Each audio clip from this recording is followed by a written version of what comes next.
Jingxin carefully examined the lady's face. She hadn't expected her casual guess to be correct. Calmly and seriously, she looked at the lady of the Marquis of Yongning and said, "Madam, last night I observed the sky, and combined with divination, I deduced that the young lady is about to marry. However, the person she is to marry is destined to bring her misfortune. If this marriage goes ahead, your daughter may fall into great trouble. In a few years, she might face a serious accident, and you could lose your daughter early. When that happens, you will blame yourself deeply and become ill from sorrow, eventually passing away with her." Hearing this, the lady of the Marquis of Yongning's face turned pale instantly. Her body shook as if struck by a heavy, "I knew it! I knew it! This marriage is pushing Ninger into a fire," she murmured to herself. Then, as if waking up, she quickly grabbed her daughter, clutching her as if holding onto a lifeline. Her voice trembled and she asked urgently, "Master, if what you say is true, is there any way to stop it? Please, save my daughter."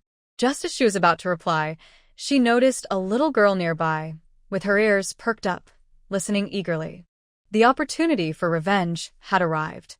"You can ask Princess Changle. The solution lies with her," she said. Everyone turned their eyes to the little girl. Unfamiliar with her new identity, the girl looked around confusedly. It took her a moment to realize that everyone was talking about her, Princess Changle. From childhood, she was used to being called Village Chief Xiaojia, so being called Princess Changle felt strange. The lady of the Marquis of Yongning quickly held her daughter's small hand and begged, "Please, Princess Changle, save my daughter." The maidservant beside her thought her mad. She wondered why her madam was asking a little girl for help, especially a girl who was just a village chief. It seemed like a joke. Seeing everyone looking at her, the girl, as the village chief, couldn't afford to be laughed at. She straightened her back and started thinking furiously. Suddenly, she remembered her cousin once said that marriage is the grave of love. She recalled that she just heard that if the lady of Yongning's daughter married the heir of Pingnan Marquis, she would face misfortune and early death, falling into a grave. So, she thought, why not just not marry him? She said to the lady of the Marquis of Yongning, "Then don't let your daughter marry the person who will bring her trouble. Don't go through with the marriage." But my husband doesn't agree, and the old madam also isn't very supportive. Now they are determined to push my daughter into that fire. If I oppose, the old madam might use filial piety to pressure me, she sighed, wiping tears with a handkerchief. Then just divorce. Xiao Jiu gently patted Lady Yongning's shoulder and said, "As expected, my cousin was right. Marriage is like a tomb." Now that almost 2 people are about to die if they divorce, Lady Yongning and her daughter will have no marriage, so neither will go into the tomb. Perfect. Lady Yongning paused, wiping her tears. Divorce? Jingxin was also startled. Am I about to do something really big? Jingxin quietly tugged on Xiao Jiu's sleeve and whispered, "Village chief, it's not that serious." Xiao Jiu broke free from Jingxin's hand and pulled her sleeve away. Right now, Xiao Jiu was very proud of her plan. She was so excited she almost lost control. Today, she was determined to help Lady Yongning and her daughter come out of the grave. With a passionate look, Xiao Jiu said, "Yes. Divorce. Take all the money and take your daughter away. Then no one can force her to marry." Zhao Hu and the others saw how excited the village chief was and thought her idea was excellent. They started persuading Lady Yongning with many words. Yes, divorce. After that, you can take the money and your daughter anywhere you want to go, and no one will force her to marry.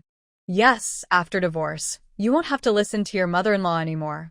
She can't control you. Our village's sister Xiao Xiao also divorced, and she's very happy now.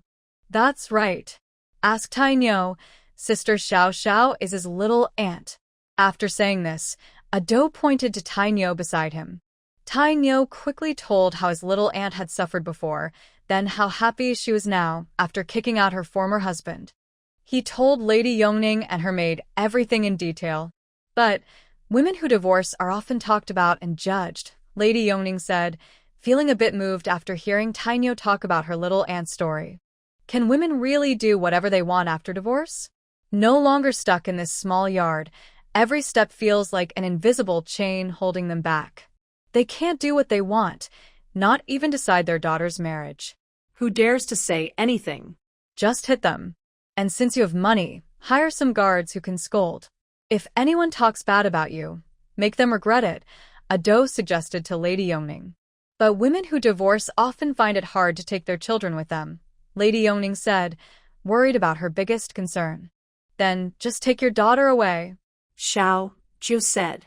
Snatching someone isn't that easy. What if they report us to the officials? Lady Yongning asked again. The maid nearby was simply stunned. She really wanted to wake up the lady, thinking she wouldn't be swayed by these children, who were now discussing their plans for the future. You have money, so hire more guards.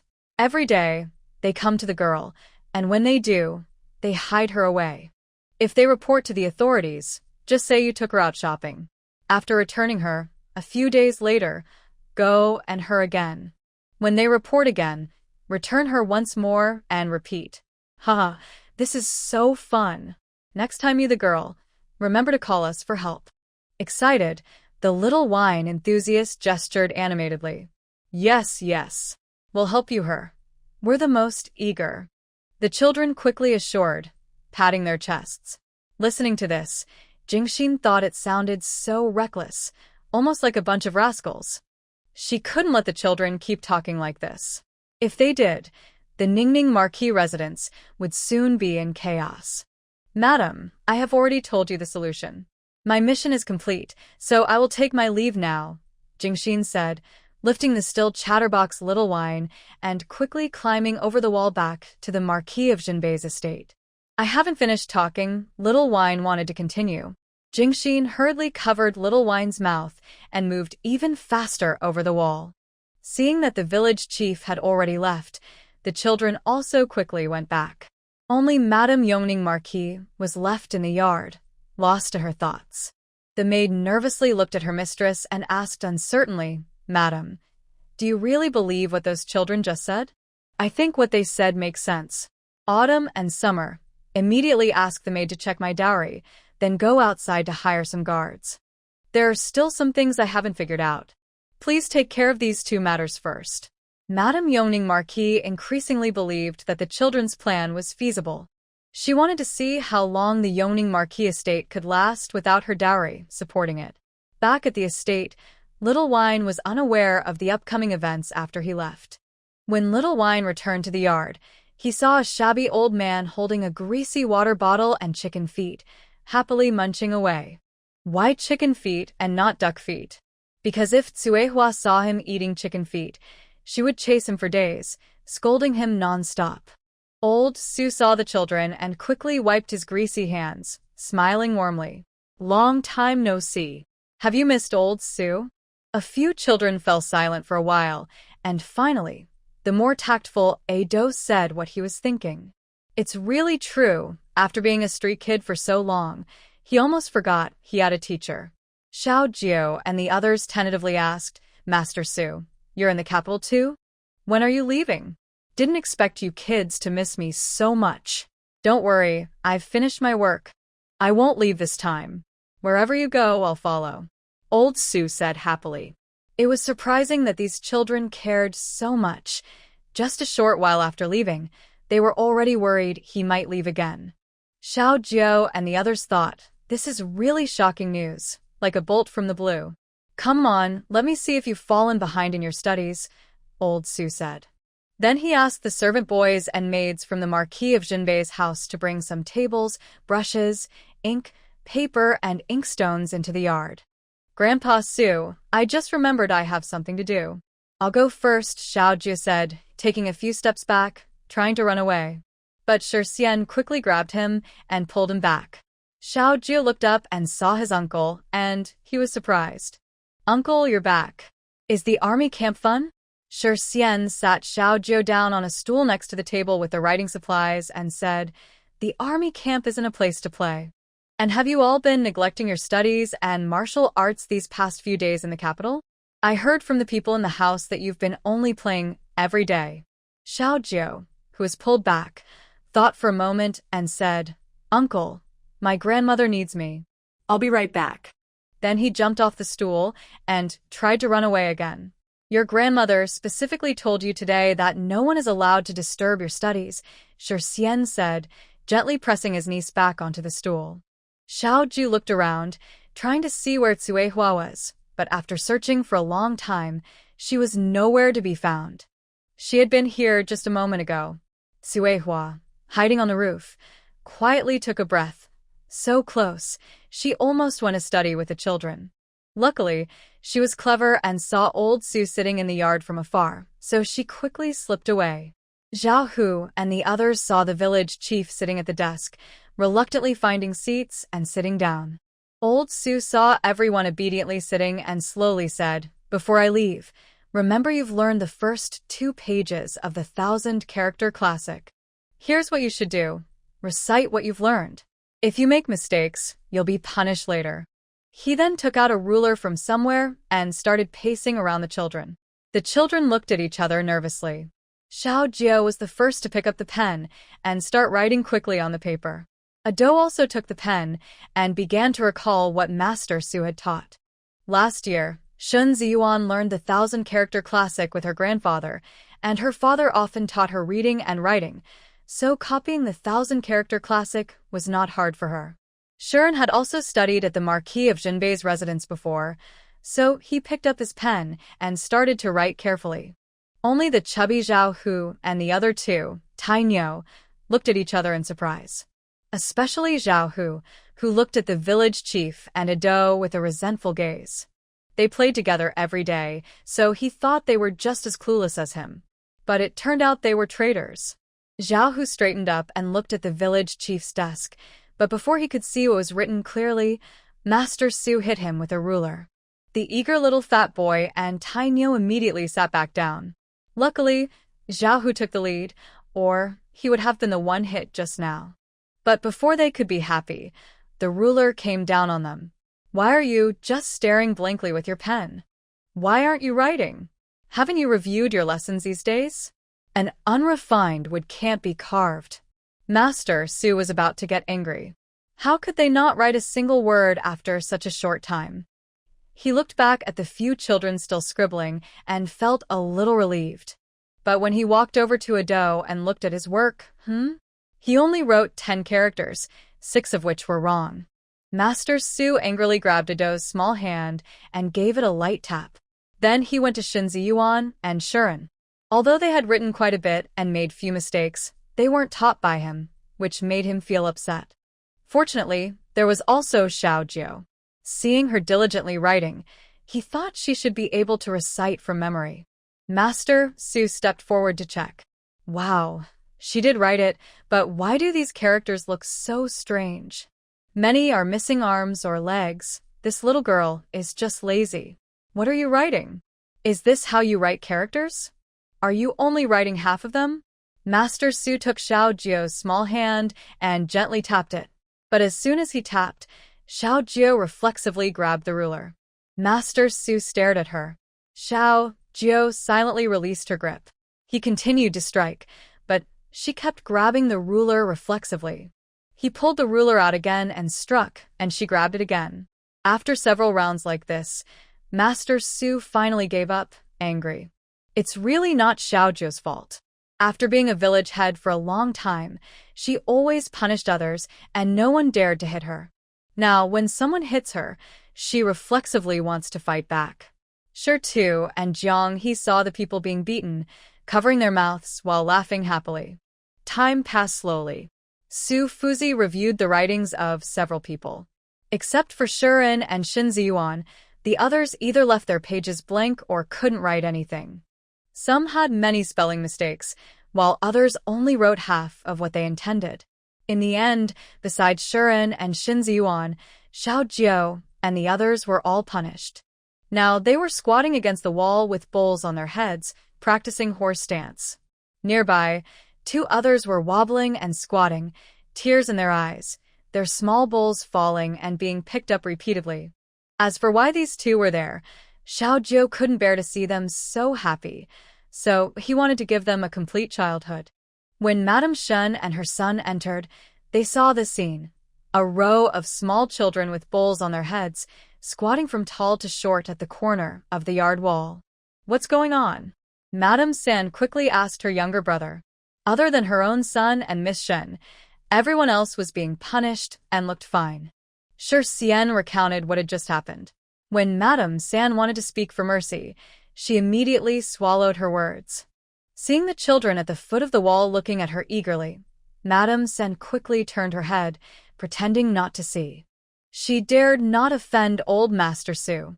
Better to let these children learn a lesson. When Shun Yiji saw old Master Su sitting nearby, he hurriedly bowed respectfully and greeted, "Greetings, old Master Su." Old Master Su nodded slightly and raised his hand to signal him to stop bowing. Later, Madame Shen and young Master Shen found Princess Chong Lu among the children and quickly paid their respects. Xiao Jiu imitated the way old Master Su nodded and raised his hand to gesture for respect. Seeing the scene of the children being punished, Madame Shen felt a bit embarrassed and quickly explained her purpose. It turned out that Madame Shen was here to take Shen Ziyuan back to Shen's residence.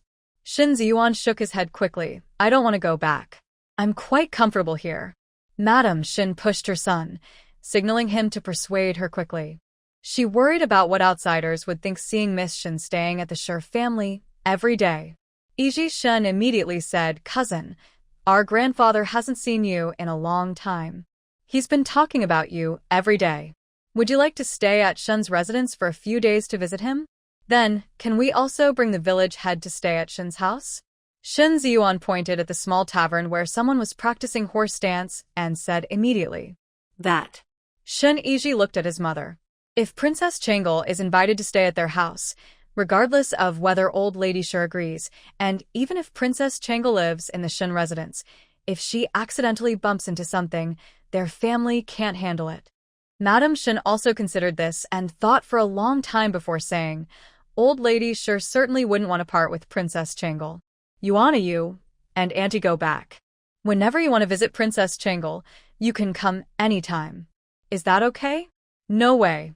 Shen Ziyuan refused stubbornly. "Maybe the village chief will also go back to the Shen residence, or I can stay at the Shi family."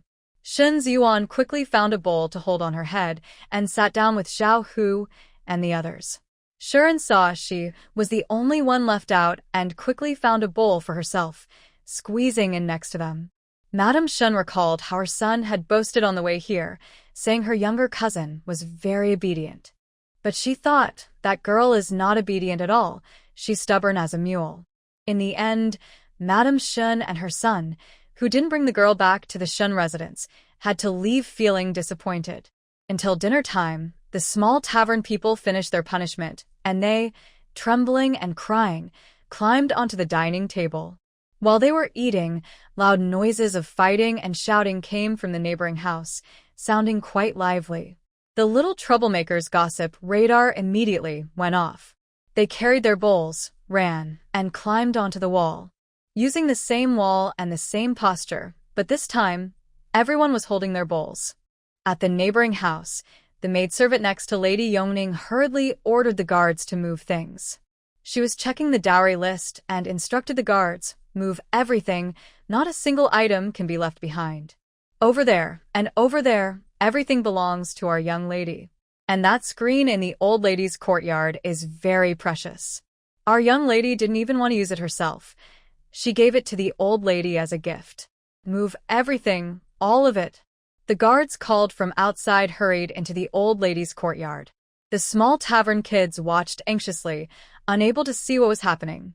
They immediately grabbed their bowls, ran to the roof, and found a perfect, all-around view to watch while continuing to eat and gossip. In the old lady's courtyard, the old lady, holding on to the maidservant's hand, trembled with anger. How could our Yongning Marquis family have such ungrateful daughters-in-law? If they want to leave, let them leave, but they even dream of taking half of our family's property. This is simply outrageous.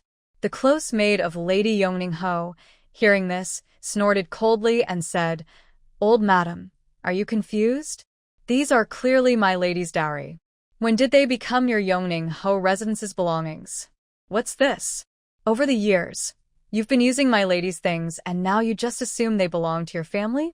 Now that you're divorced, you refuse to admit it? That's not fair. Quickly move them out. My lady said, whoever moves the most will get double pay. A group of guards, who had been called in, heard this and immediately pushed aside the old lady and her maid, carefully removing the screen inside. On the roof, a few young boys heard about extra pay and double wages. They loved this work. So, a group of children carrying bowls jumped down from the roof, excitedly asking the maid holding the dowry list, really? Double pay for the most moved? The maid looked at these kids, who seemed to come from nowhere, and nodded blankly. The boys placed their bowls into the maid's arms, then all rushed into the Yongning Ho residence, quickly starting to carry things out. Soon, they were running out with the items in a wild rush. The housekeeper was anxious and shouted loudly, "That's the kitchen pot. Don't move it, don't move it. That's our lord's official robes for court. Put it down, put it down. That's the carriage our lord rides to court. Pull it back, pull it back. That's the bed our old lady uses to sleep. Don't carry it." The flowers in the yard were bought with a lot of money. Don't move them. Young man, where did you get that money box? Bring it back. That's the ancestral tablet in the ancestral hall. Don't move it, don't move it. The boys looked at the big bed they were carrying on their shoulders. Forget it, let's just carry it out first, they decided. Zhao Hu looked at the pot he had just managed to lift from the stove and quickly followed the village chief's steps. Shen Ziyuan looked at the pile of clothes he was holding. He didn't know which was the court robe, so he decided to just carry everything out first. Ado held tightly onto the money box, afraid the housekeeper would come and it away. Little Fatty struggled to lead the horse, pulling it toward the yard. Tainyo, hearing the housekeeper say that the flowers were bought at a high price, moved even faster to carry the flower pots. Shuren saw everyone rushing ahead and quickly hugged the pile of ancestral tablets in his arms to catch up. A group of guards hired with money saw some children who were faster than they were. It seemed like they wanted to take their jobs. A few guards rolled up their sleeves and stopped listening to the old lady's complaints about dowry lists. They immediately ran into the house, grabbing whatever they could and rushing out again, each one working faster and carrying more than the last. The old lady looked at these children, who seemed like bandits, and her vision darkened. She muttered, "They've gone too far. Quickly, call the officials and find the marquis." A young servant nearby was stunned and immediately tried to run away. Someone had knocked him out and he cursed, "They want to stop me from earning money? No way." Then he hurried into the yard, worried that the others might be moving more than he was. Everyone in the Yongning Marquis's house, including the guards and servants, had been knocked down or were helpless. Only a few anxious maids and servants remained. Soon, the Marquis of Yongning received the news and hurried back to his house with a young servant. When he arrived, he saw a shocking scene. The house looked like it had been robbed, but not just robbed, more like it had been stripped bare. Idiots. Idiots. Where are the guards? Quickly, stop these bandits. The Marquis shouted loudly, pointing at a group of children trying to take down a sign and dismantle the house. His voice was hoarse with anger. The young servant quickly pointed to a line of guards and servants lying neatly on the ground. He trembled and said, "My lord, the guards are all over there." Some unkind person had beaten the guards and then arranged their bodies so neatly, like a challenge. When the old lady saw the Marquis arrive, she felt like she had found support. She was angry after being scolded earlier and rushed forward, grabbing her son's hand and crying, "Son, look at the good wife you married. She brought a bunch of bandits from nowhere, and they are emptying our Yongning house. We can't keep this wicked woman. We must dismiss her immediately. This is a rebellion, it's just too much." She pointed at some young troublemakers who were trying to pull tiles off the roof, too angry to speak properly. "This wicked woman teamed up with outsiders and turned our house upside down. All our money and valuables have been stolen by these bandits." The old lady's words were truly laughable. She kept saying, "Your Yongning Marquis mansion's wealth. Their wealth had long been squandered by the old Marquis himself. For many years, they had relied on my dowry to survive. The Yongning Marquis mansion was really shameless. After speaking, the Yongning Marquis's wife paid no attention to everyone's reactions. She quickly stopped Princess Changle and the others from taking the tiles, as it was unnecessary to take them all. Just now, she and her maid didn't know what came over them. Seeing the guards and the children from Princess Changle helping to completely loot the Yongning Marquis mansion, and recalling the hardships she and her daughter had suffered here, she felt an inexplicable sense of relief and satisfaction. It was as if all her long-held anger was finally released. The children, including Xiao Jiu, reluctantly stopped. Xiao Jiu's eyes fixed on the purse in the maid's hand. He pointed outside to his achievements and held out his palm, asking, "Maid, those are all our work. Pay us double wages." Oh. Yes, give it to them. After a while, the maid finally understood. She looked at the guards and servants lying outside, quickly placed her bowl into a maid's arms, and took a handful of silver coins from her purse for each child. She didn't know exactly how much, but it was enough. She mainly worried about giving too little, as these children might even beat her old bones later. The children happily pocketed the money. Xiao Jiu tiptoed, wanting to pat the maid's shoulder, but since he was short, he could only pat her chubby belly and said, "Next time you have this kind of work, remember to call us." The maid quickly pulled in her belly, swallowed hard, and nodded in agreement. Seeing that everything was packed up and the wages received, Xiao Jiu felt there was nothing more to do. He took his bowl from the maid and leisurely headed home. "Stop right there," Yongning Marquis shouted. Some unknown little thief dared to trample on their Yongning Marquis mansion like this, completely lawless. Xiao Jiu and the others didn't listen. They held their bowls and quickly ran away from Yongning Marquis. The old lady immediately directed her anger at the Yongning Marquis's wife, pointing at her and shouting, "You think threatening us with divorce means you don't have to marry? I tell you, there's no way. Since ancient times, divorce doesn't mean women take their children away. If you walk out that door today, then Ning and I will have nothing to do with you. Madam, do you really want to make such a scene? Don't forget, you are still Ning Er's mother. Have you thought about Ning Er's situation? A girl whose parents are divorced, how can she hold her head up in front of others in the future?" Emperor Yongning also looked grimly at his wife, his eyes full of threats. You're going to ruin Ning Er." Hearing this, Madame Yongning's eyes quickly turned red, tears welling up. She knew very well that if Ning Er had divorced parents, others would gossip about her. But for her daughter's future, she decided to take a risk. She had already lost a son, and couldn't lose her only daughter too. "Mother, I support your decision to divorce." Ning Er ran out of the room shouting. "Ning Er, why did you come out? Go back quickly. Mother will handle her own affairs." "Don't worry, I won't abandon you." Madame Yongning hurriedly pushed her daughter back inside, not wanting her to see the tense confrontation between her parents. "No. Mother, I support you to divorce. Remember how they treated you all these years? If it weren't for my brother, he wouldn't have gone missing." "Don't worry, Mother, I will take care of myself," Ning Er said firmly, holding her mother's hand to give her strength. When Madame Yongning thought of her missing son, she tightly embraced her daughter, tears finally falling. "Ning Er, don't be afraid. Mother will take you away. I won't leave you in the Yongning Marquis residence. Historically, no woman who divorces can take her children away. So, I will be the first to take my daughter away. Come, let's go now." She then pulled her daughter to leave. "Stop." Marquis Yongning reached out to stop her, but the guard summoned by Madame Yongning pushed him aside. He looked at the guards lying in his estate, helplessly watching them take everything. In the end, his wife and daughter left triumphantly. "Go investigate. Find out who those children are, and who gave the lady that idea," Marquis Yongning roared angrily at the young servant nearby. He suspected there was a conspiracy behind this. Otherwise, how could a woman who stayed in the inner quarters suddenly act like this? Xiao Jiu, who had done good deeds and earned money, happily lay down to sleep, feeling that the red scarf around her neck looked even brighter. She truly was a beautiful flower of the motherland. Unaware, the next morning at court, she was once again impeached.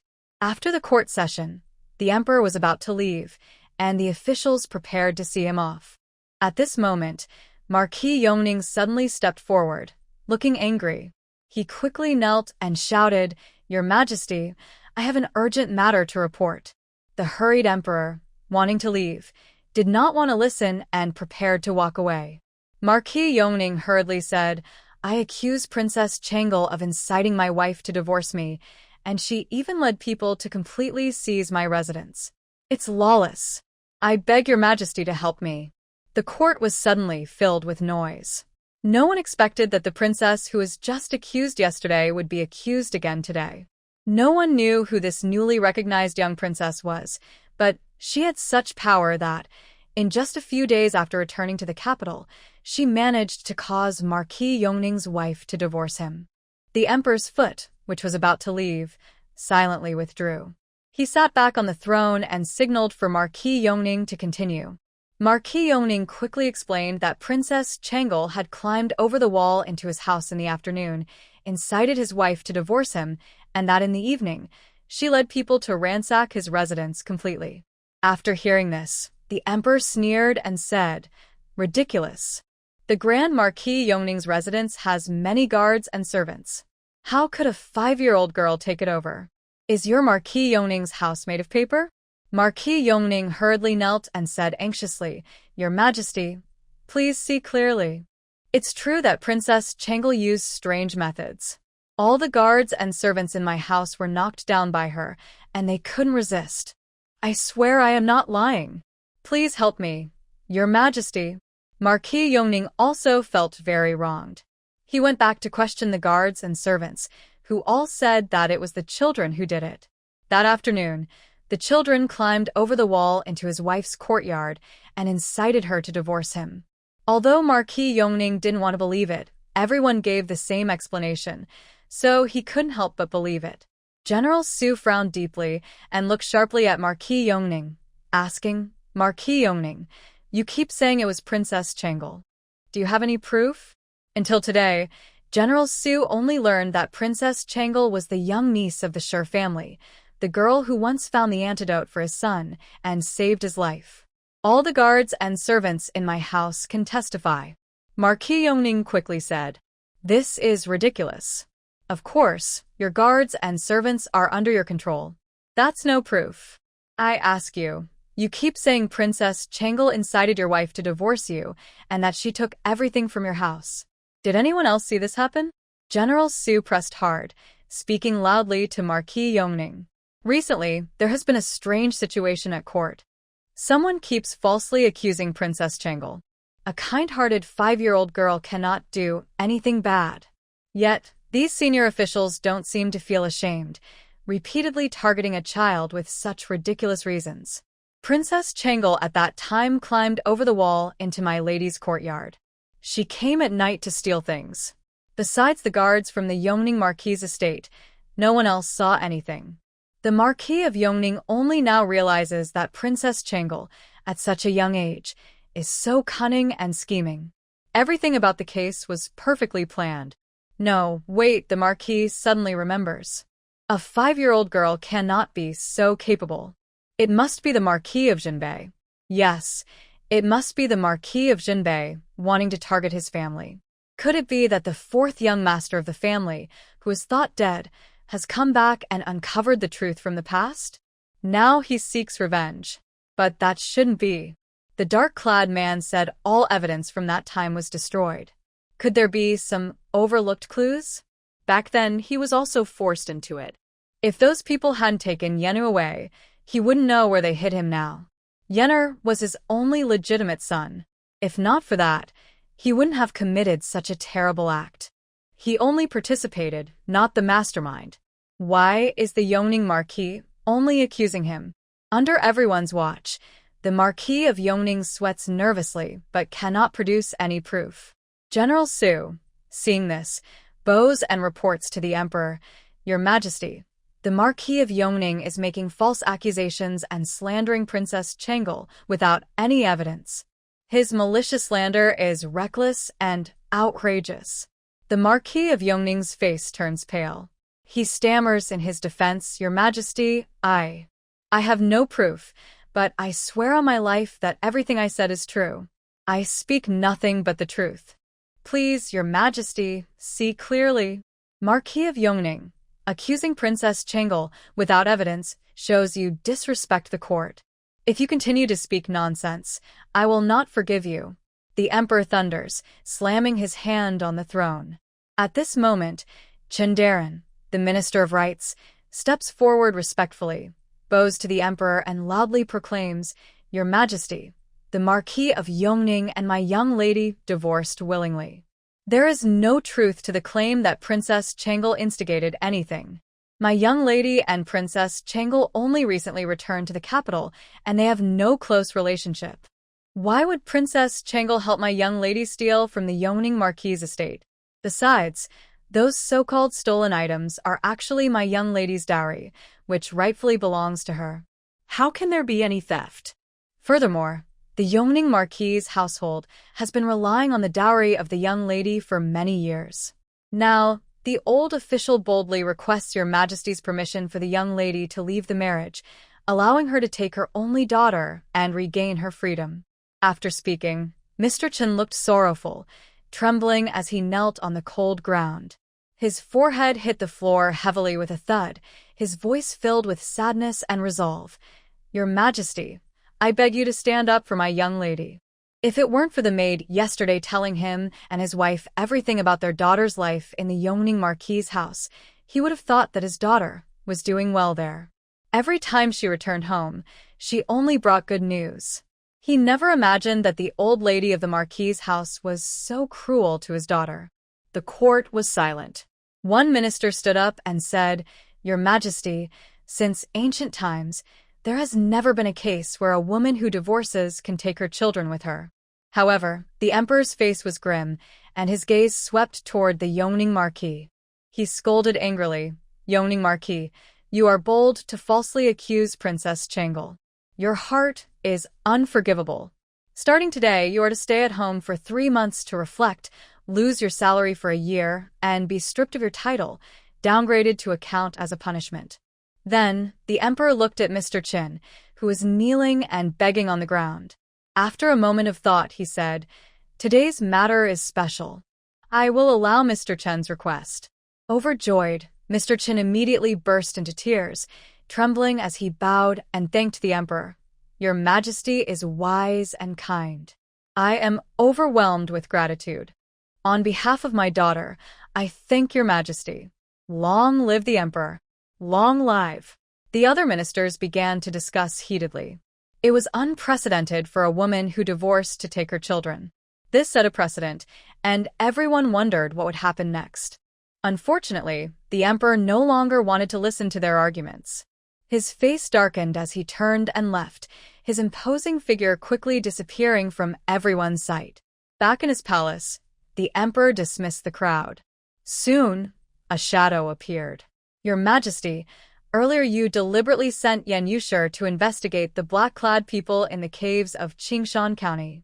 Yan Yushir has uncovered some clues. The message from Qingshan County was intercepted by the children of Princess Chengal, who accidentally caught the messenger's pigeon." The Emperor narrowed his eyes slightly, a meaningful smile curling his lips. He said in a deep voice, "It doesn't matter.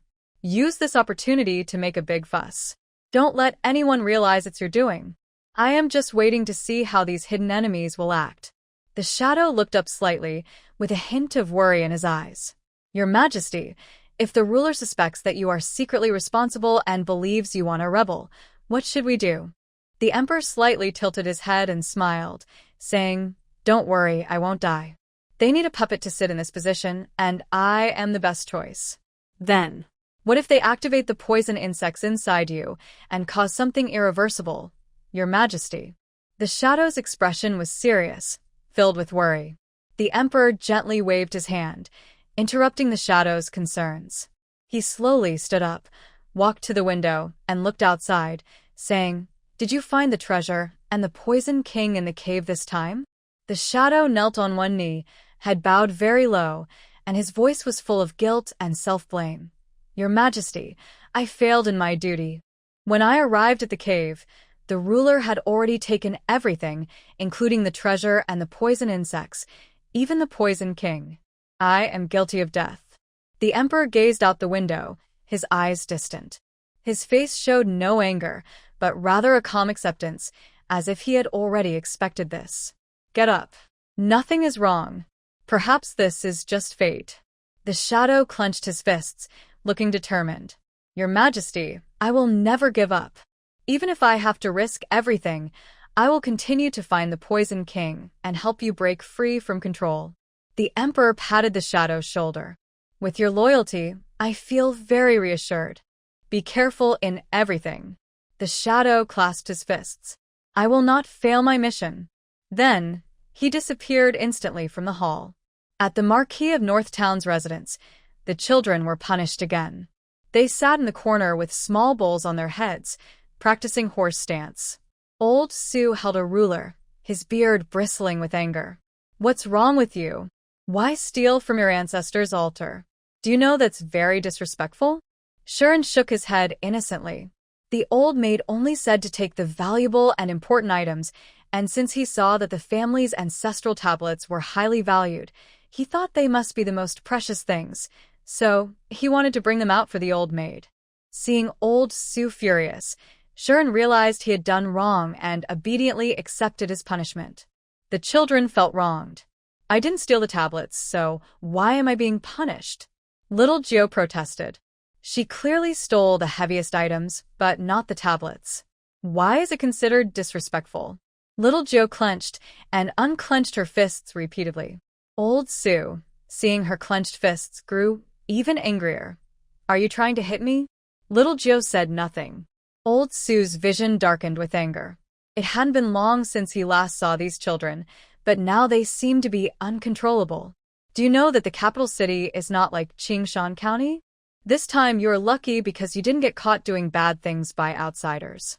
Yongning Marquis can't produce any evidence, so he can't defend himself. If today he had evidence, have you ever thought about how the emperor would punish you? He can't beat me." Xiao Jiao is very confident, feeling invincible here.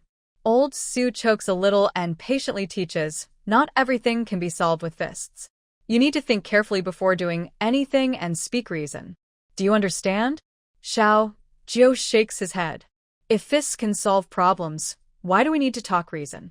Old Sue looks at the innocent kid who only wants to fight and wonders what the villagers of Taiyuan village have told this child. Looking at this pure-hearted child, Old Sue finally softens his heart. He takes the bowl off Xiao Jiao's head, pulls him close, and says, "People like children who are polite and sensible. If you only know how to fight, others will think you're reckless. We should persuade others with reason. The uncles, aunts, and elders of Taiyuan village all like me. My maternal grandmother, aunt, and uncles also like me. Why do I need everyone else to like me? And why do I need to persuade with reason?" Xiao Jiao is confused. Let me give you an example. Old Sue looks at the people being punished at the foot of the wall nearby and explains in a way children can understand. Suppose one day you see your villager Zhao, who having a conflict with someone. As the princess of Dongxia and a villager of Taiyuan village, wouldn't you ask what happened? Wouldn't you rush over and beat the other person up, making people think you're unreasonable and only protect your own villagers? Yes, I would rush over and beat him. I'm just supporting Zhao Hu, not judging right or wrong. Can I ask what happened after I finish? Xiao Jiao replies. But what if Zhao Hu is at fault? Old Sue asks. I'm not at fault. Zhao Hu quickly chimes in. He can't be at fault. Old Sue is unfairly accusing him. I mean, what if he is at fault? Old Sue almost shouts. Inside, Old Sue thinks he's still a child, still a child. Don't get angry, don't get angry. Then I will beat Zhao Hu again and make him apologize. Xiao Jiao says.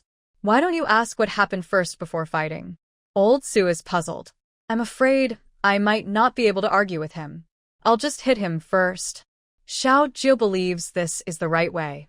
Anyway, she remembers her cousin said that if you have to fight, fight first. If you don't understand the reason, at least you vent your anger and won't suffer losses. Who taught you this lesson? Little Joe thought for a moment and said, the person who watched me grow up. That's right, my cousin watched me grow up. Old Sue felt it was necessary to visit Peach Garden Village again and have a good talk with the villagers. He believed they weren't as simple as they seemed. Otherwise, how could they have raised a child like this? There are always people better than others, and there are always experts beyond the sky. Do you really think there's no one more skilled than you in this world? There are many skilled fighters out there, not just the people you see now, but also in the court, the martial world, and other countries beyond the Eastern Summer. What will you do then? Old Sue was very earnest, worried that this little kid, just a princess for a few days, might make enemies everywhere and not know how he would die in the future. Why should I think so far ahead? I am only 5 years old. I am already so strong at 5. When I grow up, I will be even stronger, and I will be able to fight more people. Little Joe felt that this time, Master Sue was talking nonsense. He kept nagging and punishing her. If only she hadn't passed by that pit last time, she wouldn't have found a teacher. Now, she was crying inside. Old Sue, nearly convinced by Little Joe, was so angry that he threw her back into the corner and told her to stand in horse stance. Reflect on yourself. After saying that, Old Sue stormed off angrily. Little Joe muttered to herself and the system, he punishes me just because I can't beat him. Humph. System. Master Sue is also for your good. Think about it. You're only in the capital for a few days, and you've already been impeached twice. They're grown-ups and they still complain. If they have the ability, they should stand up for themselves. Little Joe was very upset. The people in the capital were so timid, unlike the villagers from Peach Garden Village who had courage. Back then, when she just learned to crawl and couldn't speak yet, her villagers were bullied. She knew that she had Zhao Hu, who had just learned to walk, carry her in a basket, and they crossed mountains and cliffs, stumbling all the way to the neighboring village to get justice. That was their first teamwork, and luckily they won. But Zhao Hu was beaten by his father and bedridden for half a month afterward. Since then, Zhao Hu often sneaked out with a basket to secretly bring the village chief out, and the two of them would secretly go to fight. Soon, the two became famous for their teamwork with the basket. Even when little Joe was a baby, she was already the leader among the children. System. People in the capital are good at persuading others with reason. The system thought this was not appropriate. It seemed that, besides Taoyuan village, everyone else was good at convincing others with reason. The system quickly added, people like to persuade others with logic, so you can try talking reason before resorting to action. But I haven't even hit anyone since coming to the capital. Little Joe suddenly realized and was very confused. She hadn't fought anyone, so why was she being punished? The system replied, that's even worse than fighting. Worried that this little one might cause trouble again in the city, the system thought for a moment and decided to give her something to do. It quickly said, Host, do you want to do a task? There is a hidden mission. Is there a reward? Little Joe asked. Yes, the system replied promptly. Okay, I'll do it. Ding. Hidden task issued. Find out the identity and cause of death of the deceased. Location. By the city moat. Time limit. 2 days. Little Joe didn't know where the city moat was, but she thought Suehua might know. She looked around and asked Zhao Hu and the others, have you seen Suehua? Yes, ever since we came to the capital, Suehua has often been missing. I don't know where she went. Shun Ziyuan looked around the yard, but couldn't find Suehua. It must have flown off to another mountain to show off to wild chickens again, Zhao Hu thought. A chicken as narcissistic as Suehua would definitely want to flaunt its flying skills in front of all the chickens in the city. Cluck, cluck, cluck. Who are they talking about? Just then, Suehua entered the yard and heard the children behind her gossiping about her. She looked at Zhao Hu and the others with a scowl. She wondered which one to start scolding first. Little Joe quickly stopped Suehua from speaking her mind. She asked Suehua, do you know where the city moat is? Cluck, cluck, cluck. Of course I do. Master, what do you want to do there? Suehua replied. Since arriving in the capital, Suehua had familiarized herself with all the major areas. Little Joe thought that if Tsuehua stayed for another month, she would know all the gossip about the noble families and how many treasures they kept. She couldn't understand why a chicken would be so nosy. Village Chief, what are you going to do at the city moat? The children asked, holding their bowls on their heads. To handle some important matters, Little Joe said, removing the bowl from her head. Seeing this, the children's eyes lit up. They could go out and play again. They tiptoed, mimicking the village chief, and carefully placed their bowls on the ground. How can we go out? If Master Su sees us, he definitely won't let us leave. Little Joe originally wanted to run away, but Master Su arranged many skilled guards on the courtyard wall. If they caught anyone sneaking out, the guards would immediately bring them back. Little Joe believed he could escape, but Xiao Hu and the others were too weak and would definitely be caught. He sighed heavily. It seemed he could only use the dog hole. Shuren, where is the dog hole you mentioned last time? Let's go out through it. Shuren quickly led a few people to the dog hole he often used. The children immediately bent over and crawled out. Only Tsuehua lifted her head proudly and flew out of the house openly. Master Su only ordered the guards to catch a few children. Tsuehua was not included. As soon as the children left the house, they ran into the former Lady Yongning and her daughter. Lady Yongning was very happy to see Little Jiao and the children, especially when she saw Little Jiao. She hurriedly bowed respectfully. Princess Changle, where are you going? Why aren't you bringing any guards? It's so dangerous. Then, recalling last night's events, she looked at the children and seemed to realize that the real danger might be elsewhere. She changed her tone and asked, Princess Changle, where are you headed? Do you need any help? Little Jiao thought for a moment. The system said the task was to retrieve a body. Little Jiao didn't want to do it himself. After glancing at the guards behind Lady Yongning, he recognized some old acquaintances, people who had helped him move things for money last night. Are you going to move things again for money? Is there double pay? Little Jiao asked the guards. Lady Yongning quickly responded, not moving things. I'm planning to hire these guards. We're just discussing the price. I want to hire two too. How much? Little Jiao picked the two most hardworking guards from the group. Do you provide meals?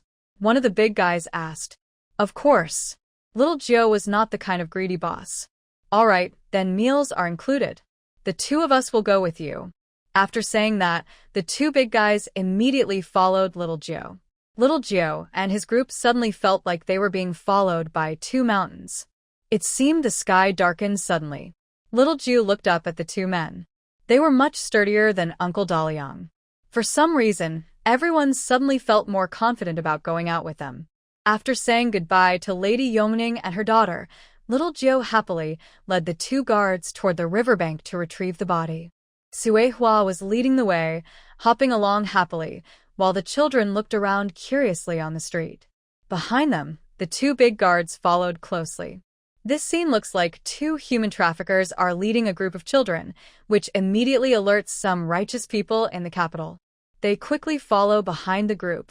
Soon, a large crowd heads toward the riverbank. Within moments, they arrive at the riverbank. Xiao Jiao stands by the river, silently asking the system, where are the bodies? There are none. System, please be patient, host. Village Chief, what are we doing here? Xiao Hu and others see the village chief staring into the distance and ask curiously. Enjoying the scenery, Xiao Jiao says, hands behind his back, trying to look deep and thoughtful. Is the village chief planning to fish in the river? Xiao Hu's comment suddenly shatters Xiao Jiao's serious image. Sorry, I've been sick these past 2 days, so my mind is a bit slow. I updated late tonight. I'll try to update earlier next time.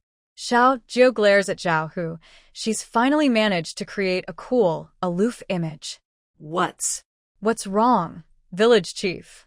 Xiao Hu scratches his head, confused, not understanding why the village chief is suddenly glaring at him. Idiot, the water here is so deep. Are you trying to drown the village chief? Besides, our village chief is an important person now. You can't just go into the river to fish. Haven't you seen he's hired 2 guards? From now on, these 2 guards will be the ones fishing. Odwell looks at the tall, strong guards, feeling satisfied. That's more like it. This matches the village chief's status. The village chief is really clever. The villagers following along also look at the river curiously, puzzled about what these traffickers are up to. Could they be planning to take the children on a boat ride? But as they watch, something drifts slowly from the distance. Wait, am I seeing things? What's floating on the river? It looks kind of like a person. Could it be a body? It's getting closer. Let's go see. The crowd pushes toward the riverbank. It really is a person. Oh my goodness. Could it be a corpse? Where did it drift from? Hurry up and go in to rescue them. Yes. Some skilled swimmers jump into the water without hesitation, swimming toward the floating object. Soon, the eager and righteous villagers pull the body ashore. Xiao Jie watches this scene in shock. Where did so many people come from? And before he could even act, these villagers had already pulled the body out. Their quick action is impressive, on par with his own villagers. Xiao Jie nodded in approval. The villagers looked at the man who was pulled ashore and started to discuss. Wow. Let's check if he's still breathing. Could this man have fallen into the water by accident? Does anyone know him? One villager asked as he checked for breath. No pulse. He's definitely dead. Let me see. A group of villagers pushed forward. Hey. I know him. Isn't this Zhang Ping, the son of old Zhang who sells candy on the street? I saw him just the other day. How come he's like this today? It shouldn't be. Old Zhang's son is a good swimmer. How could he drown? Hurry and report to the officials. Come on, let's carry him to the Jingzhou court. Yes. Maybe he was murdered. Soon, the villagers carried the body quickly toward the Jingzhou court. Xiao Jie asked the system, is this a hidden task? It's too easy. The villagers are so eager and helpful. They already handled everything without us doing anything. System. Yes, but you haven't identified the body or the cause of death yet. All right. Xiao Jie and the others hurried to follow the villagers to the Jingzhou court. On the way, Ado asked the village chief, did you hire these 2 guards to help find the body? How do you know there's a body? Ado thought the village chief was even more impressive now, as if he could predict the future. Could the village chief have learned some secret from Jingxin? Now he can even predict that a body would float down the city moat today? Xiao Jie thought for a moment and shook her head, seriously saying, I don't know if there's a body. I just didn't want to stay in the yard and get punished, so I came here to play. She was a trustworthy little girl and couldn't let anyone know about the system. Ado looked suspicious and thought the village chief was lying. Could it be that some divine being from above assigned a task to the village chief again? Is Grandpa Zhang, the candy seller, the same old man who sold us candy last time? The little fat boy asked. The others also remembered the old man who sold candy, and the candies were very tasty. But no one knew if that old man was the same as old Zhang the villager talked about. A crowd of villagers hurried toward the Jingzhou court. On the way, they saw other villagers and wondered what was happening. Curious, they followed along and the group grew larger. Soon, a group of people carried the body to the Jingzhou court. The guards at the gate were startled. What are they doing? Why are there so many people? Could they be troublemakers? The jailer quickly stopped the person in front. After seeing clearly that these people were carrying a corpse, he realized they came to report a case. However, there was no need for such a big show. Could it be that some important person was involved, enough to send so many people? The jailer thought to himself, but dared not delay. He hurried to the government office to inform the magistrate of Jingzhou. When the magistrate heard about this, he frowned and quickly dressed to go out. Seeing a large crowd of curious onlookers outside the government office, the magistrate felt a headache coming on. He thought that tomorrow's court session would surely ask about today's events. Taking a deep breath, the magistrate signaled his officers to keep order and then slowly stepped forward. Everyone, I am the magistrate of Jingzhou. Why are you making such a fuss? His voice was calm but strong, trying to soothe the crowd. The people saw the magistrate come out and started talking loudly about how they found the corpse and giving details about the victim. Sir, we found a body in the river, and we suspect it was murdered. We came to report. One man shouted. This man was the same person who said he knew the corpse earlier. The magistrate nodded, signaling the officers to take the body and inviting the man who reported the case and a few villagers who knew the victim to follow him into the main hall for a detailed talk. The young men from the tavern also blended into the crowd and followed inside.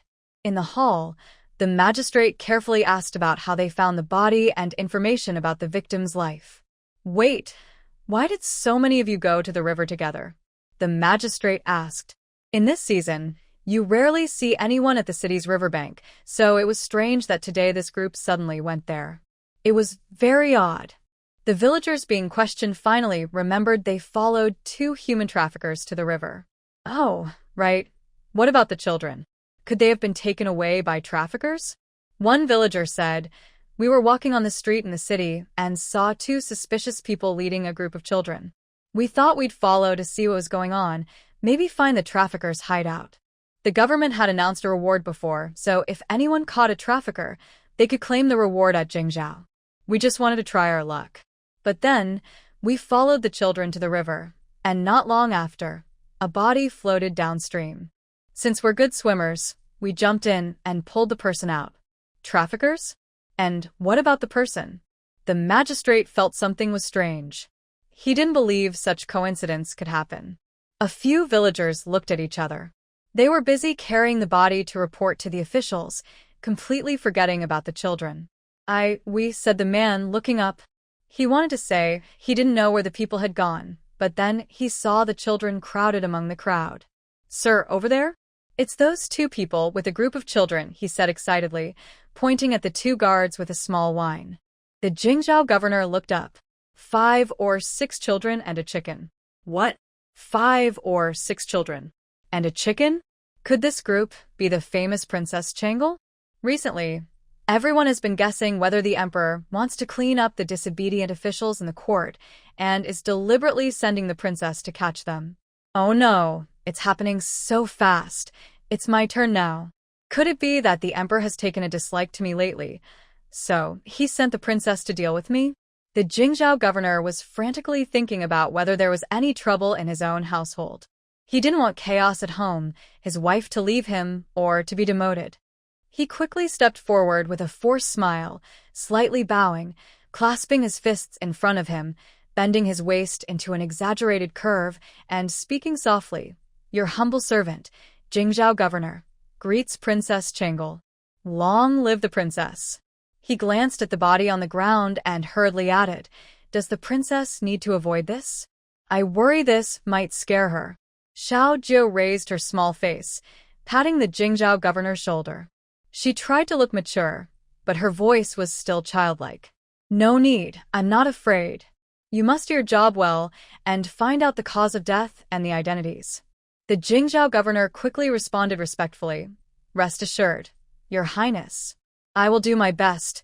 Even if I have to dig 3 feet underground, I will find out the truth and not let Your Highness down."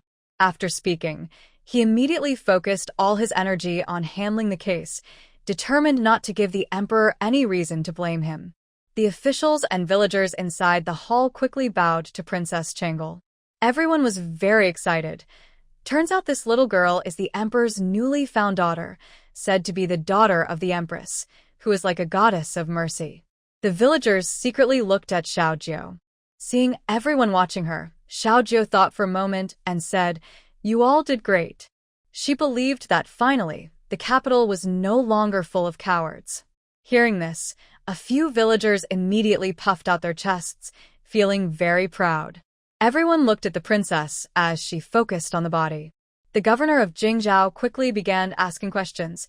Some villagers just now said they know the identity of the body. "Can someone come forward and tell us?"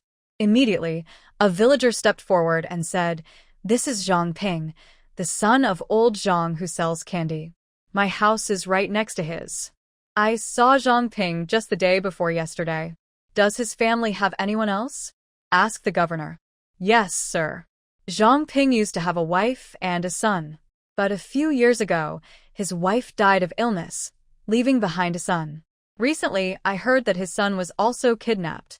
Zhang Ping and his father went to report it to the authorities the day before yesterday." Yes, we heard about this too. Zhang Ping is very pitiful. Now only he and his father are left. I heard they haven't found the child yet. Old Zhang has been so worried that he fell ill. Does Zhang Ping's family have any enemies? The governor continued to ask. No, sir. Zhang Ping and his father are very kind people. They rarely have conflicts.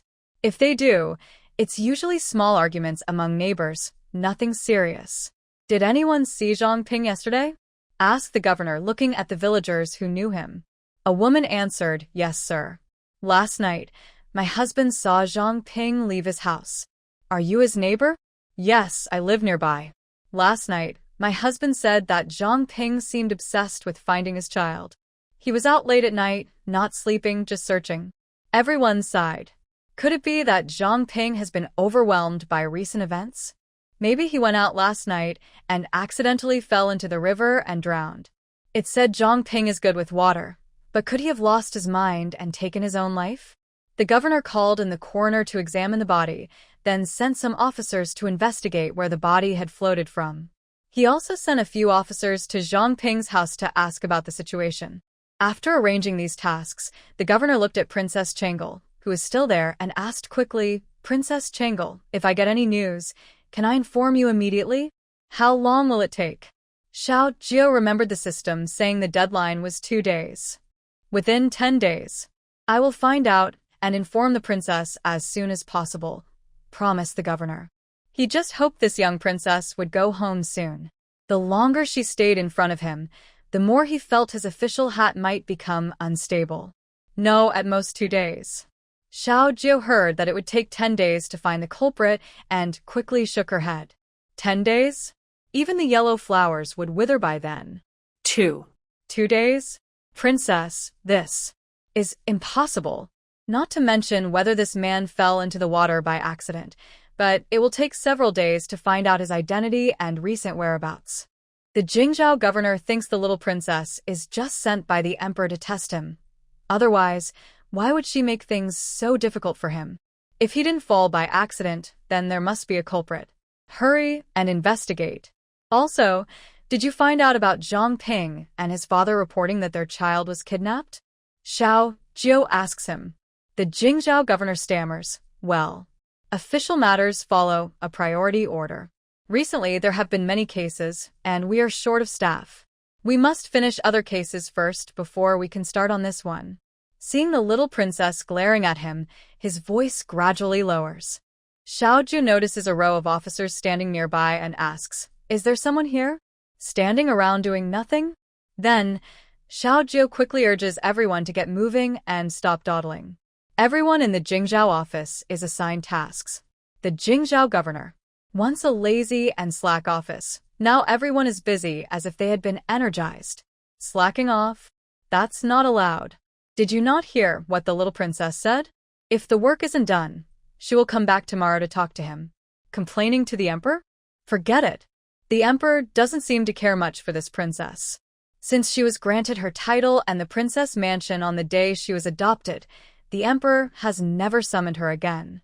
At first, everyone thought she was out of favor, but now they realize it's all a facade. The emperor is deliberately letting her come out to enforce the law. And now, it's finally their turn in Jingzhou. Who knows which unlucky soul will be involved this time? Soon, the officers sent out returned.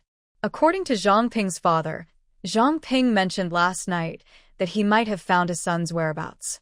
That's why he went out late at night to investigate. But no one expected that he would never return. The officers who went to check near the city moat also came back.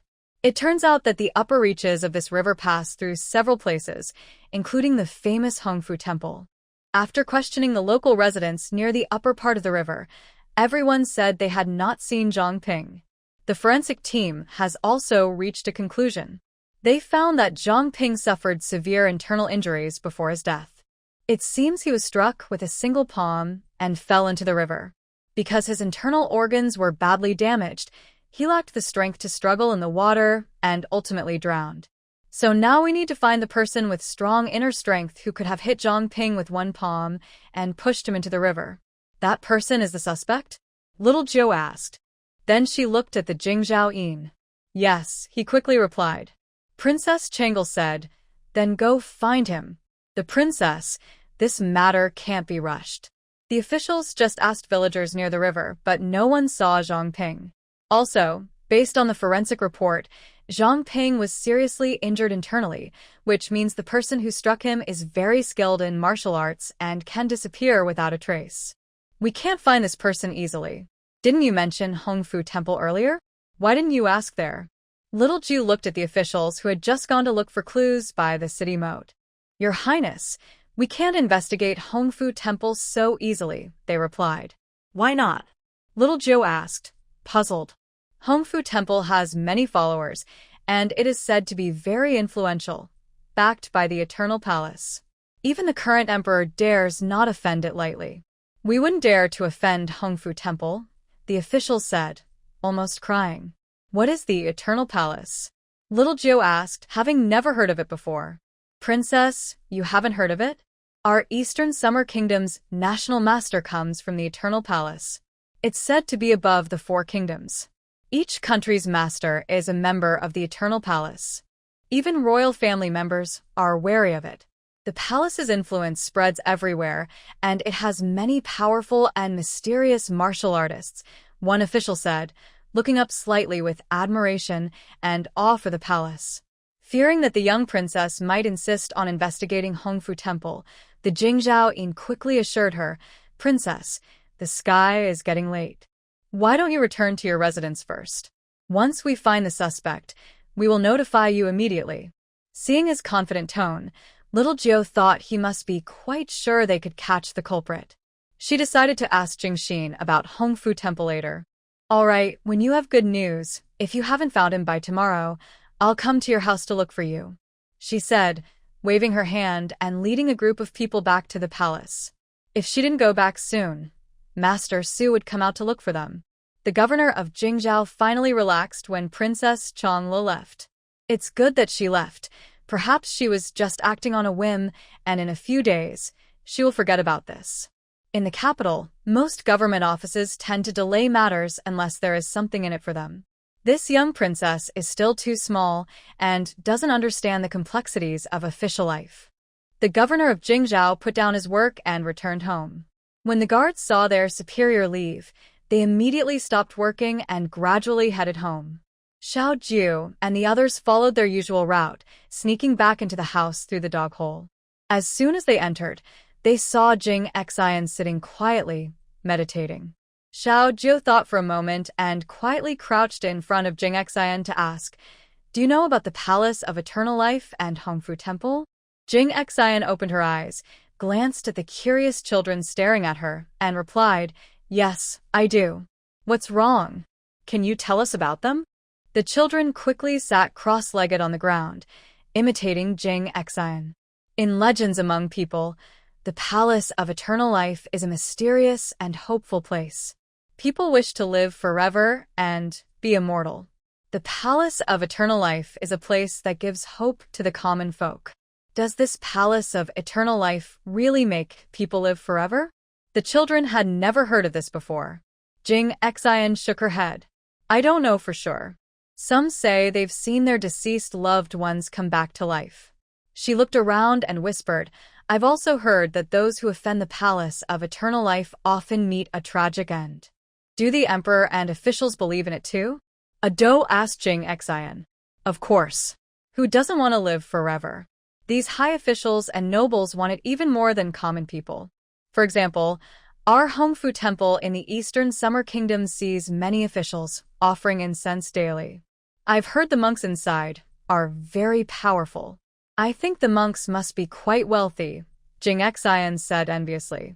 Unlike their own Taoist temple, which leaks everywhere and is so poor it makes a jingling sound, they have to rely on trickery, helping people with fortune-telling and solving problems, to earn a little.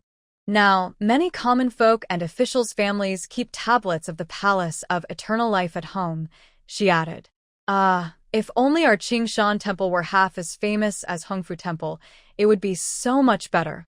We wouldn't have to wander all over the world, Jing Xian said with envy, her eyes turning red. Xiao Jiu asked the system silently in his mind. System, does anyone in this world really live forever? System replied, Host, you should believe in science. Xiao Jiu asked again. Then, how did I get here? That's very unscientific. System. Where do you come from? Why can't others hear your voice? System. Our system doesn't get involved in many matters. Xiao Jiu huffed angrily. Then let's go to Hongfu Temple tomorrow, Xiao Jiu said eagerly. Could it really make people live forever? She decided to try it tomorrow and see if the high monks at Hongfu Temple could bring the dead back to life. Jingxin quickly stood up, keeping his distance from the group of kids. I'm not going. If we were somewhere else in the capital, I'd happily go see a show with you, but not at Hongfu Temple. If you cause trouble, I can't help you. Are we still good friends? Xiao Jiu asked, crossing her arms and glaring. Not exactly close friends, Jingxin quickly clarified, not wanting to be associated with trouble. A true friend wouldn't die for a silly cause. Where these kids went, chaos followed. If they caused trouble at Hongfu Temple, Jingxin wouldn't be able to help and might even get involved himself. Besides, why do you want to go to Hongfu Temple? You're so young and already want to live forever? I just want to see if they can really bring people back to life. Tomorrow, I plan to bring Zhang Ping's body to Hongfu Temple and see how they do it. I've never seen it before. Xiao Jiu said excitedly. I want to go too. I haven't seen it either, a few kids said excitedly. Such a magical thing, they had to see it. Forget whether Hongfu Temple can resurrect someone or not. Think about how much it costs to bring someone back. Do you think it's something you can do with a wave of your hand? Besides, the people at Hongfu Temple might not even pay attention to you. Jingxin quickly tried to cool their enthusiasm. Wake up. Am I not a princess? Why wouldn't they pay attention to me? She asked. Unless you're the current emperor, they wouldn't care about a princess. Hongfu Temple is full of royal relatives and high officials. But I still want to go, Xiao Jiu decided. Once she made up her mind, nothing could change it. Yeah, you said Hongfu Temple is like a living bodhisattva saving the people from suffering. Zhang Ping is just a common person. Why can't they save him? Shen Ziyuan thought Jingxin was trying to fool them again. Are you really going? Jingxin asked. The kids nodded quickly. All right, but tomorrow, don't say I'm a Taoist priest from Qingshan Temple, Jingxin said. She was worried about causing trouble outside and didn't want to involve her master, uncle, or senior brothers. Okay. 1 boy and 5 children agreed happily. But their joy was short-lived. Master Su arrived. This is really... Xiao Jiu and the others quickly lined up properly. If asked who they least want to see, of course it's Teacher Su. Where did you go this afternoon? Teacher Su stared at them. Xiao Jiu's eyes darted around. He pointed at Suehua and said seriously, Suehua's eggs fell outside. We went to pick them up. We can't waste them. Ga. Suehua, who was watching nearby, made a confused duck sound when faced with a sudden situation. Teacher Su. Suehua's eggs fell in Jingzhou Prefecture? Teacher Su, how do you know? Did you go out too? Xiao Jiu and the others were surprised. They didn't expect Teacher Su to be so well informed. Not only do I know, almost everyone in the city has heard. I heard they even pulled up a body. What's going on? Teacher Su asked. Hearing this, the group understood what was happening. They hurriedly started talking about today's events, all at once. After they finished, they all felt like they had forgotten something. Village head, did we lose something? Zhao Hu asked. A few children also looked around quickly. Village head, where are the 2 guards you hired? Yes. Where are my guards? Just now, when they crawled into the estate through the dog hole, it seemed they forgot about the 2 guards outside. The children hurried to run toward the dog hole. Zhao, who was the first to climb out. He saw the 2 big guards sitting sadly at the dog hole. The others also came out. Seeing how the 2 looked, Xiao Jiu scratched his head awkwardly and said, Sorry, I forgot. The dog hole is too small, you couldn't get in. Then he led the 2 guards through the main gate. When they returned to the yard, Zhao Dali looked at the 2 tall, strong men. His heart sank. He was most proud of his muscles, which made him stand out among the villagers, but in front of these 2 wall-like men, he felt weak. Zhao Dali stared at the 2 men angrily. But these 2 simple-minded guys didn't notice. They only cared about whether the little princess said she would take care of their meals. Today, they hadn't helped much, and they didn't know if they would eat later. Xiao Jiao and the others brought the people inside, then prepared to leave. Stop right there. Teacher Su shouted angrily. Have you finished your homework today? Zhao Hu quietly asked the others. When did Teacher Su assign homework? I didn't know. I don't know. Maybe Teacher Su was mistaken, little fatty said, holding on to hope. Did you all not do your homework? Then I'll be at ease. Iron Ox patted his chest and said, as long as I am not the only one who hasn't written it. That was yesterday, but the village chief and I finished writing it this morning, Shun Ziyuan said, holding Xiao Jiao's hand. I also finished it this morning. Didn't the teacher say we need to check it today? Ado quickly added. The three looked at each other. This was truly a tough question. Fortunately, these three were punished to squat in horse stance again. I heard you are going to Hongfu Temple tomorrow? Old Su asked the children. Xiao Ju nodded quickly. Teacher, do you think the high monks at Hongfu Temple can really bring people back to life? Old Su sneered. That's foolishness of the world. Birth, aging, sickness, and death are normal in human life. No one can change that. Can Hongfu Temple really defy heaven and change fate? Kids, you shouldn't believe such stories. We don't believe it, we're just curious. Hearing this, old Su finally felt at ease. By the way, the body of Zhang Ping from Jingzhou Prefecture was seen by most people in the city today. Tomorrow, they will take the body to Hongfu Temple. The crowd will definitely go see the spectacle. I want to see how these so-called compassionate monks will handle it. Old Su stroked his beard, looking a bit gleeful. Does the teacher have a grudge against Hongfu Temple? Shun Ziyuan asked. Seeing old Su's expression, it seemed he really wanted Hongfu Temple to suffer. Humph. Just don't like them, that's all. Let's not talk about them. Come on, let's go eat dinner. Let's see what delicious food your sister Xiao Xiao made. Old Su didn't answer Shin Ziyuan directly. The children were surprisingly clever. Xiao Ju sniffed and said, Wow, it smells so good. The chubby kids quickly stopped squatting and ran straight to the dining area. Old Su pretended not to see. The children also scrambled to climb onto the stools. Old lady, Su patted the village chief's head and smiled. These little gluttons. After spending the afternoon outside, the children were already very hungry and immediately started eating. But there were two people who were even hungrier. Xiao Ju looked at them in shock. How many bowls of rice had these two new guards eaten? Could it be that they ate so much to grow so strong? Everyone stopped eating and looked at the two sturdy guards. Are you guys okay with eating so much? Old lady Su asked worriedly. The two guards had eaten at least enough for 10 people. They looked a bit embarrassed. Our brothers have had big appetites since we were kids, said the man, scratching his head awkwardly. Could it be that they ate too much and the master was unhappy? No wonder you said just managing the meals was enough. Ado looked at the two people in surprise. This was the first time he saw someone with such a big appetite. Although we eat a lot, we are very strong and can do many jobs, the two guards quickly explained, worried that their new young master might send them away. How strong are you? Xiao Jiao became interested. Could it be that someone in this world is as strong as she is? The two guards hurriedly looked around and went to a large stone. One of them squatted down easily and lifted the big stone. After placing the stone down, the other guard leaned slightly forward, stood firmly, and lifted the stone just as easily as the first. Xiao Ju watched these two guards with bright eyes. They were really good at stealing the show. Not bad, not bad. They have potential. Their Peach Garden village has gained 2 more generals.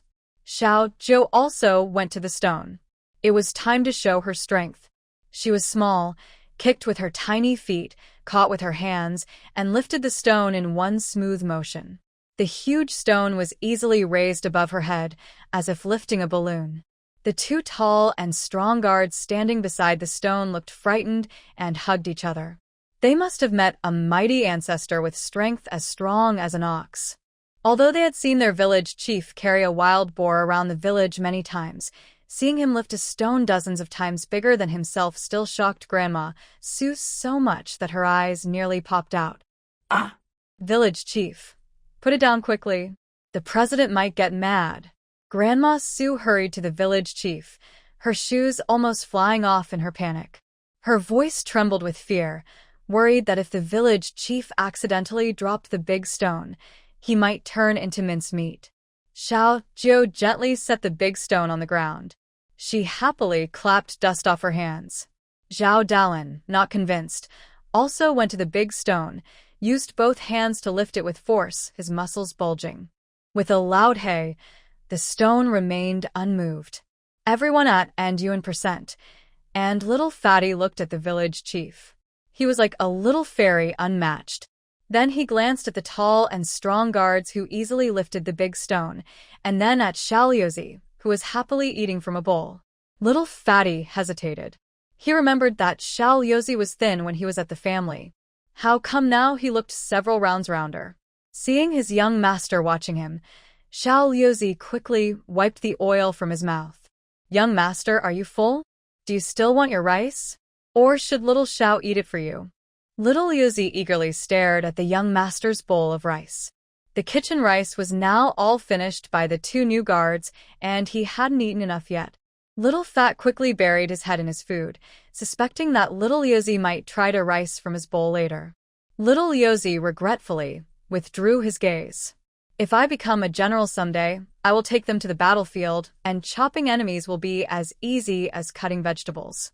Zhao Hu looked at the two guards with shining eyes, imagining himself leading these two brave men to fight heroically. Xiao Jiu climbed onto a stool and stood up, speaking to the two guards. From now on, you will follow me. Don't worry, I guarantee you'll be full. The two guards hurriedly clasped their fists in thanks to their master. No, young master. Old Madame Sue really liked these two strong men. They are excellent farmers, and the village chief is clever. In the future, he won't need to personally scold people anymore. Where is Uncle Qin? After Xiao Jiu successfully convinced the two guards with his strength, he asked old Madame Sue. Oh. He said some words on a note, and went to find your little uncle. Old Madame Sue lifted the village chief down from the stool. What about Stone and Jianghe? Xiao Jiu hadn't seen these two for most of the day. They probably don't even know which ant's yard they are in right now, Old Madame Sue said with a smile, while tidying up the village chief's clothes. The people in this mansion are very fond of these two little guys, absolutely crazy about them. Now that these two kids have so many people playing with them, they aren't constantly watching where the village chief and others are going. If they noticed no one was around this afternoon, they would have caused a fuss. And just then, as if on cue, the maids carried the two back inside. They went straight to the village chief. Village chief, did you secretly go out to play this afternoon? Stone, holding Jiang He, angrily questioned Xiao Jiu. Who said that? I clearly went out openly, Xiao Jiu replied. How do these two little stewards know exactly where they went? We saw you go through a dog hole, and we heard the nest, Stone said angrily. Who? Who said that? The village head, would never go through a dog hole, Xiao Jiu said, pinching Stone's face and pulling it to the sides. Is this kid planning to sneak out through a dog hole next time? Stone looked at the village chief with suspicion. Really? Of course. How could you doubt me? Xiao Jiu turned his head, looking heartbroken. Stone immediately pointed at little Yozi.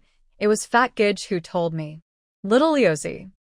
This short, chubby kid not only betrayed him but also spread rumors that he's fat. What does he mean he's fat? Finally, Little Six was scolded by everyone. Little Six, I won't pay attention to those two short kids anymore. Who knew these little brats so young would learn to use fancy words? Don't you go find your senior brother? Xiao Jiu curiously poked Jiang He again. Jiang He was poked so hard he sat down on the ground. Jiang He.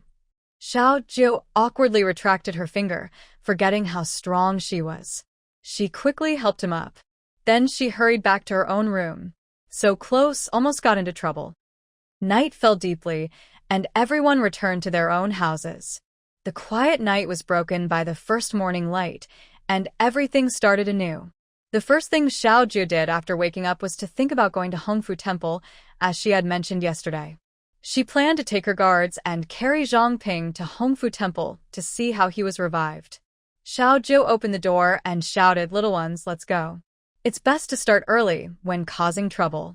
A group of children rushed out quickly. Little Fatty, tying his belt around his stomach, asked, "So early? Have the monks in the temple woken up? You're so silly. Once we carry Zhang Ping over, it'll be late and crowded. We need to get a good spot," Shen Ziyuan said while helping the village chief tie up her hair. Zhao Hu ran out, dressed all crooked. Let's go, let's go." Jing Xian came out with a look of annoyance. "Can't I sleep until noon? You're so energetic, but I don't see you using any of that energy for studying." Jing Xian was getting frustrated. Old Madam Su quickly brought out breakfast. "Village chief, I want to go with you." Yesterday, she heard from a maid in the mansion that the monks at Hongfu Temple were very powerful. Old Madam Su didn't believe it, but if they were even more powerful than her village chief, she had to see for herself. The carriage, with family and children, left the mansion. Everyone looked at the lively street in surprise. "Isn't it morning? Why are there so many people? It's not late. This time is quite late already. If we wait any longer, it will be lunchtime. You all woke up too late." Old Madam Su remembered how Master Su was looking at the closed doors of the children's rooms in the yard this morning, sighing with amusement. Everyone looked at each other, feeling a bit embarrassed. They thought it was still early. The carriage sped up and arrived at Jingzhou Prefecture. Xiao Jiao and the others jumped out and rushed toward the government office. The guards at the door had seen Princess Chengel yesterday and quickly saluted. Xiao Jiao ran all the way asking about the place where Zhang Ping's body was stored. He called the guards to carry the board and headed outside. He left behind a group of confused officials. Did they see it wrong just now? Did Princess Chengel come to the official's office and take the body away? This. Xiao Jiao quickly ran back, calling the officials to follow him. The officials didn't want to listen, but somehow their feet moved along. Not going? Then those two strong men will carry you there themselves. Forget it, life is more important. He wondered what Lord Jingzhou would think when he returned to an empty official's office. He was a bit hopeful. On the way, the common people saw Zhang Ping being carried ahead. Did they find the murderer? And they brought so many officials to catch him? So, a crowd of people followed behind to watch the scene. Everyone in the city who could move headed toward Hongfu Temple. Some clever vendors also followed, carrying their baskets, not missing their business or the fun. People who didn't know might think the city folks were about to attack Hongfu Temple with such a big crowd. Soon, Xiao Jiao and his group arrived at the gate of Hongfu Temple, led by the officials. The monks at the gate looked at the bustling crowd. Although Hongfu Temple was famous, when had so many people ever gathered? When they saw the body being carried, they quickly stopped everyone. Amida Buddha, good benefactors, what is the meaning of this? Why bring the deceased here and disturb the peace of our temple? The monk clasped his hands in prayer, looking kind but with some doubt and unease. Xiao Jiao pointed at Zhang Ping and said, "I heard that your Hongfu Temple can bring people back to life. Look, the body is here. Let him come back to life, so I can see." As soon as he said this, the people around cheered up. They rushed to the temple gate, kneeling on the ground with their hands clasped, praying sincerely toward the temple. They kept shouting, asking the holy monks to show their divine power and bring the poor Zhang Ping back to life. "Holy monks, Zhang Ping is in a terrible state. His wife died, his child was lost, and only his sick old father is left at home. And he died mysteriously. Yes, holy monks, saving a life is more important than building 7-story pagodas. Holy monks, saving lives is a great virtue." These common people genuinely wanted Hongfu Temple to save Zhang Ping, but mostly, they wanted to see the miracle of resurrection. After all, everyone loved to witness legendary stories firsthand. The monks felt annoyed. This young girl was here to cause trouble. The monk put on a wise and mysterious look and said, "Our Hongfu Temple only saves those with a special fate. This person has no connection with our temple, so we do not dare to go against the natural order." Zhao Hu asked seriously, If your Hongfu temple doesn't dare to go against the natural order, what kind of blessing are you actually spreading? Next to them, the court official was sweating heavily, worried that the little monk's words might offend the high monks of Hongfu Temple. He quickly stepped forward and changed the subject, saying, "Master, we are officials from Jingzhou Prefecture. We are here to investigate the case of Zhang Ping falling into the water. Please kindly assist us." The monk glanced at the children around Xiaojiu and snorted coldly. "Since you are officials handling a case, Hongfu Temple will cooperate. Please wait a moment while I report to the abbot." After speaking, the monk turned and hurried into the temple. Soon after, a middle-aged monk dressed in robes, with a dignified presence, came out slowly. This was the abbot of Hongfu Temple, named Huiming. When Huiming approached, he was slightly stunned to see Xiaoju staring at him with curiosity. Huiming squinted slightly, his gaze falling on Xiaoju with a thoughtful expression. He noticed that a faint mist surrounded the girl, which was quite strange. However, within this mist, Huiming faintly sensed a powerful fate. This fate was like a surging dark current flowing beneath the mist. Huiming stared at the girl, trying to see through the mist to find the source of this fate. But the mist seemed to have a mysterious power, blocking everything tightly. Could this be the powerful fate that the ruler was looking for? Xiaoju saw the monk staring at her continuously, which made her very uncomfortable. She released her mental energy and sharply attacked the monk. Huiming wanted to continue investigating the unusual destiny surrounding the girl. Suddenly, a strong, mysterious force rushed toward his head. Before Huiming could react, he fainted and lost consciousness. Everyone at did the abbot faint just because he was staring at a little girl? Village chief, it seems like you scare him into fainting. Zhao Hu swallowed hard. When did the village chief's power increase again? He could actually scare someone into fainting from a distance. This skill, he really wanted to learn it. Xiaoju looked at the group of guards standing nearby and whispered, "This abbot of Hongfu Temple isn't in good health. He's so weak that just walking the short distance made him faint." "Guards, is that true?" The guards looked at the abbot lying on the ground with strange eyes. The monk beside them hurriedly regained his composure, confused and flustered, and helped the abbot into the temple. "System. Clearly, it was you who made the person faint. Xiaojiu, who told him to keep staring at me. It made me uncomfortable. My cousin said, when you meet a pervert like that, you have to teach him a good lesson." The system is a bit speechless. "Host, he is a monk." Xiaojiu shrugs. "So what?" System. "He was just looking at you to spy on your secrets, but it's also good that you made him faint." Xiaojiu is shocked. "Can he see you?" System. "No way, just a human." Xiaojiu. "Since you're so powerful, help me bring Zhang Ping back to life. I want to find out who beat him to death." System. "I don't have that much power." Xiaojiu. Draws a circle and curses you. The system goes offline to avoid arguing with the kid. Xiaojiu and a few others stand at the door, waiting for a long time until the monk inside comes out. Bored, Xiaojiu uses his mental energy to peek inside and see what the people are doing. He sees the abbot lying down, surrounded by a group of monks.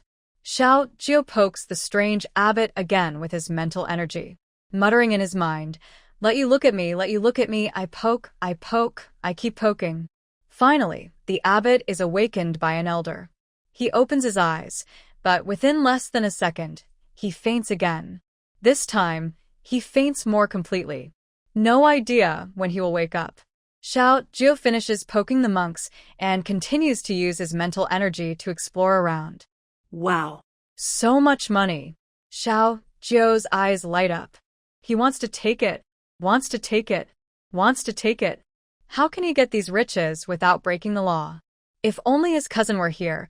She's a college student and reads more books than him, so she must know. Xiaojiu glances at the small money. His mental energy continues to drift inside the temple. Is there an empty space below? He looks down. Yuan %, and he's scared to death. So many bodies? He keeps exploring further inside. Wait. Yama, the god of death? Why is he tied to a cross, all injured? Who? How dare they bully their master? Xiao Jiao is furious. He quickly rushes in like a gust of wind. Princess Changle barged in. Will she have a chance to come out? If anything happens to Princess Changle inside, His Majesty will surely order these guards to be buried with her. These guards are going crazy. They would rather die later than be executed immediately or be killed by the monks of Hongfu Temple. The deputy prefect quickly left some guards to watch over Zhang Ping and ordered the others to rush inside. Confused villagers only saw that the group who entered was probably children of some powerful family, acting arrogantly and maliciously offending Hongfu Temple. They loudly protested outside the temple. Where do these kids come from?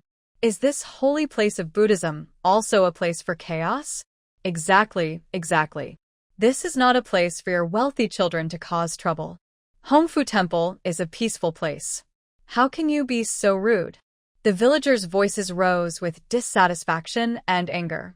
Hearing the villagers scolding her village chief, Granny Sue couldn't hold back. What's wrong?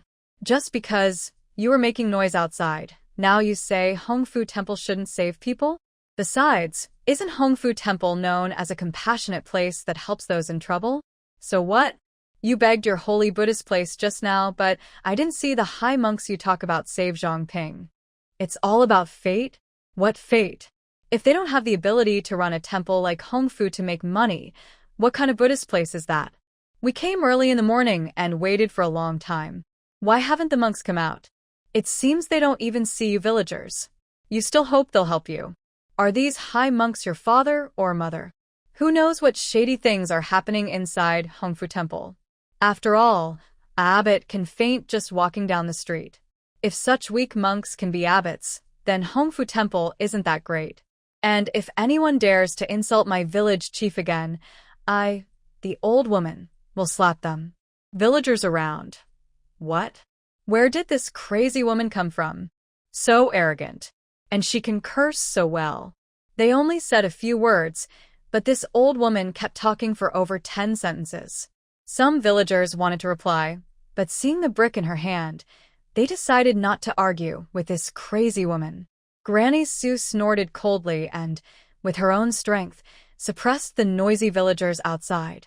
Inside the temple, Xiao Jiao had just barged in when suddenly several experts appeared out of nowhere, rushing straight at Xiao Jiao. Xiao Jiao looked at the fist coming straight at him. Silently, he extended his small fist and fiercely punched back. The opponent only felt a huge force hit him, and he was knocked away. Along the way, it seemed he even went through a few walls before losing consciousness. Other martial artists saw this and paused for half a second, then quickly realized this was a skilled young fighter. They all rushed forward, aiming at Xiao Jiao. Xiao Jiao quietly took out a brick that Grandma Sue had hidden in her cloth bag before leaving, and started smashing it like knocking a radish. Knock one out cold after another. Among them, a chicken appeared out of nowhere, pecking at people's eyes. Other monks inside the temple saw the trouble and hurriedly grabbed their weapons. Zhao Hu and a few guards rushed into the temple and saw the scene. Without hesitation, they joined the fight. Compared to these highly skilled monks, Zhao Hu and his friends were too weak. Soon, Zhao Hu was knocked to the ground by a palm strike. The monk grinned sinisterly, saying, "Boy, how dare you disturb the peace of Hongfu Temple? Today is your death day." Then he pointed his finger at Zhao Hu's throat. Zhao Hu calmly took out his stun baton and aimed it at the monk's finger. The monk twitched and fainted with a smile. Just as the monk was about to hit Zhao Hu, he quickly rolled on the ground to escape. Zhao Hu, who had been hit by the palm, grimaced in pain. "How dare you hit my stomach? I'll show you my brick." He grabbed a brick from somewhere and threw it at the monk. The so-called powerful monk was knocked out cold. Meanwhile, Ado, Tainyo, and Little Fatty hid behind two burly guards, jumping and stabbing at the monks who came close. The monks couldn't do anything about them. Shiren and Shinji Yuan, full of hidden weapons, hid among the crowd and wildly shot darts at the monks. The monks saw Jing Xian, who was clumsy in martial arts, and planned to capture him as a hostage. Ding Xin Niva. He quickly ran toward the village chief, sticking close to Xiao Jiao. The monks trying to catch Jing Xian were knocked out by Xiao Jiu with a quick. The guards thought they wouldn't survive this attack, but to their surprise, these kids were so powerful. They suddenly felt energized, like they had been injected with chicken blood. This group of young guards could someday say they fought against the monks of Hongfu Temple, something they could boast about for a lifetime. After knocking out the monks, Xiao Jiu headed toward the place where Yan Fuzi was locked up. They couldn't find the mechanism or open the secret room. It's okay. With one punch, the wall collapsed and the ground shook. The two guards saw their young master heading toward the secret room and quickly followed. Xiao Jiu followed the guidance of his spiritual power downward. Soon, he saw the Lord Yan hanging on the cross.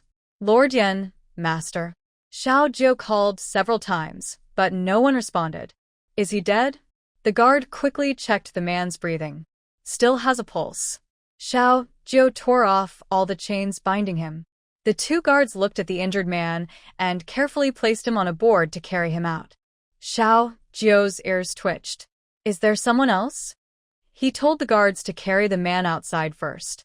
Then, he went to a dungeon. Inside, there were a group of children. Xiao Jiu suddenly remembered the children in the cave near Shangyun town. Could they all be connected? He was furious. Human traffickers deserve to be punished. The children, hearing the noise, trembled in fear. When they saw it was a little girl, they finally relaxed. They had been captured too, so pitiful. Xiao Jiu approached the dungeon and quickly unlocked several locks. He looked at the children still stunned. Let's go. Time to get revenge. When the children heard what the little girl said, they snapped out of their shock. Revenge? One child whispered. Yes. Later, you can beat them up hard. Xiao Jiu encouraged the children to follow him. The children hurriedly thanked him and followed closely behind the girl. They had just seen her gently pull on a lock made of mysterious iron that sealed the door, so easily opened. The children looked at Xiao Jiu as if they saw hope. A group of people left the secret room. The prefect saw Princess Changel come out and sighed in relief. Everything was fine. Everything was fine. But when he saw the group of children behind her, he felt his life was in danger. How could so many children appear in this temple? Could it be that the missing children recently were taken by Hongfu Temple? That temple was involved in kidnapping children? The prefect, just a small official, realized what a big case this was. He wanted to pretend he saw nothing, but his conscience wouldn't let him. He clenched his teeth and decided to follow Princess Changel and take a gamble. Since the matter was already exposed, he might as well reveal everything. Better to go all out. He quickly ordered the guards to tie up the monks, lying on the ground, half dead. Then a group of officers hurried back to report to the Lord Prefect of Jingzhou. The deputy prefect approached Princess Changel and bowed politely, saying, Princess, this Hongfu temple is very sinful. Should we send someone to report to His Majesty? Who is His Majesty? Little Jiu looked at him, with confusion. You're really joking, Princess. I'm not joking at all. Little Jiu asked seriously. She genuinely didn't know. The deputy prefect hesitated and changed his question. Princess, should we report the matter of Hongfu Temple to your father? Little Jiu thought for a moment. Her father was probably her dad. Tell him, she said, showing no interest in her father, whom she had only met once, and continued heading toward the place where bones were buried. Seeing the deputy prefect following behind, Little Jiu pointed to the peony flowers ahead and said, Dig up all this area. The deputy prefect quickly replied, These flowers are said to be used as ingredients for beauty creams. Many ladies in the capital buy them at high prices, including the Princess Dowager. Are you sure you want to dig? The deputy prefect became even more nervous. Princess Changel had already caused trouble at Hongfu Temple, and now she wanted to make enemies of all the ladies in the capital? Seeing him hesitate, Princess Changel raised her small fist. The deputy prefect grabbed a shovel and hurried toward the peony flowers. What are ladies? What is the princess? None of it mattered more than his life. He swung the shovel and started digging desperately. The little princess's small fist was so intimidating that the monks nearby fainted when struck. If his old bones got hit, he might not survive. Looking at the other officers, who also saw her small fist, They immediately started searching for tools to dig. Everyone worked harder than the next, all afraid that they might end up lying on the ground later. "Wait, I think I've hit something," said an officer, continuing to dig. He dug out a piece of bone, and he was so frightened he sat down the ground. Dead. Dead. "Person. I also dug out a bone. I have one too." And I. The officers were covered in sweat and trembling with fear. Their legs felt weak as they stood among the peony bushes. They must have been standing on a dead person's bones. Ah. "I think I stepped on something." A timid officer, scared out of his wits, covered his head and ran out of the temple, pale-faced, clutching a pillar and vomiting uncontrollably. "What's going on?" The villagers looked at the officers, who seemed like they had seen a ghost, confused. "Let's go inside and see." The villagers gathered in groups and headed in. Looking at the tied-up holy monk, the villagers angrily said, "You bandits! How dare you offend a high monk?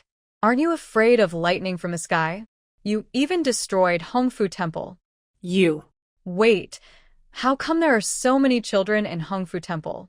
A sharp-eyed villager saw the children huddled together and immediately sensed something was wrong. "Isn't that Zhang Ping's son? Why is he in Hongfu Temple? Could it be that the recent disappearances of children everywhere were caused by Hongfu Temple?" Hearing this, the officers suddenly understood and said, "Could it be that Zhang Ping went out the night before because he knew his son was kidnapped and taken to Hongfu Temple?" It turns out Zhang Ping was pushed into the river and drowned by a high monk from Hongfu Temple. What? The high monk from Hongfu Temple also kills people? The villagers couldn't believe it. Some villagers saw a group of officers digging something nearby and hurried over. When they saw the bones and bodies being uncovered, some villagers couldn't bear it. They turned pale and ran outside the temple, leaning against a pillar and vomiting. A few braver villagers also felt their legs weaken. They were stunned. Should they be more shocked that Hongfu Temple was hiding so many children, or that there were so many bodies? The villagers felt as if their faith had collapsed. While everyone was distracted by the digging, Xiao Jiu quietly and secretly started collecting things from each room with Suehua. Now, they could legally and reasonably take the money and valuables. To Xiao Jiu, these were her rewards for today. The system looked at the gold, silver, and treasures in the host's storage bag. It was shocked. She hadn't done much, yet she was already incredibly rich. It hadn't even started urging the host to find ways to get even richer, yet she was almost a billionaire. Was the host planning to stay in this line of work forever? Her skills were becoming more refined. Zhao Hu and the others finally found the village chief. They saw the village chief gathering a bunch of money and stuffing it into his bag. Zhao Hu and the others' eyes lit up. They immediately followed suit, searching every corner of the room, under the bed, on the eaves, every nook and cranny. Wow. It turns out being a monk is so profitable. If I had known, I would have let my dad become one too, Zhao Hu said, eyes sparkling at the gold and silver treasures they found. If your dad hears that, he'll beat you to death, Jingxin said, bringing a bag to pack all the money, jewelry, and valuables they found, slinging it over her shoulder. "Once we go back, I will fix up that broken Taoist temple completely, and then hire a cook so that the master and brothers can enjoy meat every meal," Jingxin said happily. The chubby boy looked at the money he found. "My dad always says how hard he works to earn money. It took him decades to save up as much as our family has. I think he's lying. It's actually easy to make money. The 1,000+ liang I brought out has already increased dozens of times." Shin Ziyuan looked at the jewelry in her arms and sighed. "Exactly. My dad always says the county office is poor and can't even pay salaries. I think he's not working hard enough. If he earned money like I do, the office's salary could double." They all dreamed about how good it would be to make so much money. "Shuren, what are you doing?" Ado asked as he watched Shuren searching and suddenly stared blankly at a wall. "There's a hidden compartment here, but I can't find the switch," Shuren said, knocking on the wall. Xiao Jiu pushed him aside. He pointed his finger at the spot Shuren had just knocked and pushed forward. A hole appeared in the wall, and several ledgers fell out. Xiao Jiu glanced at them, but wasn't interested. Ado picked one up and looked at it, pointing to a place on the ledger, Shangyun Town. Isn't this the Man Song family? Ado quickly picked it up.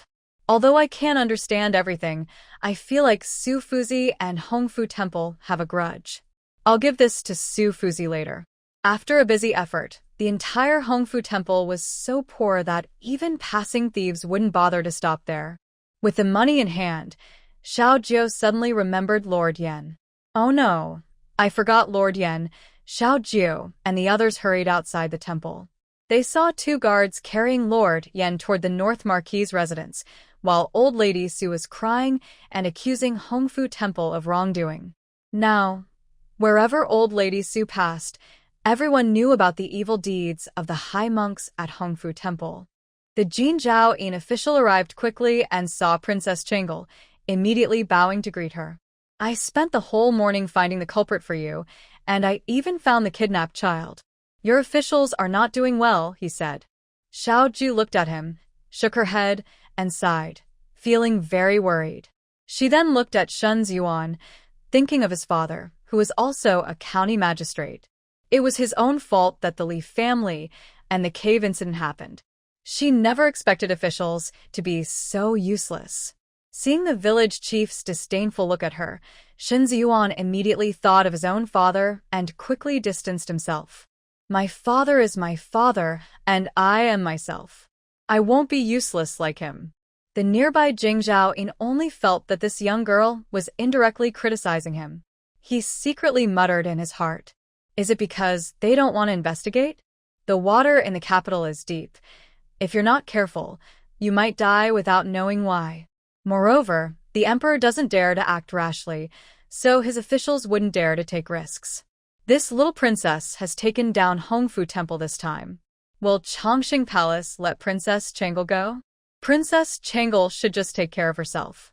Xiao Jiu glanced at Jingzhao Yin and continued, You better handle the rest quickly. If you still can't do it well, I'll take your place and let Ado sit there. I think he's more suitable. Ado quickly nodded. He wanted to be an official. Jingzhao Yin looked at Ado, who was glaring at him fiercely. He was truly daring, saying and thinking big. He couldn't help but doubt whether Princess Changle could really do such a rebellious thing. Jingzhao Yin hurriedly said he would do his best, even if it meant risking everything.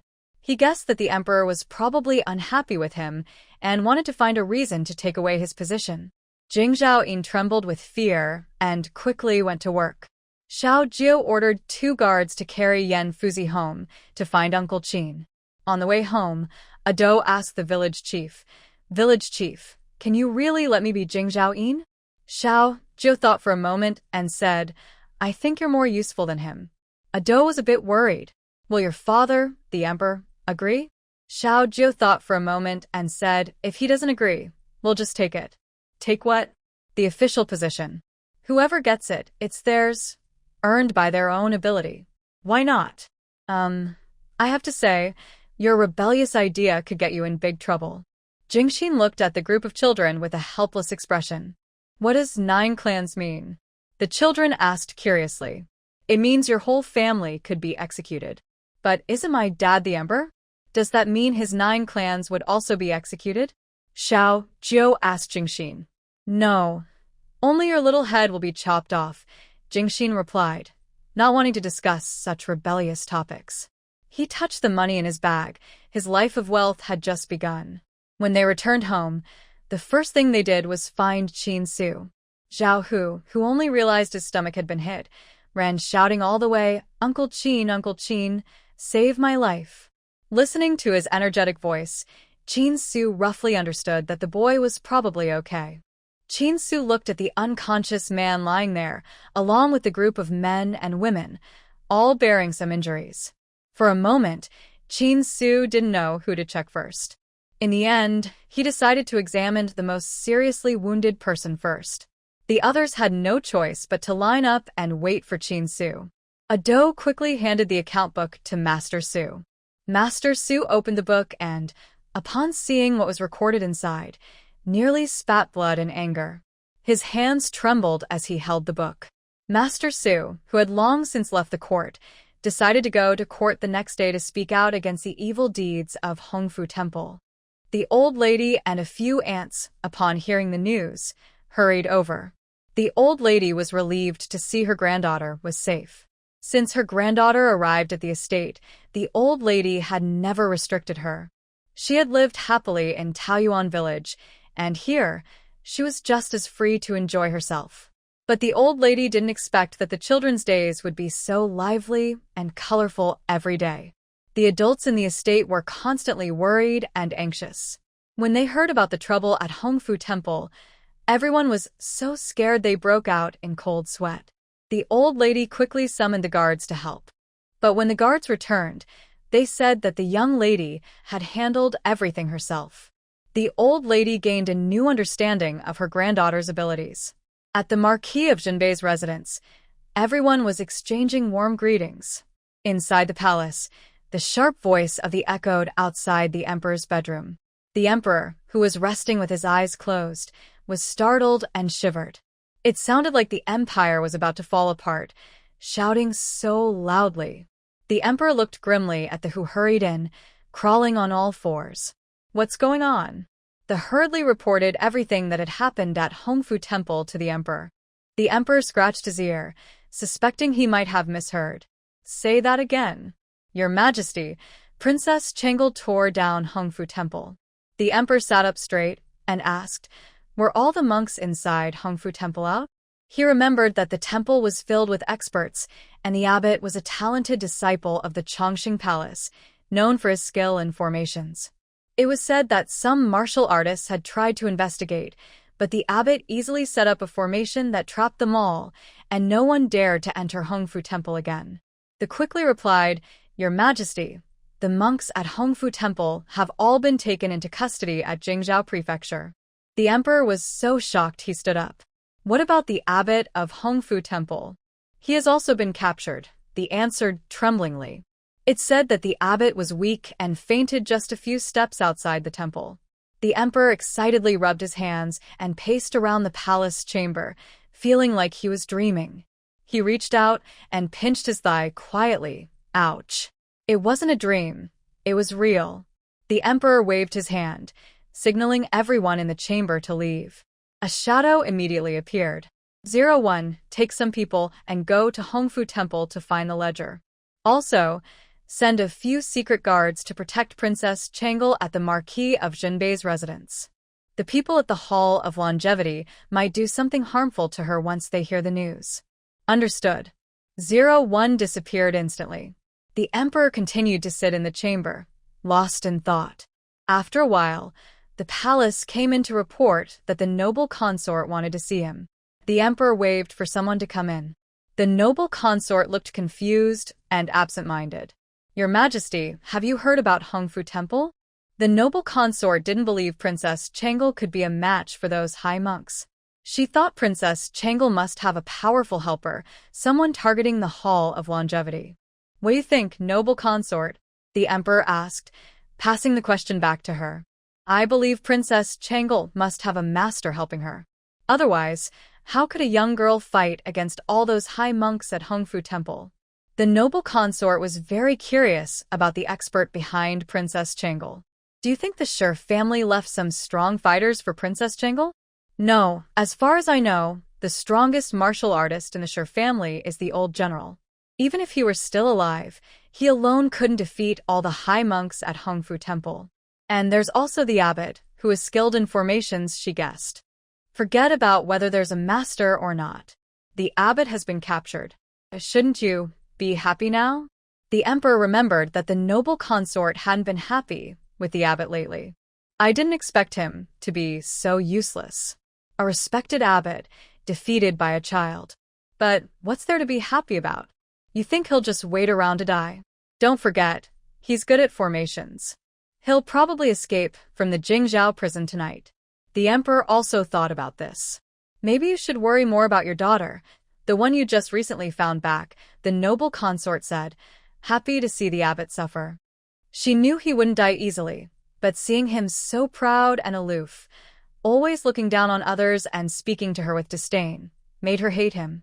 Now that he was thrown into prison, she felt a little better. The emperor also thought of this, and his face darkened immediately. Seeing this, the noble consort happily left, pleased with herself. After a short while, the hidden guard sent to find the account book at Hongfu Temple also returned. Your Majesty, I was a step too late. I couldn't find the account book, and I don't know where the people from Hongfu Temple are hiding. Also, I found that the temple's belongings have been moved somewhere else. Now, Hongfu Temple is just an empty shell. And Your Majesty, according to the villagers nearby, they also rescued a man from the temple's dungeon, who was then carried into the Marquis of Jinbei's residence by Princess Changle.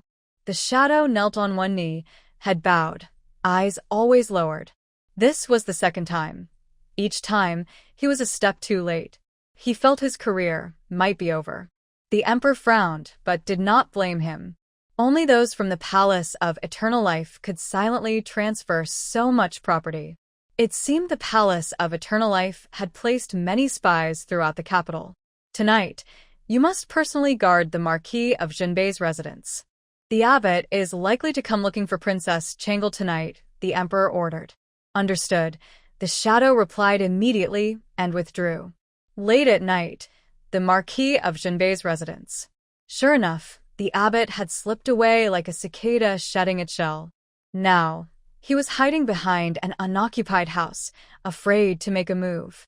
He wanted to see what kind of expert was hiding behind Princess Changle. A few young boys gathered around Yan Fuzi's bed. Uncle Qin, is Yan Fuzi badly hurt? How long will it take to recover? Qin Su sighed softly and said slowly, the injuries on Yan Fuzi are quite serious. He looked back and forth at Yan Yan, full of pity. Some of these wounds are healing, but others are still bleeding. It's clear he's been tortured for a long time. He needs good rest and care. So Yan Fuzi hasn't come to see us all these days because he was captured by others? That's too much. Village chief, let's go beat up those monks again, a few children said angrily. The children felt that beating up the monks at Hongfu Temple earlier was not enough. They wanted each of them to look as battered as Yan Fuzi. Little Jiu looked at Yan Fuzi, and more dangerous thoughts grew in his mind. The system spoke promptly. Congratulations to the host for uncovering Zhang Ping's identity and finding the murderer who killed Zhang Ping. Reward: 100 points plus 1 lottery draw. Because the host exposed the crimes of Hongfu Temple and saved countless children from danger, the system grants an extra 600 points plus 1 lottery draw. Little Gio used both lottery chances. The draw was successful. Reward: a comprehensive guide to secretaries. Reward: 10 boxes of family-sized firecrackers. Little Ju looked at the storage bag, where she had drawn a swona last time and firecrackers this time. These were the main tools her grandfather used when he left. Clearly, this system was trying to tell her she should develop a full funeral service business early on. Little Ju looked down at herself. She was dressed beautifully and brightly, but she didn't look like someone who worked in this field. Humph. She called the children to go outside. Village chief, have you thought of a plan? Zhao, who asked quickly. Shh. Keep your voice down. She glanced at the maid and servant nearby. Little Joe thought this matter couldn't be known to her grandmother and the others. So, a few children quietly moved to a deserted place. When the abbot saw someone approaching, he quickly hid, slipping into an empty house. But when he smelled the strong stench, he thought, bad luck. I just hid in this outhouse. The abbot covered his nose with his sleeve and carefully watched the visitors. Village chief, should we go to the Jingzhou government jail now? Think about it some more, Little Jiu said. She thought beating them up in the jail would be too easy on them. The children fell silent, wondering if this method was not good enough. Ado quickly squatted on the ground, staring at the dirt in a daze. Was there anything better than beating people up? Seeing everyone unable to come up with a good idea, Little Joe also squatted down and daydreamed. Suddenly, Shuren remembered the gadget secretary manual she had just drawn, and she took it out of her pocket to give to Shuren. Here, learn it well. Shuren quickly took the book from Little Joe's hand, flipped through it, and was captivated by the various diagrams and structures. She was so interested she couldn't put it down, happily saying, "Thank you, sister." Little Ju looked at the eager crowd. No, why did these people want everything they saw? I only have one copy, and you're not interested in mechanical tricks anyway. She looked at the firecrackers she had just drawn from her storage bag. After thinking for a moment, she took out a few powerful firecrackers and handed one to each person. "What's this?" they asked curiously, looking at the cylindrical objects in their hands. "This is firecracker. When you light the fuse, it will explode. Next time we can use it to fish in the river," Little Jo said. As soon as she finished, Xiao Hu couldn't wait and lit the fuse. "You idiot! Throw it away quickly. Throw it far," Little Jo shouted, scared out of her wits. Xiao Hu's mind hadn't reacted yet, but his hand obediently threw the firecracker far away, right into a nearby outhouse. The abbot saw the children throw something into the distance, then it fell into a nearby cesspit. Before he could react, there was a loud bang. The mysterious object in the pit exploded, sending debris flying and drenching the abbot from head to toe. The abbot watched helplessly as the strange liquid flowed into his nose and mouth, still dripping down. He ignored whether there were any hidden experts in the North Marquis residence. Today, he was determined to eliminate these little troublemakers. Xiao Hu and the others were still stunned by the power of the firecrackers and wondered what they had blown up, especially since it was so foul-smelling. Suddenly, a figure resembling someone crawling out of a cesspit charged toward them. "You, Xiao Hu, what did you up?" "You." A few children ran away in a panic. "Ah." "You, it's too disgusting." "You, don't come near me." "Xiao Hu, you're finished. You blew up a ghost from the latrine." You. The yard was filled with cries of "you. You're all dead." The abbot shouted at the children. The ghost, now seeming to have become a spirit, could even talk. "You, it's so scary," the children exclaimed as they ran even faster. Seeing the ghost relentlessly chasing them, Xiao Jiu couldn't take it anymore. He picked up a stone and threw it at the ghost covered in strange liquid. The stone flew straight toward the abbot's head. Blinded by the strange liquid, the abbot was struck and fell backward, unconscious again. Everyone in the North Marquis residence heard the commotion and rushed toward the outhouse. The first to arrive was old Madame Su, who immediately smelled the terrible stench. Seeing Xiao Hu and the others, she was furious. These children had gone too far. They were out of control and now messing with the outhouse, playing with something disgusting. Old Madame Su spun around looking for a tool. She grabbed a nearby broom and rushed over to Iron Bull and Xiao Hu, swinging the broom at them. She thought only these two would be interested in such disgusting things, especially the feces in the latrine. "Why are you two playing with such gross stuff? You even brought the village chief here. I think you're just itching for trouble. You, today I'll teach you a lesson. This smell is terrible. And you." You. Old Madame Sue's mouth was so foul she didn't want to speak anymore. She kept hitting the two with the broom, furious. Xiao, who was wrongly accused. He didn't know that casually throwing something could land in the outhouse and accidentally create a mischievous creature. "Oh, right. A mischievous creature. Grandma Sue, it wasn't me. There are ghosts in the outhouse. It's a mischievous spirit that has become real. The ghost is secretly playing in the outhouse, and it's not our fault." Xiao Hu quickly tried to shift the blame, pointing at the ghost who had fainted nearby. Tainyo nodded in agreement with Xiao Hu's explanation. Indeed, the grandma who practiced martial arts knew how to fight fiercely. Grandma Su stopped what she was doing and looked toward the spot Xiao Hu pointed at. At first, she only smelled a terrible odor and felt sick, but when she saw the actual thing on the ground, her stomach turned upside down. Her face turned green with disgust. She threw down her broom and hurried toward the village chief's house. Seeing the village chief holding his nose, grimacing, and crouching against the wall, Grandma Su felt heartbroken. Her young village chief was suffering so much at such a young age. This troublemaker had even made her village chief so disgusted he couldn't think straight. Soon after, others from the government arrived. Seeing the group crouched on the wall and smelling the overwhelming stench, Grandma Su quickly pointed at the ground to show them. She didn't want to be the only one suffering from this foulness today. The arriving people felt their eyes were dirty and wished they could close them. Then, there was a commotion everywhere in the government office. Finally, the steward was the first to regain his senses. He quickly ordered people to clean the outhouse and courtyard, wash away the dirt on the ground, and find out what kind of evil spirit was causing trouble. How could it be so wicked as to play in their town's outhouse? The dirt on the ground was washed away by the servants, revealing the true form of the creature.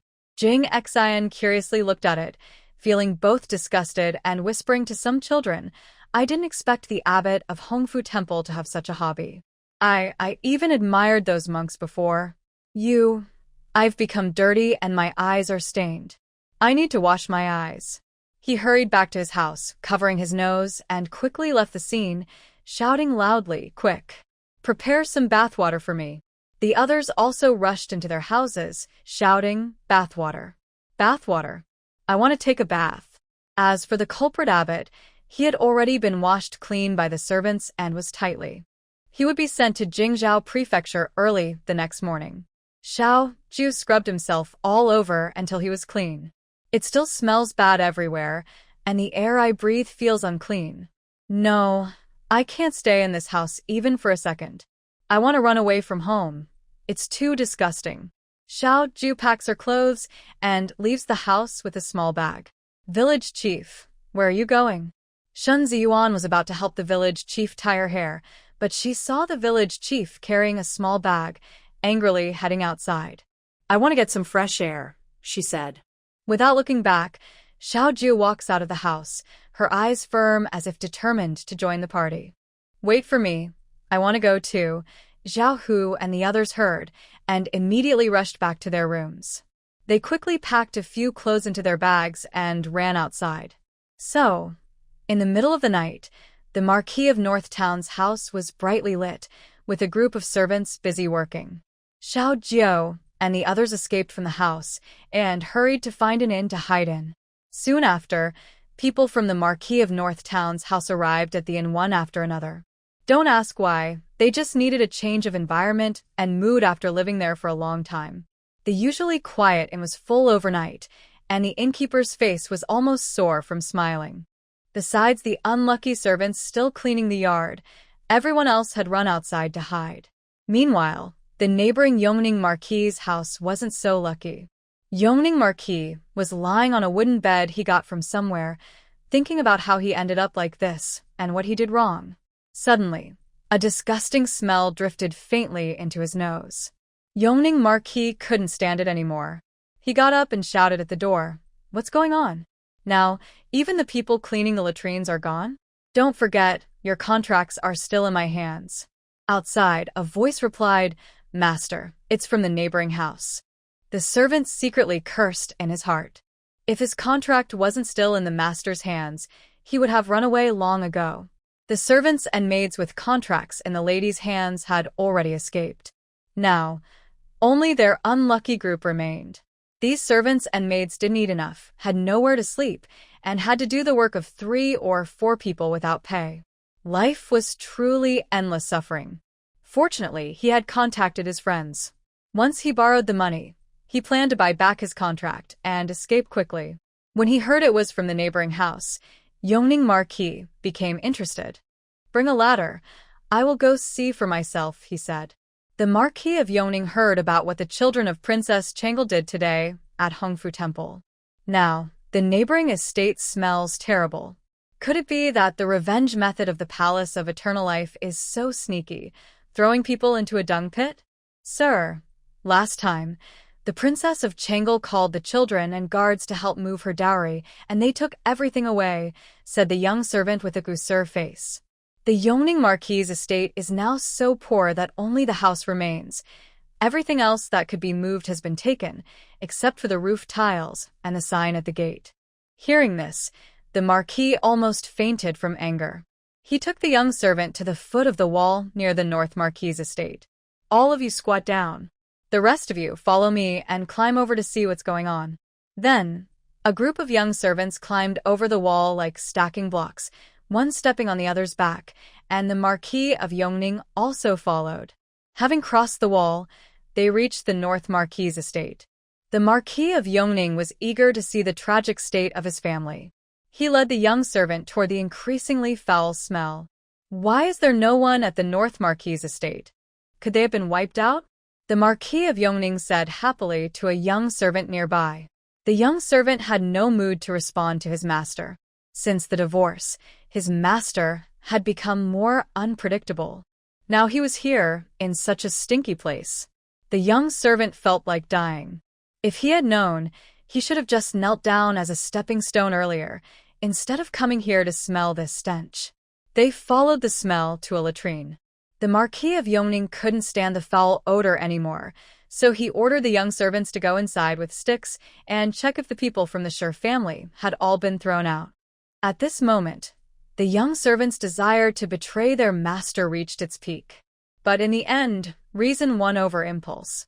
The young servants took sticks and headed toward the latrine. Meanwhile, inside the palace, Ling Yi led the secret guards swiftly to the North Marquis estate. They saw a group of young servants and maids carrying bundles leaving the gate. Ling Yi concealed himself and listened from the shadows. Whoever did this is so cruel, blowing up our North Marquis latrine. Now the old lady and the young princess have to pack up and stay at an inn, said one young servant angrily. They had just cleaned the latrine yard, but the foul smell wouldn't go away. Now, these maids and servants could only run out to seek refuge. Exactly. Who could have a grudge against our North Marquis estate and come up with such a sneaky plan? Said a group of maids, covering their noses and hurriedly fleeing from the estate. Upon hearing this, 01 quickly checked around the North Town Marquis' residence and saw the Earl of Yongning instructing servants to hold sticks and cause trouble in the outhouse, though he wasn't sure what they were doing. Thinking about what the maids and servants at the gate had said earlier, his mind automatically connected the dots. It seemed that the Earl of Yongning, holding a grudge because Princess Changle had caused him to lose money and his official position, had sneaked over late at night, ordered the servants to stir up trouble in the outhouse, and forced everyone in the North Town Marquis' residence to hide outside because of the foul smell. Confident that he had uncovered the truth, 01 led his guards to retreat. The place was too stinky. It was no place for people. As for the abbot, even if he arrived, he wouldn't be able to find Princess Changle's location right away. 01 hurried to the palace. When he returned to the emperor's sleeping quarters, he saw that the emperor was still awake, so he quickly approached. The emperor, seeing 01, who should have been at the North Town Marquis' residence, now standing here, felt a pang of worry. "You're a step too late again?" 01 awkwardly replied, "Your Majesty, Princess Changle is not at the North Town Marquis' residence." The emperor was about to speak, but suddenly caught a faint foul smell, covering his nose and stepping back in disgust. "Where have you been?" he asked. Seeing the emperor cover his nose and step back, 01 felt even more embarrassed. He then explained everything about the North Town Marquis' residence. "I saw the Earl of Yongning instructing his servants to cause trouble in the outhouse, and now the entire residence is filled with a terrible smell. Everyone inside, including the master and the maids and servants, has run out to avoid the stench." The emperor listened and found it absurd. Could it be that the usually charming Earl of Yongning was so narrow-minded that he would do such shameful things? Did he become mentally disturbed after divorcing his wife? Or was it because he was recently confined and went mad? No matter the reason, it was unacceptable for the Earl of Yongning to sneak over and do such things. The emperor's forehead throbbed with anger. Could it be that his officials, after a little provocation, would do such wicked deeds? Would he have to smell their stench during future court sessions? He waved his hand to dismiss 01 and summoned the palace. Immediately, he issued an edict. The Earl of Yongning, already demoted to Baron, would be further reduced to Viscount. Early the next morning, after the Earl of Yongning finished climbing over the wall and returning home, he received the imperial decree. He thought the emperor finally remembered him and was going to restore his position. In Fuzhou, everyone happily went out to receive the imperial decree. The old lady looked at the official holding the decree with anticipation, Good days are coming. Gong Gong, holding the decree with both hands, spoke sharply in the dilapidated Earl's residence. Count Yongning is narrow-minded, quick to take revenge, and lacks grace. He is not fit to be a good official. Today, his title is revoked, and he is demoted to Viscount as a punishment. I hope he will reflect quietly at home and not commit such wrongdoings again. This is an order. The old lady's joy was suddenly cut off, as if someone had grabbed her throat, making her unable to speak. The former Marquis of Yongning, now Count Yongning, or rather, now Viscount Yongning, looked confused at the official delivering the decree. He hurriedly explained, "Official, has the Emperor made a mistake? I have been staying at home all this time. How could I have done anything to offend others?" The official raised his chin and glared at the kneeling Viscount Yongning. "Are you trying to oppose the imperial order? And you, now calling yourself Viscount Yongning, please stop calling yourself Marquis. If the Emperor finds out, your title will be revoked completely." Overwhelmed with frustration and unable to express himself, Viscount Yongning could only tearfully accept the mysterious decree. During the morning court session, Su Taifu, who had already left the court, suddenly reappeared. He held a ledger from Hongfu Temple, which he seemed to have obtained from nowhere, and passionately accused the temple of terrible crimes, details so shocking they made people shudder. The officials initially wanted to stay out of trouble and avoid offending the Long Life Palace. But when they learned that the skincare creams, blushes, and powders used by their wives were made from peony flowers grown using the corpses of the dead as fertilizer, they felt disgusted and believed vengeful spirits might come to seek revenge at their homes. After finishing his accusations against Hongfu Temple, Su Taifu, with his hands behind his back, trembled with anger. When he looked at the officials in the hall, he grew even angrier and began to attack indiscriminately. "The esteemed inspector of Jingzhou, how could you fail to notice so many children disappearing over the past few years? That's gross negligence. And you, officials, in your positions but not doing your jobs, how could you not see the evil deeds of Hongfu Temple? It's a shame for the people. Prime Minister, as the head of civil officials, you've done nothing. You are completely useless. And you, the censors, who can't even oversee these matters, what's the point of your salaries?" After criticizing the officials, Su Taifu turned to the emperor. "Your Majesty, it's time for you to reflect. If your ministers are so incompetent, don't you bear some responsibility?" After a loud outburst, Grand Tutor Su left feeling refreshed and carefree. As he stepped out of the Golden Palace, he felt relieved. The quiet little monk was right. Holding in bad words makes the heart dirty, but speaking them clears the mind. Inside the hall, the officials' faces turned red with anger. After Su Taifu left, the emperor was stunned for a moment before instructing his officials to arrest the people listed in the account book and to rescue those who needed help. Then he dismissed the court. Walking quickly back to his private palace, the emperor kept thinking something was wrong. He wondered if Su Taifu had just insulted him with words he wanted to say himself. He felt like he was overshadowed and couldn't speak his mind. Instead, Su Taifu had finished his tirade and even insulted himself, but the emperor hadn't responded. Now, Su Taifu had simply left with a wave of his sleeve. The more the emperor thought about it, the angrier he became. He wondered how he let Su Taifu walk away so easily. He considered issuing a decree to scold Su Taifu for disrespecting the emperor's authority, but that would make him look petty and narrow-minded. The emperor felt increasingly frustrated, especially since he hadn't been able to express himself properly earlier. He was so upset that he couldn't even finish his breakfast. Yesterday, the incident at Hongfu Temple was widely publicized by Old Lady Su. People learned that Hongfu Temple was not just involved in kidnapping children inside the temple. Similar incidents had happened in other places like Qingshan County. As the story about the account book spread during the morning court, everyone realized that Hongfu Temple was not only the mastermind but also guilty of many crimes. People began to suspect that the Longxing Palace behind Hongfu Temple might be involved, which made them question their faith in the Longxing Palace. Meanwhile, inside the calm and solemn National Master's residence, Sunlight streamed through the window onto a chessboard.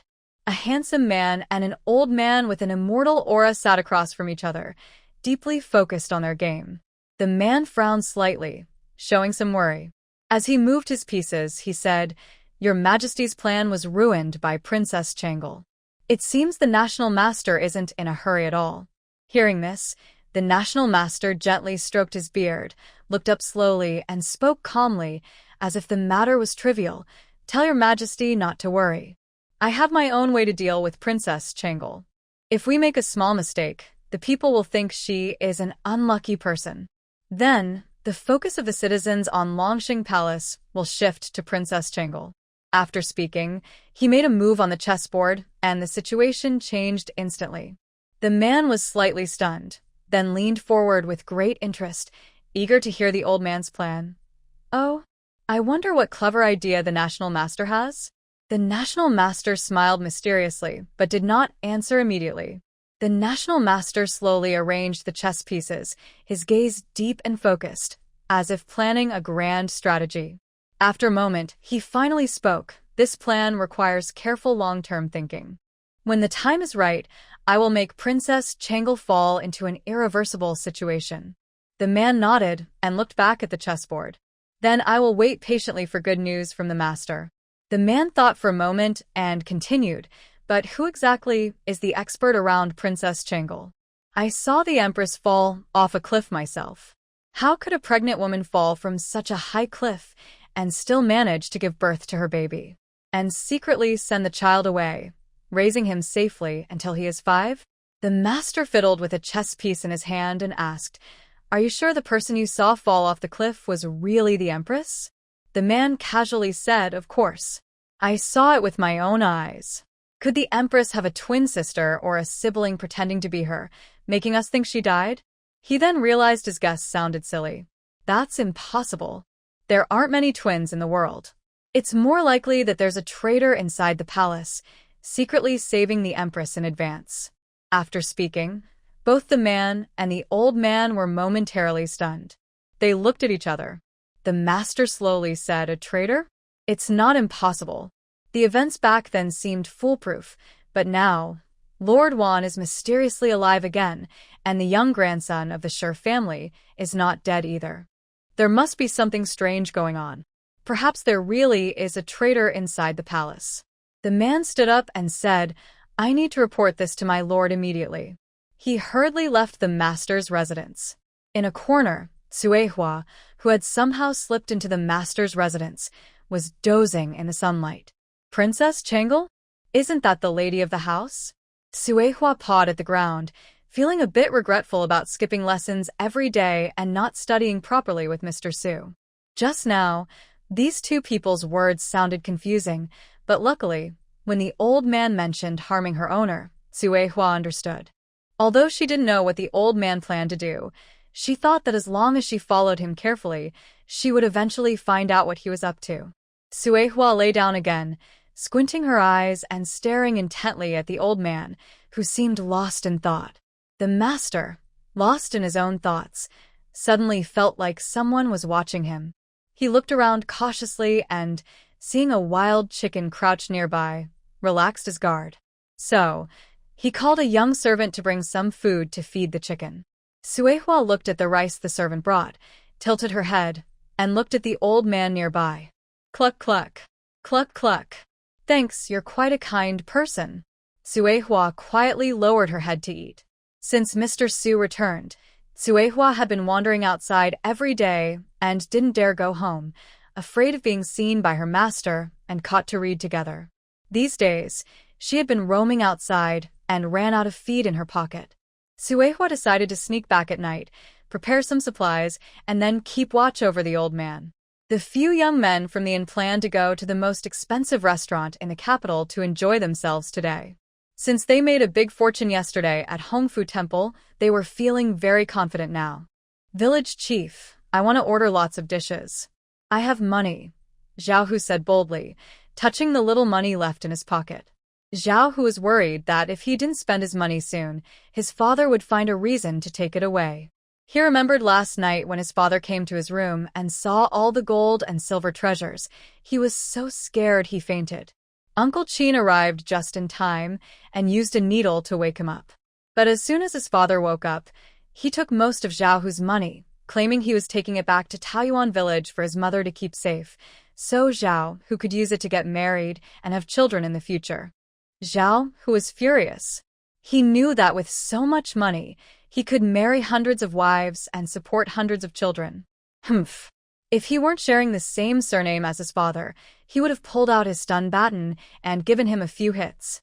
Zhao Hu realized that if he didn't spend his money, it might not belong to him in a few days. Iron Nyo was in the same situation. The two of them truly felt each other's pain. Old Lady Su knew that some children had made a lot of money, and using the same reason and method, she took most of Iron Nyo's wealth. People say Xianlu is the most luxurious restaurant in the capital, the most elegant, the most tasteful place, Jingxin said with her arms crossed, showing her admiration for Yunxian Tower. Jingxin licked her lips and continued, and the dishes inside are even more amazing. Every dish is carefully prepared by top chefs in the city, full of color, aroma, and flavor, leaving a lasting impression. Gurgle, gurgle, gurgle.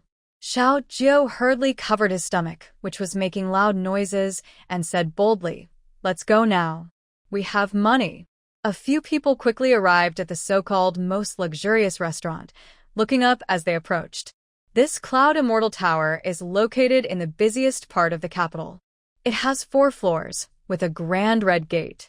The signboard above the door has the words Cloud Immortal Tower shining with gold light, sparkling brightly. They hurried inside. A strong aroma of wine hit their noses, making them feel as if they were in a fairyland. "I heard the wine here is exceptional," Jingxin said, wiping non-existent saliva from the corner of her mouth in admiration.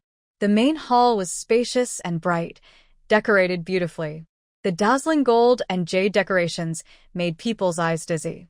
Some bold people at this moment no longer wanted to sit in the main hall. They asked the manager for a private room. They looked up and gazed at the upper floors, their eyes shining with excitement. The private rooms upstairs were very unique. Each was furnished with exquisite furniture and lavish decorations. Looking out the window, they could see the bustling city of Beijing all around. They sat down excitedly and began ordering food. In the neighboring private room, the second prince saw a group of children entering the restaurant through the window and recognized them. The girl leading the group was Princess Chengel, the daughter recently adopted by their father. The second prince watched as Princess Chengel and her group entered the neighboring room, then turned to He Chichuan, who was dining with him, and asked, "I haven't met this new sister of the emperor yet." He Chichuan replied, "Should the second prince go say hello to her?"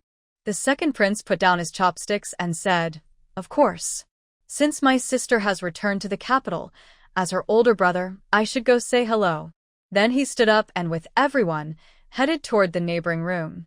Seeing the door of the neighboring room slightly ajar, He Chichuan gently pushed it open, and the second prince stepped inside. The people in the small wine room, who were ordering food, saw a group of strangers entering their room. Actually, one of them was familiar, the girl they saw last time when they secretly hid and watched the gossip. She was the girl who was forced to marry someone and whose antidote was stolen.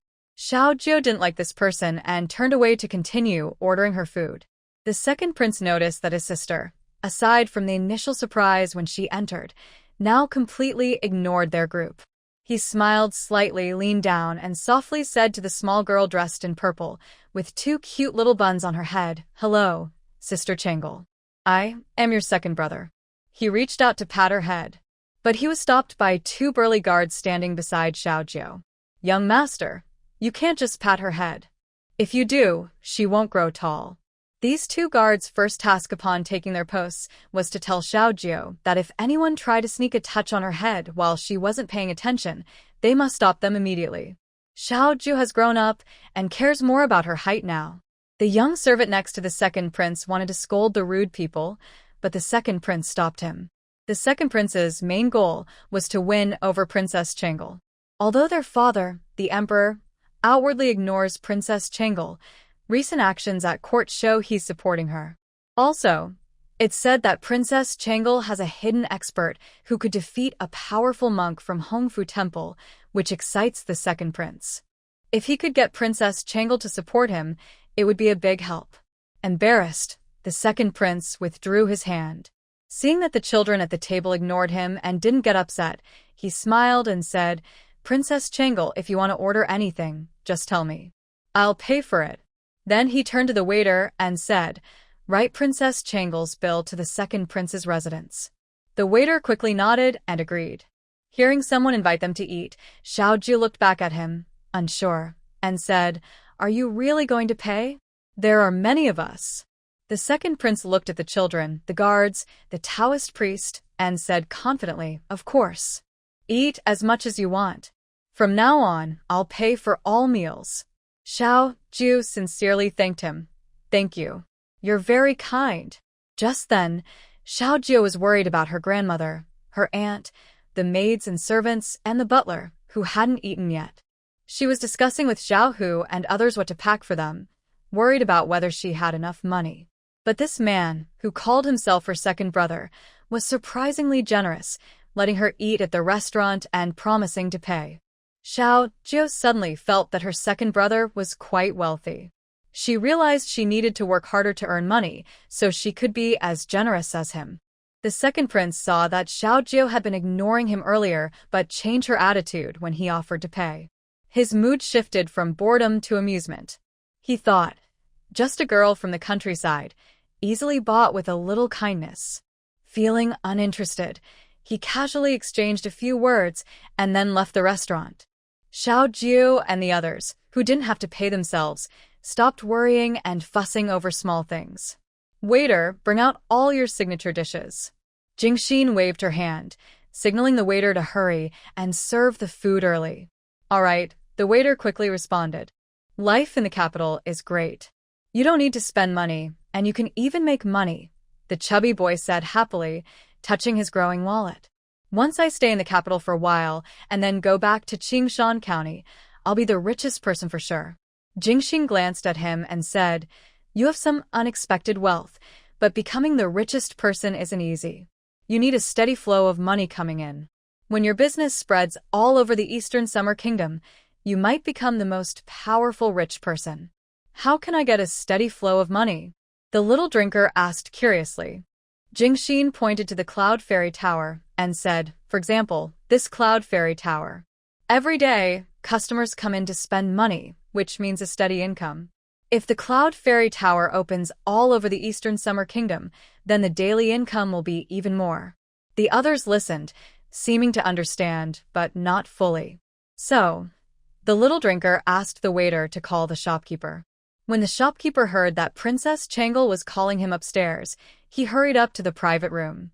Seeing the young girl inside, he quickly bowed and said respectfully, "Your Highness, I have seen Princess Changle. Wishing you peace and health." Little Drink asked him, "Just now my second brother said all the bills are in his name. Do you know about that?" He needed to confirm with the shopkeeper first, just in case this new second brother was pretending to be generous and might refuse to pay later. The shopkeeper quickly assured him, "The second prince already told me. The bills for Princess Changle are recorded under the second prince's estate. Don't worry, Your Highness, you can dine freely." Little Drink nodded and said, "That's good. I'll buy this shop and later, I'll put the bills under my second brother's name." The shopkeeper was surprised and asked again, "Princess, do you mean you want to buy the Cloud Fairy Tower?" She nodded. "So, you want the bills for buying the Cloud Fairy Tower to be recorded under the second prince's estate?" The shopkeeper asked again, still unsure. She nodded again. She had just understood a little of what Jingxin said, that having a steady flow of money is necessary to become the richest. So, not spending money to buy the Cloud Fairy Tower means daily income will keep coming in. The shopkeeper would rather think he misheard than believe Princess Changle said that. Not only does he not have control over the Cloud Fairy Tower, but if he sold it to Princess Changle and then asked the second prince for money, he felt he might not only fail to get the money but also risk losing his life. Seeing the shopkeeper hesitating to speak, the young man asked, "Are you not selling?" Hearing this threatening tone and thinking about how Princess Changlu recently could remove officials and destroy the Hongfu temple, the shopkeeper felt like it was a curse. If he refused, would this young master dismantle Yun Xianlu? The shopkeeper closed his eyes and said, "Princess, I really can't sell. I am not the owner of Yun Xianlu. I don't have the authority." "Who is the owner of Yun Xianlu?" the young man asked. "I don't know either. I am just an employee paid to do my job. The owner sends someone each month to check the accounts," the shopkeeper quickly replied. Since he couldn't buy Yun Xianlu, the young man was disappointed. He then said, "All right, prepare food for 200 or 300 people. Charge it to my second brother's account. Later, send it to Tianjin." When the shopkeeper heard that Princess Changlu no longer mentioned buying Yun Xianlu, he immediately relaxed. "Rest assured, Your Highness, this will be done well," he said, then quickly slipped away with the waiter. If the princess hadn't mentioned buying Yun Xianlu earlier, the shopkeeper wouldn't have agreed to prepare food for so many people. But for some reason, maybe because he just heard the princess want to buy Yun Xianlu, the request to prepare food for 200 or 300 people seemed like no big deal. He looked at the young man with calm eyes and nodded his thumb. "You just don't want to work hard yourself. You prefer to take the easy way." "I am working hard," the young man explained seriously, "but the shopkeeper won't sell." The second prince said, "You better not work hard. If you do, I might get scared." The young man was momentarily speechless. Today, he truly understood what working hard meant. Your kind of effort really doesn't care about others at all. Soon, the waiter hurried over with the dishes, quickly serving everything on their table. The young man ignored the young lady's words and quickly picked up his chopsticks to eat. Seeing the delicious food, the young lady wanted the waiter to bring 2 jars of wine, but after glancing at the children, she decided against it. He didn't need to doubt. Once the wine arrived, these curious children would definitely want to taste it. It was no big deal if a few children got drunk, but he was worried that among the drunk children, one might be surprisingly strong. He feared that if these little rascals drank some wine, by tomorrow morning, the person sitting on the dragon throne in the Golden Palace might turn into a 5-year-old girl. Calmly, I quickly shook off the rebellious thoughts in my mind and joined the food gang. I was eating when I heard noise downstairs. A few friends peeked out the window to look. "Is there still space inside? Why won't they let us in?" "Yeah. Do they look down on us as the young master? There are plenty of seats inside. Our young lady has money. Opening a business means welcoming customers. How can they refuse us?" The shopkeeper hurriedly calmed everyone down. "Sorry, everyone. Today is a special day. We have run out of ingredients and don't have enough staff. Come back tomorrow.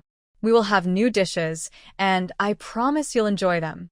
Seeing the shopkeeper's sincere attitude, the guests at the door didn't press further.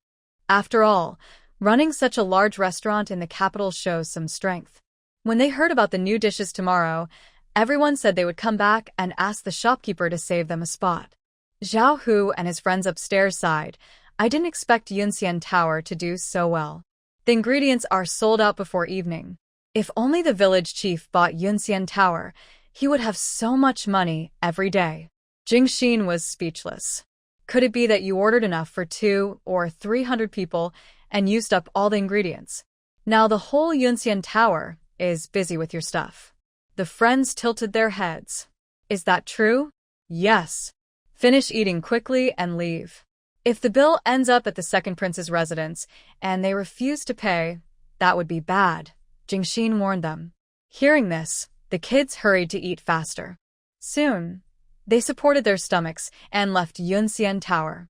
Before leaving, the kids kept telling strangers nearby that the second prince was very kind and invited her whole family to dinner.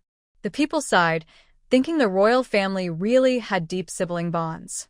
Inside the Tianjin, everyone looked at the various dishes sent from Yunxian Tower. When asked if Princess Changel had sent someone to pack the food, the old lady was deeply touched. "Even my granddaughter is so filial, thinking of everyone's good meals when she's out." The 3 madams couldn't help but praise their little niece to the sky. Old Madame Su looked at the rich table and said, "Our little village chief really cares about us. At my age, I am lucky to taste the dishes from what is said to be the best restaurant in the capital. Old Madame Su thought to herself that she must show off to her old friends when she returned. Su Xiaoxiao, however, was not as easygoing as old Madame Su. She carefully studied the arrangement and patterns of the dishes, silently remembering to try new styles next time. These little rabbits, why don't they bring some wine? The wine at Yunxian Tower is truly exceptional. Old Su hurriedly stopped the young servant from Yunxian Tower and ordered, "Please go back and bring more of your signature wine from Yunxian Tower. Bring plenty." The servant quickly agreed. The happiest people were the maids and servants in the mansion. They couldn't believe they would get to eat food from Yunxian Tower again. The housekeeper wiped tears and said, "Princess Changle is really a kind person. Even at such a young age, she cares about us servants." Back at the inn, Jingxin watched everyone and felt like they wanted to lift the little village chief up to the sky. He thought to himself, "I've learned a lot. Using others' money to do your own things, gaining reputation, and people's respect. If I had realized this earlier, maybe Qingshan Temple would already be famous worldwide." Seeing everyone so happy eating, Xiaojiu decided to go back to Yunxian Tower next time and bring food for everyone. He felt even more impressed with his wealthy second brother. Late at night, Cuehua, who hadn't been seen for a long time, suddenly arrived at the inn. "Cluck cluck, cluck cluck. Master, I've been looking for you for a long time. Cluck cluck, cluck cluck. The house is empty again. Why did I come here?" Cuehua was stunned. She had only been gone a few days, and they had already moved. Xiao Jiu quickly picked up Cuehua, pulled her a few times, and then asked, "Cuehua, where have you been these days?" "Cluck cluck, cluck cluck. Master, someone wants to harm you. I'll watch him." "What?" Xiao Jiu was puzzled. Just earlier, everyone was praising her kindness, and now someone wants to hurt her? The adult world is so complicated. Cluck cluck, cluck cluck, cluck cluck, cluck cluck. An old man, but I didn't understand him clearly. I plan to follow him and see what he's up to. Cluck cluck, cluck cluck. And, Master, remember to prepare some supplies for me. I plan to move out and stay somewhere for a while. Don't worry about me. Xiao Jiu touched Suewa's empty cloth pouch. He quickly opened his own bag, filling it while reminding her, "I'll pack some chicken feed for you. Stay out of trouble outside, okay?" Suehua nodded as she packed the things from her master's bag into her own cloth pouch. Cluck cluck, cluck cluck. "Master, what is this?" Little Jiu looked over and said, "This is firecracker. When you light it with fire, it will explode. Why do you want this chicken? Once it's lit, you need to run far away. If you don't run in time and get caught, I can't save you from being roasted." Suehua, hearing this, thought the thing sounded amazing, so she quickly grabbed a few from her pocket. Cluck cluck, cluck cluck. "Master, why is there still a person in the yard?" Little Jiu was stunned for a moment before remembering they had forgotten about the person and had thrown him here, but Little Jiu thought he was too smelly. Little Jiu stared at Suehua and suddenly had a good idea. "Suehua, why don't you take him to your current place? Anyway, you need to watch that old man. Watching one is enough.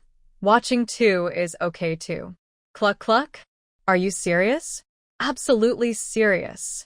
After saying that, Little Jiu stuffed a bunch of snacks into Tsuewa's pocket. "I'll help you send him over later, and I'll also take a walk around your new place." Cluck cluck? Are you sure it's just a walk? Of course. I'm a gentleman. Suehua decided to trust her. Suehua hung the cloth bag around her neck. The heavy bag almost strangled her. The two of them flew back to Lord Bei's mansion late at night. Little Jiu found a bamboo stick, lifted the still unconscious monk, and followed Suehua to the Grand Master's residence. At the Gu residence, Gu Zixing was lying in the yard looking at the stars, with a worried expression. "Chomping, why do you think father doesn't want me to find that girl who tricked me?" The servant replied helplessly, "Young master, the old master said that's the emperor's daughter, newly titled Princess Changle. I heard she's ruthless and doesn't blink at killing. The old master told you not to provoke her. Is she really that powerful?" Gu Zixing didn't believe it. Such a small girl couldn't be that capable. "The old master said if you provoke Princess Changle, The Marquis of Ningning's house will be a lesson for you. He'd rather not have you as his son, the servant advised earnestly. Humph. So, I've been wasting my time? Gu Zixing was angry and felt unfair. The old master says suffering is a blessing, the servant continued. Wanting to get back some face, Gu Zixing, who was grounded by his parents, could only look up at the sky in frustration.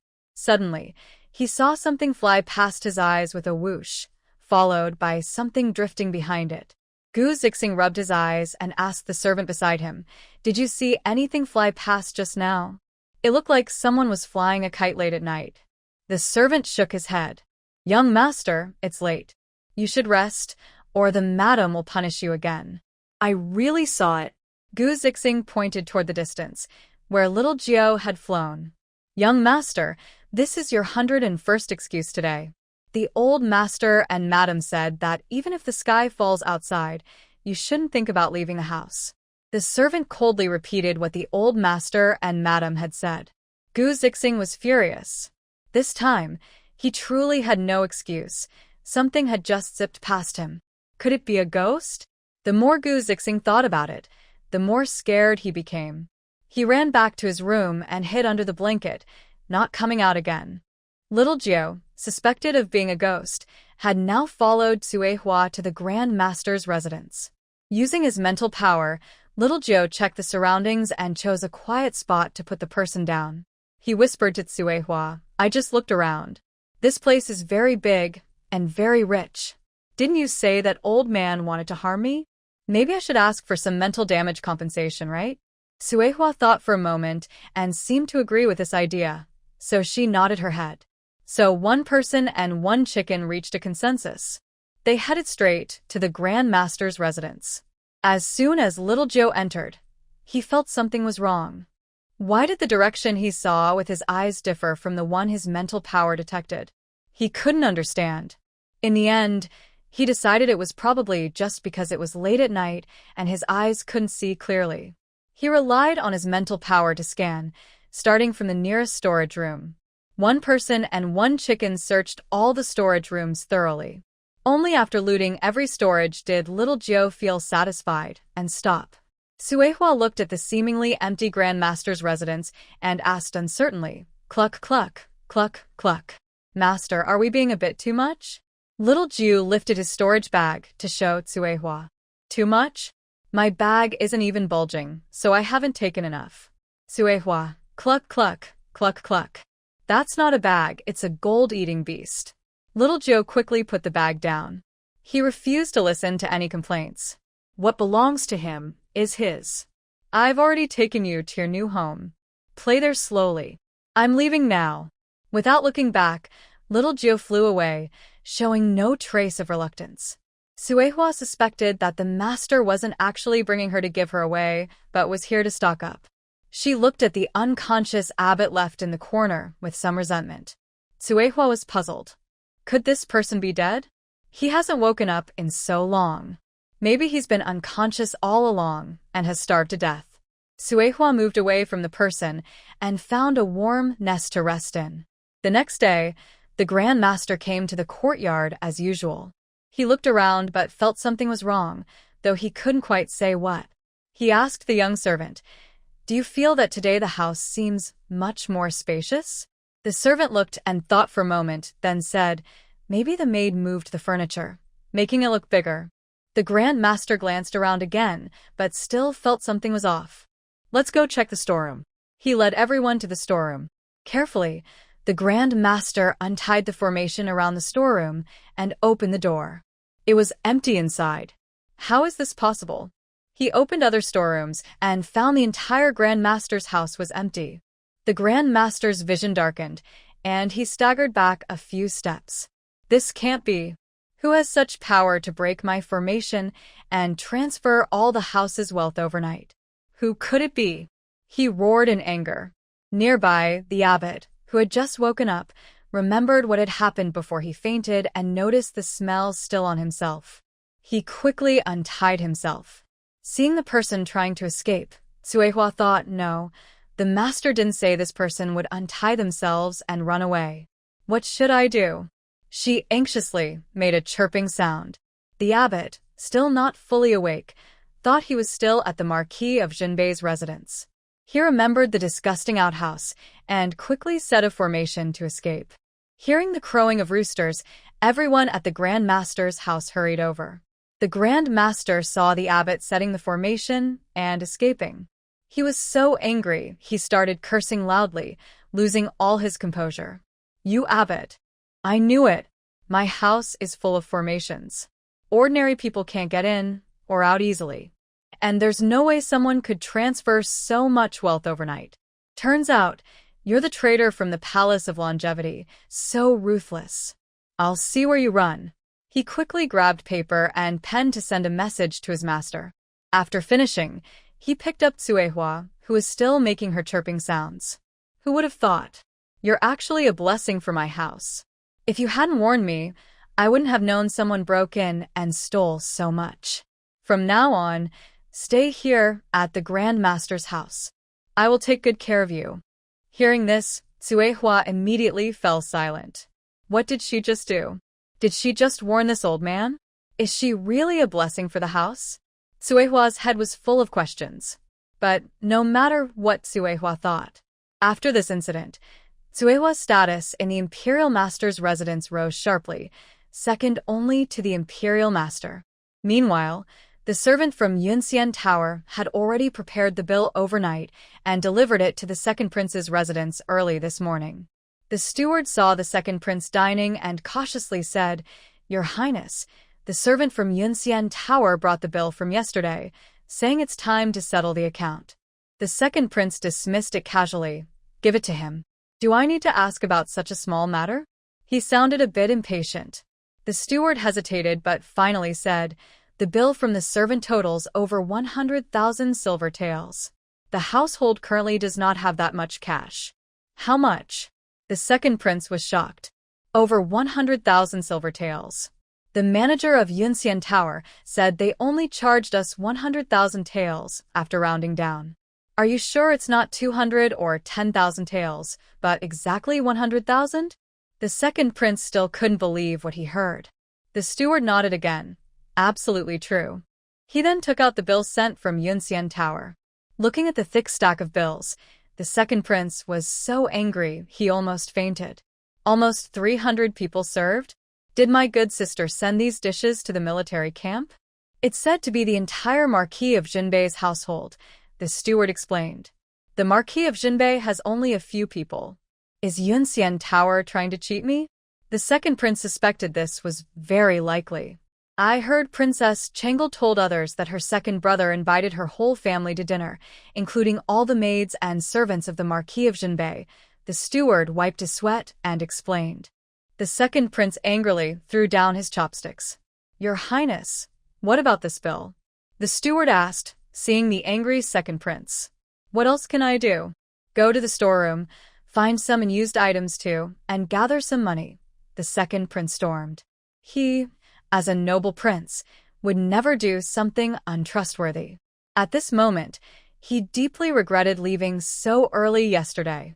Meanwhile, the third prince, who also heard the news, was laughing so hard tears nearly fell. "Ha ha ha, I didn't expect my second brother to fall into the hands of a young girl. He treated her to a meal worth 100,000 taels. Ha, this is so funny." The third prince's aide quickly spoke up. "I'm afraid the expert behind Princess Changel is not only skilled in martial arts but also clever and resourceful. The matter with Yunxian Tower yesterday might be because Princess Changel didn't want to accept the second prince's olive branch, so she made this move to make him suffer in silence." The third prince quickly hid his smile. "So, does that mean the expert behind Princess Changel didn't like second brother?" The advisor stroked his beard and slowly said, "Your Highness, now is a good time to win over Princess Changel. With the lesson from the second prince, we can be more careful. Even if Princess Changel doesn't want to join us, we won't lose anything. It's just to leave a good impression." The third prince nodded in agreement. "I heard that my sister Changel is staying at the Tianji Inn. Later, I will tell the maid to bring some snacks and toys for children. I want to visit my sister at the Tianji Inn." At this moment, At the Tianji Inn, a few children sitting quietly believed what Jingxin said made sense. So, they started talking again about opening a dessert shop, a plan they had long forgotten. Jingxin thought that opening a shop in the capital might be a good idea. She could ask her aunts. They probably knew more about it. So, the children hurried to find the three ladies. Andy, do you know how to open a shop? Jingxin asked. Open a shop? Jingxin wants to do business? The third lady asked. Yes, I want to earn money every day, just like Yunxian Tower, Jingxin replied. What kind of shop do you want to open? The eldest lady showed some interest. A dessert shop. It's very tasty. Sister Xiao Xiao can make it. That's a new kind of food. There's nothing like that in the capital yet, the second lady said. Hearing that her granddaughter wanted to open a dessert shop, the old lady also had her maid help her over. Jingxin wants to open a dessert shop. The old lady asked. Jingxin nodded. The old lady thought for a moment and said, That's good.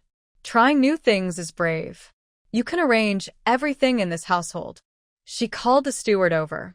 She told him to gather those who could do calculations, those who had learned cooking from Su Xiao Xiao, and the clever ones. She let Jingxin choose freely. If she wanted to arrange anything, she could. The old lady also said that the three aunts were free at home and could help. Jingxin's eyes lit up as she looked at her helpers. She asked the steward to find a good location for the shop in the capital. She told the maid to learn how to make desserts from Sister Xiao Xiao. She asked the three aunts to think about how to open the shop. As for the money and shares, Jingxin left that to little Fatty. Since he had watched his father do business since he was young, he said he was familiar with it. Even if he didn't know something, he could quickly write to ask his father for help. How should these people be arranged? Little Jiu was handed over to Shin Ziwan. After all, a young lady from a noble family who had learned household management from her mother. She should have some knowledge. Even if she didn't, Shin Ziwan could ask around. In the end, little Jiu made the decision. This matter was settled for now. As for the major shareholder and boss's little Jiu, she happily went back to organize the spoils she gathered yesterday at the Grand Master's residence. She, who knows nothing and only fights, wouldn't go to cause trouble.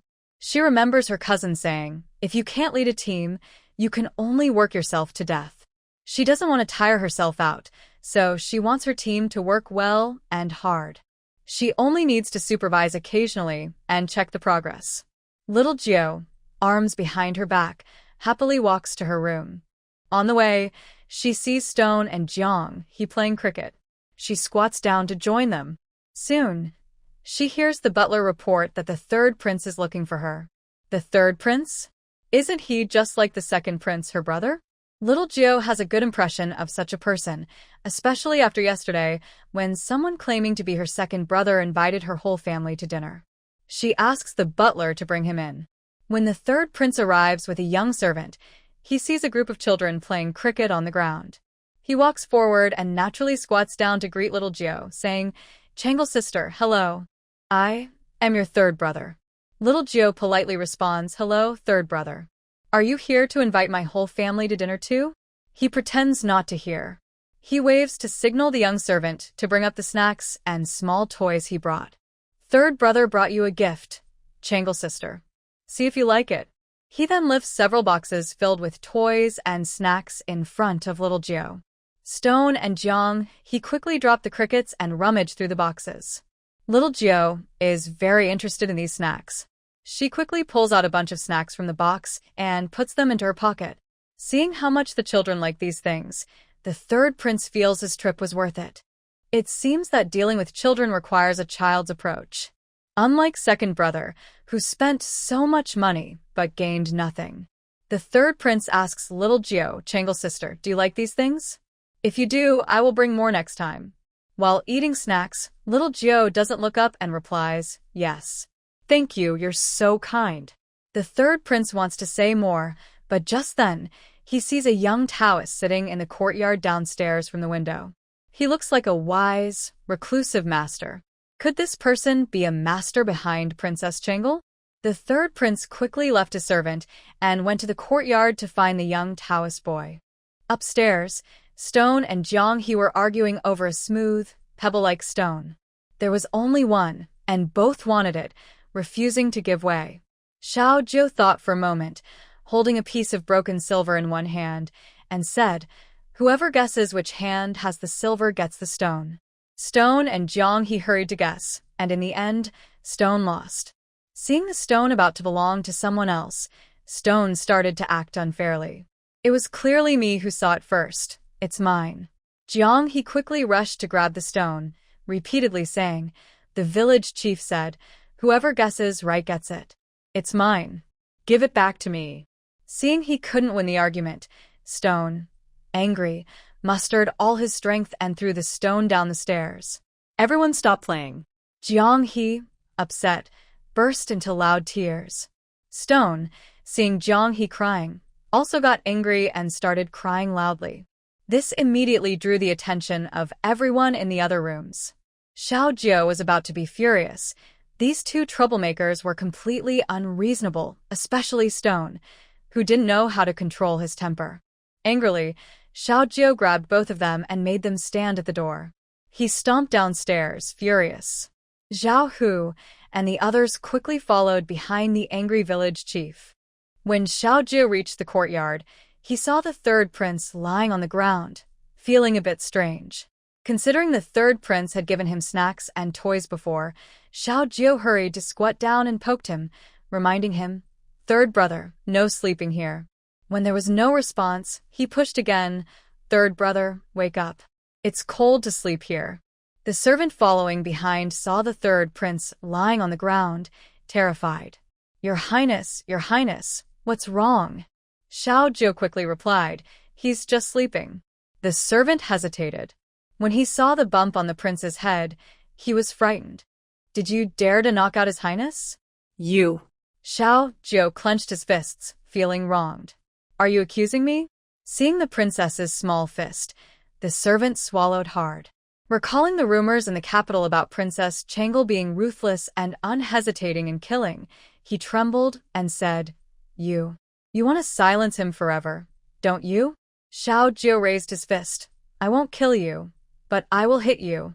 I hate being falsely accused." Hearing this, the servants quickly lifted their prince and hurriedly ran out of the Tianjin. The young boy angrily put down his fist and said, "Humph. Good intentions often go unrewarded." Watching quietly from the side, Jingxin silently kept her mouth shut. Although she didn't know who threw the stone from upstairs that hit the third prince's head and knocked him out, she was worried that speaking now might make the young boy angry or embarrassed, possibly causing him to hit her too. Jingxin quickly moved away and found a new place to sit and meditate. Inside the inn, good news finally arrived from Qin Su. Yanqi had woken up. Hearing this, a group of children eagerly rushed to Yan Wu's room. Shirtu and Jiang, he also stopped practicing their stance and happily followed behind everyone. When Yanqi opened his eyes, he saw several small heads crowded around him. There were also two little babies who hadn't grown all their teeth, desperately trying to climb onto the bed. Finally, the young boy gently pressed them down. Then, various caring words buzzed in his ears. "Master Yan, you're awake? Master Yan, does it still hurt? Master Yan, who bullied you? We'll go avenge you. Master Yan, was it those monks who beat you? We'll go to the prison and bring them here, so you can fight back. Master Yan, Master Yan." Looking at these children, Yan Wu's eyes suddenly turned red. At that moment, his heart was deeply touched. Their innocent words seemed to have an irresistible power that melted the coldness in Yanqi's heart. The children didn't wait for Yan Wu to respond and started planning their revenge on their own. Yan Wu was a bit surprised. He remembered that when he left Taoyuan village, these children only dared to go up the mountain to catch wild boars and rabbits. The most daring thing they did was to fight back when robbed by bandits, even pulling the bandits back to Taoyuan village to do manual labor. It hadn't been long since then. Now these children were talking about killing or chopping. Wasn't Master Su supposed to be a proper teacher? What exactly had he taught them? As someone who had spent years walking on the edge of danger, Yan Wu suddenly felt that he was still a law-abiding citizen in front of these children. He looked at old Su with a guilty expression. Old Su, who had planned to go forward and show concern, saw Yan Wu's expression and immediately grew angry. What kind of look is that? Do you think I hit him? Yan Wu's gaze shifted back to the children. Speaking in a tone of blame, he said to old Su, they are still children. You're a teacher, but you don't teach them about books. Instead, you teach them fighting and killing? Old Su, who was caught off guard, looked at the children still arguing over whether to throw the monks into the oil pot or beat them to death, and was speechless. Do you think I can teach them that? I want to ask you, when you taught these kids martial arts in Taoyuan village, did you raise such a fierce group? Old Su remembered the brave acts of these children and chuckled mischievously. By the way, do you know? These kids wiped out Hongfu Temple, which is backed by the Long Life Palace. Surprised, huh? Yan Xie was truly shocked. Wiped out them? Old Su pointed at the little boy with the wine cup. Yes, this little guy. Seeing Yan teacher and old Su pointing at himself, the boy smiled obediently. I just lightly tapped them, and they fell over. Old Su looked at Yan Xie, spreading his hands. Listen to her. She blames those monks for not having enough brains. Yan Xie swallowed hard. Little boy, tell the truth. Who is your master? The boy pointed at Yan teacher. You. You taught me, didn't you forget? Old Su quickly added. He knows his own abilities. If he were as powerful as you, he wouldn't be beaten like this. Looking at Yan Xie's injuries, old Su suddenly remembered and asked, by the way, where did all these wounds come from? You're a disciple of the Long Life Palace. Yeah, how did the monks from Hongfu Temple catch you? Did you betray them? Yan Xie remained silent. Really? You betrayed them? Old Su leaned in, surprised. Yan teacher, are you a disciple of the Long Life Palace?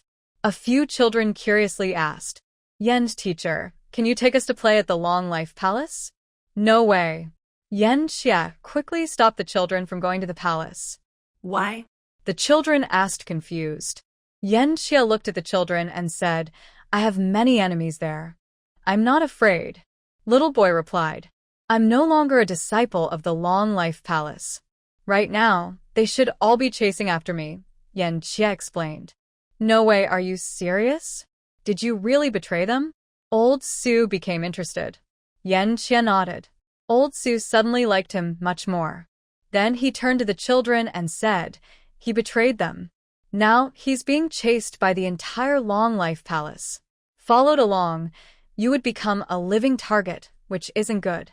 Maybe if you go, the Palace of Eternal Life might not even be called that anymore. Old Su looked at Yan Yan's injuries and guessed what had happened. He continued, that injury was probably caused by the abbot of Hongfu Temple. He saw you being chased by the Palace of Eternal Life and attacked you first to torture you, then handed you over. What kind of hatred do you have with them? Your luck is really bad. Yan Yan turned his head, not wanting to talk to him anymore. He noticed that old Su liked to find chances to mock people. He changed the subject and asked, why are you guys coming to the capital? To see my grandmother. Little Jiao answered. You found your grandmother? Yan was genuinely happy for little Jiao. Finding family is always good. Little Jiao nodded. Old Su saw that this person still didn't know much. He then told little Jiao's full story. Yan felt like he had only been gone a few months, but it seemed like years had passed, and so many things had happened. Aren't you a disciple of the Palace of Eternal Life? Don't you know some inside details about the family's past? Old Su looked at Yan. If this person was involved, he would have to let the young girl choose righteousness over family. I don't know about that. I'm just a small disciple of the Palace of Eternal Life. I heard that powerful martial artists are all in the palace, so I wanted to learn martial arts there, Yan quickly explained. Humph. Old Su looked at him with a deep gaze. After living in the palace for so long, you don't know any secrets? Yan thought for a moment, then suddenly remembered something and said immediately once, my master was drunk and let slip that the leader was collecting people with strong luck. Also, the palace has a mysterious valley where a few very lucky people are kept. Old Su thought this was absurd. Could your so-called leader really transfer others' luck to themselves? What are they trying to do? Could it be true, as rumors say, that they can bring the dead back to life? Yan shook his head, unsure. But I did see people come back to life at the palace. Is that really possible? Everyone in the room was shocked. Could it be that the palace really has some incredible skills? What about those bugs? Qin Su asked Yan Yan. I don't know. The palace has many strange and talented people. Maybe some elder is good at this. Yan Yan looked tired and really didn't want to talk about the palace anymore. Qin Su saw Yan Yan just waking up. His face looked very tired, so he quickly reminded a few children that their master needed rest. Hearing this, the children reluctantly left Yan's room. Only Stone and Jianghe, two small children, remained sitting inside. They looked eagerly at Yan Yan. Yan Yan saw these two little kids staring at him and couldn't help but ask, Are you two not leaving? Do you need something? Stone quietly climbed onto Yan's bed. Master, can you teach me to fly? Like our village chief, who suddenly flies away in a flash. Yan, who was hurt by Stone pressing on his wound, let out a painful cry. These mischievous kids didn't even check what they left behind before leaving. He was a patient, and now he had to take care of these two little children. Yan Yan gently pushed Stone aside and said, You're too young to learn now. When you're a bit older, you can learn. Jianghe quickly climbed onto Yan's bed, looking at him with hopeful eyes. Suehua is even smaller than us and can learn. I'm bigger than Suehua, so I can learn too. Stone nodded quickly. Yes, yes. Yan Yan, caught in the middle, really wanted to throw these two kids away. Suehua is a chicken. She has wings, Yan patiently explained. Can you help me make two wings like Suehua's? Jianghe held Yan's hand and pouted, acting cute. Seeing this, Stone also quickly grabbed Yan's other hand. Master Yan, you're the best. Please help us make two wings. Yan, grimacing in pain, pushed these two little troublemakers away. But as soon as he pushed them out, they hurriedly moved closer again. They kept playing with Yan, clapping happily and giggling. Finally, exhausted from playing, the two children each hugged one of Yan's arms and fell asleep. Yan truly felt what it was like when heaven and earth didn't listen. He was just a sick person, yet he had to take care of two little children to sleep. Who else's patient has it this tough? At the inn's entrance, Xiaojiu, who had forgotten about Stone and Jianghe's small wine, was now surrounded by a group of friendly villagers. An old lady, holding a basket filled with fragrant oil cakes, hurriedly approached Xiaojiu and the children. She said, Princess Changle, thank you for helping me find my grandson. This is my homemade oil cake, so delicious. Try it, it's filled with meat. Princess Changle, this is a chicken raised by my family. It's very fat and can lay eggs. It's for your health. Thank you for helping me find my little girl. The woman holding the chicken looked at Xiaojiu with a big smile. These are some small toys I made. I want to give them to you children, Princess Changle. Thank you for helping me find my daughter, the man said. Before he finished, Sharon quickly took the carved wooden toys and looked at them carefully. Seeing that the noble lady didn't mind, the man happily said, They're not expensive, just carved from wood by myself. If you like, next time I will carve some new styles and send them to you. Sharon loved the toys and quickly thanked him. The most noticeable person was the old man selling sugar figures. Old Zhang was holding his grandson and hurriedly knelt before Xiaojiu, bowing deeply and saying, Your humble servant greets Princess Changle. Thank you for helping me find the murderer and for bringing back my grandson. Thank you. Old Zhang's face was full of tears, but before he finished speaking, Xiaojiu helped him up. Xiaojiu puffed out his chest, touched the non-existent red scarf around his neck, and tried to act modest. No need to thank me. It was just a small thing I did. Old Zhang quickly wiped his tears with his sleeve and muttered, The princess has a kind heart. Good people will be rewarded. I believe the princess will live a long life. Seeing other villagers also ready to kneel and thank her, Xiaojiu immediately jumped back 3 feet. If you do that again, I'll run away. So many people kneeling before her. Would she lose her lifespan? Hearing this, the villagers quickly handed over their best belongings to Xiaojiu and the children. If they couldn't carry it, they put it inside the inn. Old Zhang directly pulled over his stall and made each of Xiaojiu's group a giant sugar figure right there. The children looked at the treats with shining eyes. Others, who had been worried that Princess Changle wouldn't like the things they brought, now saw her happily eating. The old lady who brought fried dough sticks immediately pushed forward, took out more from her basket, and handed one to each child. The rest she tucked into the guard's arms. Soon, Xiao Jiao and the others had food hanging around their necks and on their heads. Someone had even put new hats on them.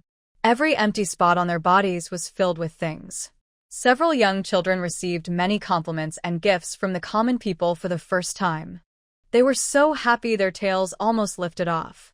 Xiao Jiao quickly ordered the guards to give money to the villagers. When the villagers heard that Princess Changlo was going to give money, they immediately dropped their things and hurriedly ran away. Xiao Jiao. Again, I was given free stuff without paying. The chubby boy happily stroked the new hat the Annies had put on his head. Seeing Xiao Jiao carrying so many things, the guards hurried to help take them off. Xiao Jiao refused and quickly ran into the inn. On the way, whenever he saw a young servant or maid, Xiao Jiao liked to show off what he was carrying. The steward saw Princess Changlo and hurriedly asked Princess, "Why haven't we seen Suehua lately?" Xiao Jiao quickly lifted his head, spun around in front of the steward to make sure he could see all the things hanging on him, then replied, "You're asking me? These are gifts from the villagers at the door. They all praised me for having a kind heart and brought me many things. I don't want them, but they insisted on giving. Sigh, I can't do anything, they are too enthusiastic." Xiao Jiao shook his head, looking worried. Then he looked up at the steward, waiting for him to speak. "The steward? I didn't ask you about that." "I already know what happened at the door just now." The steward had to exaggerate in praise. "I knew the princess was the best. Even at such a young age, she is loved by the people. Only the princess among the royal family receives so many gifts. You are like a reincarnation of a goddess." Xiao Jiao nodded contentedly. He continued to carry his belongings to find the next person. "What? You're asking me about that? How do you know the gifts are from the villagers at the door?" From afar, the steward still heard the little princess talking and tried not to laugh. He didn't expect that the young princess, despite her age, loved to show off and be a bit boastful. She was simply adorable. Several children, carrying gifts from the villagers, wandered through the inn before reluctantly taking off their belongings. Suddenly, a loud, angry voice came from Yan Fuzi's room. Xiao Jiao and the others immediately rushed to Yan Fuzi's house. "What's wrong? Did someone break in?" Old Su hurriedly ran toward Yan Fuzi's room. When they opened the door, they saw stones had buried in the quilt, desperately trying to cover his bottom with a blanket. Jiang he was the same, his head pushing into Yan Fuzi's arms. Both had wet patches on their backsides. Wow, are these two planning this? They both came to the bed and wet it together. Yan Xie was soaked with from both of them. How much did these little guys save up? The bed is almost flooded. Yan Xie pointed at the door and angrily said, "Now, immediately, throw these two out." Xiao Jiao pinched his nose and said disdainfully, "You guys wet the bed." Sure too, and Jiang, he quickly denied 3 times, "Don't talk nonsense, it's not us. We didn't, the master did." Does that sound reasonable? Xiao Jiao looked at the two who were covering their ears. "Your butts are still dripping." Sure too, and Jiang, he hurriedly turned around, trying to hide their butts in the blankets. Yan Xie, with 2 little butts pressed against his face, furrowed his brows and looked annoyed. Old Madame Su also came in and saw the scene. She was a bit puzzled and asked, "These 2 kids hardly ever wet the bed normally. Why did they both say they wet it together today?" She stepped forward and touched their wet pants, jokingly saying, "Could it be that sleeping with Yan Master makes you sleep even deeper? Maybe next time, just put you both in Yan Master's room to sleep?" Hearing this, Yan Master's face darkened instantly. Sure too firmly explained, "I didn't wet the bed. I only peed in my sleep after finding the toilet in my dream. I didn't." Hearing this, old Madame Su almost wanted to laugh, knowing that he was just trying to save face like the village chief. Good. Sure too is obedient and didn't wet the bed. "I didn't either," Jiang he quickly assured. All right. Jiang he is also very obedient and didn't wet the bed." After saying this, old Madame Su picked up the 2 kids, one in each arm, to change their pants. Xiao Jiao and the others saw Yen Master still angry and quickly slipped away. Poor Yen Master.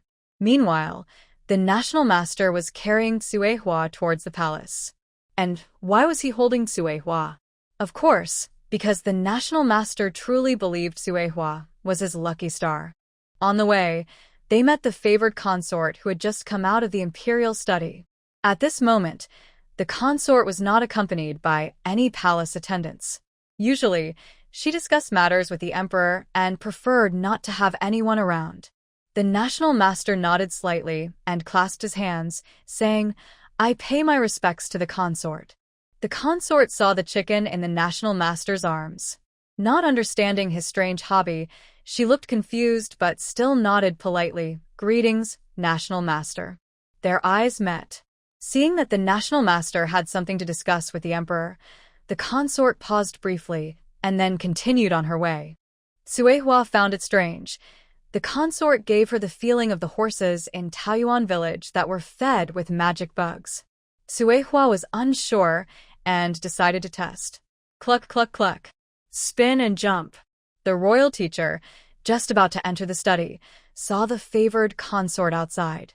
She had just greeted him and was now dancing. She gracefully leaped into a split in the air, then landed steadily and excitedly spun around a few times. The royal teacher, watching the whole scene, was shocked but also felt a chill down his spine. Is this consort crazy? Is she dancing in front of everyone to an old man? He quickly stepped back with Suehua to keep her at a distance. Suehua wasn't sure if it was a coincidence, but she thought she should try again. Spin the royal teacher around. Before the royal teacher could recover from his surprise, the consort opened her arms and approached him, seeming to want to hug him. He was so startled that his eyes nearly popped out. Holding Suehua in his arms, he scolded himself for losing his manners and ruining his reputation, then hurriedly ran away from the palace. He never expected this. The noble consort actually had feelings for him, an old man. Luckily, he ran fast, or he might have lost his dignity. He took out a mirror to check himself. Still handsome as in his youth, no wonder the consort was so obsessed with him. He patted his chest, deciding not to go to the palace for the next few days. If anyone was to blame, it was his own charm as an old man. Suehua, meanwhile, was full of questions. She didn't understand why the consort listened to her. Could it be that the horses from Peach Garden Village had changed? Confused, Suehua decided that next time she saw the consort, she would investigate more carefully. Inside the study, the emperor waited for the Grand Minister to report that the royal teacher wanted to see him, but no one came in for a long time. The emperor asked the attendant what was going on. The attendant hesitated before explaining what had just happened outside the study. Curious, the emperor quickly stood up and went to the door himself. He saw the lonely consort standing there. The emperor sighed deeply and comforted her. "You don't need to be sad. After all, age is a fact. It's normal if others don't accept you." Having worked together for so long, seeing her now distressed by love, the emperor kindly offered some words of comfort. Though he didn't understand why the consort's tastes were so strong. The consort, confused and unaware of what had just happened, only felt her heart pounding, her breath short, as if she had done some intense exercise. She was exhausted and just wanted to go back and rest. Without paying attention to the strange emperor, she hurriedly bowed and returned to her own palace. The palace servants who witnessed the whole scene looked at the emperor with sympathy. Rumors are spreading both inside and outside the palace. Since the queen's death, the concubine has become the emperor's favorite person. Now, the emperor's favorite has taken a liking to an old man. Although this old man is a respected national teacher, he is still quite old. The emperor not only doesn't get angry at the concubine, but also feels sorry that she was hurt deeply by the national teacher. The emperor must love the concubine very much. The emperor is so deeply affectionate that many people feel it's unfair to him. Back at the national teacher's residence, he quickly wrote down what he needed to discuss with the emperor and sent a servant to deliver the message to the palace. As for himself, he feels that unless absolutely necessary, He should avoid going to the palace in the future. He worries that if the concubine sees him again, she might lose control and do something irreversible. Not long after the servant left, news about Hongfu Temple was released from the national teacher's residence. In tea houses, taverns, and on the streets, people were talking excitedly. Did you hear? The abbot of Hongfu Temple betrayed the palace of longevity long ago. He concealed his wrongdoings from the palace, which was completely unaware. Now, the monks of Hongfu Temple, who are reckless and ruthless, have been expelled from the palace of longevity. Good riddance. I always thought the palace of longevity wouldn't do such bad things. It was all that treacherous abbot's fault. That makes sense now. Exactly. I heard that tomorrow, the national teacher's residence will hold a grand and unprecedented prayer ceremony, inviting members of the royal family, officials, and common people to participate at Hongfu Temple. The purpose of this ceremony is to help the spirits of those wrongly killed because of Hongfu Temple's evil deeds find peace. While wandering the streets, the little wine shop group also heard the news. They were a bit excited. It sounds lively with so many people. I wonder if we can squeeze in to watch tomorrow. The children loved gathering where there were crowds. Jingxin looked at the little wine shop group and remembered that she was a princess, part of the royal family. She thought they would get good seats, so she relaxed. She politely said, "Little wine shop, where are you going tomorrow? I'll follow you. I can help you by massaging your shoulders and legs." Zhao, who pushed Jingxin away. "This is my job. You should focus on being your Taoist priest and not steal someone else's work." Jingxin quickly pulled Zhao aside and stepped in front of the little wine shop group again, saying, "Please don't stop me from pursuing my ambitions." Seeing these two shameless people fighting over their work right in front of them, the guards immediately carried the village chief on their shoulders and ran away. Here's a simplified and corrected version of your story. Joke. He finally found a good job with food, sleep, and pay. The guards wouldn't let anyone try to take his place. Little Jiu, carried in the air by a guard, thought it was fun and clapped happily. "Let's go! Let's go!" Stone and Jianghe saw this and felt jealous. They also wanted to play, so the two short guys, who were still small, each held onto a guard's leg. Fly. "I want to fly too. Let's go. Let's go." The guard, staying in place, carried one person on each shoulder and ran toward where little Jiu was being carried. Stone and Jianghe giggled happily, excitedly flapping their arms and legs. They argued and played, but neither got a good turn. Zhao Hu and Jing Xian watched silently, eyes wide, seeing everyone cheer and leave. The next day, little Jiu and Madame Shi, along with their family, headed to Hongfu Temple for a prayer. They had special seats reserved at the temple. Other officials only needed 2 or 3 carriages to get there. But little Jiu was different. From 3-year-old Stone and Jianghe to Grandma Su, everyone was going together in a big group. The steward looked at the crowd and pointed to Princess Changle's followers. "Princess, only authorized people can go inside.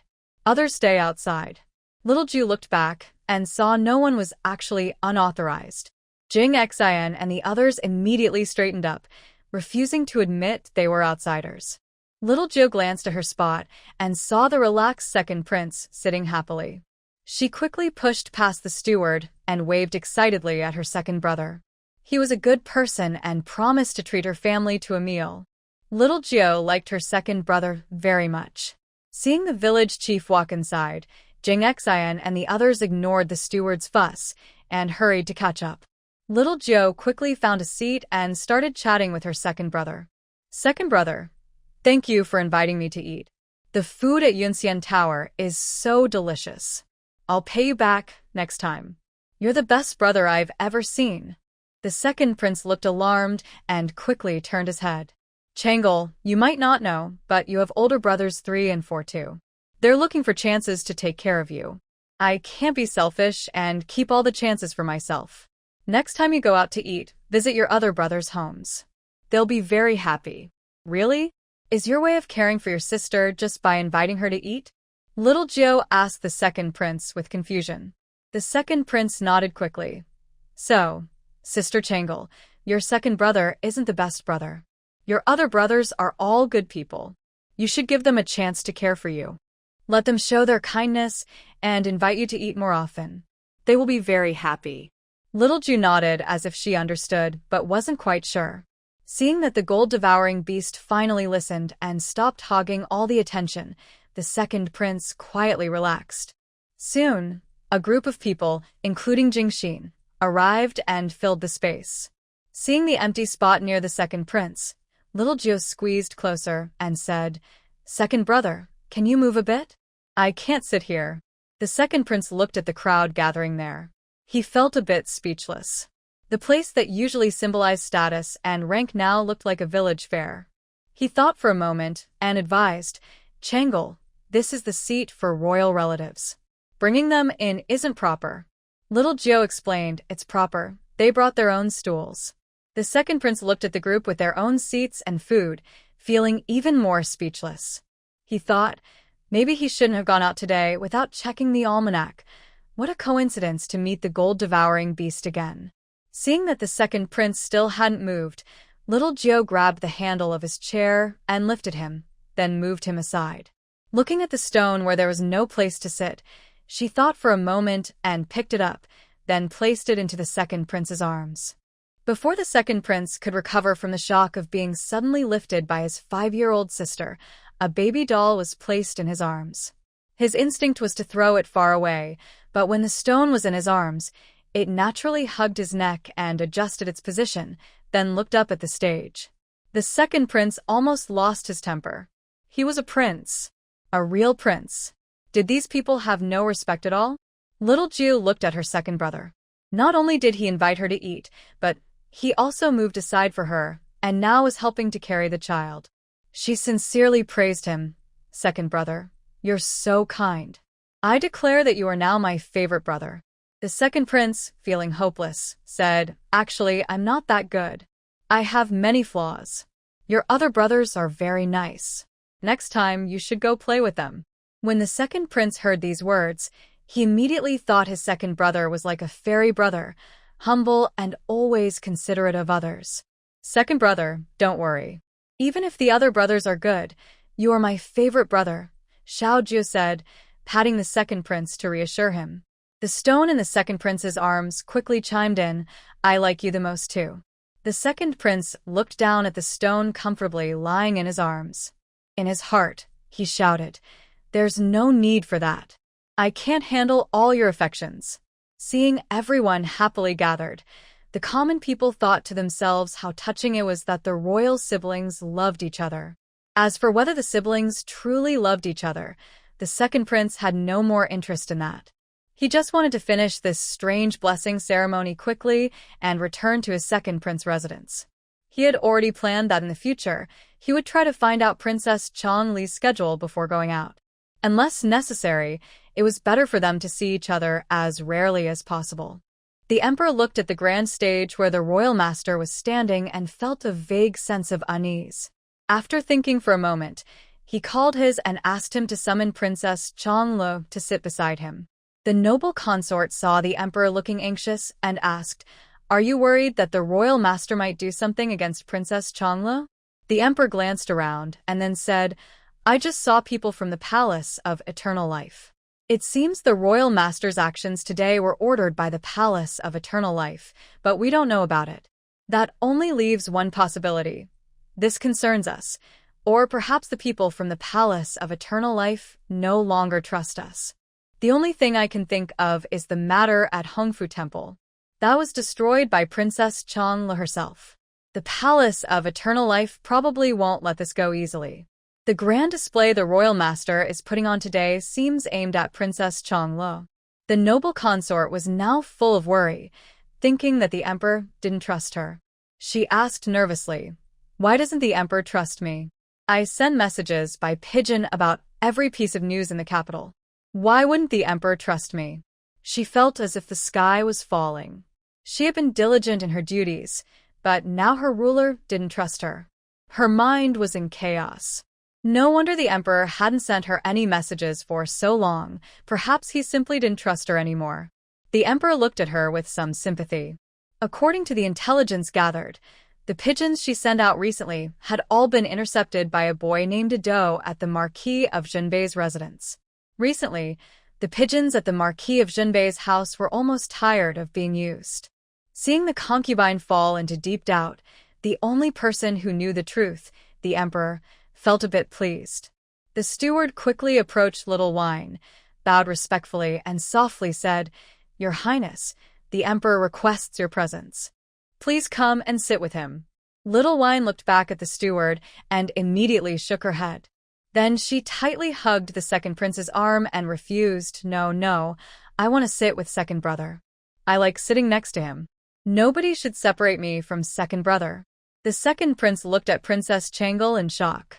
Does Sister Changle really like her second brother that much? She even disobeyed the emperor's order just to sit together. For some reason, the second prince suddenly felt a bit ashamed. He shouldn't have been upset about the money spent yesterday. Sister Changle is still just a child. She has done nothing wrong.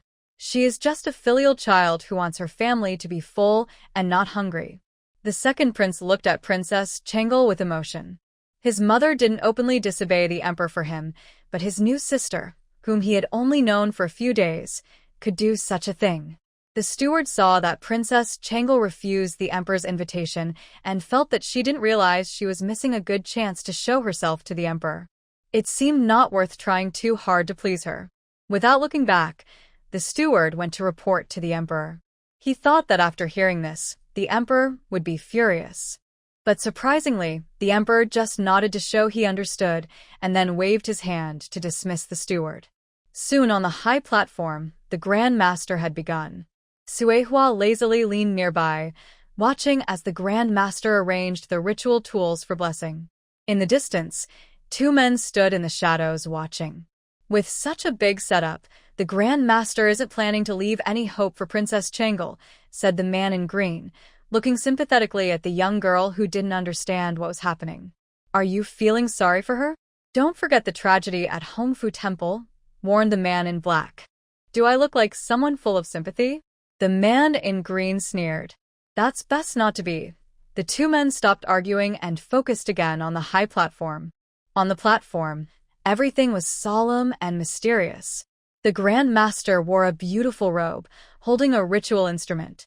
Under everyone's watch, he recited words, praying to the gods and spirits for blessings, sending the unjustly dead souls to the underworld to have good luck in their next life. As the Grand Master and his followers chanted, the people below clasped their hands and bowed their heads with respect.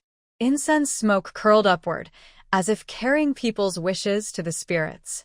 Little Wine watched bored, as the people on the high platform kept chanting non-stop.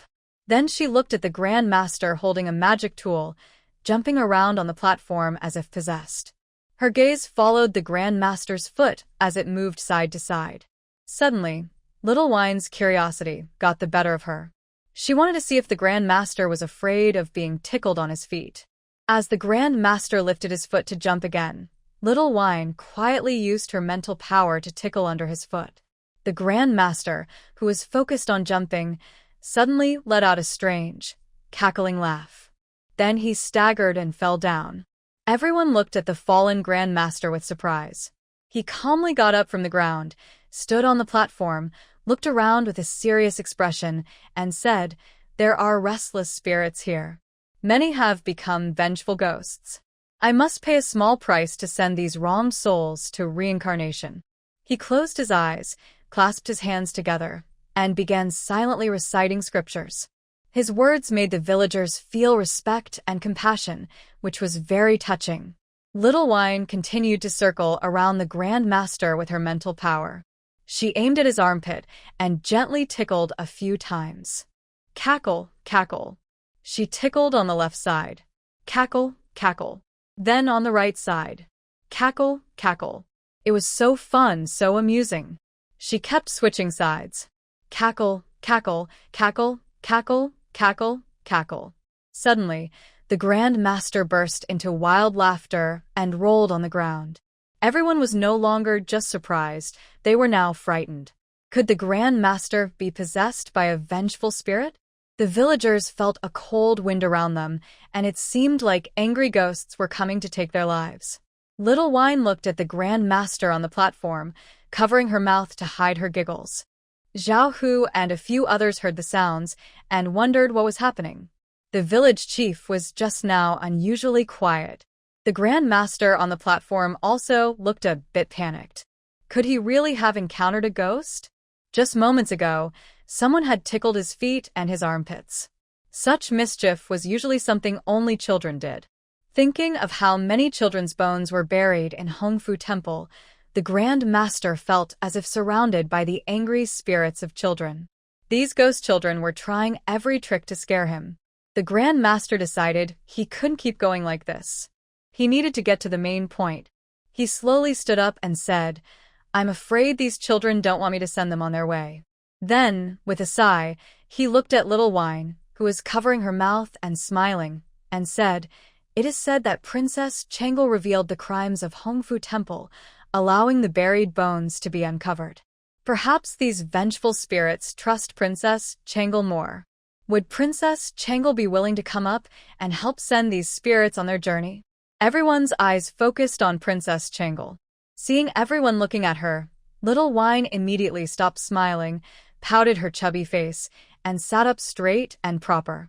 When she saw that Princess Changle ignored her, the Grand Master patiently asked again, would Princess Changle like to come up and send these restless spirits on their journey? Of course, Little Wine was willing. She knew how to perform the spirit channeling ritual. She immediately jumped onto the stage, bouncing happily, as if she were going to receive an award.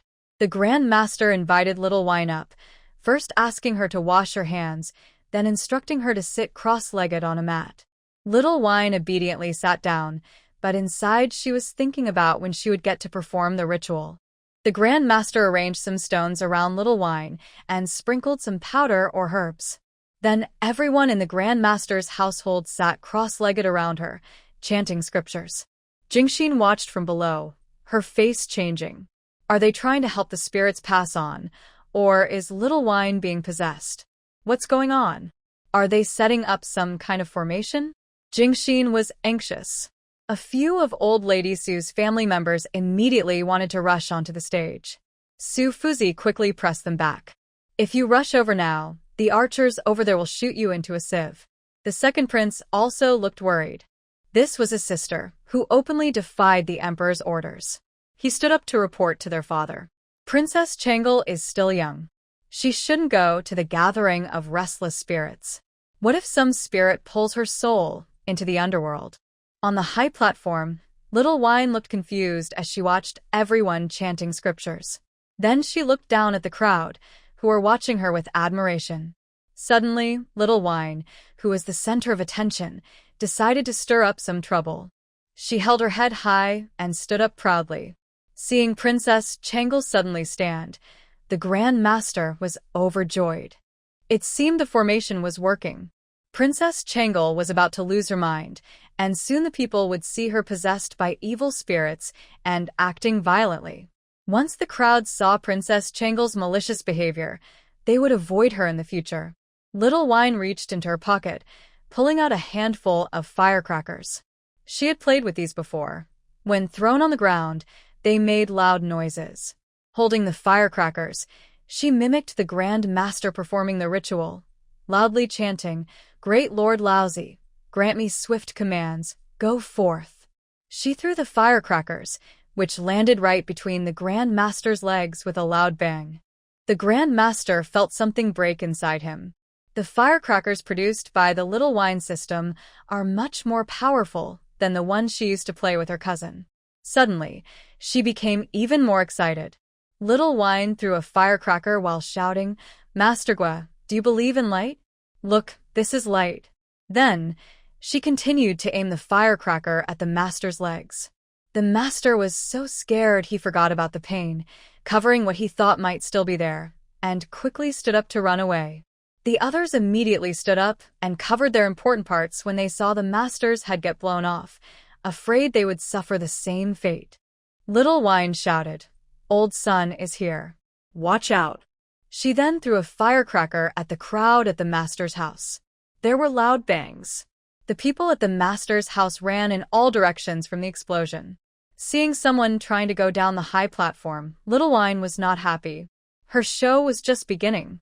She grabbed each person back and shouted, "Evil spirit, where do you think you're running?" The villagers understood immediately. Princess Chang Lo was fighting evil spirits. Two men hiding in the dark saw things getting out of control. They drew their swords and headed toward Little Wine. Suehua, who watched the whole scene, also wanted to join in. She took a big firecracker from her pocket, remembered her owner's instructions, and used her claws to light the fuse by the fire in a nearby basin. When it was ready, she threw it at the high platform. As soon as the two men landed, one of them felt something under his foot. Before he could react, there was a loud bang. Both men were blown into the air, their clothes torn apart. They were covered in black soot from the explosion. Suehua was stunned. She couldn't believe her firecracker was this powerful. The loud noise reminded Little Wine of something exploding in the outhouse of the Marquis of Jinbei's house, which killed her mood completely.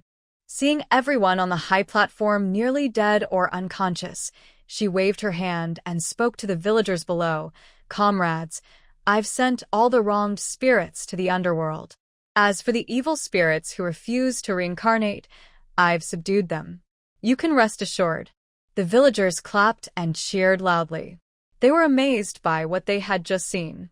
The common people remembered how the Grand Master on the high platform kept laughing wildly, then finally fell to the ground rolling with laughter. They found it strange at first, but then realized it was caused by a vengeful spirit. They believed that everyone in the Grand Master's residence was possessed by the same spirit.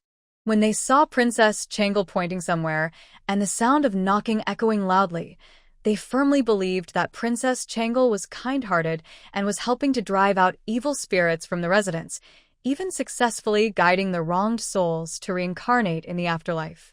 After drinking a little wine, he suddenly felt like a great hero. He straightened his chest proudly, and with confident steps, he headed back to where he came from, followed closely by a brightly colored and very noticeable chicken.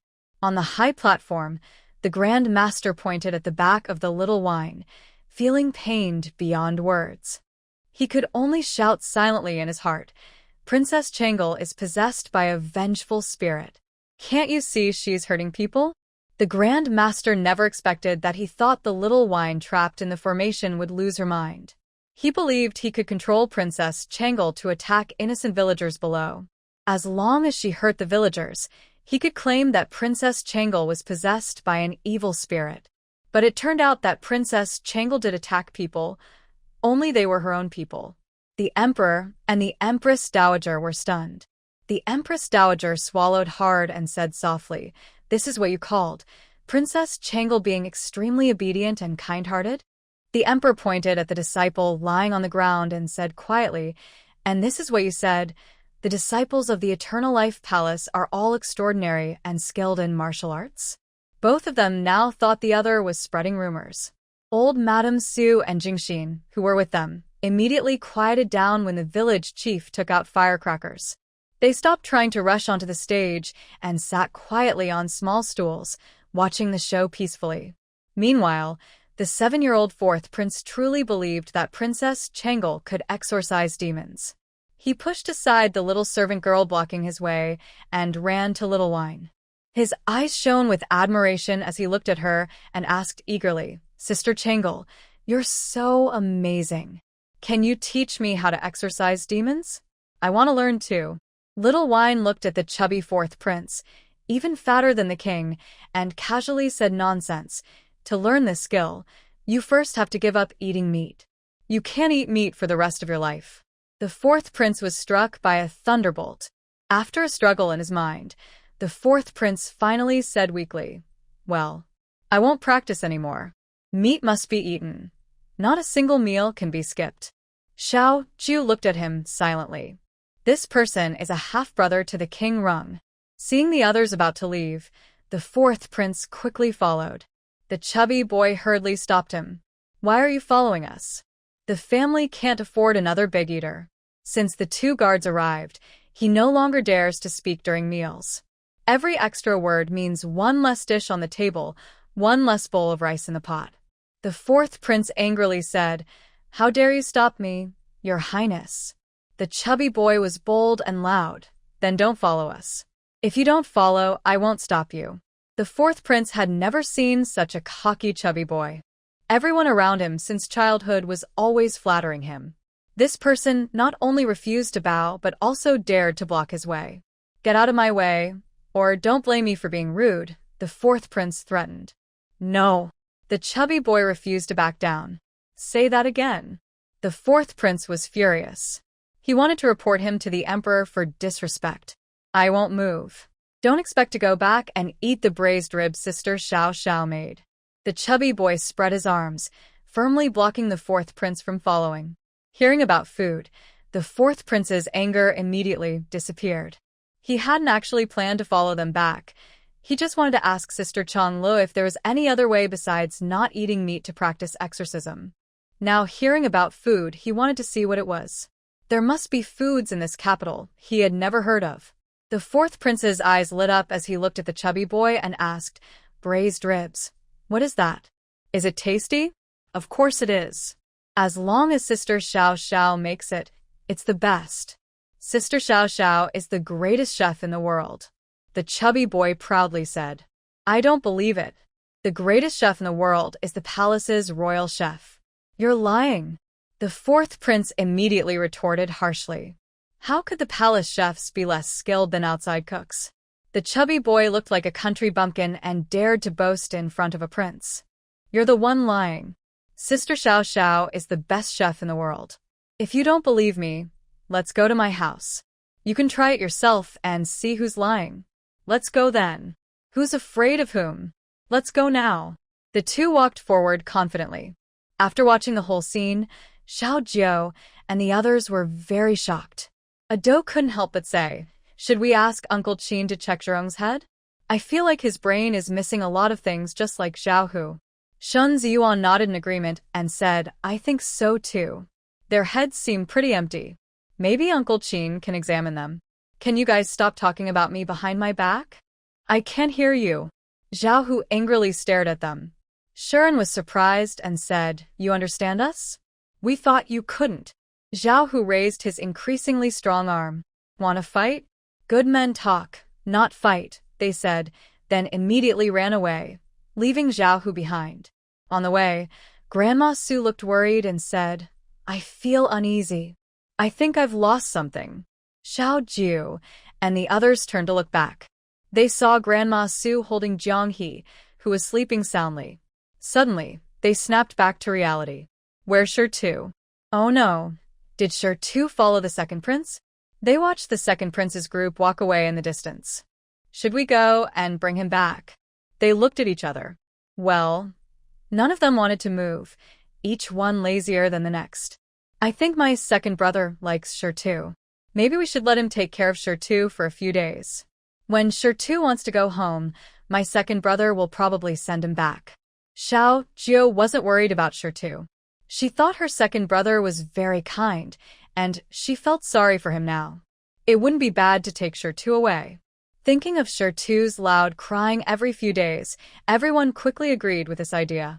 Meanwhile, the second prince finally realized he was still holding Shi and had forgotten to return him. He only remembered now. Looking at Shi sleeping peacefully, the second prince thought that Princess Changle's maid must remember and might send someone to pick Shi up soon.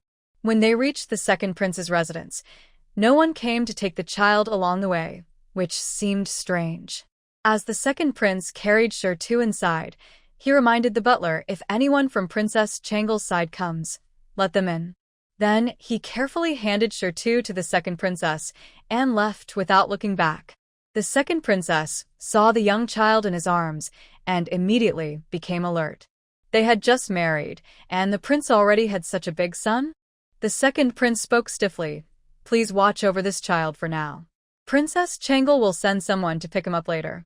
After saying that, he handed Shi to the second princess and left quickly. The second prince consort looked at the peacefully sleeping baby in her arms and curiously poked him. His face was so soft. Seeing the second prince walk away without looking back after leaving the baby, she also observed her own princess's fondness for children. The maidservant looked worried and whispered to her mistress, "Madam, you've been married to His Highness for a while now, but he hasn't stayed in your room. If this keeps up, when will you be able to have the little prince?" The second prince consort heard this, and a faint look of worry crossed her face, but she quickly regained her calm. She and the second prince were married by decree. He had no feelings for her, and now they just kept to themselves, which was actually fine. She softly comforted the maid. "We haven't been married long, and rushing won't help. Let's just wait patiently." The maid looked anxious and worried, her tone full of concern, but Miss He from the He family often visits her brother at the second prince's residence. Everyone can see that she has feelings for His Highness. It's widely known that she grew up with him, and sooner or later, she'll move into the residence. "Madam, why aren't you worried? You don't even realize how arrogant Miss He is. She acts like she's already the lady of the house." The second prince consort saw that the sleeping child was still resting and quickly told the maid to speak softly, so as not to wake him. The maid, seeing her mistress still thinking about the child, was so anxious she almost stomped her foot. "Madam, you should think of a way to get pregnant before Miss He comes in and takes His Highness's child." When the guests at the inn returned, they found someone waiting at the door. Lu's steward saw Princess Chong Lu approaching from afar and immediately respectfully stepped forward. "Old servant greets the young princess.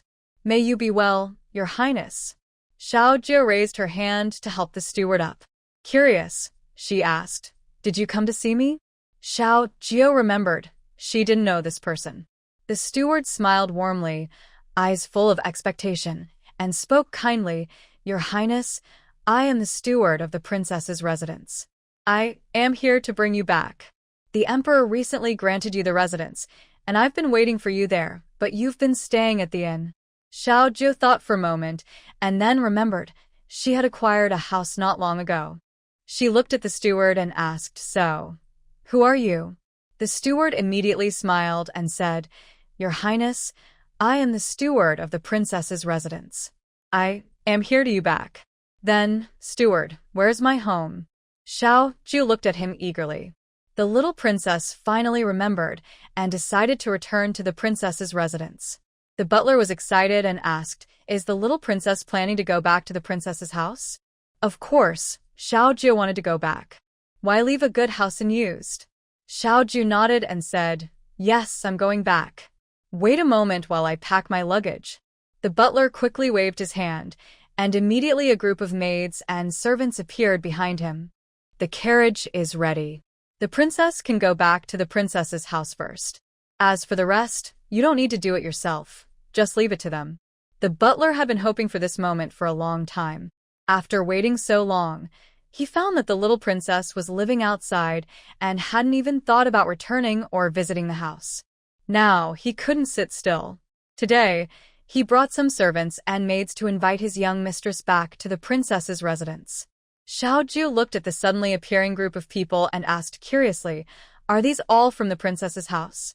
The butler hurriedly replied, "Yes, Your Highness. These are maids and servants from the princess's house. There are many more inside." Xiao Jiu asked curiously, "Do I have to pay their wages?" She nervously clutched her purse, remembering that her grandmother and aunt paid the wages of the maids and servants at her grandmother's house.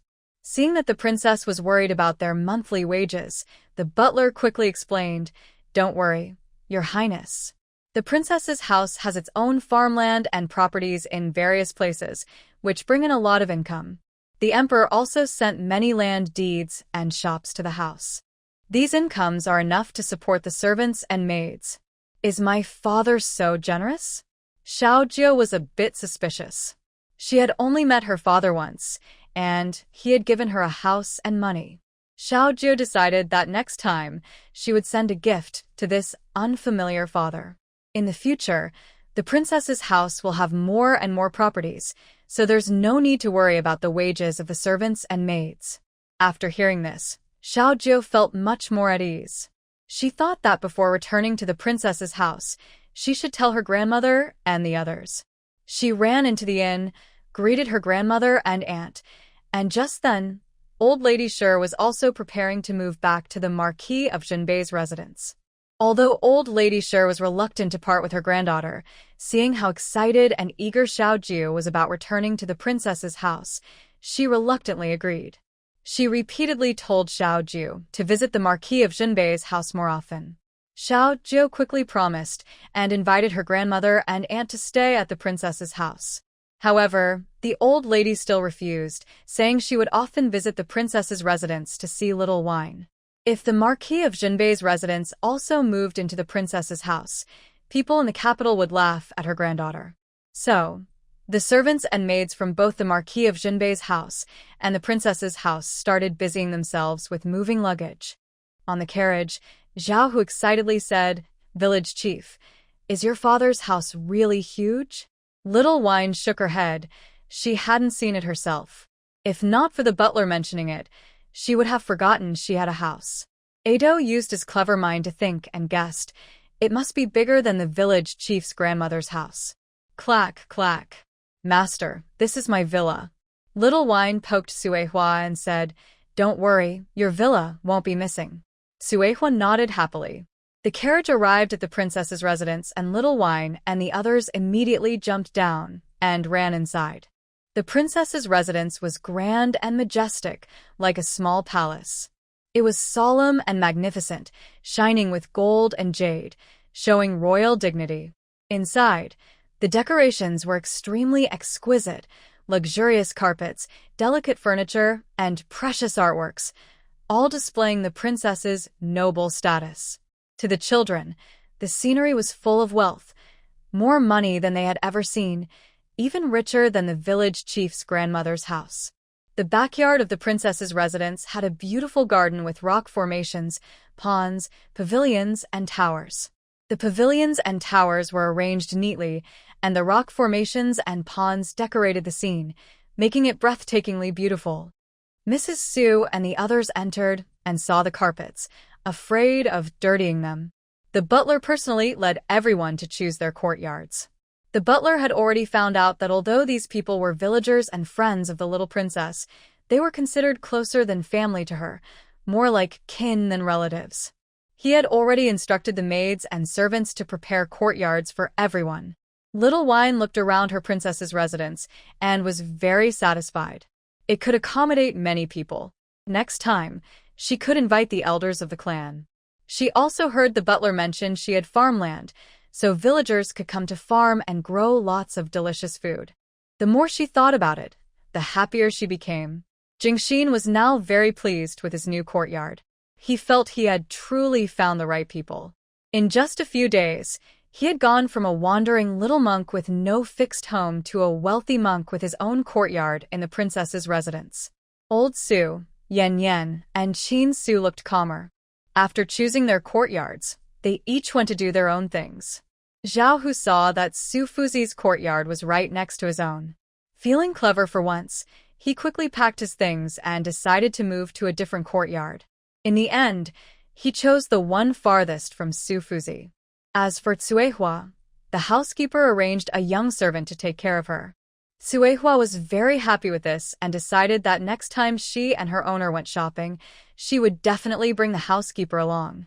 The fourth prince saw that these people were busy choosing houses and asked the chubby boy angrily, "Didn't you say there was braised spare ribs? Are you lying to me?" The fourth prince was very hungry and started to get annoyed when hungry. The chubby boy was also hungry and annoyed. "Today is moving day. If it weren't for that, I would definitely let you taste the best food ever," he shouted back. "How dare you shout at me?" "Do you believe I will tell my father to punish you? Go ahead then. You're so shy, still tattling at your age." Now, the two chubby boys were arguing fiercely over a plate of braised spare ribs. Old Lady Su saw this and pulled them apart, saying, "Stop fighting, you two. Today, the village chief is moving, so there will definitely be a feast to celebrate. You can take a walk in the courtyard first, and I'll call you when it's ready." After saying that, Old Lady Su and Su Xiaoxiao went to the princess's kitchen. The two boys, the chubby boy and the fourth prince, each snorted and ignored each other. The children, Jiao and the others had already jumped onto the roof. Su Fuzi looked at this and felt his forehead pounding. He turned and glared angrily at Yan Xie. Can't you control them? Look at what's happening. Yan Xie turned his head and pretended not to see the mischievous children. I only teach them martial arts. The rest is your responsibility, Su Fuzi. The burden of great responsibility fell on Su Fuzi, who immediately jumped in frustration. What do you mean, my responsibility? You teach them to fly and jump around, and you're supposed to catch them. Yan Xie looked over there. The children were about to jump onto the neighbor's roof to visit. He turned to go back to the courtyard, thinking to himself, better not see it. He left a sentence. I can't fight Jiao. No, it's okay if you can't fight, Su Fuzi said, feeling even more helpless. Who visits neighbors by climbing on roofs? Sometimes he really didn't want to admit it. These little rascals were taught by him. His reputation in life. Su Fuzi looked at Qin Su. Qin Su immediately avoided his gaze. I'm just a doctor. I definitely can't beat them. Finally, Su Fuzi's hopes fell on the two tall guards. Before Master Su could speak, the two guards immediately declared their loyalty firmly, saying, We only listen to our young master's orders. Angered, Master Su cursed his dull head. He glanced at Jingxin and then decided not to speak anymore. He thought, this one isn't easy to control, so long as he doesn't cause trouble I'll be thankful. At this moment, the few people from Xiao Zhou's group had already jumped onto the neighboring roof. Hearing the noise, Gu Zixing looked up. By coincidence, his eyes met the 6 or 7 pairs of eyes on the roof. Gu Zixing was so startled he jumped up from his chair, pointing at Xiao Zhou's group with anger. All right, you lot, I've been grounded lately and worried about not being able to go out and settle accounts with you. Now you come knocking on my door. Just wait and see. Seeing Gu Zixing furious, Xiao Zhou's group recognized him. He was familiar. Xiao Zhou quickly waved to greet him. Unfortunately, Gu Zixing below didn't see this at all. He was focused on asking his servant to bring a ladder because he wanted to climb up and deal with them. After searching, he found no tools to climb onto the roof. Gu Zixing was so angry in the yard. Come down if you dare. Let's fight one-on-one. Are you sure? Xiao Zhou asked uncertainly. Don't think just because you're a girl, I won't dare to fight you. Come down. Gu Zixing, full of anger, completely forgot his parents' instructions. It was the first time someone challenged him to a fight, and Xiao Zhou felt he should accept. So he jumped down and stood in front of Gu Zixing. Gu Zixing looked at Xiao Zhou, who had jumped from such a height, and swallowed hard. Can you fly? Xiao Zhou ignored Gu Zixing and tilted his chin. What do you want to do, fight? Gu Zixing's scalp tingled. Now that he was calm, he remembered what his parents had said. Princess Changlo was skilled in martial arts. He had thought his parents were lying to him, just to keep him from going out. But just now, he saw Princess Changlo jump down from such a high place in a flash. Gu Zixing took a few steps back, keeping a distance from Princess Changlo. He wondered if he would die today at her hands. Xiao Zhou saw him hesitating and impatiently said, Are we fighting or not? I don't fight girls. It wouldn't be honorable to win, Gu Zixing stubbornly said. Finally, he met someone challenging him, and Xiao Zhou didn't want to argue anymore. Without hesitation, Xiao Zhou grabbed Gu Zixing and threw him onto the roof. Ah! Seeing him still trying to fly up, Zhao Hu shouted, Where are you going? Come back. Then he grabbed Gu Zixing's foot and pressed him onto the roof. Gu Zixing experienced the feeling of flying. Just now, he didn't feel scared at all.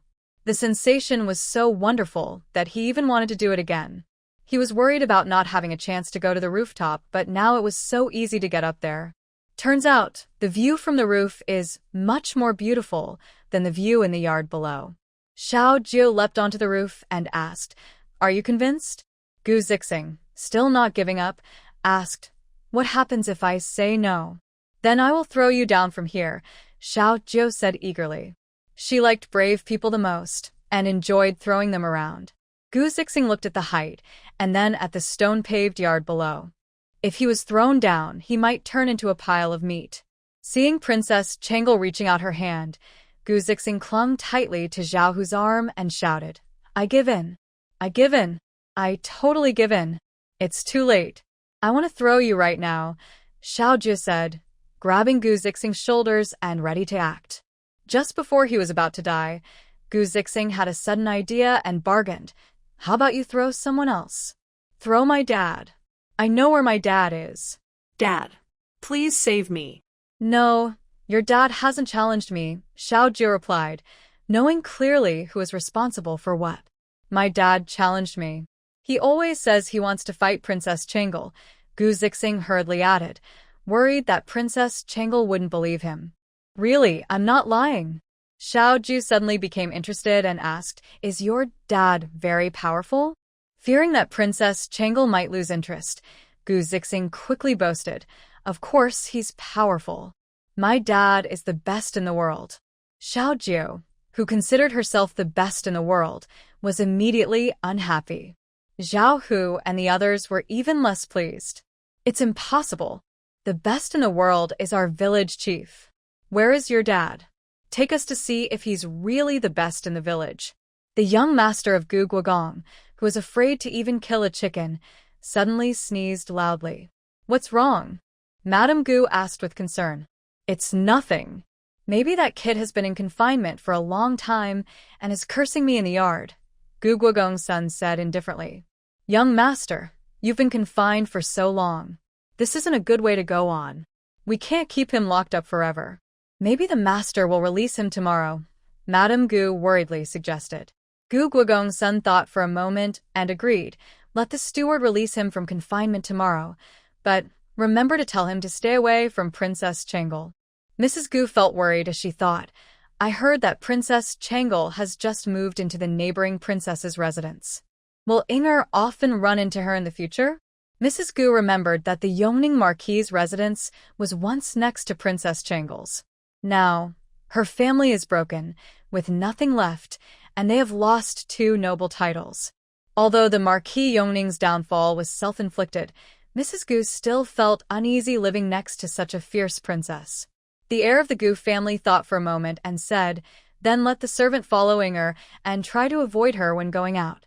Mrs. Gu still worried and asked, this can't go on. Should Inger keep hiding forever? The heir frowned and replied, what else can we do? You know Inger's personality. She's spoiled by you. If she meets Princess Changle, she will definitely provoke her.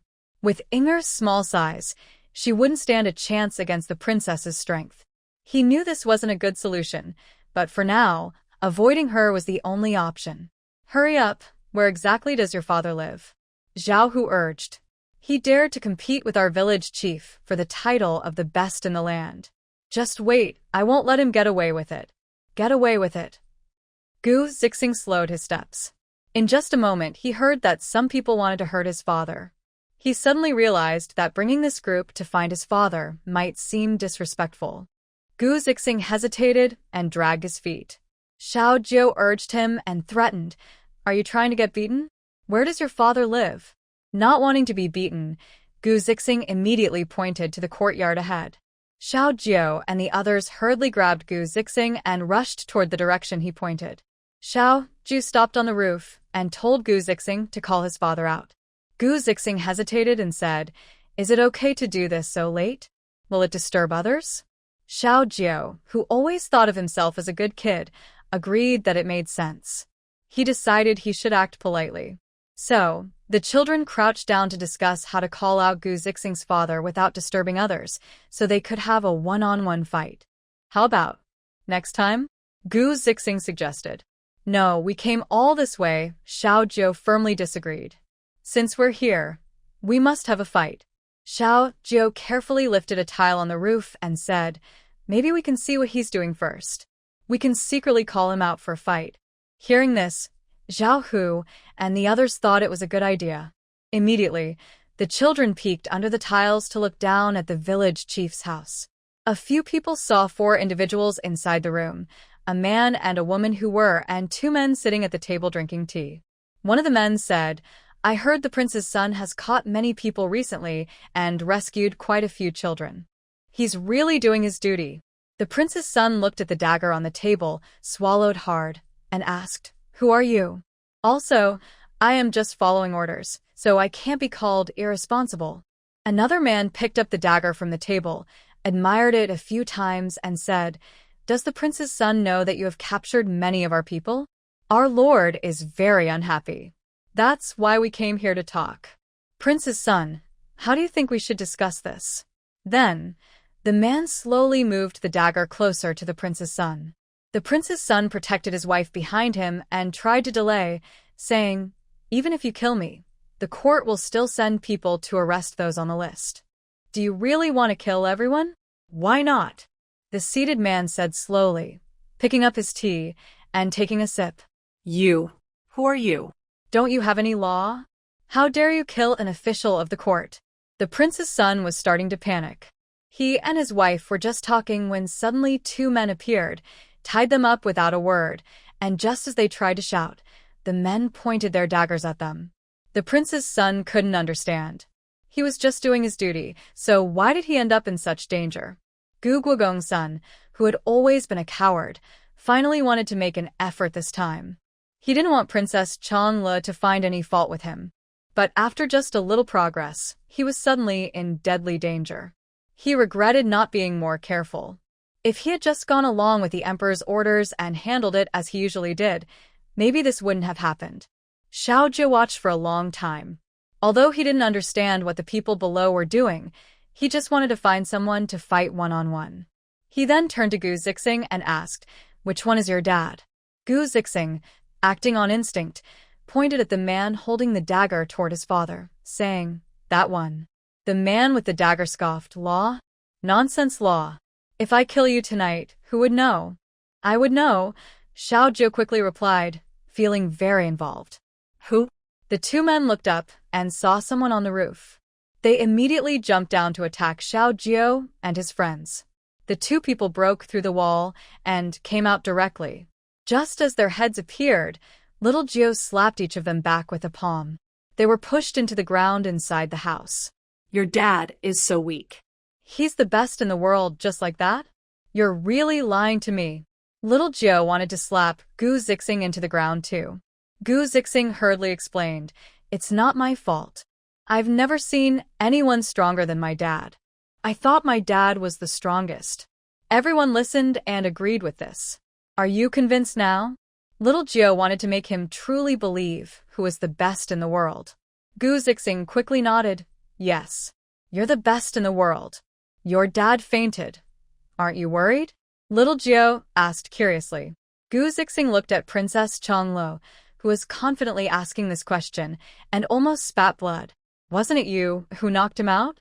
And he's not even my dad. Why should I be worried?" The heir of the Gu family and Gu's wife saw the two men lying motionless in the pit, who had been so arrogant just now. They quickly looked up to see who was on the roof. They saw their son squatting on the roof looking down. "Xingye?" The couple called uncertainly.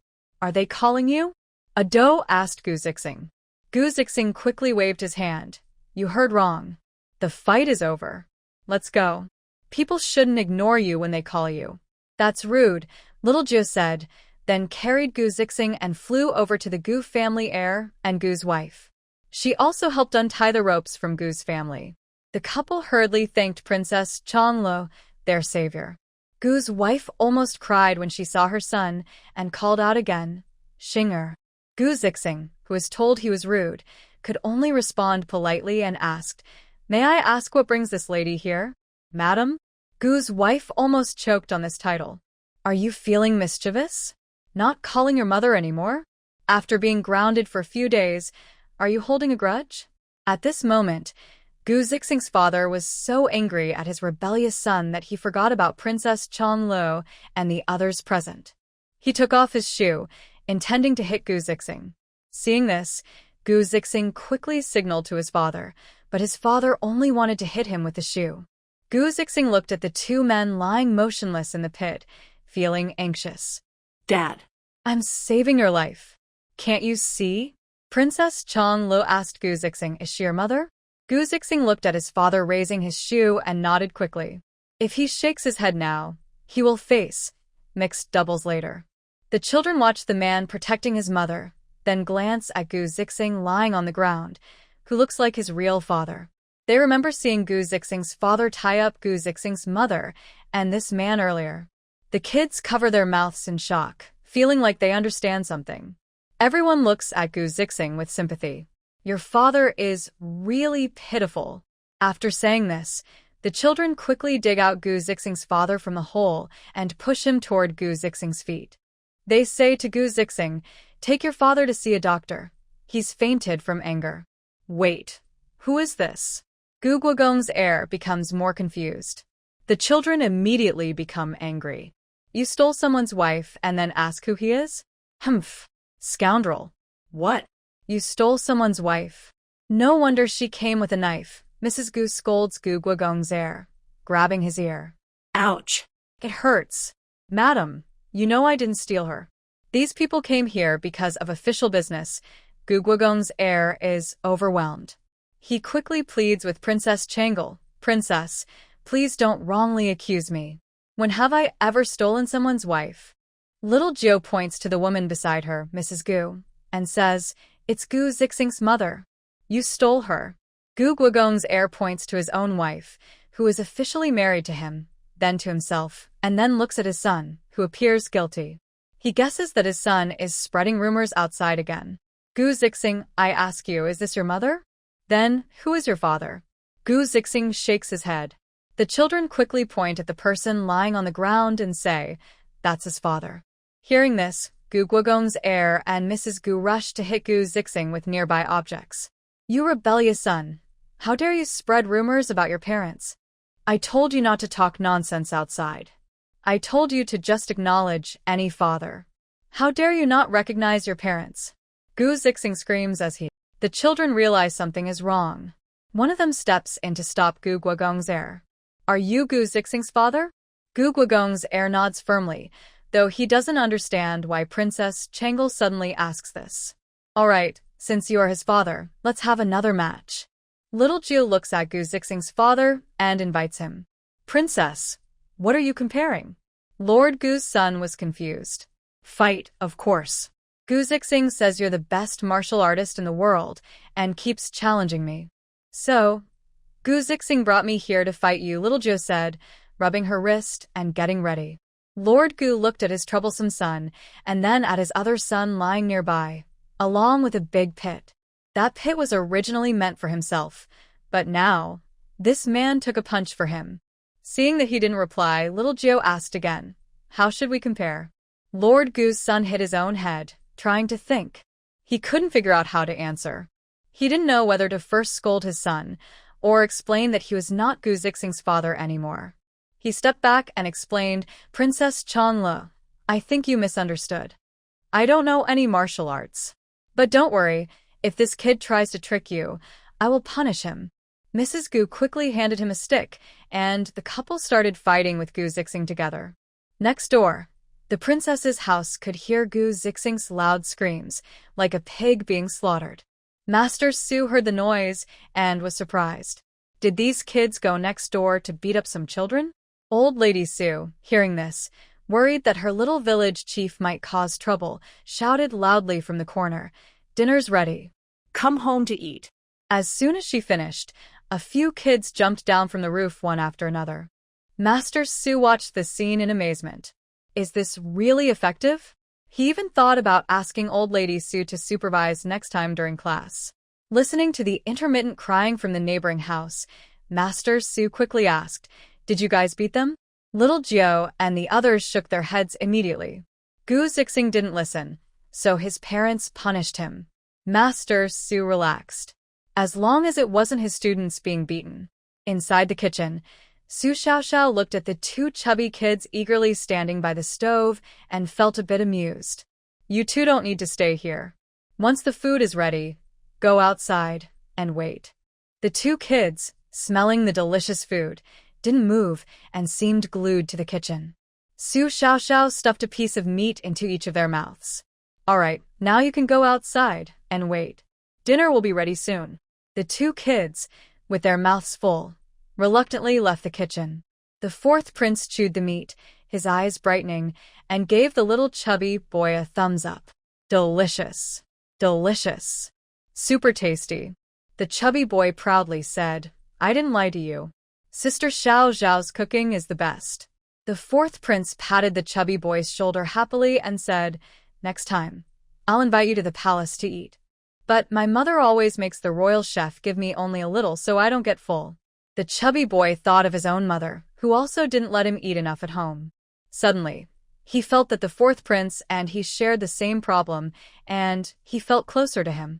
They once doubted whether they were really related, doubted if their mother was a stepmother, but they never doubted that it was because they were too fat, and their mother wanted them to eat less to lose weight. Old Madame Su asked everyone to wash their hands and start eating.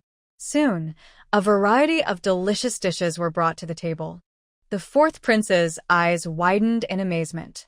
Looking at the meat in front of him, he eagerly reached out to take a bite. The chubby boy quickly stopped him. That's not how you eat it. I'll show you. He picked up a thin pancake, placed a few slices of roast duck on it, added some shredded scallions and cucumber, dipped it in a bit of sauce, and rolled it up. Then, the chubby boy took a big bite, closed his eyes happily, and savored the crispy skin and tender meat, the rich aroma filling his senses. The spoiled fourth prince thought the chubby boy would carefully wrap the food and hand it to him. He was about to tell him that they were now best friends, but he watched in surprise as the chubby boy took a big bite himself. We're done for. The fourth prince turned his sadness into appetite. He quickly imitated the chubby boy, wrapping himself a pancake. Taking a bite, the unique aroma spread instantly. Crispy duck skin, juicy and tender meat, rich but not greasy, making him feel intoxicated. He hurriedly added some delicious braised pork ribs that the chubby boy had recommended. Each rib was coated with thick, glossy sauce that looked very tempting. When he gently bit into one, the meat fell off the bone, soft and sticky, with a rich flavor that balanced salt and sweetness, leaving a deep aftertaste. The fourth prince couldn't wait to try the other dishes, wishing he had 10 mouths. Although the palace chefs made very good food, it was nowhere near as good as the dishes from Sister Chong Li's home. Her cooking was more filling. The fourth prince filled 3 full bowls of rice, but just as he was about to serve himself a fourth, old Madame Su stopped him. It wasn't because they were stingy with the rice. She was mainly worried that the fourth prince might overeat and become too full. They had just moved into a new house, and such bad luck was not welcome. The fourth prince, who didn't get to eat his 4th bowl, was promised by Su Xiaoxiao that when he returned home, she would pack some food for him to take. The fourth prince was satisfied with this. Xiao Jiu looked at the bulging belly of the fourth prince and suddenly had an idea. He asked the fourth prince, "Do you want to eat again next time?" Hearing this, the fourth prince immediately thought that Sister Chong Lo was an angel sent from heaven and quickly nodded. "Yes, I want to eat. I want to eat every day." Xiao Jiu reached out and said, "Then just pay and you can eat." The generous fourth prince quickly took out money. "How much? Is 100 taels enough?" Xiao Jiu, who had planned to extort 5 taels of silver from the fourth prince, quickly shut his mouth and took the silver note handed over by the prince. "That's enough. Next time I'll give you a discount." Hearing this, the fourth prince felt that Sister Chong Lo was very kind to him. Both of them happily agreed to eat together next time. The fourth prince happily carried the delicious food packed by Su Xiaoxiao and left with his servant. On the way, the servant wanted to hold the food for his young master, but the fourth prince cherished it and didn't let anyone touch it. Adao watched the generous fourth prince walk away and couldn't help but say, if he eats like this for a month, he might go bankrupt. Zhao Hu thought for a moment and said, maybe people in the capital are richer. Shun Ziyuan added, I think if more people come to our house to eat, we could make a lot of money in one day. Shuren considered and said, I remember that people in the capital like holding banquets. Sister, why don't we hold a banquet at our house too? That way we can receive many gifts, and everyone who comes to eat pays 100 taels. We would get rich. Tai Nyo joined the discussion. If we hold banquets every day, money will keep coming in. Soon, we will earn a lot. Little Fatty immediately said, yes, once they taste Sister Xiaoxiao's cooking, they'll know what the best food in the world is. Later, we should also open Yunxian restaurant. Everyone will come to our restaurant to eat, and we can make a lot of money. Xiao Jiu clapped his hands excitedly. Great idea. Let's do it. We'll hold a banquet in a few days. Xiao Jiu called the butler and told him about planning the banquet. The butler immediately understood. Are you planning a housewarming banquet, princess? Xiao Jiu nodded. Who are you inviting as guests? The butler asked. Xiao Jiu thought for a moment and replied, wealthy people. Remind them not to come empty-handed, and remember to invite my father too. My father must have money. The steward automatically changed the word wealthy to powerful when referring to the princess, showing that she is truly a royal princess with a natural sensitivity to authority. The steward happily went to prepare invitations and organize the banquet. Meanwhile, the fourth prince, upon returning to the palace, happened to see the imperial guards coming to find him. The guards took the fourth prince to the imperial study. As for why they went to the imperial study, it was because the fourth prince, who was only thinking about braised pork ribs, finished his prayers and completely forgot to send a message to his mother, the concubine, through a servant. Seeing that her son hadn't returned for a long time, the kind-hearted concubine ran to the emperor in tears. The emperor immediately ordered the guards to go find him, wondering whether the mischievous child had wandered off or if someone daring enough had kidnapped the prince. Holding his stomach and carrying a bag of snacks, the fourth prince obediently knelt inside the imperial study. The emperor looked seriously at the chubby, round fourth prince kneeling before him. He asked in a deep voice, "Where did you go?" At this moment, the concubine saw her son return safely and immediately looked for an excuse to leave with him, worried that her chubby son might be punished again later. The fourth prince thought that saying he went to visit the princess's residence to see Sister Changle would get him scolded, so he cleverly changed his story. I went to see Sister Changle at the princess's house. Hearing this, the emperor's anger immediately subsided. He does look more like a brother than your other brothers, he said. The concubine, seeing that the emperor did not seem angry, let out a sigh of relief. The emperor noticed the fourth prince clutching something tightly and couldn't help but ask curiously, "What are you holding in your hand?" The fourth prince quickly hid it behind him. And nothing. His guilty attempt to hide it only made the emperor more curious. He quickly ordered the butler to bring it out and open it. The fourth prince watched tears well up in his eyes as his delicious snack was taken away.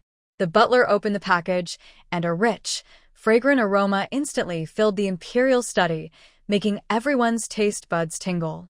The emperor, who hadn't eaten dinner yet, suddenly felt his stomach growl. Where did this come from?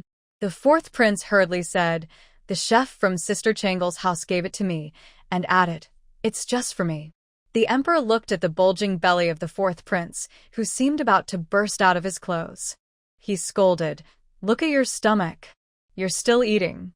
Which other prince is as fat as you?" He also scolded the concubine, "Let him eat less in the future. He's so fat now, what does he look like?"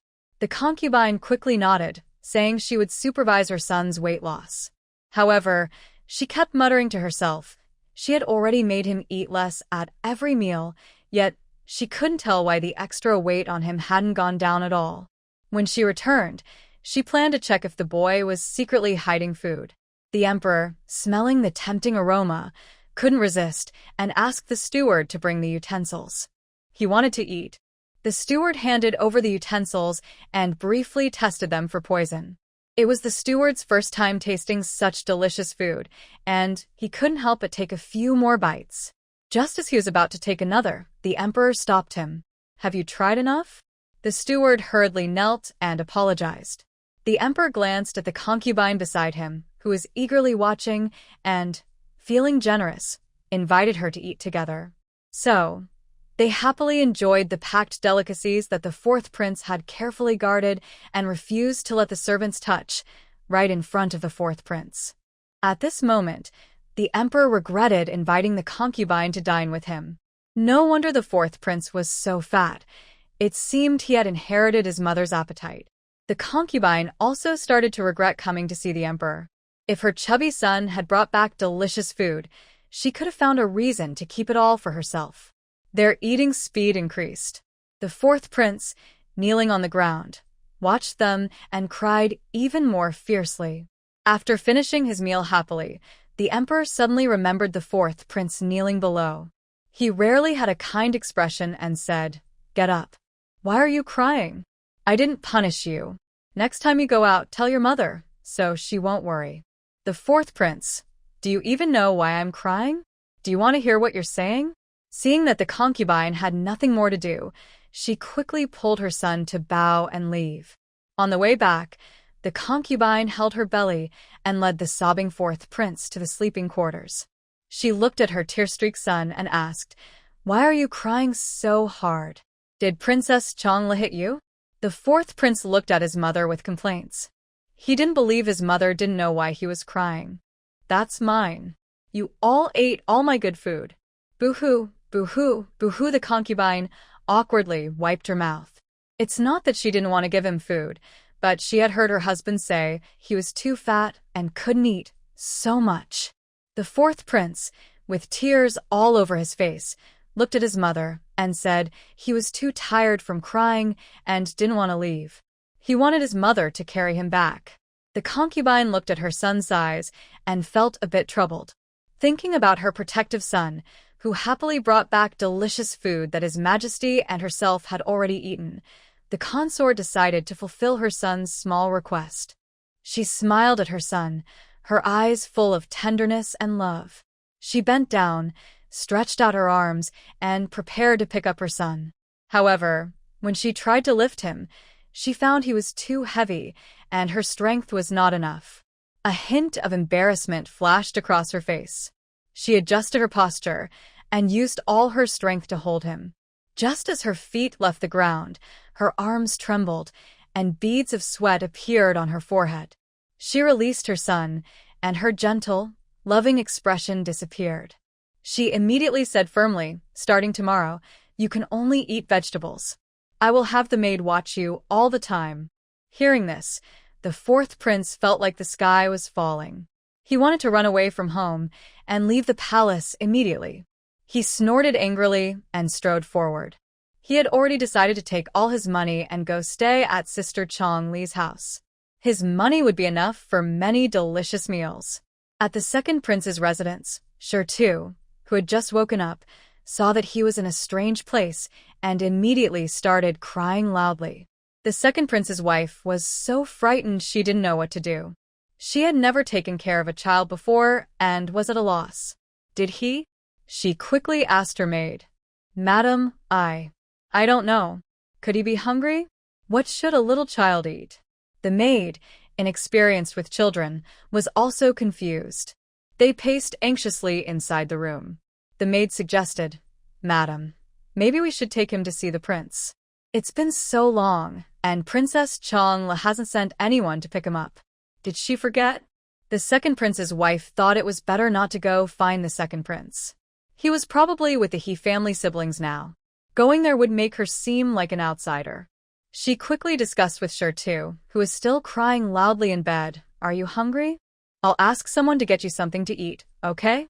Hearing this, Shirtu looked up at the pretty sister and saw she didn't seem like a bad person. He immediately stopped crying. The second prince's wife saw him stop crying and quickly picked him up. The maid hurriedly said, "Madam, let me do it." "No need, this little guy isn't heavy," she replied. Seeing Shirtu obediently cling to her neck, she felt happy. The child was soft and adorable, very likable. The second prince's wife called for the maid to prepare some food suitable for a small child. After a short while, the nanny returned empty-handed. "Your Majesty, the kitchen was used by Miss He from the He family. She said that recently His Highness hasn't been sleeping well and needs a calming soup." The cooks in the house were all called away by Miss He. The maid immediately cursed.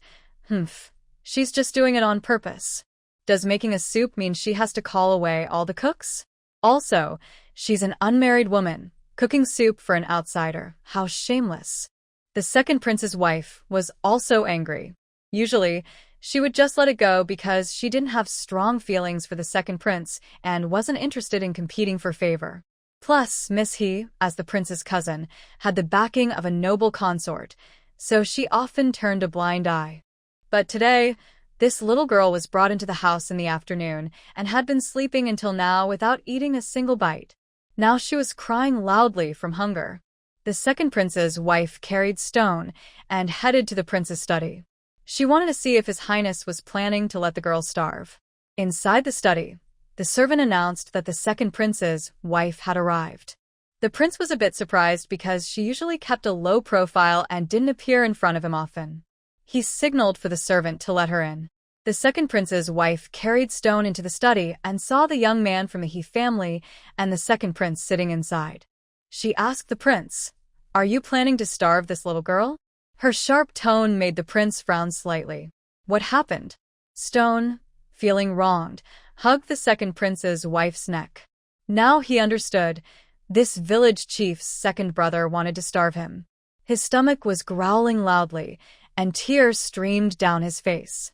He had never suffered like this before. When he got back, he would definitely tell the village chief to discipline him. The second prince's wife sneered and said, "I don't know why His Highness needs to disturb the whole house just to have a bowl of soup. If I had known, I would have told Princess Changle to send someone to pick him up this afternoon. Why let such a small child go hungry in our house?" Now she suspected that His Highness was still angry about the last time Princess Changle ate at Yunxian Tower and caused him to spend money. It seemed he had brought the child home to punish Princess Changle. She thought more and more that this was possible. Just now, she found it strange that His Highness brought a child back so casually, and Princess Changle hadn't sent anyone to pick him up yet. It looked like he was planning to take revenge on Princess Changle, even targeting a small child. She hugged Stone tightly and comforted him. "Don't be afraid. I will send you back to Princess Changle's house right now." Before leaving, the Stone looked fierce and shouted at the second prince, "Wait for me to go back. I will ask our village chief to discipline you." The second prince quickly stopped the two curious-minded children and asked, "Who won't let you eat?" Stone rubbed his stomach that was growling and pointed at the second prince, angrily accusing, "It's you, not letting me have food." The second prince almost laughed out loud. As a prince, how could he possibly mistreat a child or refuse him food? He immediately called a servant to check what was happening. He wanted to see if the second prince's wife had said something bad about him to this little guy. Soon, the servant returned. The second prince signaled him to speak. The servant hesitated. "Speak." The second prince demanded impatiently, "Your Highness, Miss He is in the kitchen making soup for you. All the cooks in the house are helping her, saying it's at your command." Hearing this, the second prince's wife and Stone both snorted.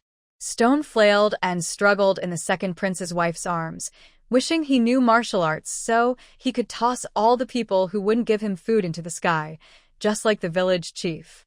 It made him so angry. The second prince felt very wronged. When did he ask his cousin to make soup? And why did all the cooks in the house go to help her? Seeing the second prince about to get angry, He Chi-chuan said, "There might be some misunderstanding. Kuer is kindhartet." She saw that your Highness has been having trouble sleeping, so she went back to learn how to make soup from the old maid. It took her a long time to learn, and she came immediately to make soup for you, her cousin. Even I, her own brother, haven't received such treatment." The second prince, a straightforward man, didn't understand what He Chi-chuan meant and said impatiently, "Doesn't my house have cooks? She just learned how to make soup and is making it for me? "Can I drink it?" Or is she trying to poison me?" He Chi-chuan almost cursed it out loud. He could only say helplessly, "Your Highness, it's getting late. He and Xiaoer will leave now." When He Chi-chuan left, the second prince called the housekeeper to investigate what was going on with the cooks and to prepare some simple food for children. As for the cooks who didn't listen to their master, he decided to sell them all. The housekeeper immediately went to carry out the orders. The second prince looked at the still angry child and woman, feeling a bit amused. "You are the lady of the house. If there are still disobedient servants like today, just sell them directly." The second prince's wife held a stone, secretly thinking to herself, "They say it's good to be polite, but if disobedient people are sold, then besides the maids brought from home, probably everyone else in the household will be sold too." However, after the second prince said this, the other servants in the house immediately dared not slack off in serving the princess. No one wanted to be sold away. In the past, they didn't pay much attention to this princess, since the noble consort was planning for the crown prince to marry Miss He from the He family. But unexpectedly, the emperor issued an order, and the second prince and his wife, who had nothing to do with each other, were suddenly tied together. Secretly, the noble consort often made things difficult for the second prince's wife, openly and secretly supporting Miss He. The servants thought that eventually, the lady of the house would be Miss He, so they didn't pay much attention to the current princess. After all, the princess herself was like a transparent person. She didn't compete or cause trouble and didn't interfere. The servants felt they could get away with more. No one expected that today, the usually indifferent second prince would suddenly support his wife. The maids and servants in the house trembled as they recalled whether they had done anything wrong before. Seeing the dull stone, the second prince suddenly remembered that children are the least likely to lie. Perhaps he could learn a lot from what this little kid said. He took the stone and asked, "You just said your village chief is very powerful. Is that true?" The stone quickly nodded. "The village chief is a fairy from the sky." The prince continued, "How do you know your village chief is a fairy?" The stone clutched the jade pendant around the prince's waist and replied, "My grandpa said so." Seeing that the boy was holding tightly to the jade pendant and wouldn't let go, the prince had no choice but to take it off and give it to him, then asked again, "Besides the village chief, who else is powerful in your village?" The stone reached for a string of jewelry inside a box on the table. This was a special gift that He Chi-chuan had brought from outside for the prince. After thinking for a moment, he answered, "Master Su is powerful. He can read books." Hearing that the boy didn't seem interested in the prince, he continued to ask, "And others?" The boy grabbed another string of jewelry and said, "Sister Xiao Xiao is powerful. She cooks very well." The prince watched as the little boy was about to reach into his pocket for more valuable items after answering each question. His heart ached. This little kid was truly from Princess Changle's family. Asking a question meant expecting some reward. Who taught such a small child to behave like this? The little brat answered a lot of nonsense, but he didn't forget to clutch the valuable items into his arms. The second prince moved the jewelry on the table further away. He continued asking, "Besides these, are there any rare or impressive items you don't see often?" Stone saw the jewelry being moved further away and reached out several times, but couldn't grab it. He became angry and stopped talking. The second prince said, "He just said that anyone following Princess Changle is not easy to deal with. They're all debt collectors." Feeling frustrated, the second prince moved the jewelry back onto the table. Stone then continued, "Suehua." Finally hearing a name not on his list of informants, the second prince hurriedly asked, "Does Suehua also live at the princess's house?" Stone picked up another pearl from the table, nodded, and replied, "Yes." Although the name Suehua sounds common, the second prince thought she might be one of the skilled people behind Princess Changle. After all, experts often have their own little quirks, and her name was a bit ordinary, but that didn't affect her skillful aura. "Do you see her often?" the second prince asked cautiously. Stone quickly put the last string of jewelry into his pocket and said, "Suehua appears suddenly, and then disappears just as quickly. I haven't seen her in a long time." The second prince understood that such masters often come and go without a trace. "How can I find Suehua?" he asked. Seeing that there was no more valuable stuff on the table, Stone lost interest in replying. He quickly climbed down from the second prince's arms, ran to the princess's embrace, and took out a string of jewelry to give to her, happily saying, "For pretty sister." Hearing this title and seeing the gift from the little child, the princess was overjoyed. She hugged Stone tightly and kissed him several times, feeling very happy.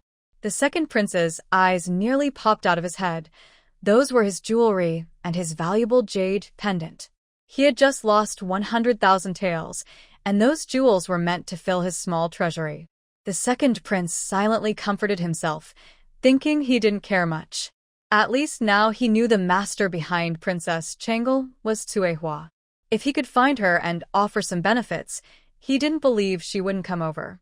Stone's stomach growled loudly, and he pitifully called out, "Pretty sister, I want to eat."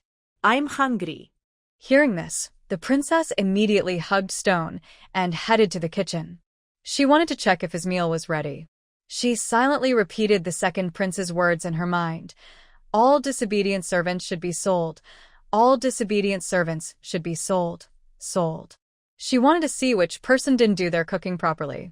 Wishing all the little cuties success in their studies and careers in 2025, and may they become rich and prosperous. When the second prince's wife carried the stone in, only a few cooks were busy working. Most of the other cooks had probably run off by now. As for the servants the second prince said were disobedient and sold, the servants under the gentle princess's control were not afraid at all, because they belonged to her. The second prince's wife couldn't control them. She was so angry she almost fainted. After asking her maid, she found out that, besides the cooks currently busy in the kitchen, the other servants' contracts were not in the second prince's house. The maid said angrily, "Madam, these servants are too much. They think they can do whatever they want because their contracts aren't here. You can't sell them. They don't respect you at all." Luckily, a few cooks with contracts still in the house managed to prepare the food for the stone. The second prince's wife asked the maid to bring the food back to her courtyard. While feeding the stone, she discussed how to solve this problem with her maid. The starving stone hurriedly ate his food. Hearing the two pretty sisters talking, he said with his mouth full, "Build a house." He remembered that his village chief used to take disobedient uncles and others to build houses. Now they all listened and behaved well. Build a house? What? Build a house? The second prince's wife heard what the stone said and thought he wanted to play with some toy. Since he had always looked up to the village chief and followed those naughty children, he had learned all their tricks. Now, the stone was truly a genuine Nuagu Lu stone. He described to his two sisters how the village chief would take disobedient people to do hard labor. If they didn't listen, they would be beaten, and if one beating wasn't enough, then two, until they obeyed. Although the second prince's wife didn't fully understand the child's words, she was a humble and eager learner. She quickly asked the 3-year-old stone, "But these are all the gentle princess's people. Besides, I can't find anyone to beat them. The guards in the house won't listen to me." The stone thought about how, at his grandmother's house, the village chief and others helped his aunt move things from the neighboring house and earned money. He clapped his small hands happily and said, "Ask the village chief. Do you have money? You pay money, they work. No money, no work." After hearing Stone's words, the maid suddenly had a bright idea. "Your Majesty, we can spend money to invite people from Princess Changle's residence to teach our unobedient servants. Even if the noble consort finds out, so what? She wouldn't dare cause trouble for Princess Changle." The maid had heard many stories about Princess Changle in the capital, and she was a big fan. Every day, she secretly went out to find out where Princess Changle was punishing wrongdoers. To her, Princess Changle's actions were just about punishing evil.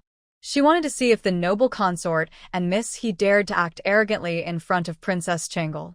She wondered if they only bullied her lady. Inside, the maid had her own plan.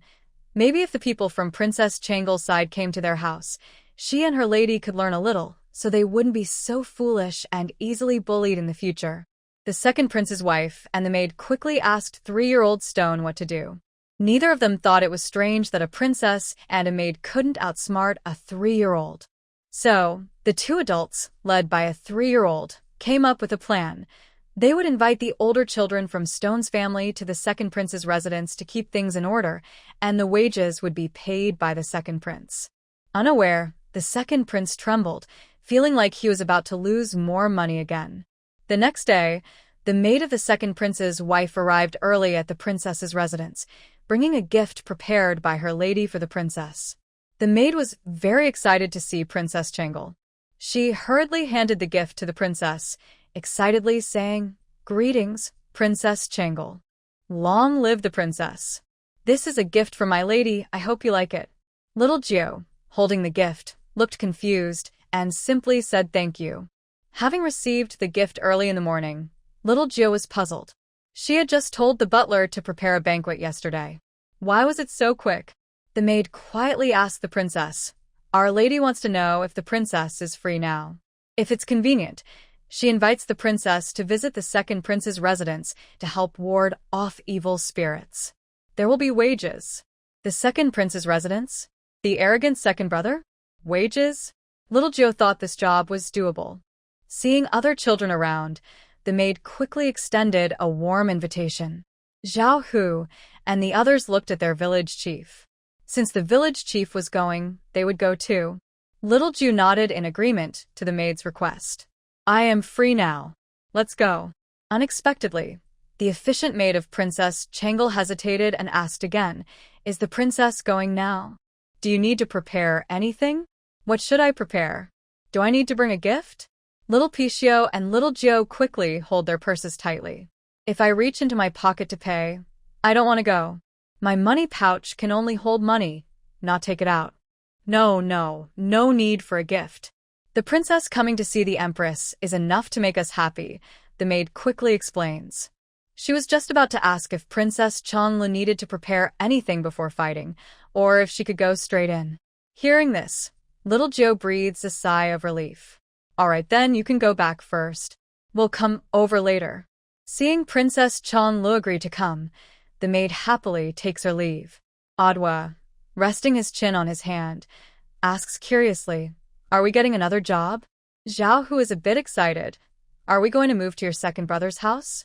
Is your second sister-in-law also leaving her husband? As soon as he says this, Su Fuzi, passing by, taps his head and scolds, Be careful. Others might hear you and think you're disrespectful. Rumors about the royal family can be spread easily. Zhao Hu covers his head, looking at the unpredictable Su Fuzi, feeling scared. Is Stone still at your second brother's house? Shen Ziyuan remembers when she sees Jiang, he's squatting nearby. There's one less short and stocky figure. Jiang, he quickly stands up, eager, I want to find Stone. I'll go right now. Jiang, he misses Stone so much now. Without Stone, he doesn't enjoy eating anymore. No one fights him for toys at home, so he thinks those toys are no longer fun. He decides that when Stone returns, he will never fight over toys with him again. The chubby boy asks curiously, Don't you fight and argue with Stone every day? Since he's not here, the toys are all yours. No one will take them from you. Why are you in such a hurry to find Stone? Jiang, he stubbornly argues, I never fight over toys with Stone. When he comes back, I'll give him all the toys. I won't fight him. Wow. Zhao Hu and the others look suspicious. These two short and stocky kids miss each other after just a short time apart, and they start arguing within 10 minutes of meeting. Little Joe pokes Jiang He's round belly and asks, Have you gained weight? Jiang He pats his stomach angrily and says, No. You're the one who's fat. Little Joe quickly lowers his head and pinches his own belly, as if unknowingly, a layer of fat has appeared. Little Joe stands up straight, puffs out his belly, then pinches it again. Could I really be fat now? Little Joe quickly runs to find Grandma Su. Grandma Su sees the village chief running over and smiles. What's wrong with our little village chief? Did someone upset you? Why are you frowning so much? Little Jiao Zhang stretched out his arms and shouted to Grandma Su, Grandma Su, hug. Grandma Su quickly put down her work, picked up little Jiao, and gently shook him, feeling sorry for him. She said, Oh, he's lighter and thinner. Our village chief has been busy lately, so he needs more nourishment. Hearing this satisfying answer, little Jiao immediately cheered up and jumped out of Grandma Su's arms. She was right. He couldn't possibly be fat. Seeing this, Jiang he also hurried over to Grandma Su, holding onto her leg and calling softly, Grandma Su, hug me. Grandma Su bent down and picked up Jiang he, gently bouncing him and smiling. Our Jiang, he has gained a little weight recently. He's round and soft, and everyone loves holding him. Not satisfied with the answer, Jiang he angrily wriggled free from Grandma Su's arms. Humph, you're all mean. I won't talk to you anymore. Jiang he clenched his tiny fists, stomped off into the sunlight, and sat on a step, sulking. He was small and chubby, sitting on the steps with his back turned to everyone. Even his little head looked very upset. Everyone decided not to tease him anymore. Shen Ziyuan quickly comforted him. You're still young. Being a little chubby is cute. You used to be too thin, but now you're round and adorable. Look at Jirong, he's also quite chubby, but he's not unhappy at all. Jiang he looked back at Jirong's big belly, which looked like a ball, and got even angrier. He didn't want to grow so fat. Feeling discouraged, Jiang he decided he wouldn't eat anymore. The main troublemaker who made Jiang he angry, little Jiao, squatted next to him and asked, "Shall we go find some stones? Would you like that?" Jiang he immediately turned around. "Really?" Little Jiao picked him up from the ground. "Of course." Jiang he happily wriggled in little Jiao's hands, looking just like a tiny turtle. Little Jiao held Jiang he and swung him gently while asking, "Are you still angry?" Jiang he giggled happily as he was swung around. "I'm not angry anymore, village chief. You are the best village chief in the world." Little Jiao carried Jiang he onto the cart. Grandma Su saw this and quickly wanted to follow, mainly worried that the children might leave Jiang he outside when they returned. She had already lost one, and she didn't want to lose the only remaining one. Seeing that they didn't bring any gifts and went straight to someone's house empty-handed, Grandma Su, who thought she knew proper manners, took a few big jars of pickled vegetables made by Su Xiaoxiao from her home and carried them onto the cart. Little Fatty saw the things Grandma Su was holding and immediately became unhappy. The pickled vegetables were his favorite. They were delicious and went well with rice. He wondered why she was taking so much to give to others. He snatched the pickled vegetables from Grandma Su's hand, jumped off the cart, and put the vegetables back in their place. Grandma Su couldn't believe she was giving this to others. She thought it was too much. Helpless, Grandma Su went back to the yard to gather some small cookies and other sweet treats made by Su Xiao, then put them in the cart to send to the second prince's residence. Shun Ziyuan looked at the treats, which were her favorite, and held on tightly, not wanting to let go. "Grandma Su, don't send this. I like it the most." "I can't give it away," she said, snatching it from Grandma Su's hand and jumping off the cart to hide it. Grandma Su didn't understand why giving food was so difficult. She continued to look around the yard, trying to find some small toys. Jiang he was causing trouble, insisting on giving away some cheap weapons they had stolen. Zhao Hu and Iron Bull said they wanted to fight her, the old lady. Grandma Su accidentally glanced at a slingshot, and Ado quickly took it and hid it in his pocket. Grandma Su thought for a moment. Since the household's cheap items were protected by the kids and couldn't be given away, she decided to spend some money on valuable things. After all, the second prince's wife was giving expensive silk and satin, and their village chief was almost like a princess. She couldn't afford to lose face. So, Grandma Su found a few valuable items from the storeroom. Just as she was about to put them in the cart, Xiao Paixiu, the village chief, saw and immediately took them back. The money in Xiao Zhou's hands was not to be taken out easily. Xiao Zhou looked at Grandma Su with disappointment, thinking she was too wasteful to give away their money. Next time, the head of the clan should teach Grandma Su a lesson. Grandma Su tried several times to take things, but each time she grabbed something the children liked, and they snatched it back. She started to feel that having more children wasn't a good idea, especially with such a stingy group. After a few rounds, Grandma Su got angry. These kids, if she didn't scold them, they'd think they could do anything. If she kept delaying, it would get dark, and they wouldn't be able to leave the princess's residence today.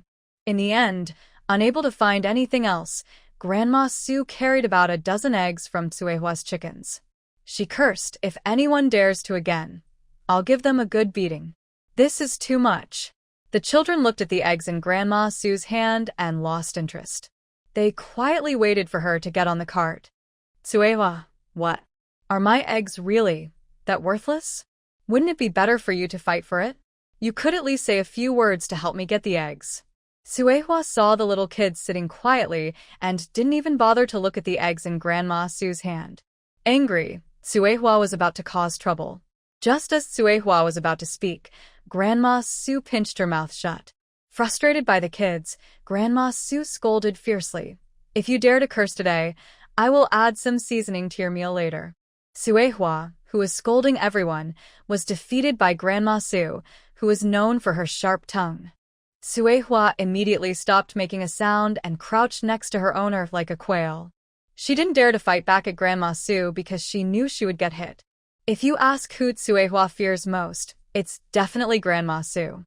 None of the kids escaped her shoes when she got angry. Tsuehua had once tried to challenge Grandma Sue, but not only did she lose, she almost got thrown into the pot. Since then, Tsuehua never dared to challenge her again. Feeling wronged, Tsuehua kept looking at her owner as if to say, "I was scolded. Please help me." Xiao Jiu pretended not to see, and honestly, Xiao Jiu was also afraid of the angry Grandma Sue. The kids sat obediently inside the carriage, behaving very well. At this moment, Grandma Sue, who had finally brought a gift back and gotten on the carriage, felt that going out as a guest wasn't so embarrassing anymore. She didn't think it was strange that others gave her village chief valuable silk fabrics, while her gift was just a dozen eggs. After all, everyone in Taoyuan village, from the chief to the villagers, was quite wealthy, only giving and not taking.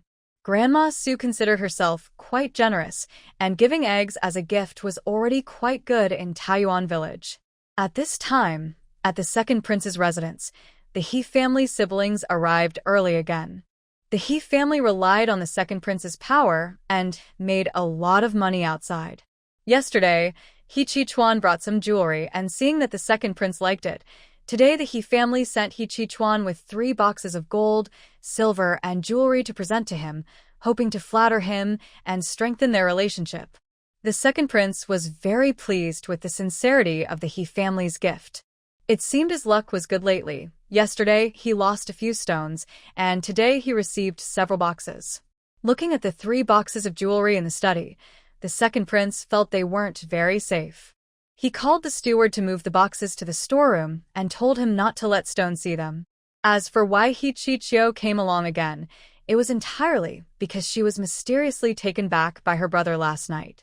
She felt uncomfortable inside and was sure that the second prince consort had said something in front of her cousin. He Chi-chio truly believed she would be the future mistress of the second prince's residence. Since she was young, her aunt had said she should marry her cousin. Then suddenly, a marriage decree appeared out of nowhere, and the second prince consort showed up, ruining the plans of Consort Xian and the He family. Consort Xian and He Chi-chio didn't dare blame the emperor, so they directed all their anger at the second prince consort, who married her cousin. Consort Xian had placed many people in the second prince's residence to keep an eye on the second prince consort. He Chi-chio remembered her words and quickly tried to build a good relationship with her cousin. Even if she couldn't be the main wife, she could be a side consort. She believed that with Consort Xian's support, being a side consort was fine. She could still be the lady of the second prince's house. The second prince was completely focused on the jewelry boxes, not noticing her affectionate gaze. Even if he had seen it, with his straightforward nature, he would think his cousin's eyes were twitching and would hurriedly ask He Chi-chuan to take her away to see the doctor. Seeing that the second prince's gaze didn't fall on her at all, He Chi-chio was so angry she stormed out of the study. She took her maid to the princess's courtyard, wanting to see what the princess had said to her cousin yesterday. She heard from her brother that the princess had brought a child into her cousin's study and caused a fuss. Her cousin cared a lot about that child. She had spent so much effort making soup for her cousin, but before she could serve it, the princess and the child had interrupted. He Chi-chio arrived at the princess's door and saw Shirtu playing hide-and-seek with her maid in the yard. He Chi-chio looked at him with a spiteful gaze. It was this wild child who caused her cousin to scold her yesterday and ignore her today.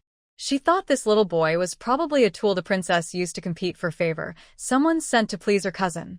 Shirtu, just having crawled out of the bushes, was now covered in dirt. He happily ran forward, turning back to shout at the maid, "Are you hiding well? I'm coming to catch you." He Chi-chio saw the dirty little kid rushing toward her, and she kicked him away with her foot. She scolded disgustedly, "Go away. Where did this wild child come from? You bumped into me and dirted my clothes. Can you afford to pay for it?" Shirtu was kicked by her, rolled far away, and fell, hurting his whole body. His legs and hands were scraped and bleeding on the ground. Stone suddenly stood up fiercely and looked at the person kicking him. At this moment, Stone was no longer the usual child who would cry loudly at the slightest provocation. Small and stubborn, he rushed straight to Hichichio like a little calf. "How dare you kick me? I'll bite you back." He said this and tightly hugged Hichichio's leg, then opened his mouth and bit down hard. Even though it was through clothes, making it hard to tear off a piece of flesh directly, Stone stubbornly used all his strength and refused to let go. Hichichio's leg was in pain, showing a look of suffering. She desperately tried to shake him off, but unexpectedly, the child was surprisingly strong. He kept shaking her leg, trying to make Stone loosen his grip. But the child clung to her leg like a sticky plaster.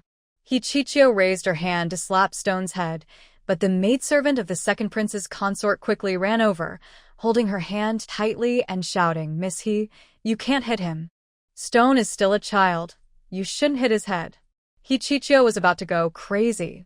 She knew she shouldn't hit him, but she didn't know how to pull this wild child away. "Get out of the way," she shouted. Stone's eyes remained fierce and stubborn, refusing to loosen his grip.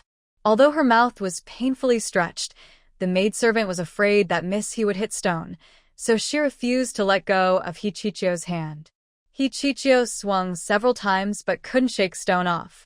She then lifted her other foot, intending to kick him.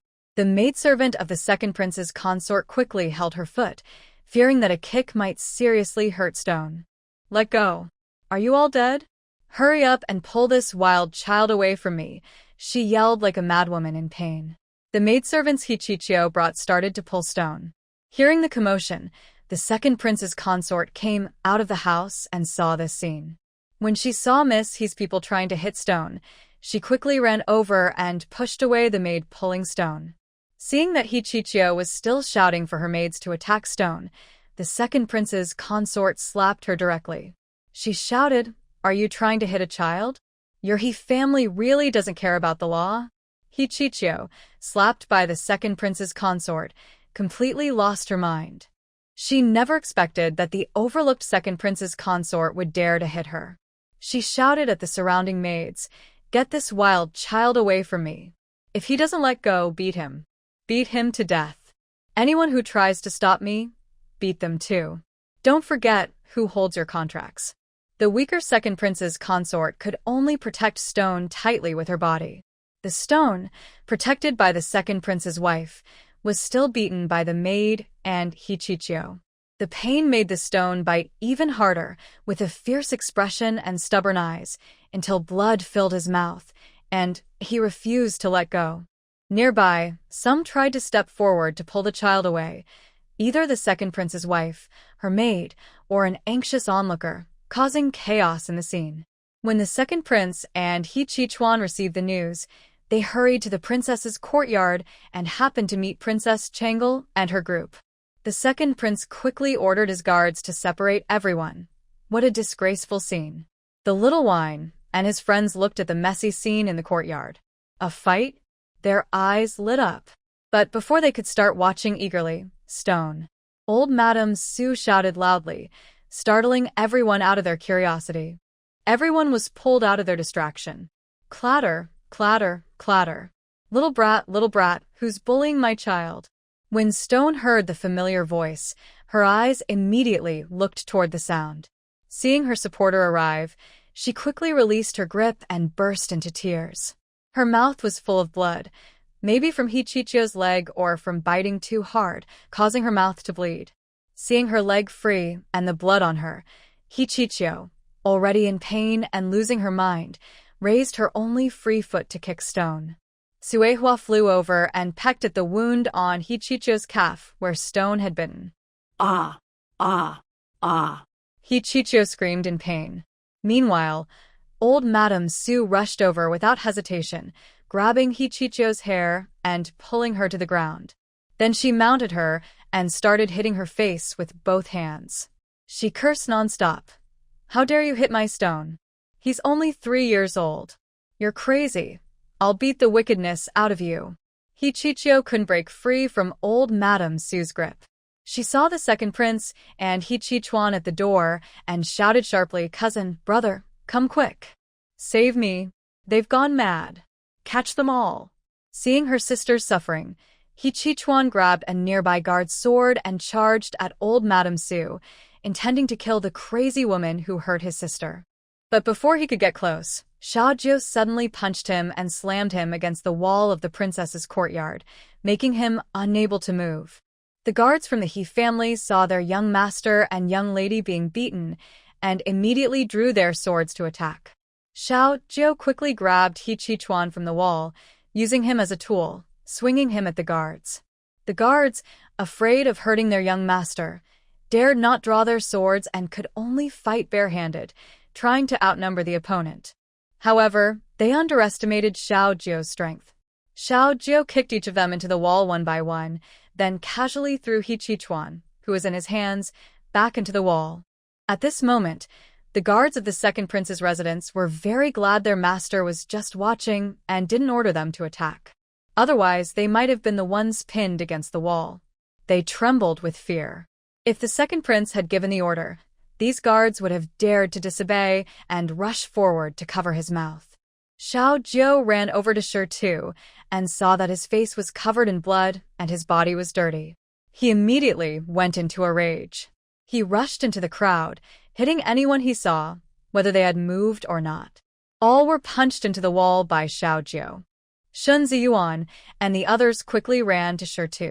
Seeing a small child with blood all over his face, bruises, and scrapes on his legs and arms, the older kids felt heartbroken.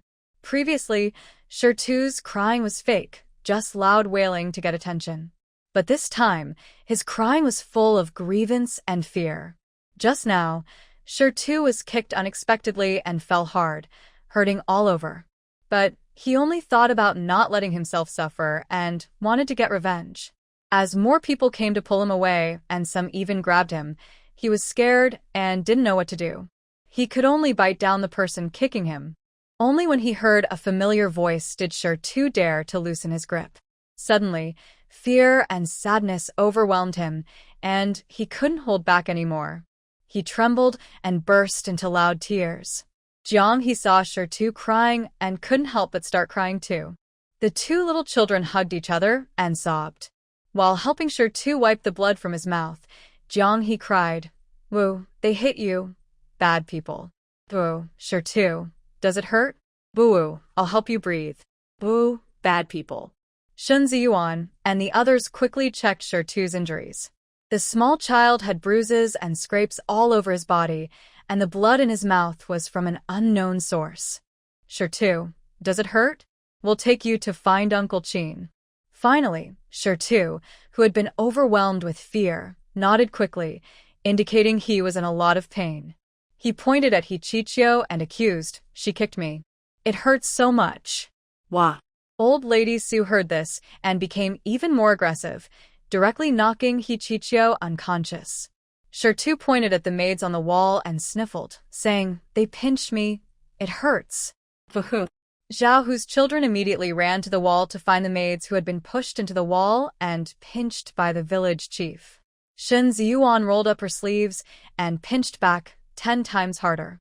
Xiaojiu saw the second prince standing at the door and rolled up his sleeves. The second prince closed his mouth in shock, quickly stepping back to distance himself and saying, "You saw just now. I just arrived and don't know anything." He thought that if he said anything wrong now, he might soon have a place on the wall himself. The second prince still couldn't believe his eyes. Did he see it right? His sister, Changla, suddenly threw everyone into the wall with a swoosh. Seeing Shi covered in blood, the second prince was furious. Although this little guy had tricked him out of a lot of money yesterday, he liked him quite a bit because he had brought him back himself. Now, seeing Shi looking so dejected, the second prince felt uncomfortable. He saw the princess consort over there, her hair pulled loose and disheveled, and hurriedly asked, "What happened?" The princess consort had no intention of paying attention to him. She turned and ordered her maid to call the family doctor to check on Shi's injuries. The maid pointed at the wall, and the doctor carrying a medicine box, stammering, "Madam, the doctor is on the wall." The princess consort was speechless. How did the doctor end up being thrown into the wall? The nanny quickly whispered, "Madam, I saw the doctor just now. carrying a medicine box, preparing to help Miss He. But Princess Changlu threw him into the wall. Xiao Jie looked at Tu and Jiang He, who were hugging and crying. He quickly said, "Go home and find Uncle Qin." Old lady Su hurriedly got up from Hichichio, gently picked up Tu, and headed to the princess's residence. The second prince's consort was worried and wanted to follow. Before leaving, she went to her storeroom and saw 3 new boxes of jewelry. She remembered that Tu had taken several strings from His Highness yesterday and thought he liked them very much. So she asked her maid and nanny to each carry a box, planning to take them to the princess's residence to comfort Tu. After all, Tu was injured in her yard, and she felt very guilty. Thinking of Tu's injuries, the second prince's consort felt very distressed. She quickly returned to the storeroom and moved the last remaining box of jewelry out. No one should suffer, especially not the children. Passing by on the ground, Hichichio was secretly pinched on the leg wound by the princess. Seeing the blood flow out again, she was satisfied and continued walking forward with her box. Watching the princess and her maid and nurse pass by without paying attention to her, the second prince was stunned. At this moment, all he could think about was whether the mysterious person behind Princess Lo was herself. In the chaos, no one saw a maid secretly run out of the residence towards the palace, apparently to report to the noble consort. As soon as the carriage stopped, old lady Su hurriedly ran into Qin Su's courtyard holding a stone. Seeing the blood-covered stone, old man Su and Yen Yen, who were glaring at each other, immediately stopped fighting. Old man Su quickly left Yen Yen and followed, shouting anxiously, "What happened? Who did this?" It was rare to hear old Master Su, who usually talks about maintaining dignity, curse someone. Yen Yen quickly drew his sword, ready to cut apart whoever wadding the stone. Old lady Su was too busy to care about the 2 men. Her focus was entirely on the stone. Qin Su saw the bloodied stone in old lady Su's arms and asked in surprise, "What's wrong with this?" He hurriedly took the stone inside to check for injuries. Seeing everyone's worried expressions, Qin Su comforted them. "Fortunately, it's just some surface wounds, bruises, and a cut on the corner of his mouth. With proper ointment and rest, he'll be fine. It might hurt a bit during this time, and he shouldn't jump around or run everywhere." Everyone sighed in relief, glad there were no internal injuries. Qin Su turned to see his tear-streaked younger brother, thinking he had also been hurt, and quickly checked Jiang He for injuries. He found that Jiang He's body was bruised and purple, but he wasn't crying and was unharmed. The little brother, who was crying and sniffling, looked like he had been hurt, but he was actually fine. Qin Su thought to himself, "I've never seen my little brother cry so much." Xiao Jiu gently patted the stone's head and praised, "Stone, you're so brave." The injured stone hurriedly looked up and asked, "Village chief, did I win?" "Of course," Xiao Jiu replied quickly. "She kicked your leg and you bit her. It'll take months to recover. You fought her, so you only got some surface wounds. You definitely won." Although the person who kicked the stone's leg had been stepped on several times by Zhao Hu and others, it was all in secret. Stone listened and immediately became confident. Winning is good. Winning means he won't be embarrassed.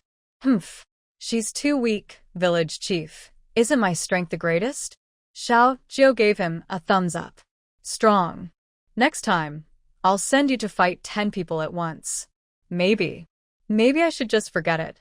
Stone suddenly felt timid. He really was afraid the village chief would send him to fight 10 people. The pain was real, and fighting 10 people could wait until he was a little older. Old lady Su saw that Stone was fine and relaxed. "Just a small scrape. It will heal with some rest.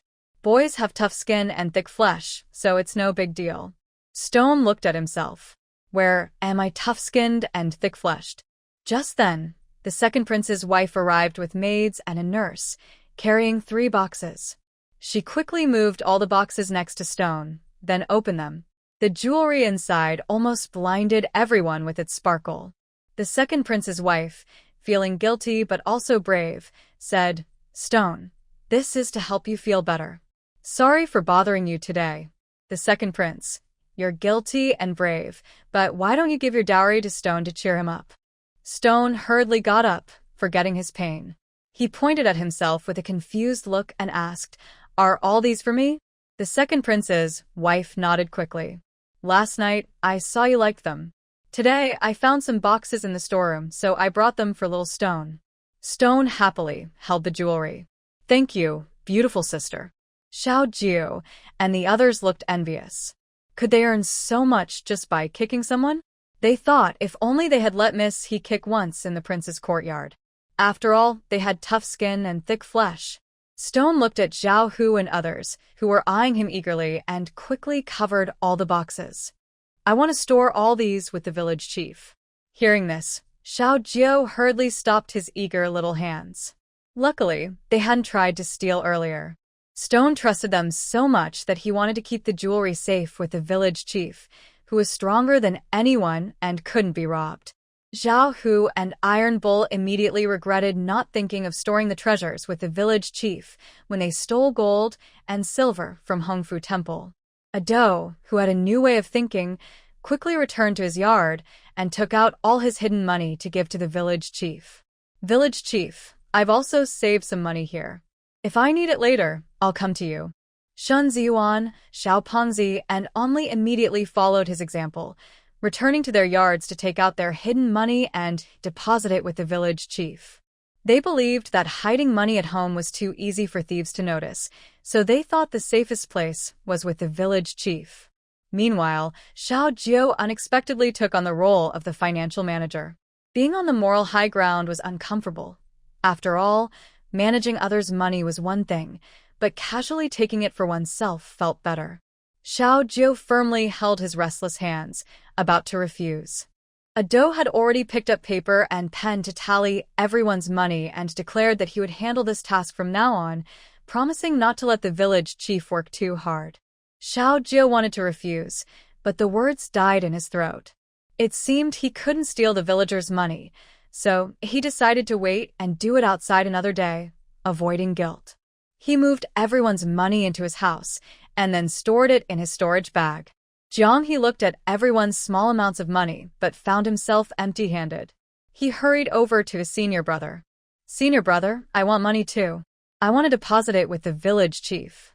Qin Su, who was like a parent to his younger brother, still had to think of ways to get money for him. Qin Su took out some broken silver and handed it to Jiang He, then began to teach him. "Here, this is all I have. You need to earn your own money in the future, understand? Look, you haven't earned any money now. You need to be ambitious. You'll have to earn money to support me later. You can't keep playing around every day. You need to work hard." Persuaded by his senior brother, Jiang He's mind was now full of thoughts about earning money, even though he didn't know where to start. "Okay, I'll earn money. I'll earn lots and lots to support my senior brother." Qin Su happily patted his younger brother's head. "Go ahead. When you earn money, don't forget your senior brother." 3-year-old Jiang He nodded heavily, determined to earn money to support his senior brother. Similarly, at 3 years old, Shirtu, who had already become rich, finished applying medicine and didn't want to lie down anymore. He quickly got out of bed to go play outside. Old Lady Su hugged Shirtu in her arms and headed to the yard. Behind them, the maid and the nanny of the second prince's consort followed closely. Old Lady Su was puzzled. Wherever she went, they followed. She turned around politely and asked, "Is there something you need?" The second prince's consort's close maid nervously rubbed her hands and stammered, "I heard you're good at reasoning with others. Can we learn from you?" The wet nurse of the second prince's consort quickly gathered her courage and said, "If it's convenient for you." Old Lady Su doubted she heard correctly and pointed at herself. "You want to learn reasoning from me?" The maid and the wet nurse nodded eagerly. Old Lady Su hurriedly invited them to sit on stone benches in the yard. Having lived most of her life, she had never met someone so insightful. She thought she should share her life lessons with them. The maid and the wet nurse, eager to learn like their mistress, listened carefully, afraid to miss a word. Old Lady Su passionately spoke, almost drenching the stone she was holding with her saliva. She wiped her face and quickly got down from Grandma Sue's embrace. At this moment, old lady Sue was in her best mood and didn't want to be disturbed. Tsuehua, passing by, felt upset. She was annoyed that these humans couldn't understand her. If they could, she would also teach them her lifelong secrets. Seeing the maid and the wet nurse becoming more attentive, old lady Sue grew even more excited. I'll tell you, when arguing, speak quickly, loudly, and with authority. Don't worry about what others say. Just focus on your own words, keep scolding, regardless of whether you're right or wrong. Say whatever comes to mind. First, vent your anger. Once you're done, leave quickly and don't give the other side a chance to respond. This will make them so angry they can't do anything. But what if they fight back? The maid and wet nurse asked quickly. Simple. If they hit you, just report it. Who is in charge of your household? Old lady Sue asked. The prince, but he doesn't handle household affairs. So now the household is run by the noble consort, the maid replied, looking at old lady Sue with a tone of disappointment. Old lady Sue saw the consort pretending to pass by, ears perked up, secretly learning from the second prince's consort. She angrily scolded herself for not being more assertive. You're a princess now, yet you let yourself be bullied like this? The second prince's consort, caught eavesdropping, simply found a stool and sat down openly, learning by imitation. She honestly told old lady Sue about the situation at the prince's residence. It wasn't that she didn't want to fight. The noble consort was the prince's mother. Being accused of disobedience was too much for many to bear. As for the princess, the second prince's wife didn't bother to mention him. Someone who only thinks about how to inherit the throne every day is just as insignificant whether he's at home or not. I told you you can't do it.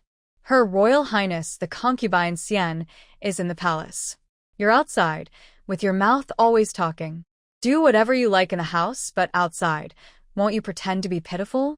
First, you humiliated the daughter-in-law of the concubine Xian and solidified the reputation of pushing women onto your son.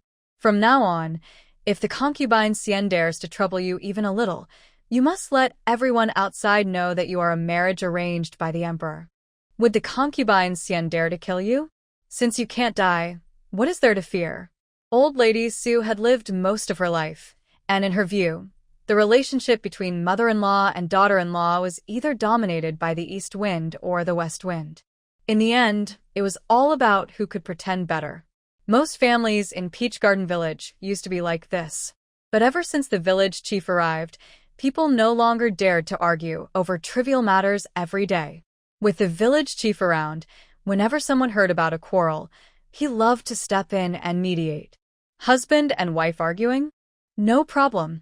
The village chief would help them divorce and find new partners. Mother-in-law and daughter-in-law not getting along? Great. The village chief would make them settle it face-to-face, with a cheering squad, the village children, shouting from the side. As long as no one died, they kept fighting. The one who won was considered right. Brothers not getting along? Even better, one could get a different father. No more brothers, just neighbors. Since the village chief started mediating, the village had become much more harmonious. The second prince's wife, enlightened and inspired, expressed her gratitude to her mentor. Before leaving, old lady Sue reminded her, if your mother-in-law calls you into the palace and you suffer any wrongs there, when you come out, you must find the busiest street and faint in the middle of it. The maidservant should cry, and the nurse should shout. Make sure everyone within a few miles hears about how your lady was wronged. The maidservant and the nurse nodded quickly, promising to remember. The maidservant said she would cry so convincingly that it would seem like her lady had truly left. They immediately bid farewell to the princess's residence and confidently headed to the second prince's house. The second prince's wife was now so excited she felt like she had been injected with chicken blood. Her rival, the concubine Xian, was terrifying. After hearing the whole story, Xiao Jiao and the others were eagerly looking forward to it. They couldn't wait to see the showdown between the second prince's wife and the concubine Xian. It would surely be spectacular.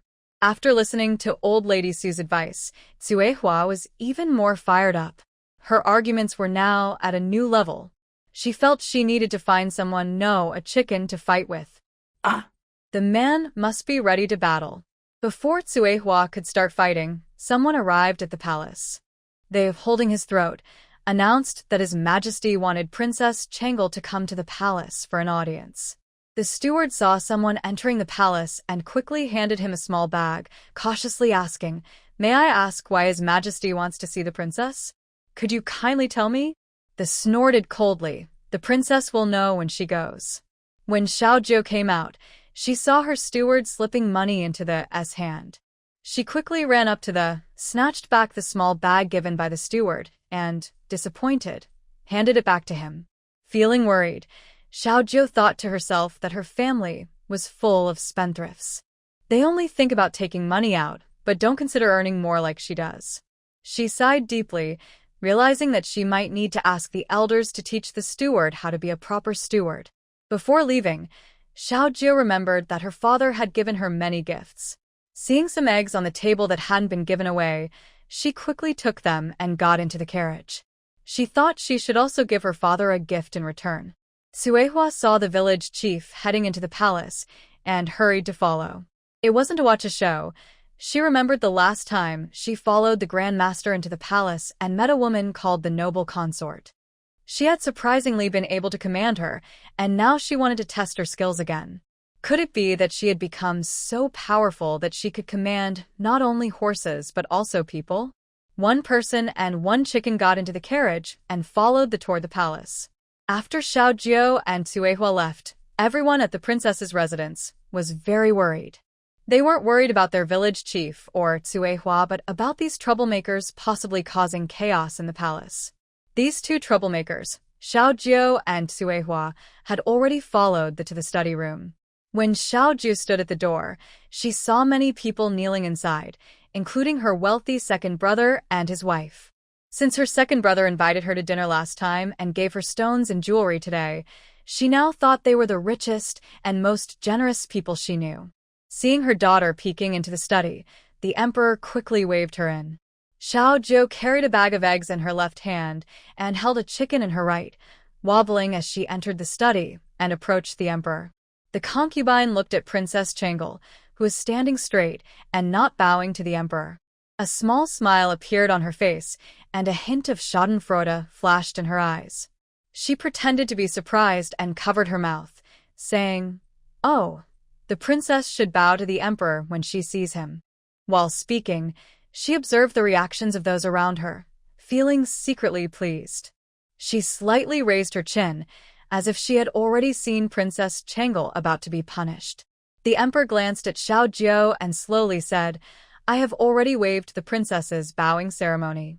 These formalities are not necessary."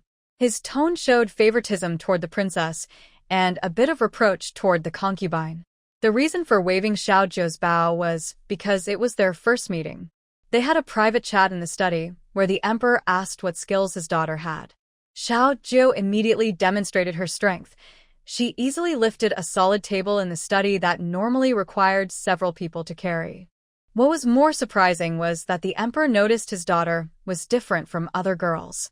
She always called herself the eldest and refused to bow to others, insisting on speaking with fists if challenged. The emperor, frightened by his daughter's strength, worried she might someday force him to kneel. Concerned for his safety, he decided to waive her bowing ceremony altogether.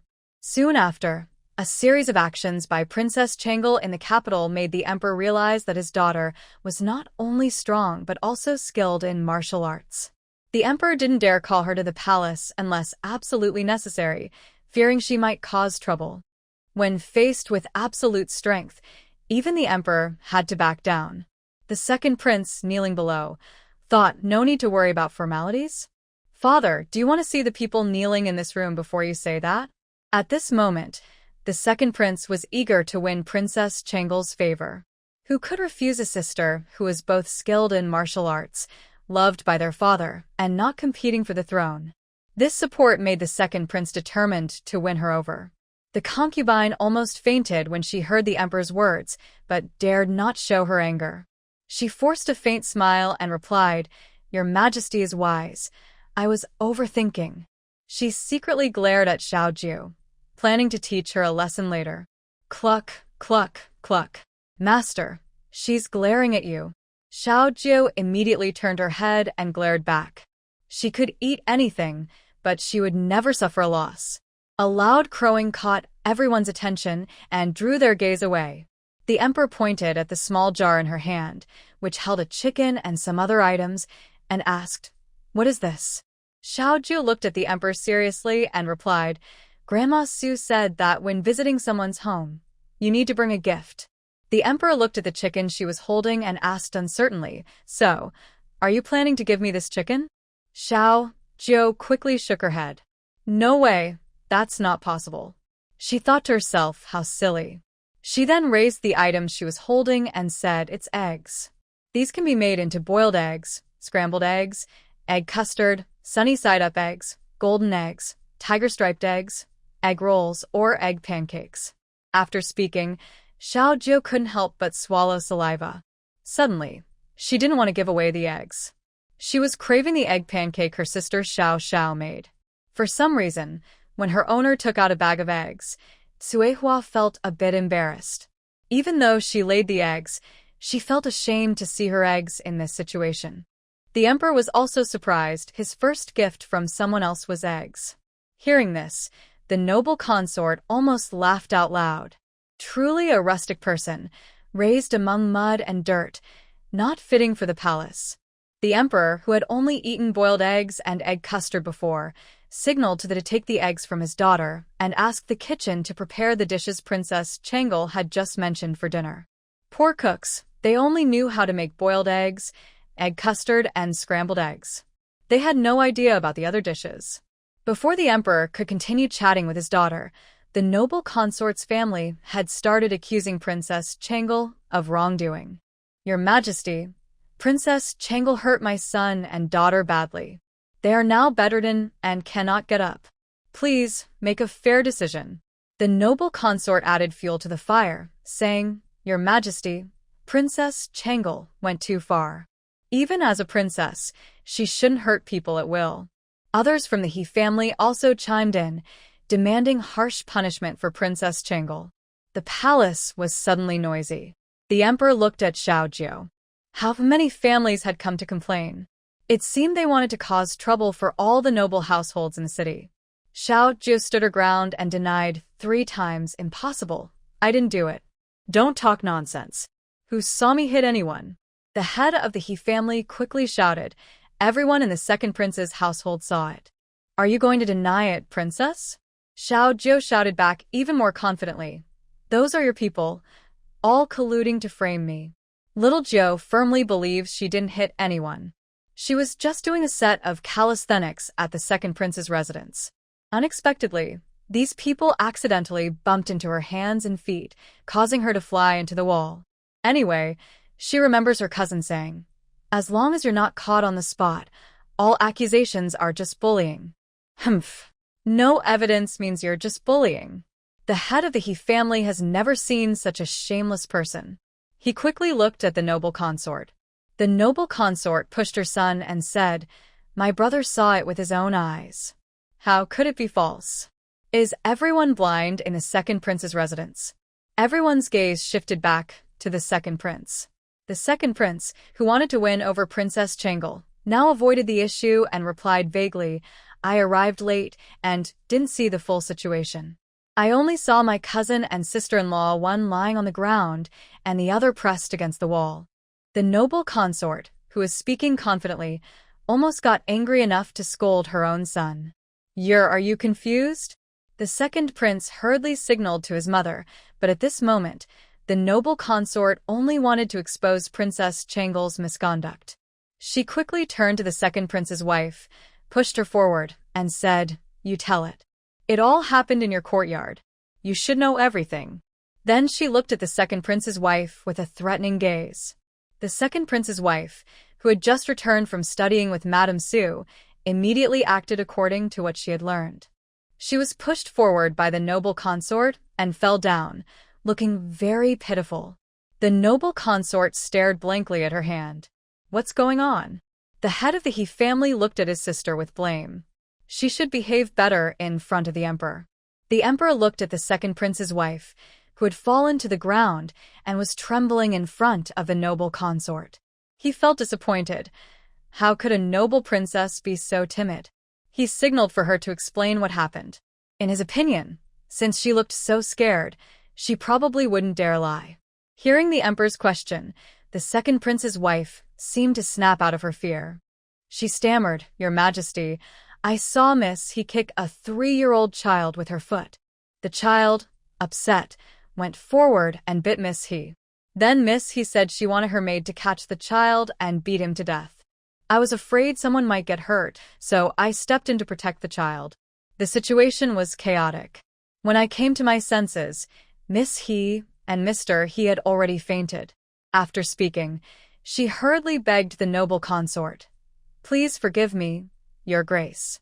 The scene was too chaotic, and I truly didn't see Princess Changle hitting anyone. The timid second prince's consort wouldn't lie, but she was known to talk nonsense when scared. The noble consort didn't expect that someone who always endured silently would suddenly pretend to be strong. She was so angry she almost lost her temper and raised her hand to slap her, but the head of the He family stopped her just in time. "Your Grace, please control yourself. We are in the imperial study, and His Majesty is watching." The noble consort quickly suppressed her anger and glared fiercely at the second prince's consort. The second prince's consort shrank back under the glare, tears suddenly streaming down her face. Even the straightforward second prince couldn't stand it anymore and hurriedly pulled her behind him, looking at his mother with disapproval. "Mother, this is the emperor's wife, who married us properly. She's not your maid." Why do you always make things difficult for her?" The noble consort looked at her blind, foolish son and felt a knot in her heart. She closed her eyes in frustration. She knew this wasn't the time to settle family disputes. Right now, she should first confirm Princess Changle's innocence and deal with these two later. Beside her, Suehua stared at the second prince's consort's performance, almost raising her claws in anger. She hated being a chicken and not being able to speak human language. Otherwise, she would show her strength too. Suehua sat sadly in the small wine jar, her eyes flickering, just in time to meet the emperor's gaze. The emperor looked at the chicken and felt unexpectedly close, which was absurd. How could he find a chicken endearing? Could it be that this chicken was raised by his own daughter, so he felt a special connection? Suehua was also shocked. No, she must be sure. Did she sense correctly? The emperor's father was just like the last noble consort. It seemed she could give commands to this person too. Suehua was so surprised she almost stood up from the small wine jar. This secret was too shocking. She had to find out for sure. Cluck cluck. Stand up.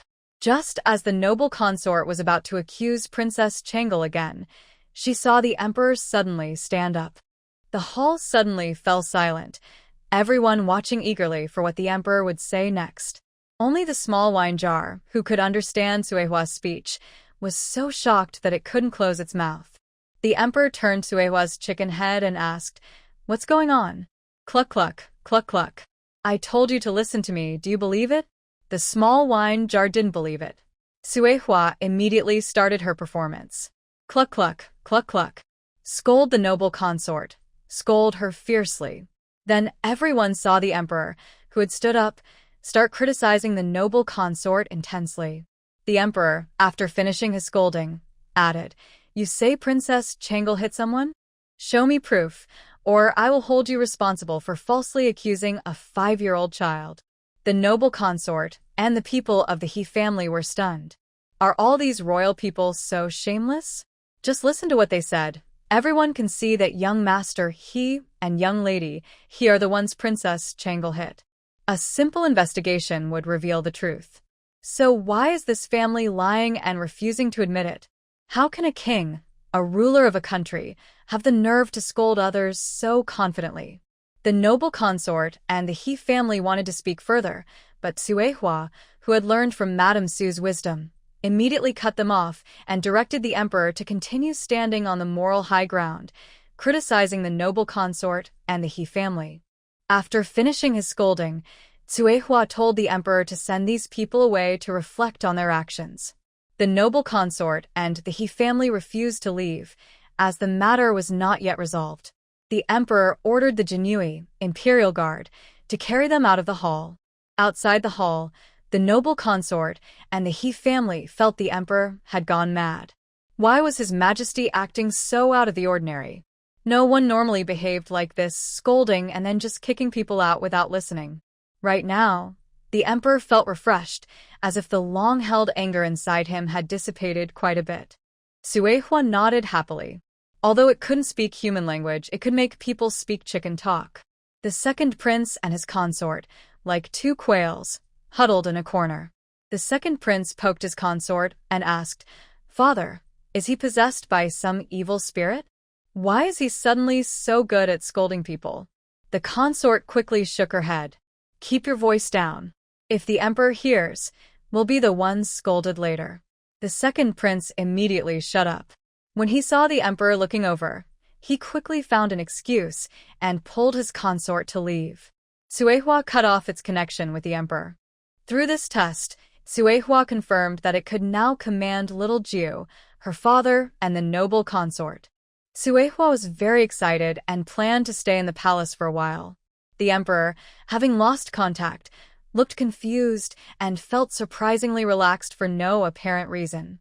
When he saw only his daughter remaining in the imperial study, he curiously asked, "Where did they go?" Little Jiu thought for a moment and said, "It's mealtime." "They went home to eat." The emperor choked. "So they left without telling him, the emperor? Or did he just have a moment of forgetfulness?" He clearly remembered there had been a quarrel earlier. Did Princess Changle really hit the He family? Why is everything suddenly resolved? Why does he, the person involved, not know anything? The emperor plans to have the imperial doctor examine his mind later to see if he's been too tired recently and starting to forget things. The emperor looks at Little Wine and asks, "Would you like to have a meal with your father?" Little Wine quickly nods. She hasn't tasted the delicious food made by the imperial chef yet, and she doesn't know if it's better than what Sister Xiao Xiao makes. Meanwhile, the fourth prince hears that Sister Changle has entered the palace and is still dining in the emperor's hall. He immediately takes a servant and rushes to the study. How can he not be invited to eat? He's been mistreated by his mother, eating only vegetables every day. He's so hungry, he almost hallucinates. Last time, he saw rabbits running in the imperial garden and thought they were rabbit meat. He picked one up and bit it, causing the rabbit to squeal loudly. Luckily, the saw and stopped him, or he might have become the first prince in history to eat raw rabbit. Just as the fourth prince reaches the door of the study, he starts shouting excitedly, "Sister Changle, Sister Changle." Little Wine turns around and sees the fourth prince running too fast, stumbling over the threshold. He rolls like a ball and lands at her feet, bowing early for the new year. Seeing him bow so respectfully, Little Wine takes out 2 candies from her pocket and offers them to the fourth prince. "Get up, no need to be so polite." The fourth prince, who was feeling a bit embarrassed after falling, immediately brightens up when he sees the candies offered by Little Wine and quickly gets up to take them. "Thank you, Sister Changle." Wa, Sister Changle is so kind, giving him andies. The emperor looks at the fourth prince with a bit of pity. It seems the son takes after the mother, and the daughter takes after the father. At this moment, Consort Shu has already been labeled as a foolish beauty in the emperor's mind. The emperor would never admit it, but he believes the son's intelligence is inherited from the royal bloodline. Only the consort could be the reason. The emperor clears his throat, and only then does the fourth prince realize his father is sitting above him. He quickly kneels and bows. Your Majesty, I pay my respects. Why are you here instead of in your own courtyard? The emperor asks. The fourth prince stammers, I heard Sister Changle enter the palace, so I came to find her and play. The emperor thinks to himself, yeah, right. He's just here to mooch a meal. He knows very well Consort Shu arranged for this little boy to lose weight, and he's caused many embarrassing moments. Tomorrow, I will find a martial arts master for you, the emperor says. It seems impossible to make this boy stop eating meat and lose weight, so better to let him move around more. The fourth prince quickly asked, "Can those who practice martial arts eat meat?" The emperor replied, "It must be, because of concubine Shu." "It definitely is." "Only a little," he added. Disappointed, the fourth prince softly suggested, "Can I go to Sister Changle's house to learn martial arts?" He remembered that Sister Changle's family also had a martial arts master, and the food there was delicious. He wanted to stay at Sister Changle's house. "Ask your mother and Sister Changle about that," the emperor said, not wanting to deal with the troublesome boy. The fourth prince turned his gaze to Sister Changle. Little Joe rubbed his thumb and forefinger, making it clear that money could make anything happen. The fourth prince understood immediately and said he would ask his mother for some supplies. Thus, a secret money deal was made, and only concubine Shu's purse was hurt. Soon it was time to eat. The emperor called Little Gio to the side hall for a meal, and the fourth prince stubbornly insisted on following. The emperor pretended not to see. Looking at the table full of delicious food, the fourth prince almost couldn't hold back a shout and rushed forward. But when he saw the emperor walking ahead, he stopped abruptly. Little Gio, however, didn't know what fear was. Before the emperor sat down, Little Gio had already climbed onto the table. In Peach Garden Village, he was always the first to sit down. After he served himself, the villagers would start eating. Little Gio picked a piece of shiny, tender meat and chewed happily, then invited the emperor and the fourth prince to sit and eat. The emperor, who was challenged in his authority, no, his daughter was sitting in the main seat. If he remembered correctly, that was his position as the ruler of the country. He wasn't mistaken, was he? Also, his father hadn't even sat down to serve himself yet. The emperor wanted to teach this little guy some manners. Thinking about the officials who had come to complain to the palace over the past 3 days, he closed his eyes and decided, "Never mind, I can't win. Just pretend I didn't see."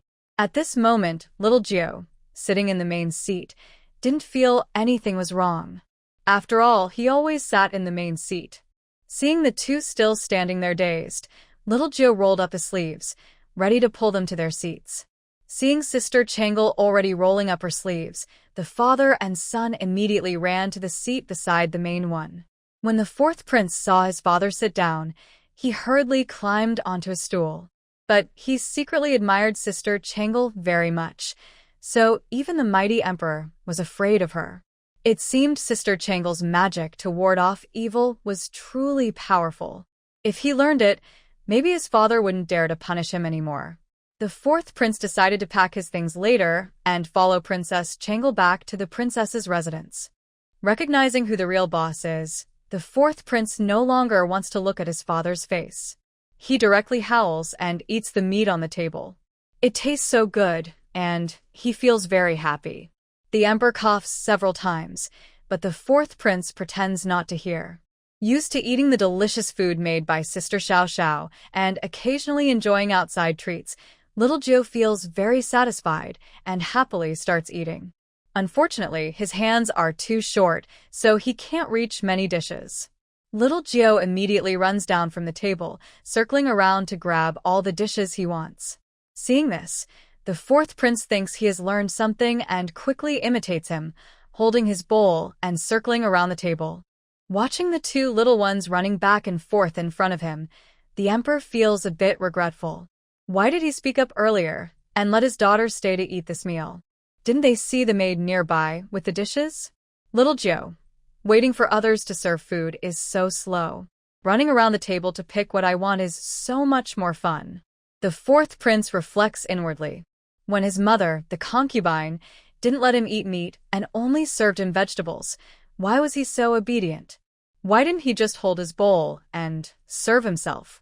When he finally saw the eggs on the table, Little Gio remembered Tsuehua.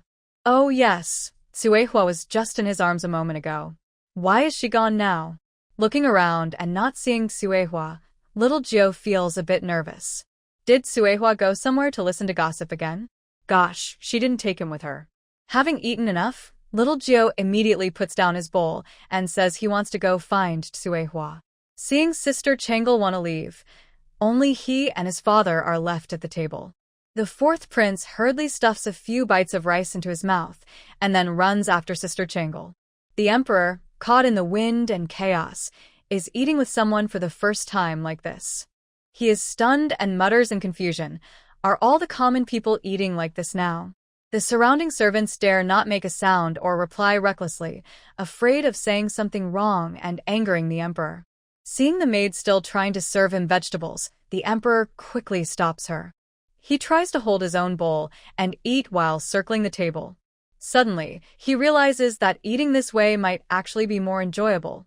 Meanwhile, little Gio, who ran out, realizes he doesn't know the way around the palace at all. He looks around and happens to see a silver ingot on the ground. His eyes light up. He quickly picks it up. As a student who has taken moral education classes, little Gio remembers the principle of not stealing. So, he quietly asks the empty space around him, "Did someone lose a silver ingot?" No one responds. Little Gio continued to call out in a faint, mosquito-like voice, "Does anyone have silver?" No one responded. Finally, she repeated in her mind, "Does anyone have silver?" "Very good." She called 3 times, and still no one answered. She couldn't blame herself. She had already asked, and no one around responded. It seemed no one had dropped silver. Feeling satisfied, little Gio put the silver into her pocket. The fourth prince watched Sister Changle stop walking and, panting, asked, "Sister Changle, what's wrong?" Little Gio, who had just found the silver, no longer wanted to look for Tsuehua. She thought it was more worthwhile to find silver in the palace than to search for Tsuehua. She quietly told the fourth prince, "Let's go treasure hunting here." The fourth prince's eyes lit up. This sounded fun. So, the 2 children secretly started searching everywhere for places that might hide silver. Little Joe carefully removed a stone from a fake mountain, discovering a silver note underneath. She was stunned, saying, "It turns out the palace is full of money." The fourth prince was even more surprised. He passed by this fake mountain every day, but never noticed the silver notes hidden beneath the stones. Excited about their find, the 2 immediately began a thorough search. When someone approached, they quickly hid. Once the person left, they resumed their search, acting very experienced. Little Ju used her mental powers to scan the area. Wow, there were several hiding spots, under trees, embedded in walls, and in hidden corners, all filled with silver. She and the fourth prince carefully uncovered each one, revealing the hidden wealth. The palace servants and maids involved in secret money exchanges felt like the sky was falling. Meanwhile, Tsuehua, who had been forgotten by little Jiu and was nowhere to be seen, had already slipped away. It was obvious she had run to the concubine's palace to cause trouble. Tsuehua thought the concubine was the first to understand her commands. In her mind, the concubine was her top disciple. The confused concubine, now unexpectedly turned into a chicken, thought, "Thank you." Tsuehua was hiding in the shadows, observing the man in black who suddenly appeared in the concubine's chamber. Always in the front row for gossip, Tsuehua chose a good spot to watch and listen. The concubine stood to the side, trembling. The man in black took out a small bottle and said, "The master has just made a new pill. Find a chance to give it to the emperor. Recently, he's been more and more uncontrollable." The concubine hesitated when looking at the pill and asked, "Hasn't the ruler already altered the emperor's memory 5 years ago? Why do I still need to take this medicine? Does the ruler suspect that the emperor's memory is starting to recover?" The man in black handed the pill to the concubine and said, "Just give this to the emperor to take. Don't ask anything else." Holding the hot bottle, the concubine asked, "What kind of medicine is this?" The man in black stared at her and suddenly asked, "You have many questions?" The concubine quickly knelt and said, "I apologize." The man in black examined her and said, "The Palace of Eternal Life hasn't received any news from you for a long time. The ruler sent me to ask if the days in the palace have made you forget your role." The concubine hurriedly begged, "I dare not. I don't understand what the ruler means. I sent 6 letters back to the Palace of Eternal Life, but the emperor never responded." "Are you saying your letters were intercepted?" the man in black asked. The concubine quickly replied, "I don't know. This has never happened before.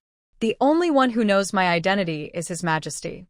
Maybe, as the ruler said, His Majesty's memory is starting to recover, and he's secretly working against the palace of eternal life. Have you noticed anything unusual during your long watch over the emperor? The man in black asked. The concubine thought for a moment and said, nothing unusual. In her mind, the emperor was just a cowardly and foolish man. If it weren't for the Empress Dowager, he would have died many times over.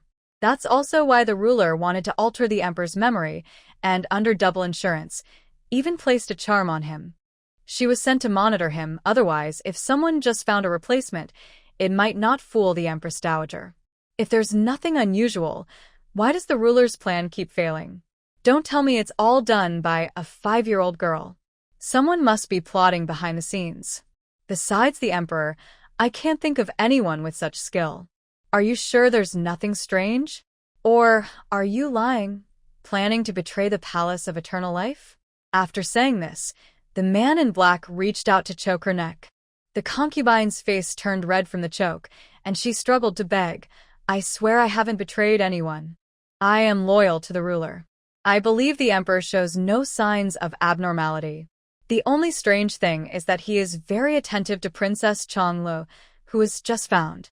The man in the black robe released his grip on the concubine's hand and said, an emperor whose memories have been altered should now believe he is not the emperor.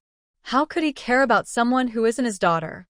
Unless his memories are gradually returning, and he begins to realize he might not be a stand-in, that he is truly himself. The concubine carefully thought about the emperor's actions and suddenly realized that, although he seemed to do many foolish things, none of them appeared to harm the Eastern Xia country. She quickly shared her doubts. Do you think the poison that the old lady of the family was poisoned with was cured by the emperor's people? The man in black asked. The concubine replied, I heard that Princess Changle came to the capital with 2 disciples from the Medicine God Valley. I believe those disciples cured her poison. The man in black scoffed. Disciples from the Medicine God Valley? They claim they don't meddle in worldly affairs and only wish to use their skills to help people. Now they're involved with a princess from the court every day? Or is Princess Changle just a cover, and the real person involved is the emperor? He toyed with his ring and slowly said, it seems likely the emperor has regained his memory and is secretly planning to deal with the palace of eternal life. But so what if he has? Memories can be altered once, and they can be altered again. Before the Empress Dowager returns to the palace, I should find an opportunity to make the emperor eat the pill from that bottle. I want to see how long this emperor can pretend. The man in black whispered into the concubine's ear, giving her detailed instructions on what to do next. Suddenly, Cuehua, who had been quietly watching, couldn't hear their conversation anymore. Cuehua was stunned. These two were going too far. Was there anything she wasn't allowed to hear? They were whispering secretly. Cuehua, who was still listening to the gossip, was furious. She slapped the man in black across the face directly in front of the concubine, who was giving him instructions. There was a crisp smack sound. Immediately, the concubine loudly snapped, Why can't you speak louder? Do you know you have bad breath? The concubine was singing as she ran, singing one reaches out, another reaches out, reaching and stretching. After hitting someone, she quickly lifted her skirt and ran out of the courtyard, shouting loudly, killing chickens, killing people. The man in black was overwhelmed with mixed feelings. He couldn't believe he, a respected elder of the Palace of Eternal Life, was experiencing such strange events. He was simply arranging plans for his subordinates when suddenly, one of them slapped him fiercely and then falsely accused him. His face burning with pain, the man in black snapped out of his shock and immediately chased after the concubine. Whether she was crazy or had betrayed him, he wanted her to suffer. Meanwhile, Little Wine and the fourth prince, who were happily searching for treasures, heard someone shouting about killing people. They both stopped what they were doing instantly. Little Wine asked the fourth prince, killing chickens? The fourth prince turned back and asked Little Wine, killing people? They both shouted together, run. Without hesitation, they started running. Little Wine headed toward the source of the noise, while the fourth prince ran back to his own courtyard. One was going to see the excitement, and the other was protecting himself. The fourth prince looked back and saw his sister, Changlo, rushing into danger. He was so anxious he stomped his foot. Between sibling love and his own safety, he chose his sister. He turned and ran in the opposite direction. Changlo, wait for me. Little Wine, rushing to see what was happening, saw Tsuehua running toward him with someone, and in the air, a fully dressed person in black was striking at a woman running on the ground. Seeing someone about to attack her top disciple, Tsuehua immediately leaped and pounced on the man in black, pecking at his eyes. The man in black dodged just in time. When he swung his hand toward her, Tsuehua quickly flew away. Little Wine, arriving at the scene, wondered who Tsuehua had provoked this time and why she was fighting again. Tsuehua saw her master and immediately became more aggressive. Cluck, cluck, cluck. Master, kill him for me. Little Wine, who loved fighting, was thrilled. He flew into the air, grabbed the man in black, and didn't give him a chance to react. He punched him repeatedly. Tsuehua, protected by her master, looked like a villain, flapping her wings on the side and shouting proudly. Seeing everything unfold, the fourth prince immediately knelt down in admiration. My heart is shouting. Ah, ah, ah. My sister is a super powerful martial arts hero. Oh, so exciting. The consort, who had lost contact, was exhausted and gasping for breath. She looked at the scene in shock, as if she had seen a ghost. If she remembered correctly, the elder had just been discussing matters inside his room, and only the two of them were there at the time. But now, that powerful elder, who is usually so skilled, was being beaten by Princess Changlo with just a small fist. He looked much rounder and miserable. The consort looked down again and saw she was wearing one shoe and had one shoe off. She was also holding her skirt in her hand, looking completely disheveled. She quickly put her skirt down. Who could tell her if she was dreaming right now? The guards who arrived just in time also saw Princess Changlo pulling off the black-robed man and beating him up. A group of guards stood nearby, looking at each other. Did they really see the legendary Princess Changlo fight in person? Guard 1 was excited.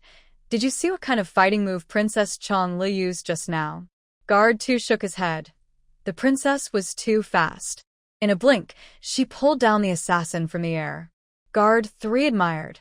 If I could learn from Princess Changlo as my teacher, maybe I could also get that fast and strong. Guard 4 looked mysterious. Dream on. My second cousin's sister-in-law's neighbor's housekeeper at the princess's residence says the little princess is like a little god. She's naturally strong in martial arts. Other guards, I knew it. The little princess has a kind heart. She came to the capital to punish evil and save thousands of people who lost their children. She's like a little god. After beating the person, the little divine healer, Xiaojiu, saw the black-robed man fainted and immediately started searching his body. Tsuehua was giggling nearby and told a story of what happened inside the consort's room. Xiaojiu was stunned. Is there such a magical medicine? Can it change someone's memory? Tsuehua nodded wildly and took out the medicine bottle she had stolen from the consort. Xiaojiu thought for a moment, then opened the black-robed man's mouth and pushed the pill inside. Seeing the pill go into his stomach, Xiaojiu asked Tsuehua, and then? Cluck, cluck, cluck, cluck.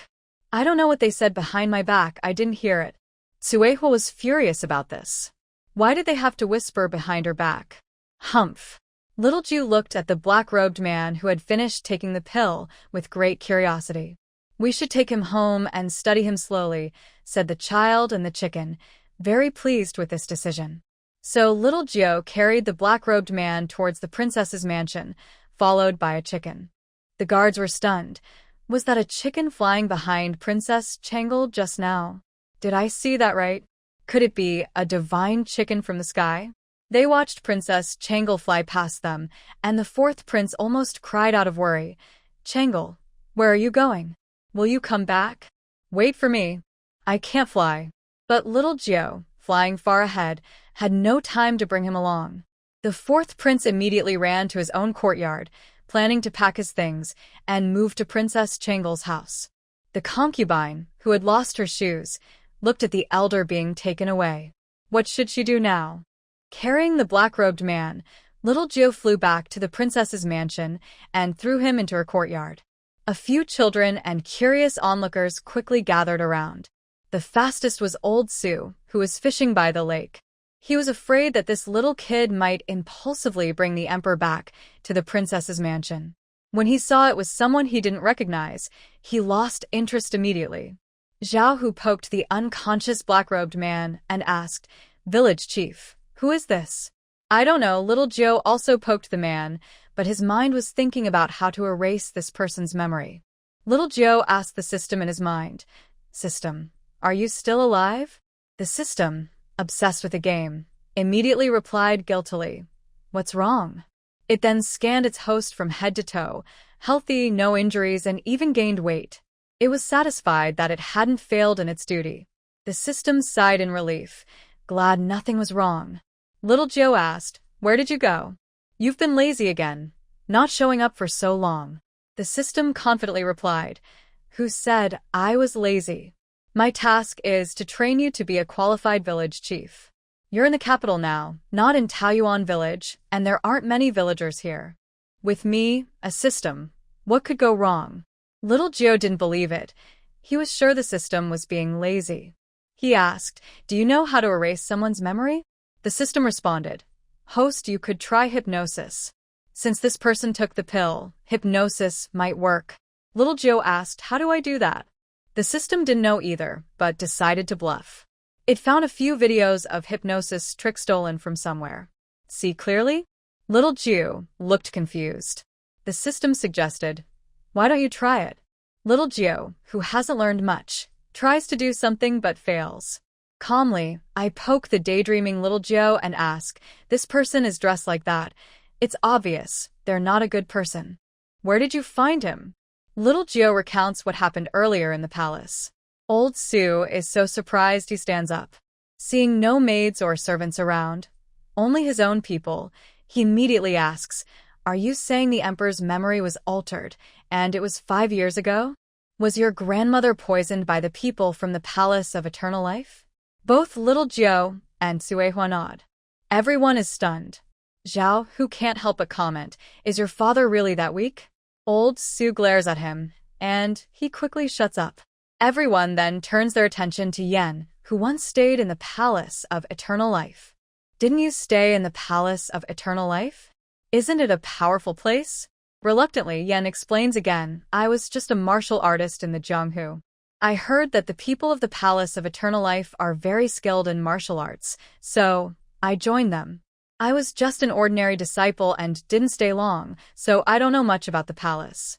Little Jiu asks, "Do you know where the Palace of Eternal Life is?" Yen shakes his head.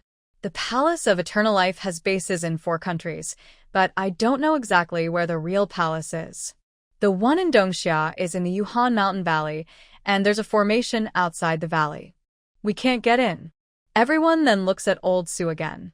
Old Su's face is serious as he says, "I always suspected that the issues with the Shi family were related to the emperor. Now it seems he was also kept in the dark. No wonder 5 years ago, the Shi family men died in battle, and the empress fell off a cliff. Soon after, news came from the palace that the emperor was deeply shocked and fainted for a while. When he woke up, he seemed like a different person. Now I understand. That explains everything. No, I must send a message to the Empress Dowager immediately, asking her to return to the capital quickly. The bug in the emperor's body is still a hidden danger." Curious, Little Jiu asks Qin Su, "Is the bug inside my father's body only listening to the mother bug?" Qin Su thinks for a moment and replies, "It should be. Bugs are very hard to make, especially mother bugs. We don't even know what kind of bug the emperor has. Finding the right mother bug would be even harder. Mother bugs are unique, and the Palace of Eternal Life would guard such an important thing very strictly." Little Jiu and Suehua look at each other. Little Jiu points to Suehua's belly, revealing that Suehua unknowingly ate a fat bug. She then explains how she can now command the emperor and the consort. Everyone's eyes were fixed on Suehua's belly. Old Su said, Good news, the emperor is no longer controlled by the Palace of Eternal Life. Bad news, now the person controlling the emperor has turned into an abstract chicken. Old Su would rather have the emperor still be controlled by the Palace of Eternal Life, so he wouldn't have to worry about the emperor suddenly jumping up and performing a strange move during court. He looked worriedly at Suehua's belly and asked Qin Su, "Is there any way to remove the mother goo from Suehua's stomach?" Qin Su shook his head. I don't know much about goo insects. I'll send a message to ask my master in the valley." Suehua covered her belly with her wings. Cluck cluck, cluck cluck. I don't want it removed, I don't want it removed. Suehua felt the insect inside her was quite comfortable. Everyone, it's inside your belly, so that's why they want to take it out. At this moment, Xiao Jiu wasn't interested in bugs or insects anymore. She was more curious about how to change someone's memories, which was more appealing to her. Xiao Jiu remembered the video she had just watched. She took off the golden lock hanging around her neck and asked Qin Su to wake up the person on the ground. The man in the black robe woke up with blank eyes, staring ahead. Xiao Jiu immediately swung the chain with the golden lock in front of him, slowly weaving a story that this world was full of monsters. Then she recited, "You are Tsuehua's younger brother. Since childhood, you have depended on your sister Tsuehua." Tsuehua was reluctant to eat or wear, acting as both father and mother to raise you, her only younger brother. In the end, Tsuehua was severely injured and turned into a chicken to save you. You feel very guilty, so you vow to protect your sister Tsuehua well in this life. Zhao Hu looked at Tsuehua and said, "Village chief, Tsuehua can lay eggs, she's a hen, so she should be called sister." Xiao Ju looked at Tsuehua, who clearly looked like a rooster and firmly believed Tsuehua was male. She continued whispering in the black-robed man's ear, "You must protect your sister, Tsuehua. She turned into a chicken because of you. From now on, if anyone bullies your sister Tsuehua, you go and fight them." Xiao Jiu repeated this over 10 times until she saw the black-robed man nod. The system was stunned. Is this really effective? Jing Xian looked at the tearful black-robed man staring at Tsuehua and rubbed his arms. "This is too scary. Isn't this a bit too harsh?" Ado said, "Does this old man really believe it?" Little Fatty asked, "So, from now on, Tsuehua will have an old man brother too?" Shen Ziyuan wondered, "Is this pill really so magical? Is there more?" Iron Bull. "We haven't named this old man yet, village chief.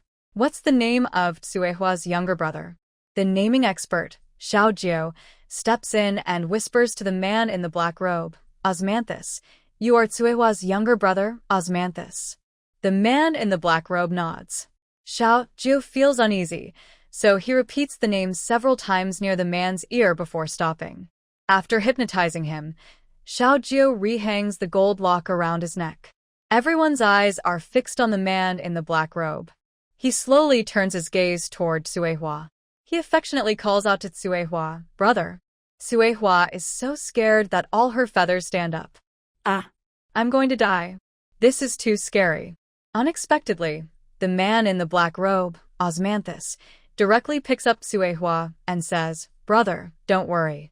I used to protect you, but now it's my turn to protect you. From now on, I won't let anyone bully you." Tsuehua, suddenly lifted, struggles wildly to break free from Osmanthus's arms and flies into her master's embrace, dropping a few feathers in fright. I am unclean now, master. I don't want this younger brother. He's too ugly." Xiao Jiu pats Tsuehua and says, "Tsuehua, that's because you're being unreasonable. Look how much your brother admires you. How can you dislike him just because he's not handsome?" Shen Ziyuan also says, "Exactly. Tsuehua, look at how pitiful your brother is." Ado glances at the pitiful-looking man in the black robe and gets goosebumps. "Tsuehua, you're now the older brother. You can't judge people by their appearance."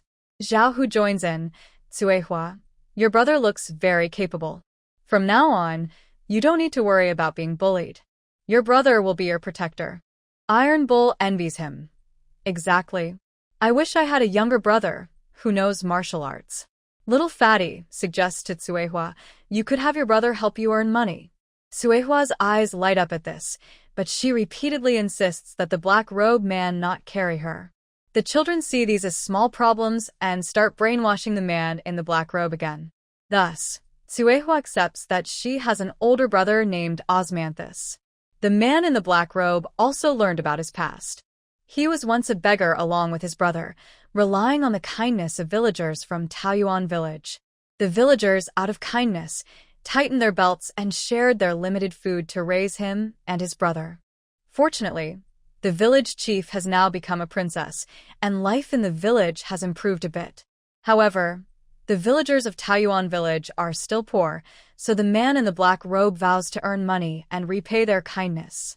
Xiao Ju saw that the man in the black robe was very obedient, so she immediately arranged a job for him. His task was to teach the guards and maids of the princess's residence martial arts.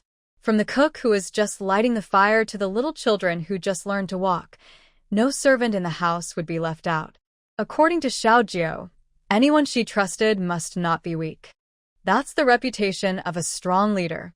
Moreover, isn't this man in the black robe an elder from the Palace of Eternal Life? His martial skills must be powerful, and he might have other special talents. She wanted him to teach everyone in the house so that all the maids and guards would become skilled fighters. Just thinking about it made her happy. The man in the black robe, eager to repay kindness, promised to teach well and refused to accept any payment. Xiao Jia was very pleased and asked the steward to arrange a place for Tsuehua's younger brother to stay, so he could start working tomorrow. The steward looked at his old arms and legs and hesitated. He asked uncertainly, "Princess, does the old servant also need to learn martial arts?" Xiao Jiu confidently replied, "Of course." The steward thought he could still try to persuade her and said, "But I'm already old. Isn't it too late for me to learn martial arts? I think it's better to leave this good opportunity for the young." Xiao Jiu took his hand and sat on the steps with him, encouraging him, "Steward, you're never too old to learn. I believe you can do it." The steward quickly waved his hands and said stubbornly, "No, princess. I'm old and my arms and legs aren't as strong. Learning martial arts with the young would only cause trouble for them." But Xiao Jiu refused to give up. She started explaining, "Steward, you need to be ambitious. How can you be content with being ordinary? Look at you now, just an ordinary steward. But if you learn martial arts, it will be different. Not only could you live longer than other stewards, but you could also become the most respected steward in the capital. Most stewards don't know martial arts, but you will. That's a sign of real strength. And if anyone dares to bully our princess's residence in the future, we'll fight back.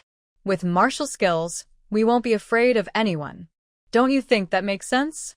The butler sat silently on the steps with Xiao Jiu, nodding thoughtfully. "It seems to make sense." Next to them, Tsuehua felt that the master's words sounded familiar. Xiao Jiu continued passionately, "Grandpa Butler, you're the backbone of our princess's residence.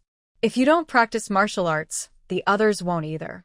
Do you want to see everyone in the residence get bullied when they go out? Grandpa Butler, you must work hard at martial arts, set an example for everyone, and keep practicing. Keep it up." The butler patted his chest confidently and promised, "Rest assured, Princess. I will lead by example and supervise everyone to practice martial arts well. In the future, I will protect the princess and make sure no one in the residence gets bullied outside." Xiao Ju nodded happily. "I knew it, Grandpa Butler. You are the best. You're at the perfect age to be brave. Oh, I believe you will become the strongest butler in all of Dongxia country." The butler stood up from the steps, full of determination. "Princess, it's getting late. You should rest early. I will go inform the servants of the residence to start practicing martial arts first thing tomorrow morning." With that, he left excitedly. Having completed an important task, Xiao Jiu chewed on a lollipop, lying on the steps happily swinging his feet. Several children who watched the whole scene said they learned something new. Ado also lay on the steps, taking out his small notebook and carefully writing down the key points of how to reason with others. If he couldn't write, he used pictures instead. Zhao Hu and Tai Niu watched Ado seriously writing, sitting a little farther away, afraid that the knowledge might somehow get into their heads. Neither of them wanted to suffer the pain of studying. Little Fatty stared at the lollipop in the village chief's mouth, swallowing nervously. Xiao Jiu, who loved sharing treats with friends, immediately took out several more lollipops from his pocket and gave one to each of them. Little Fatty instantly cheered up. Shen Ziyuan secretly whispered to the village chief, glancing at Xiao Fatty's belly, "Village chief, Wang Zhirong is trying to lose weight. If he gets any fatter, he won't be able to walk soon." Hearing this, Xiao Jiu looked over Xiao Fatty's whole body, then glanced at Shen Ziyuan and the others. Good grief.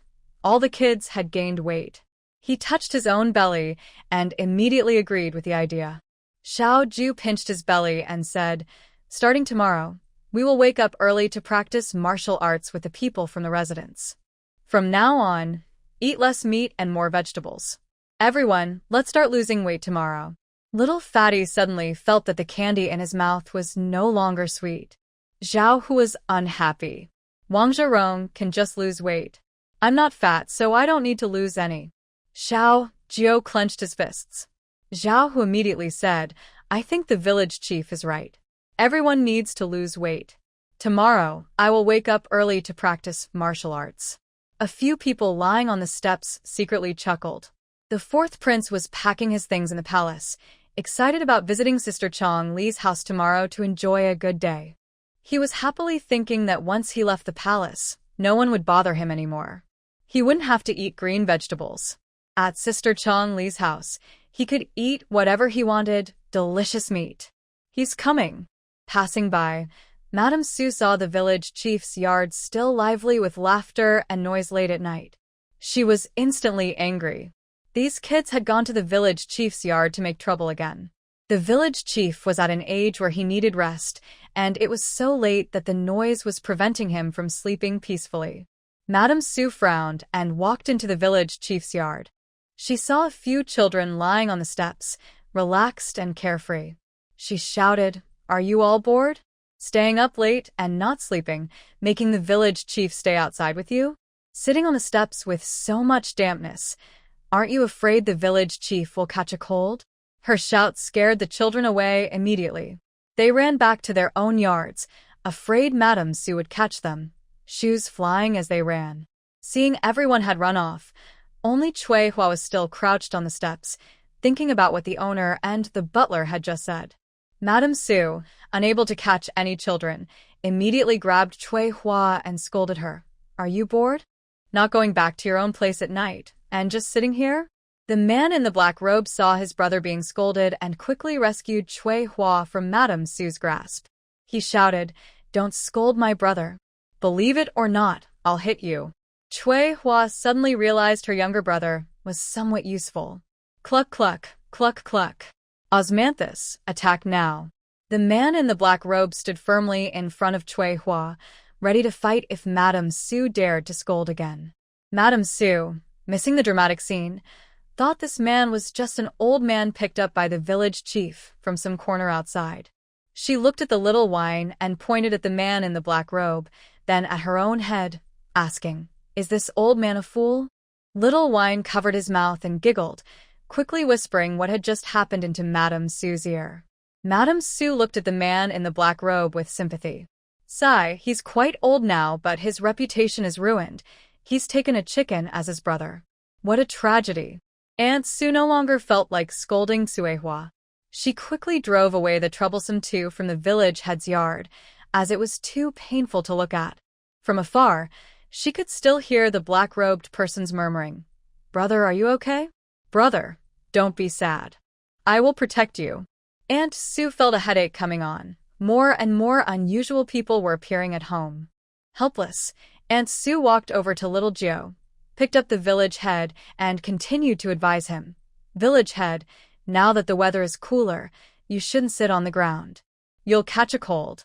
Little Jiu nodded repeatedly and touched his own bottom, seeming to feel it was a bit wet.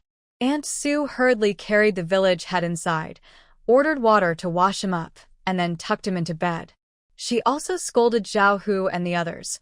"Village head, next time, don't sit outside on the steps at night like Zhao Hu and the others. You'll get sick, and staying up so late will stunt your growth." Little Jiu didn't want to sleep at first, but when he heard that staying up late might affect his growth, he immediately closed his eyes and fell asleep soon after. Aunt Sue watched for a while, and when she saw the village head was truly asleep, she finally felt at ease and left. The next morning, the yard was noisy. The servants from the mansion had started practicing martial arts, and the black-robed person was diligently teaching everyone from the basics. Little Gio and the others immediately joined in, mainly just to have fun. Suehua also brought some poultry from the mansion to practice along. Even Scholar Su, a scholar, was pulled out of his bed by a few kids to practice martial arts.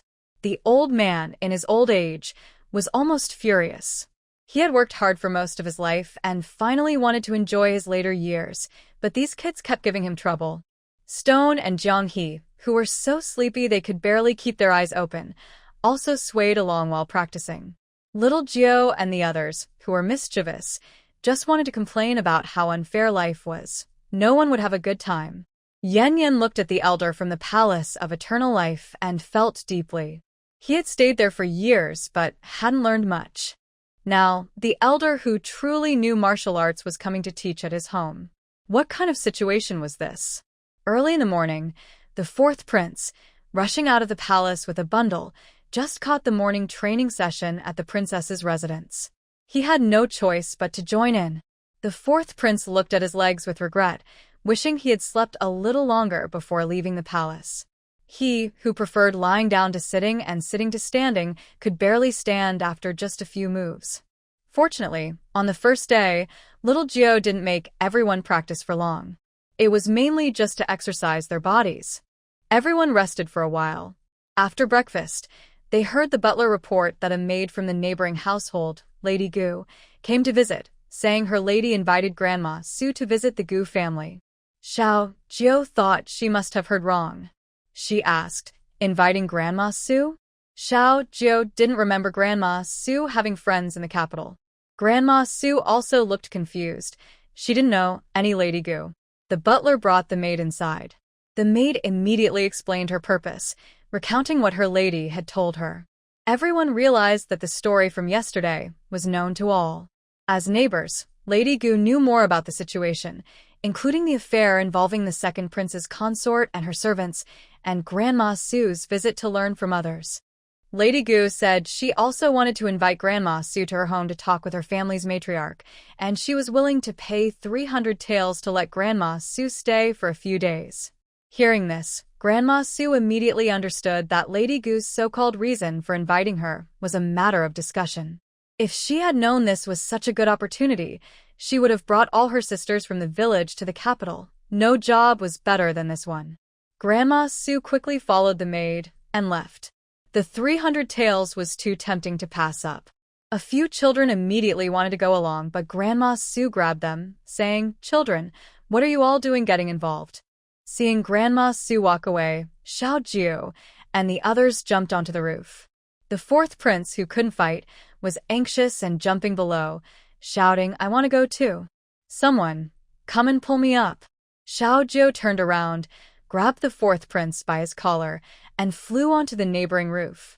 Gu Zixing saw Xiao Jiu and the others on the roof and immediately waved to signal he wanted to join them. Xiao Jiu also pulled Gu Zixing up onto the roof. Now, about 10 people were sitting on the roof. When Grandma Su and her maid entered, they saw Lady Gu pacing anxiously inside. Seeing Grandma Su, Lady Gu finally relaxed. She quickly took Grandma Su's hand and led her inside, somewhat embarrassed to say, "My situation. I've told your maid. Later, just follow me. As long as you can persuade my family's matriarch, I will increase the reward to 500 taels." Grandma Su decisively agreed, deal. She followed Lady Gu to the old lady's courtyard. Lady Gu hurriedly bowed and greeted her. Next to the old lady sat a woman, gently massaging her shoulders. The elderly lady saw Madame Gu entering and slowly spoke. "Have you thought about what we discussed yesterday?"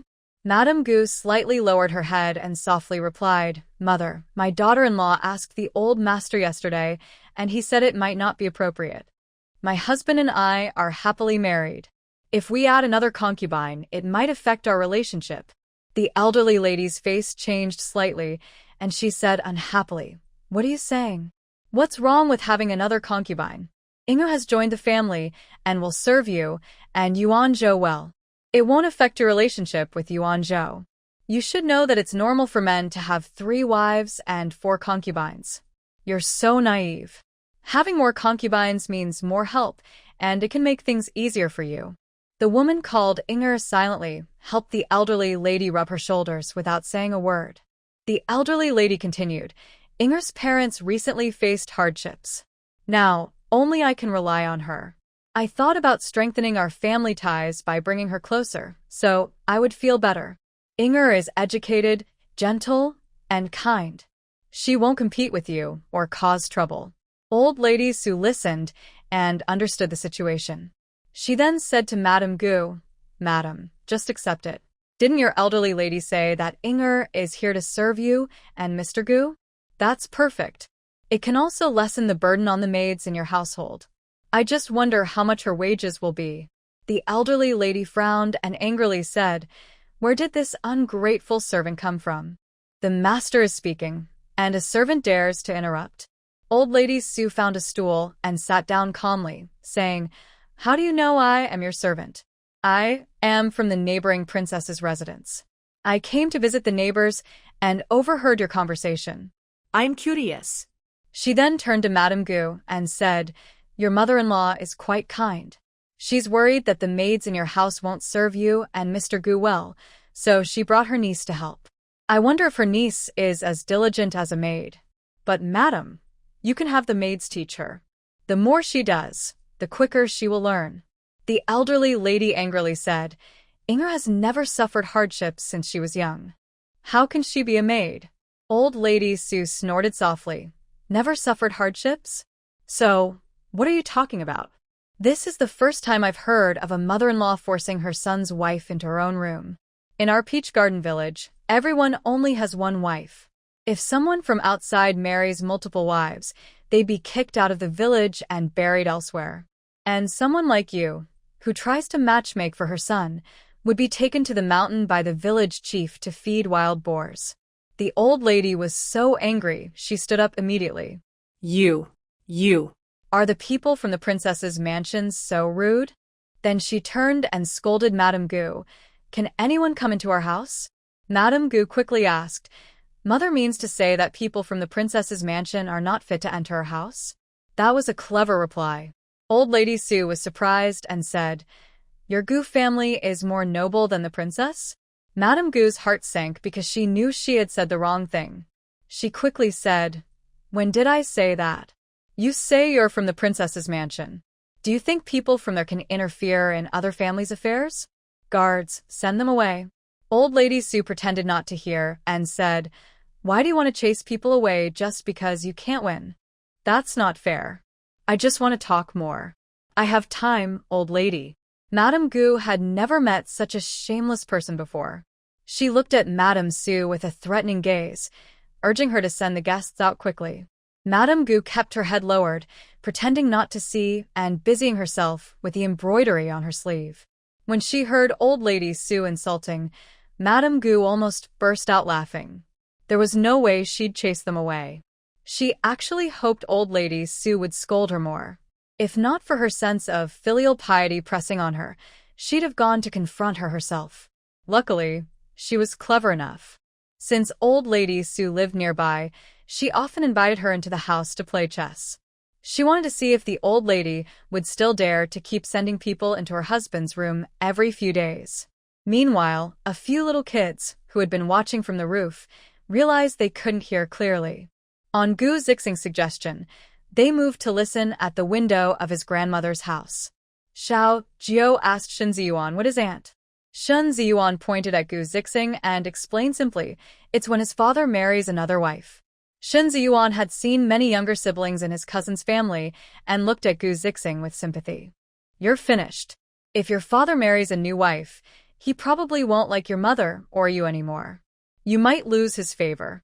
Xiao Jiao was stunned and asked Gu Zixing, Your dad is going to marry 2 wives? Your grandma is going to find a second wife for your dad? Although Gu Zixing didn't understand what little wife meant, he nodded in agreement. After hearing the maids in the house talk about various gossip in the capital, his imagination ran wild. He seriously expressed his opinion.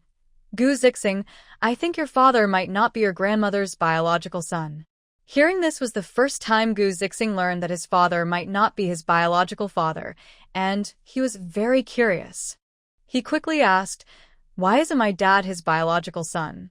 Zhao Hu and a few others, who had heard many rumors, immediately followed the village chief's train of thought and started to imagine wildly, unable to stop.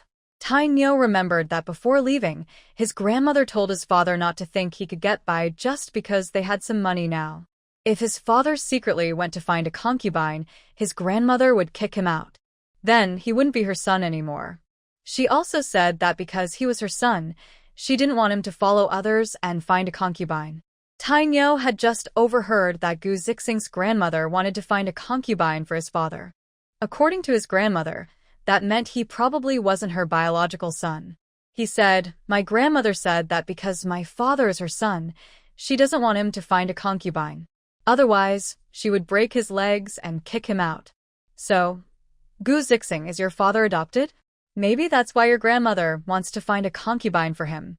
Gu Zixing thought for a moment and said, but my father and my grandfather look very much alike. Zhao Hu moved his mind and said, maybe your grandmother is not real. Think about it, if she were real, how could she possibly find a concubine for your father? Anyway, my grandmother definitely wouldn't do that. Shun Ziyuan also said, you're finished. If your father takes a concubine, he might not want you as his son anymore. Gu Zixing was so scared he stammered, I won't be my father's son anymore? The little Y nodded, definitely. Later, your father might have other sons, and he won't want you anymore. Then he will kick you out, and you'll have to beg for food. Not wanting to be a beggar, Gu Zixing hurriedly asked, then what should I do to stop my father from marrying that concubine? Ado thought for a moment and said, you can ask your grandfather to marry, so you won't have to worry about losing his favor. Your father is still your father, and your mother is still your mother. You are still the only child of your parents. Shun Ziyuan also agreed. I think that's a good idea. Didn't your grandmother say she was worried about Inge? She wants to keep her close? If Inger married your grandfather, then your grandmother could see her every day. Iron Bull immediately gave Shin Ji-yuan and Ado a thumbs up. You two are really clever. Xiao Zhou also thought this idea was good. Your grandfather is getting married. Remember to invite us to the celebration when the time comes. Surrounded by everyone's chatter, Gu Zixing only heard the last part. His grandfather was getting married. The children forgot what they were originally talking about and only cared about what delicious food they could eat at the wedding feast. Xiao Jiu asked Gu Zixing, is the food made by your family's cook tasty? Gu Zixing confidently replied, my family's cook is an imperial chef sent by His Majesty. The food is very delicious. The fourth prince and little Fatty's eyes lit up at the mention of food. When is your grandfather getting married? Can your cook make more meat? Gu Zixing thought for a moment and said, I don't know. Xiao Jiu's desire to attend the feast reached its peak. She said to Gu Zixing, maybe when your grandfather returns, you can remind him. There might be wedding candies. I've never tried the wedding candies from other families in the capital. The fourth prince quickly chimed in, I've tried them. When my second brother got married, there was so much delicious food, and the candies were super tasty. Many people came to celebrate. Zhao Hu and the others immediately looked forward to it. That sounds lively and fun. The fourth prince nodded heavily. Everyone turned their attention back to Gu Zixing. Can you ask your butler to buy more wedding candies? Maybe share some with us. Gu Zixing nodded blankly and agreed. Seeing that Madame Su was still arguing with Gu Zixing's grandmother inside, Xiao Jiu suddenly lost interest. Isn't it customary to give gifts when someone gets married? Let's go buy some gifts. Gu Zixing, what is your grandfather like? Gu Zixing thought about what his grandfather often did and quickly said, my grandfather likes fishing. Fishing? That means needing a fishing rod. Xiao Jiu remembered she had a fishing rod in her shop and said, then I'll give your grandfather a fishing rod. The fourth prince also quickly said, my father also has a fishing rod. Wait for me. I'll go back to the palace and bring one to give to your grandfather. Remember to ask him to share some wedding candies with me. Gu Zixing nodded, but in his mind, he was thinking about what gift to give his grandfather. His grandfather liked him the most. He always bought delicious and fun things for him. He also wanted to be a good grandson and give his grandfather a very special gift. His grandfather would definitely be very happy. Xiao Jiao took Gu Zixing back to his own courtyard, then led Zhao Hu and a few others to the princess's residence to prepare gifts. When the fourth prince arrived at the princess's house, he immediately took his servant and headed to the palace. Meanwhile, Gu Zixing, who was thinking about what gift to give, was leisurely walking on the street in the capital. He happened to meet He Qianan, who had just finished a fight with him and was confined at home. He Qianan was very happy to see his little friend after being locked up for several days. Although they had just fought recently, he heard that Gu Zixing was also confined, which made him feel better. He knew they were true brothers who shared joys and hardships. He Qianan put his arm around Gu Zixing and said, "Come on, little brother. I just got released today. Let me treat you to something delicious." Gu Zixing, who was also just released, was thinking about what gift to give his grandfather. No, Gu Zixing refused. He Qianan looked at his worried friend and asked, "Did your parents scold you?" Gu Zixing shook his head. "Did they take away your allowance?" Gu Zixing shook his head again. "So, what's wrong?" Gu Zixing looked at He Qianan and asked, "You said my grandfather is getting married. What gift should I give him to make him happy?" He Qianan scratched his head. If he remembered correctly, his good friend had a grandmother, so he asked curiously, "Your grandfather is getting married? Does your grandmother agree?" Gu Zixing thought about the people his grandmother brought and remembered what Ah Do and the others had just said. My grandmother introduced my grandfather to her. She didn't want to part with her niece, so she arranged the marriage. That way, my grandmother could live with her niece every day. Looking at his good friend, Gu Zixing invited him. "When my grandfather gets married, come to my house for the celebration." He Qianan saw that his friend had already invited him, so he quickly nodded and agreed. He said, "I remember your grandfather really liked that painting hanging on my grandfather's wall. Maybe I can ask my grandfather to give it to me, and then I can give it to your grandfather. He will definitely like it." Gu Zixing's eyes lit up. "I know what to give my grandfather now." He Qianan asked, "What is it?" "A parrot. My grandfather likes parrots. I remember he used to have a parrot, but I don't know where it flew off to. He was very sad about it." After saying this, Gu Zixing quickly left He Qianan and ran to the place selling parrots. Gu Zixing searched for a long time before he saw the parrot vendor. He pointed at a parrot that was saying auspicious phrases to passers-by and asked, "Can this parrot say other words?"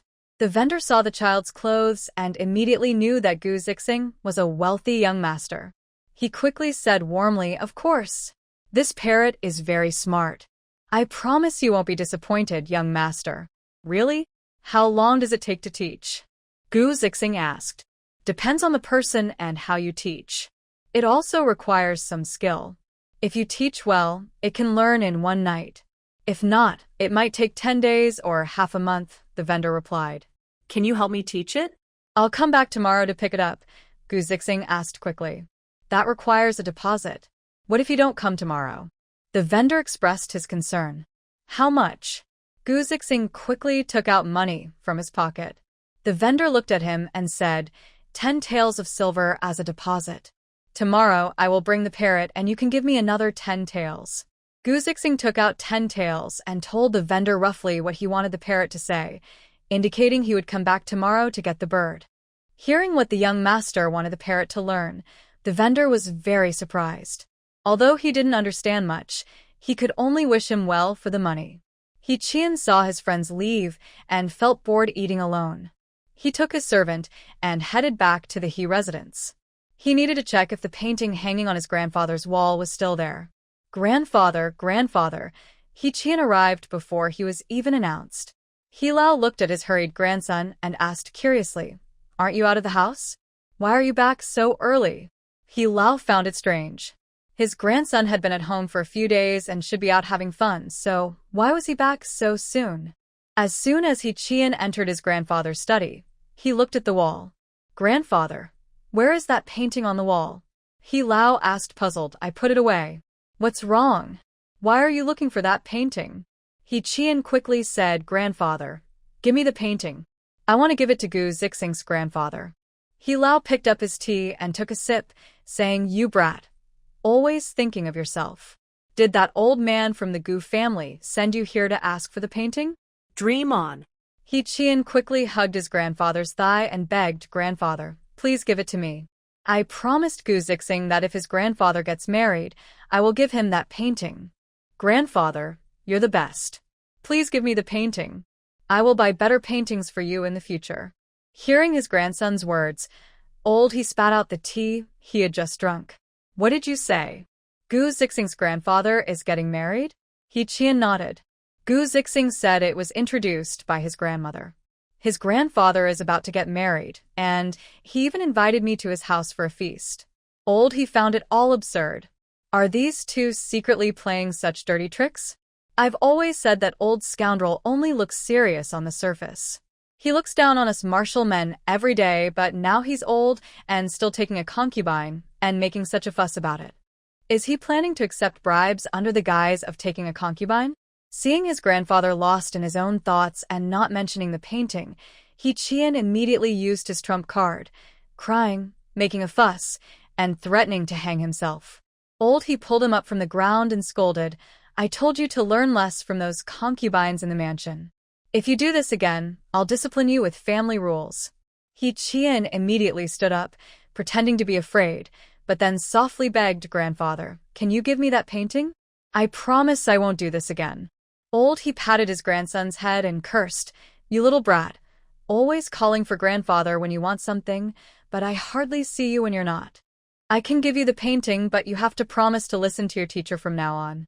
He Qian nodded repeatedly, promising to obey whatever the teacher said, thinking only of getting the painting first and dealing with other matters later. Meanwhile, the emperor in the palace, who also found it all absurd, rubbed his ears, thinking he must have heard wrong. Are you saying Gu Zixing's grandfather is getting married? Or was it his grandmother who introduced him? The fourth prince nodded obediently. The emperor continued, Where did you hear this? The fourth prince thought for a moment and replied, From Gu Zixing's family. The emperor was puzzled. The young Duke Gu was known to be quite charming and flirtatious. However, since he married the duke's wife, she was famously jealous. Whenever Duke Gu took concubines into his household, she would use various methods to force them out. Over time, Duke Gu stopped taking concubines altogether. Surprisingly, when he grew older, he became rebellious and wanted to take a concubine again, causing quite a commotion. Even the 7-year-old prince heard about it. The emperor, who loved to watch lively scenes, decided to support him. Duke Gu, who had been disciplined by his wife all his life, was now old and thought he shouldn't have any regrets. But the emperor was reluctant to part with a fishing rod from his treasury. He asked the kneeling fourth prince, So, your grandfather is getting married and you're joining in the fun? And you want to give your father's fishing rod as a gift? The fourth prince, eager to attend the feast, replied honestly, He invited me. So, you want to give your father's fishing rod as a gift? The fourth prince nodded seriously. The emperor thought, What a wasteful child. That fishing rod is quite valuable, and he just wants to give it away. He then said, All right, I'll write a calligraphy piece for you to send instead, and you don't need to give the fishing rod. The fourth prince wanted to argue further, but Princess Changlo will also give a fishing rod. The emperor replied, If Princess Changlo is giving a fishing rod, why are you still giving yours? Duke Gu only has 2 hands, can he fish with both? Indeed, daughters were like treasures. As the emperor, he wouldn't be generous enough to give away his own belongings. The fourth prince thought about it and looked at his father eagerly, urging him with his eyes to write quickly because he needed to go to the princess's house for dinner soon. The emperor took a piece of inexpensive paper from his study and a brush. He casually wrote the 4 characters heavenly match. He then rolled up the paper and handed it to the fourth prince. Take this. My calligraphy is worth a fortune. Take it to the Gu family, they'll be very pleased. Seeing his father so confident, the fourth prince quickly thanked him, hugged the valuable calligraphy, and headed to the princess's residence. On the way, he met his second brother, who had come to the palace looking for their father. The second prince stopped him and asked, Didn't you say hello when you saw your second brother? The fourth prince, eager to get to the princess's house for dinner, replied reluctantly, "Hello, second brother. I'm leaving now." With that, he hugged the calligraphy and walked out of the palace. "Stop right there." The second prince saw that the fourth prince was heading towards the imperial study, which was unusual because the fourth prince usually avoided the emperor. He wondered why his younger brother was going there so often lately. "What's that you're holding?" the second prince asked, noticing the paper in the fourth prince's hand. The fourth prince looked at the paper and replied, "It's a note written by father, a wedding gift for Gu Zixing's grandfather." The second prince waved his hand, signaling that the fourth prince could go. Fearing that his brother might want to talk more, the fourth prince quickly ran out of the palace. A few steps away, the second prince realized what had happened. He looked back at his brother's retreating figure and asked a servant nearby, "Did fourth brother just say that the note is a wedding gift for Gu Zixing's grandfather?" The servant nodded. "Gu Zixing's grandfather is getting married?" the second prince asked again. The servant nodded quickly. "That is the old Duke Gu from the court?" The servant nodded once more, confirming the prince's understanding. The second prince glanced towards the imperial study and then at his brother running away. He thought for a moment and asked, "So father personally wrote a note and gave it to old Duke Gu? Could there be some secret behind this marriage?" Feeling competitive, the second prince decided he couldn't fall behind his brothers. He immediately returned to the palace and started preparing a gift.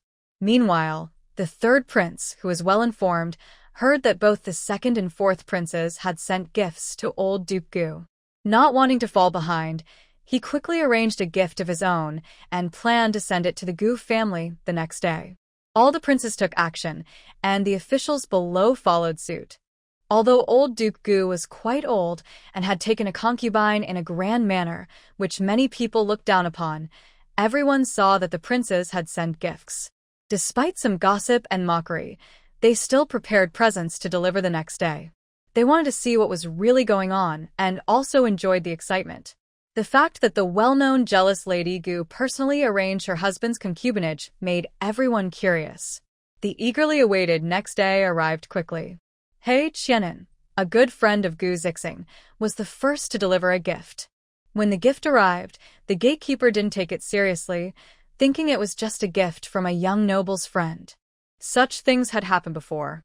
However, as more and more elders and officials arrived at the gate, all bearing generous gifts and offering confusing congratulations, the gatekeeper realized something was unusual.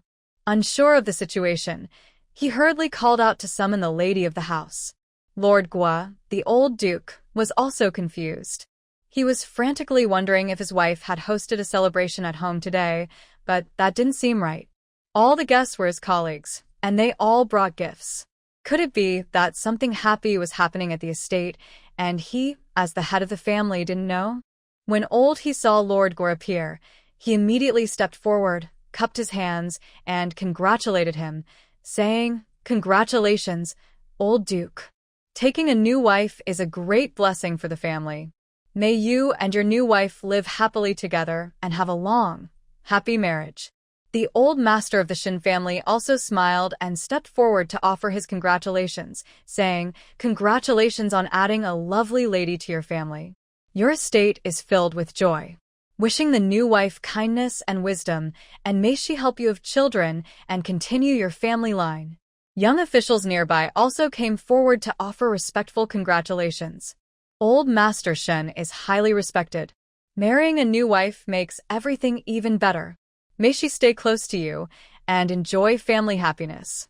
Old Master Shen is strong and healthy, and his good marriage is admirable. Wishing the new wife and old Master Shen love each other and grow old together. Congratulations to old Master Shen on finding a beautiful wife. Your estate now has another lovely lady. May you and your new wife be happy and loving. The old duke, surrounded by these congratulations, looked surprised. He felt that something was wrong today. Why couldn't he understand a word of what they were saying? He frowned and asked everyone, "What do you all mean? Is there some misunderstanding?" Just then, a group of children rushed toward the Gu family, while a group of officials tried to step forward to congratulate.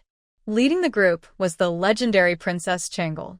Seeing her, The officials all bowed and greeted her, saying, "We pay our respects to your highness." Having already adapted to her role as princess, little Ju straightened up confidently, slightly raised her hand, and responded, "Rise, everyone." She crossed past the officials and approached Lord Gua, then handed him a fishing rod she brought and patted his belly, saying, "Congratulations on your marriage. Wishing you an early heir. I heard you like fishing, so I brought you a fishing rod. Get married soon. I'm waiting to drink your wedding wine." The second prince quickly took out a letter he had obtained from their father, placed it in the butler's hand next to Lord Gua, and said, "This is a letter I personally got from our father. He says it's worth a fortune. You must keep it safe and remember to buy more wedding candies." The butler, holding the hot letter, immediately knelt down and bowed toward the palace to thank the emperor. Old Duke Gu, Zhao Hu, and a few others quickly presented their gifts: a bag of eggs, a few fish caught from the lake, bundles of firewood, and some pots and bowls. Old Duke Gu felt dizzy and asked in a deep voice, "I wonder where the princess heard that I was going to get married?" Xiao Jiu was a bit confused. "Oh, right, who said that yesterday?" Xiao Jiu couldn't remember, but she remembered that the old duke was going to marry. The fourth prince helped by saying, "Little sister Changle, you forgot. It was Grandma Gu who wanted her grandfather to marry his concubine." Xiao Jiu suddenly remembered. It seemed to be something like that. Although she felt something was off, she was sure it was correct. Anyway, they had the Gu family's seat secured. Old Duke Gu quickly called a servant to ask him to bring his wife out to explain everything clearly. The servant went in and soon came out to report. The family doctor said the old lady fainted from anger yesterday and hasn't woken up yet. Hearing this, the officials all looked at old Duke Gu with disapproval. He said, "Old Duke Gu, although you resent the old lady for not letting you take a concubine all these years, you shouldn't cause such a fuss over it. You're too old for such grand gestures. It's inappropriate, isn't it?" Other officials also agreed, saying, "You're taking a concubine under the pretense that the old lady approved it. Anyone would be angry and faint. You've been with the old lady for so many years. Why hurt your marriage just to show off?" Everyone kept talking, making old Duke Gu feel dizzy and black out. Finally, he shouted angrily, "I haven't taken a concubine. If I find out someone is spreading rumors behind my back, I will make sure they regret it. Grandfather, happy wedding. May you have many children soon. Grandfather, happy wedding. May you have many children soon. Grandfather, happy wedding. May you have many children soon." The parrot's calls drew everyone's attention. It was old Duke Gu's young grandson, Gu Zixing, holding a birdcage.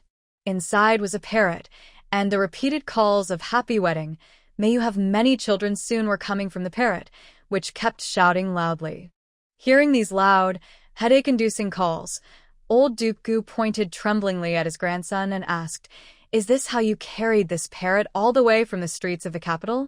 Gu Zixing nodded. To surprise his grandfather, he left early in the morning without taking a carriage, worried that the household servants might find out and reveal his plans ahead of time. Old Duke Gu looked at the gate of the residence with hope. The crowd of common people was dense. As soon as they saw old Duke Gu, they hurried to offer congratulations. "Congratulations, old master. Happy for you. Old master is getting stronger with age. You're so lucky, old master. Hope you have a son soon." One blessing after another made old Duke Gu so angry he fainted. Little Jiu was annoyed that old Duke Gu fainted. She thought he was pretending to faint to trick her into giving her a gift. "Humph, trickster. Since you're not married, don't even think about stealing my gift." She took her fishing rod back from old Duke Gu's hand and stomped off home angrily, feeling disappointed. She had skipped breakfast on purpose, hungry and eager to eat more later. She never expected her family to be so deceitful, just trying to trick her out of her gift. When the fourth prince and others saw the situation was wrong, they quickly took back their gifts from the butler and followed little Jiu toward the princess's residence. After seeing the lively scene at the Gu family, old Master Shin, who was watching, saw his little granddaughter carrying a bag of eggs. He hurriedly called out, "You honor? Wait for Grandpa." Then he quickly slipped away, worried that old Duke Gu might cause trouble. Shun Ziyuan turned back and saw his grandfather. He happily tugged on his grandfather's sleeve and called out, "Grandpa, what are you doing here?" Old Master Shin patted his granddaughter's forehead affectionately and said, "You ungrateful girl. We've been in the capital for so long, and you haven't come to visit Grandpa." Shun Ziyuan, who had long forgotten about his grandfather, pulled his grandfather's sleeve and walked toward the princess's residence, trying to cheer him up. "Grandpa, I'm so busy every day. I study and practice martial arts. But Grandpa, I think of you every day." Hearing this, old Master Shin smiled and said, "Studying is good. Yuan'er, you're so talented. You'll grow up to be a brave and talented girl hero." Shun Ziyuan nodded confidently. As soon as old Master Shin entered the princess's residence, he saw two children chasing a chicken, shouting as they ran, "Go go da! Go go da!" Suehua saw her master arrive and immediately rushed into little Jio's arms. "Cluck cluck, cluck cluck. You're finally back. I never want to take care of children again." Little Jio, who was sulking, suddenly turned and pushed Suehua into the stone's embrace. "Suehua, he's planning to run away from home. I can't stand this anymore." But luckily, Suehua has a good younger brother, Ho-Hot. When he saw his brother in trouble, the man in black immediately rescued Suehua from the grasp of the two children. "Suehua, sob, sob, it's my brother who has a kind heart." Shun Ziyuan saw the village chief sitting angrily on the steps and quickly left his grandfather to run over. "What's wrong, village chief? Who made you so angry?" Little Jio pointed at the neighboring Gu residence, complaining sadly, "Humph. They're all liars.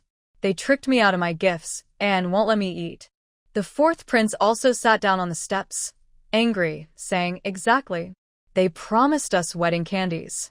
The chubby boy joined the complaint. "They also said there would be lots of food, but I didn't even get to drink water." Zhao Hu threw down the 2 bundles of firewood he was holding and sat on the steps as well. "It's too much. I didn't even have breakfast. I specially gathered 2 bundles of firewood to give to Gu Zixing's grandfather, but they said if the marriage didn't happen, it wouldn't happen. I won't play with Gu Zixing anymore." Only Shuren and Ado remained silent, busy studying the fishing rod the village chief brought out. Old Master Shin finally understood. It turns out Princess Changle was worried that the Gu family wouldn't get married and they wouldn't be able to attend the banquet. Old Master Shin chuckled a little. There's no need for the princess to worry. The fourth prince recently obtained a calligraphy piece from His Majesty, which has the words, "A perfect match." His Majesty doesn't joke about such things. Since the emperor gave it, it can't be taken back. The Gu family must have a wedding and hold a banquet. Otherwise, it would be a crime against the emperor. The children's eyes lit up. Little Jio immediately asked, "Grandpa Shen, are you saying that Gu Zixing's grandfather didn't lie and that they are really going to get married?" Old Master Shen nodded. "Of course. But who they will marry and how they will do it, I don't know. All the court officials are clever foxes." Given today's situation, Old Master Shen believed that Gu Lao Guogong would have a way to handle it. He just didn't know which rumor about Gu Lao Guogong's marriage and concubinage was spread, causing today's confusion and even reaching the emperor. The situation has become quite big. It seems everyone in the capital knows about it. Thinking of Grandma's little grandson holding that parrot, which was shouting, "Grandpa, happy wedding. May you have many children," as he proudly showed off on the streets of the capital, Old Master Shin couldn't help but cover his face and secretly laugh. Luckily, his own grandson wouldn't do such a thing to embarrass him. Otherwise, just imagining that shameful scene, Old Master Shin felt he could live many fewer years. Angered by his grandson's antics, Old Master Gu, who believed in maintaining face, was now rescued by the family doctor after fainting. Old Master Gu lay blankly on the bed, staring at the ceiling. He was a man who cared about his reputation, but at this moment, he felt he had lost all face today. He didn't even dare to think about how people in the capital would gossip about him. Suddenly, the parrot's voice shouting, "Grandpa, happy wedding, may you have many children," woke old Duke Gu from his near-death state. He grabbed a broom at the door and stormed into his grandson's yard. Unfortunately, Gu Zixing had already run away, nowhere to be seen. Old Duke Gu turned and pointed the broom at the still squawking parrot, scaring it so much that it crashed into the unlocked cage and flew away like it was escaping. It happened to fly into the princess's courtyard. A few children on the steps saw the parrot, which had just been giving blessings at the neighboring house for old Duke Gu, now shouting, "Kill the bird! Kill the bird!" as it flew toward the princess's residence. Suehua watched the chaotic parrot in the princess's courtyard and cursed up at it, saying, "Silly bird."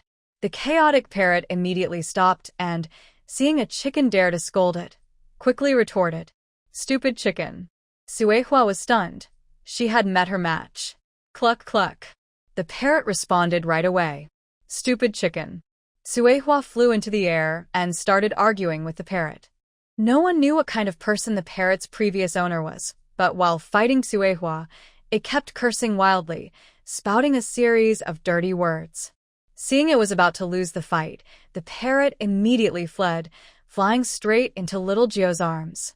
Little Gio picked up the parrot from his arms, curious, and asked, "Can it really curse?" "Cluck cluck, cluck cluck, cluck cluck." "Master, throw it to me. I want to kill it." Little Gio pushed Suehua aside. Stop arguing. "I want to study this little thing." The parrot saw Little Gio looking at it and immediately rubbed its head against his hand. It wagged its tail and said, "Master, master, good luck and prosperity. Congratulations on your wealth."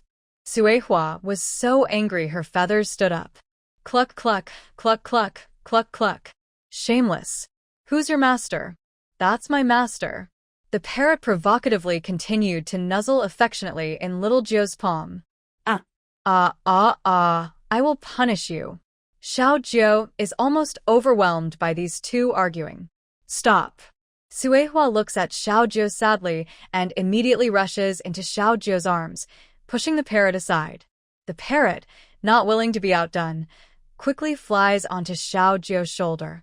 Xiao Gio pulls the parrot down and says, "I'm not your owner. Don't call me master, or I'll pluck your feathers." "Parrot?" Suehua, hearing this, immediately stops causing trouble. She knows her owner loves her the most. The parrot keeps talking lucky words, trying to persuade Xiao Gio to keep it. Unfortunately, Suehua makes Xiao Gio headache. Another bird that only knows how to scold, Xiao Gio thinks her days will be either arguing or trying to stop fights. Suehua is quite temperamental, and if Xiao Gio adopts more pets, Suehua might leave home in a hurry.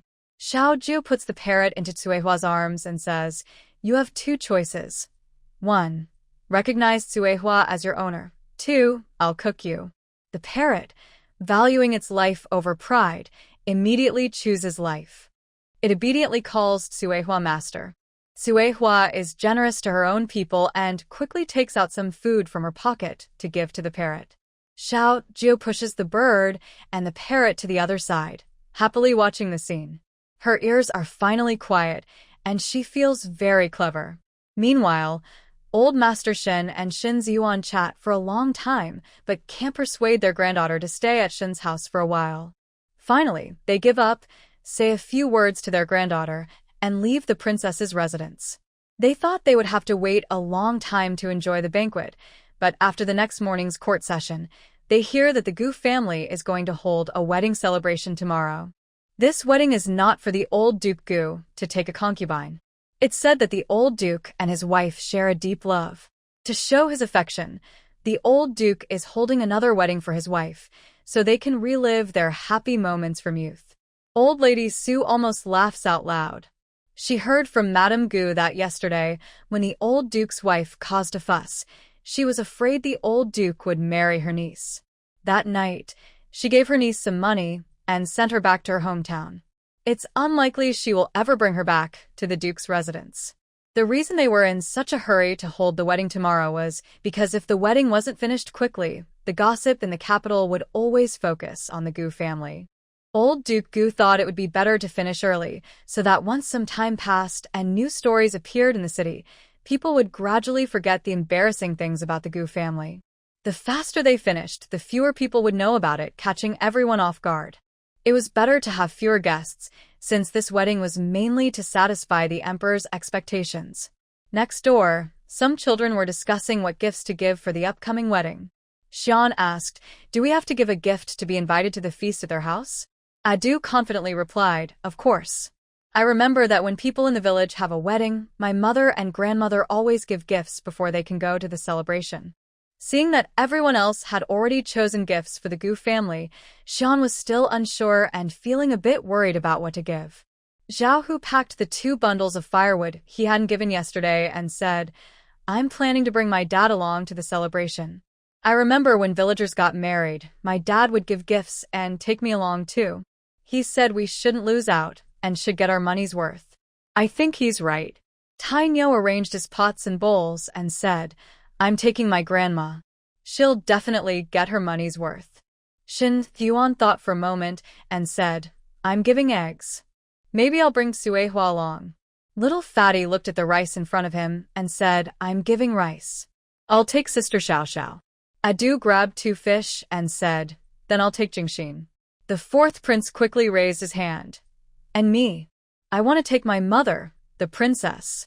"Oh, and what about the teacher? What about Uncle Qin? And Stone and Jianghe?" With so many people, won't there be a lot of gifts to give? 2 guards also didn't want to be left out and quickly said they wanted to go with the princess, claiming it was to protect her. Xiaoju looked at how many people were in the princess's house and suddenly felt worried. How many gifts would they need to give?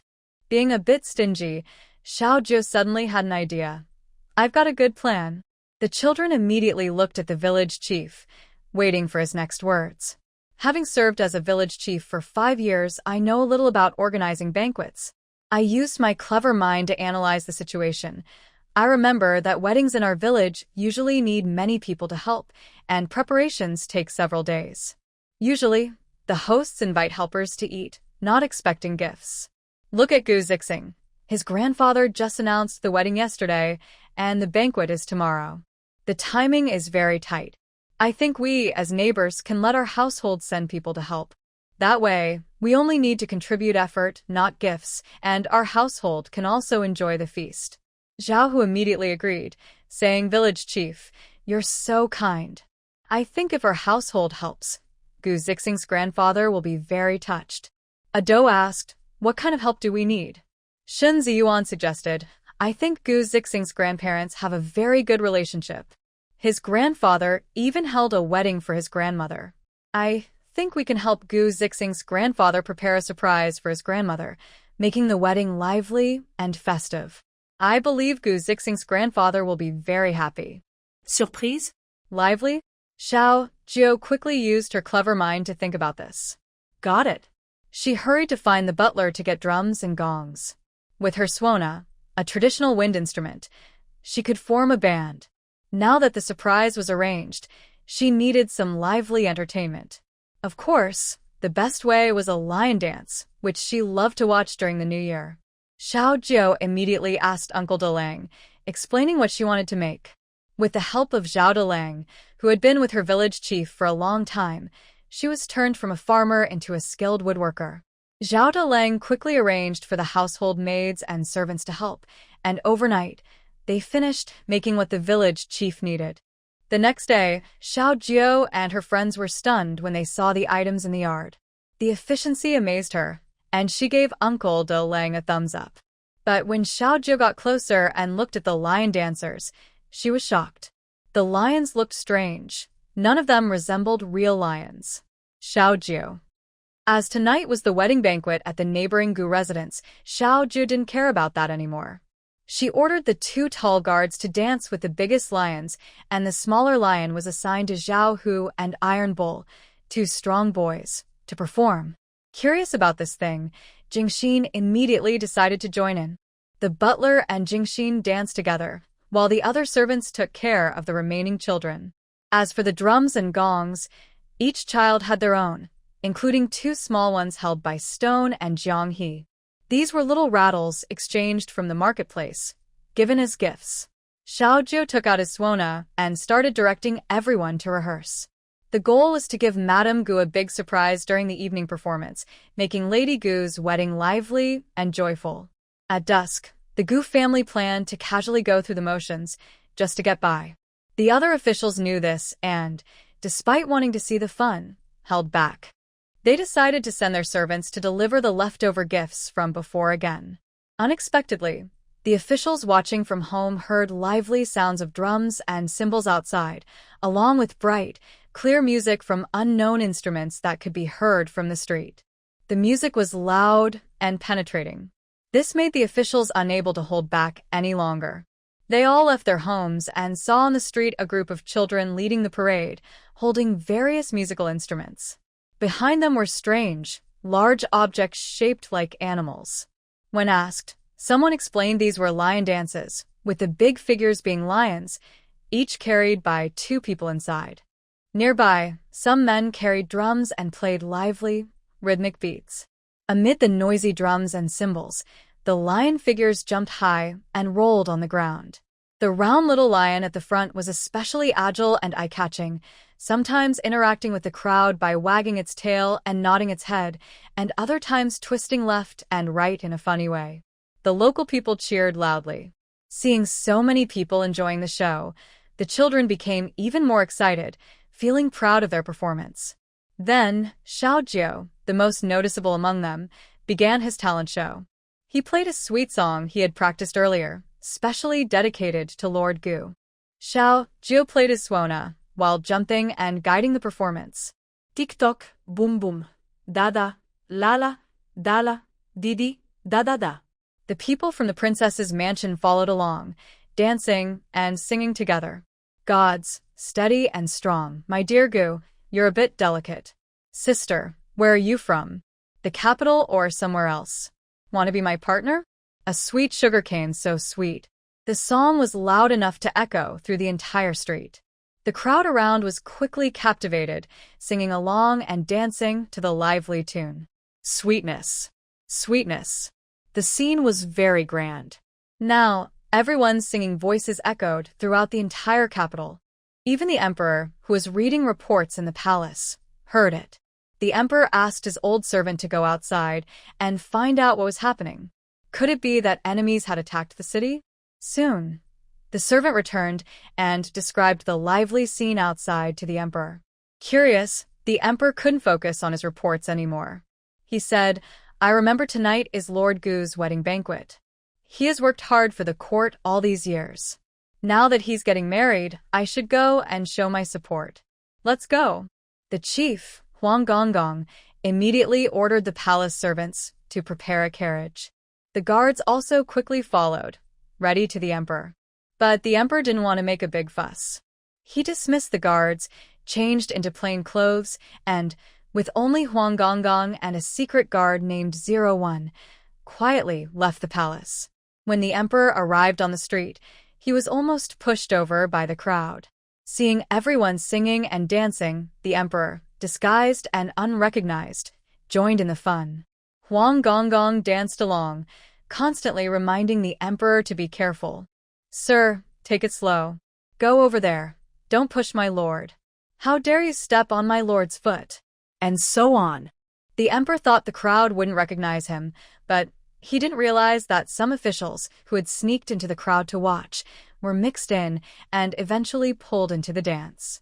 General Su saw the emperor come close and was first surprised, then started dancing even more happily. Just as he was about to call out to the emperor, he suddenly saw the emperor in plain clothes and quickly changed his greeting to, Greetings, Your Majesty. The emperor. Oh no, I ran into officials from the court. He felt a little embarrassed, but when he saw the most serious officials, like the Grand Censor and the Minister of Rights, also dancing with the crowd, he relaxed. It seemed he didn't need to worry about being scolded at the morning court tomorrow for not paying attention to etiquette. After all, the most meticulous officials were happily swaying with the people. The emperor decided to let loose and dance along with the crowd. Actually, most of the officials didn't plan to dance. They were just standing at their gates watching the fun. But somehow, some mischievous citizen pulled them into the crowd, and now they were dancing and singing with the people. Indeed, after working for a long time, people can go a bit crazy. From a distance, the officials who usually talk formally in court seem even more excited than ordinary people. A lively celebration team arrived at the Duke's residence. Several children quickly set off firecrackers at the gate, then ran away as the sound of drums and firecrackers filled the air, creating a very lively and festive scene. When the firecrackers stopped, the people from the Gu family dared to peek outside. Young Master Gu saw the crowd outside and asked his father, the old Duke Gu, "Father, have we rebelled? Are all the people in the city coming to attack us?" Madame Gu was also stunned. She looked outside, swallowed hard, and asked, "Did we hide some priceless treasure or a map to a fortune? Did the people in the city find out and come to take it?" Old Duke Gu was so angry, he almost lost his temper at these two fools. When little Gio saw the Gu family's door open and the grandparents and parents standing outside, he immediately blew his flute, making sure the music echoed throughout the Gu residence. The crowd, singing and dancing along the way, now knew the song by heart and immediately joined in. "God, steady and strong. My Gu family's temper is sharp. Little sister, are you from the capital or somewhere else? Want to be my wife? Sweet as a sugarcane. Sweet as a sugarcane. Sweet as a sugarcane." The emperor, who had already learned the song, was now holding hands with old Gong Gong and humming along, dancing happily. Old Gong Gong, who had been always close to the emperor, watched him and felt very pleased. It had been a long time since the emperor had been so happy and relaxed. Meanwhile, the two fools outside the Gu residence spoke again. "Father, are they here to celebrate your and mother's wedding today? I didn't expect our Gu family to be so respected in the city. Everyone is here to celebrate." "Yes, and the song is quite nice too, sweet as a sugar cane. Haha." Old Duke Gu finally couldn't hold back anymore. He called the butler to silence these two fools, warning that if they spoke again, they would face punishment. Young Master Gu and Madame Gu immediately shut up, but they couldn't help but sway to the music outside. Young Master Gu whispered to his wife, "Madam, look at that lively dancer over there. Do you think it's our kid, Xing?" Madame Gu looked and nodded. "You're right, Xinger dances pretty well." Gu Zixing didn't know where he found a basin and a stick. He was rhythmically tapping and singing while jumping around with the doe and the others. He looked very lively and excited. Old Duke Gu looked at the main troublemaker, Lady Gu, and weakly said, "This is your doing. You decide what to do now." Lady Gu, the main troublemaker, wished she could turn back time. She shouldn't have brought her niece here, and she definitely shouldn't have spoken about her son taking a concubine. Otherwise, this silly situation wouldn't have happened. She still didn't understand how things had gotten to this point. She had just fainted for half a day, and when she woke up, everything had changed. The steward's authority was directly handed over to her daughter-in-law, Lady Gu, and she had become the laughingstock of the entire capital. She even felt like the heavens were punishing her, making her unable to lift her head in front of other noble ladies. Lady Gu, who had been strong all her life, suddenly became obedient and stopped causing trouble, afraid that heaven would take her away. Xiao Jiu saw Gu Zixing's grandparents standing at the door, looking moved beyond words. She hurriedly helped open the main gate of the Gu residence. Then a group of children rushed in, pulling everyone from the Gu family to join in celebrating Duke Gu and Lady Gu. In the singing and dancing group, Xiao Jiu accidentally saw her colleagues and Duke Gu, who was favored by the emperor. She felt like the world had suddenly turned crazy. The two people who usually fought fiercely in court were now holding hands and acting friendly. The temperamental emperor was also making trouble. What was going on? Were they about to cause the fall of the country? It seemed so. Duke Gu no longer cared about his dignity. Now he thought it was more embarrassing that his colleagues and the emperor didn't care about their images. He didn't see any reason to hide anymore. If he was going to remarry, he might as well do it openly. Tonight, he would enjoy himself. Tomorrow, everyone could be embarrassed together. Master Gu, the Duke of Gu, directly invited his colleagues and the emperor into the house. He called the butler to bring out the wine. Today, he planned to get his colleagues drunk and not leave until they were all tipsy. As for getting the emperor drunk, he absolutely dared not do that. If the emperor got drunk and caused trouble at the Gu residence, the Gu family would be in big trouble. So, he could only make his colleagues drink until they were tipsy, making sure they knew that the Gu family celebrations were not so easy to handle. As for the common people outside the gate, there were too many guests inside the house. So, they set up about a dozen tables outside for a continuous feast. The visitors could enjoy some of the happy occasion. Fortunately, the servant from Princess Xiaojio's estate, who was brought along today, was very helpful. She ran back and forth, assisting the Gu family a lot. At this moment, everyone in the Gu family almost kneeled down to kowtow to Princess Changlu. It was clear that close neighbors are better than distant relatives. Look at how kind Princess Changlu was, lending her servants to help the Gu family. Master Gu and Madame Gu expressed their deep gratitude to Xiaojio, and they even prepared a meal for the servants from the princess's estate. Xiaojio was very happy. She thought to herself that she was very clever. Everything was done beautifully and perfectly. The children hurried to ask the butler for candies. Luckily, the butler, who was thinking about the candies for the happy occasion, was prepared. If there had been no candies today, he might have thought his life was over. The children lined up, each opening their pockets, signaling the butler to put candies inside. The butler generously grabbed a handful for each child. Among the children was Jing Xian, who also imitated everyone and opened her own pocket, asking the butler for more candies. The butler only took a small handful, as there weren't many candies. He thought that since not many people would come today, he didn't buy much. He believed candies were mainly for children, so he decided to give candies only to children. Jing Xian looked at the few candies left in her pocket and felt very unhappy. "What are you doing? Looking down on monks?" she said. Then she reached out and grabbed a big handful of candies from the butler to put into her pocket. The butler sometimes felt like scolding her. Jing Xian, holding her bag of candies, happily mixed back into the children's group. Although she was thin, she ate just as fast as the chubby kids and the fourth prince. The fourth prince was eating when he suddenly felt someone push him. He looked up and saw his mother, who had secretly sneaked out of the palace earlier in disguise. She had been separated from him in the crowded street, but now she was here. The fourth prince quickly moved a seat so his mother could sit beside him. Although his mother often withheld his food, making him eat only vegetables and never enough, as a dutiful son, he still thought of her first when it came to celebrating a feast. Today, he immediately remembered his mother instead of the emperor. Fortunately, concubine Shu was a glutton and not very reliable. If it had been any other lady in the palace, a prince rushing in to secretly take his mother out for a feast would surely have been scolded. Seeing that all the children at the table had candies in their pockets, but his own mother's pocket was empty, the fourth prince quickly put down his bowl and ran to the steward to get some candies for his mother. Concubine Shu awkwardly covered her face. Her son was thoughtful, but as a mother, she felt embarrassed to compete with the children for candies. She kept refusing, saying she didn't want any, but her hand was pulling her purse open wide, worried that her son might accidentally drop the candies on the ground. From the size of her purse, it was clear that concubine Shu's purse was not meant for money.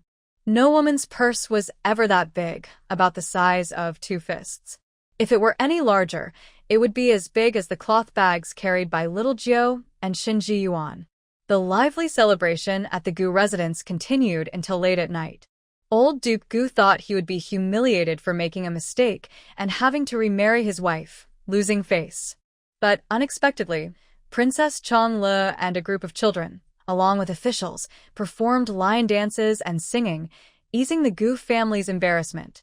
After all, the next day, the officials singing and dancing on the streets would be more embarrassing for them than for the Gu family. When Princess Changlu and the children left, old Duke Gu personally gave them many gifts. He saw that the chaos caused by his grandson was turned around thanks to Princess Changlu's efforts. She had organized everything, helping the Gu family and calling all the servants from the princess's residence to come and assist. She was truly their savior. Once again, Gu Zixing took the blame. In the end, it was all on me. The children, happily chatting and sharing, bade farewell to everyone at the princess's residence. However, among the group returning to the princess's residence, there was a slightly tipsy emperor and concubine Shu, who was hiding and sneaking around, afraid the emperor might catch her trying to slip out of the palace. They originally planned to go back to the palace, But just outside the princess's residence, they overheard the cook talking about how the children had eaten too much late at night and needed some hawthorn water to help digestion. The two people who had overindulged immediately decided to go to the princess's residence to enjoy a drink together. After returning to the princess's house, the first thing Xiaoju did was find a step to lie down on. She crossed her little legs, hummed a tune, and relaxed happily. Hey, today is a good day. Everything I wish for seems to come true. The emperor saw his daughter lounging on the steps and sat beside her, mimicking her pose. He asked, "This song is nice. Where did you learn it?" "I've never heard it before." Xiaoju casually made up a reason. "I learned it in my dreams." The emperor didn't take it seriously, thinking it was something the villagers in Taiyuan village had taught her when she was there. After eating, the father and daughter, both full and lazy, lay side by side, humming the tune together, tapping their knees to keep time. They looked like a big and small spoiled child. Meanwhile, the concubine who was worried about being discovered by the emperor had already followed her son to the princess's kitchen. Hearing the enthusiastic descriptions of the delicious food, she now wanted to move her own palace bedroom into the kitchen. She was amazed that the princess's residence had more tasty food than the palace. Thinking about the last time she ate the delicacies brought back by her son from the imperial study, she drooled. Unfortunately, as a concubine, she couldn't leave the palace often. She held her son's hand and reminded him, "Good boy, next time you have something delicious, remember to bring a portion for your mother. Don't eat it all yourself." The fourth prince nodded. "Mother, don't worry. I promise to complete the task." The concubine was pleased, patting her son's head. Having a caring child was truly wonderful. It didn't matter about competing for favor. Sharing meals and having fun with her son was more important. Afraid of being caught by the emperor, the concubine hurried back to the palace, holding the freshly made hawthorn water and some snacks. As she left the princess's residence, she repeatedly reminded her son, "Remember, if there's anything delicious, don't forget your starving mother inside the palace." The fourth prince held his mother's hand and staged a dramatic farewell. Watching the whole scene nearby, Jingxin felt a toothache. Many people in the palace seemed to have some minor illness. For example, His Majesty, lying on the steps humming a tune, the mother and son at the palace gate pretending to cry. Jingxin thought that having a princess like Xiaoju, who was down to earth, was already quite good. Unexpectedly, no one in this royal family was normal. Compared to them, the village chief seemed the most normal because he was only 5 years old and grew up in the countryside. Any misbehavior from him was understandable. The image of royalty is always grand and noble in people's minds. Who would have thought that they are so down to earth? Even a Taoist priest at this moment feels much more elegant than them. The emperor, who was being teased by Jingxin, was now asking his daughter, "Your father plans to grant you a fiefdom. Which county would you like as your fief?" "How about Lin County, near the capital? It's the wealthiest county around the city, and the taxes collected each year are more than enough to support your princess's household." The emperor's idea was good, finding the richest county to be her fief, ensuring a steady flow of wealth to keep her prosperous for life. Fiefdom? What's that? Little Gio immediately sat up straight when she heard her father was going to give her money. The emperor also sat up, ready to explain what a fief was. Suddenly, a voice interrupted. "Village chief, do you want hot or cold hawthorn water?" It was Grandma Sue, holding a cup. "Cold, please." Little Gio quickly took the hawthorn water handed to her by Grandma Sue. Grandma Sue then asked the emperor sitting on the steps, "Village chief, do you want yours hot or cold?" Village chief's father? The newly titled emperor was momentarily confused. Next to them, Jingxin, who had just taken a sip of hawthorn water, nearly spat it out. Sure enough, the world is just one big peach garden village. Seeing her father staring blankly, little Gio quickly took a hot cup from Grandma Sue and asked, "What exactly is a fief?" The emperor hurriedly snapped out of his daze, took the hawthorn water, and continued explaining to his daughter, "In our dynasty, a princess's fief usually covers one county. It mainly involves collecting taxes from that county, but it doesn't involve administrative management. You, little Gio, Won't need to manage it yourself. There are dedicated officials for that. Also, the taxes from the princess's fief all go to her, and there's no need to report to the court. Little Gio was confused but understood that there was money involved. She thought carefully about choosing her fief, as it concerned her lifelong wealth and happiness. Thinking of her wealthy second brother, she asked, "Where is second brother's fief?" She hoped her fief would be next to her second brother's because he was rich. The emperor saw that his daughter didn't understand at all, so he continued explaining, "Your second brother hasn't been made king yet, so he doesn't have a fief." Made a king? Little Gio scratched her head, finding it even harder to understand. Having a fief means you can become a king? Then what about me? What kind of king am I? The princess couldn't help but add, "A princess cannot be crowned king. The title of king is only for princes and male members of the royal family." Xiao Jiu felt more and more uncomfortable listening to this. "So, what is their fiefdom?" The emperor replied, "In our dynasty, princes who are crowned king usually have a fiefdom that is a province, with its own independent administration, finances, and military power, making them the ruler of that area." Before the emperor finished speaking, Xiao Jiu suddenly stood up, pointing at her father angrily and accusing him, "You favor boys over girls." Xiao Jiu clearly knew the difference between a county and a province. Her father gave her a county, but her older brother was given a province. Xiao Jiu felt it was unfair and unfair. Her father favored boys over girls. Just moments ago, she thought her father was kind to her and was about to give her money, but comparing her small county to her brother's province, hers seemed ridiculously small. All her happiness just vanished. Her fists clenched with a cracking sound. It was so unfair. She couldn't take it anymore. She was about to fight. Seeing his daughter's fists clenched and her fierce gaze fixed on him, the emperor immediately jumped up with a loud shout, "Ling Yi, protect the emperor! Protect the emperor!" Ling Yi swiftly stepped out from the shadows to stand in front of the emperor. Huang also shouted to hold back the chaos while protecting the emperor. Although Zhao Hu and the others didn't understand what was happening, it was clear that the village chief's father seemed to have upset the village chief. The children immediately wanted to join in, but Jing Xian, who still had some sense, pulled and called them back. "That's a matter between father and daughter. Don't interfere. Just watch from the side. Are you worried that your village chief might get hurt?" Jing Xian was really afraid that these kids might rush up and hit the emperor. The emperor wouldn't hurt his daughter, but Xiao Hu and the others might. Meanwhile, Su Fuzi, who was watching from the sidelines, couldn't stay still anymore. He quickly pushed the kids back and then ran over to Xiao Jiu to persuade her, "Princess, princess, don't do it." Xiao Jiu looked at Su Fuzi as if she were looking at a traitor.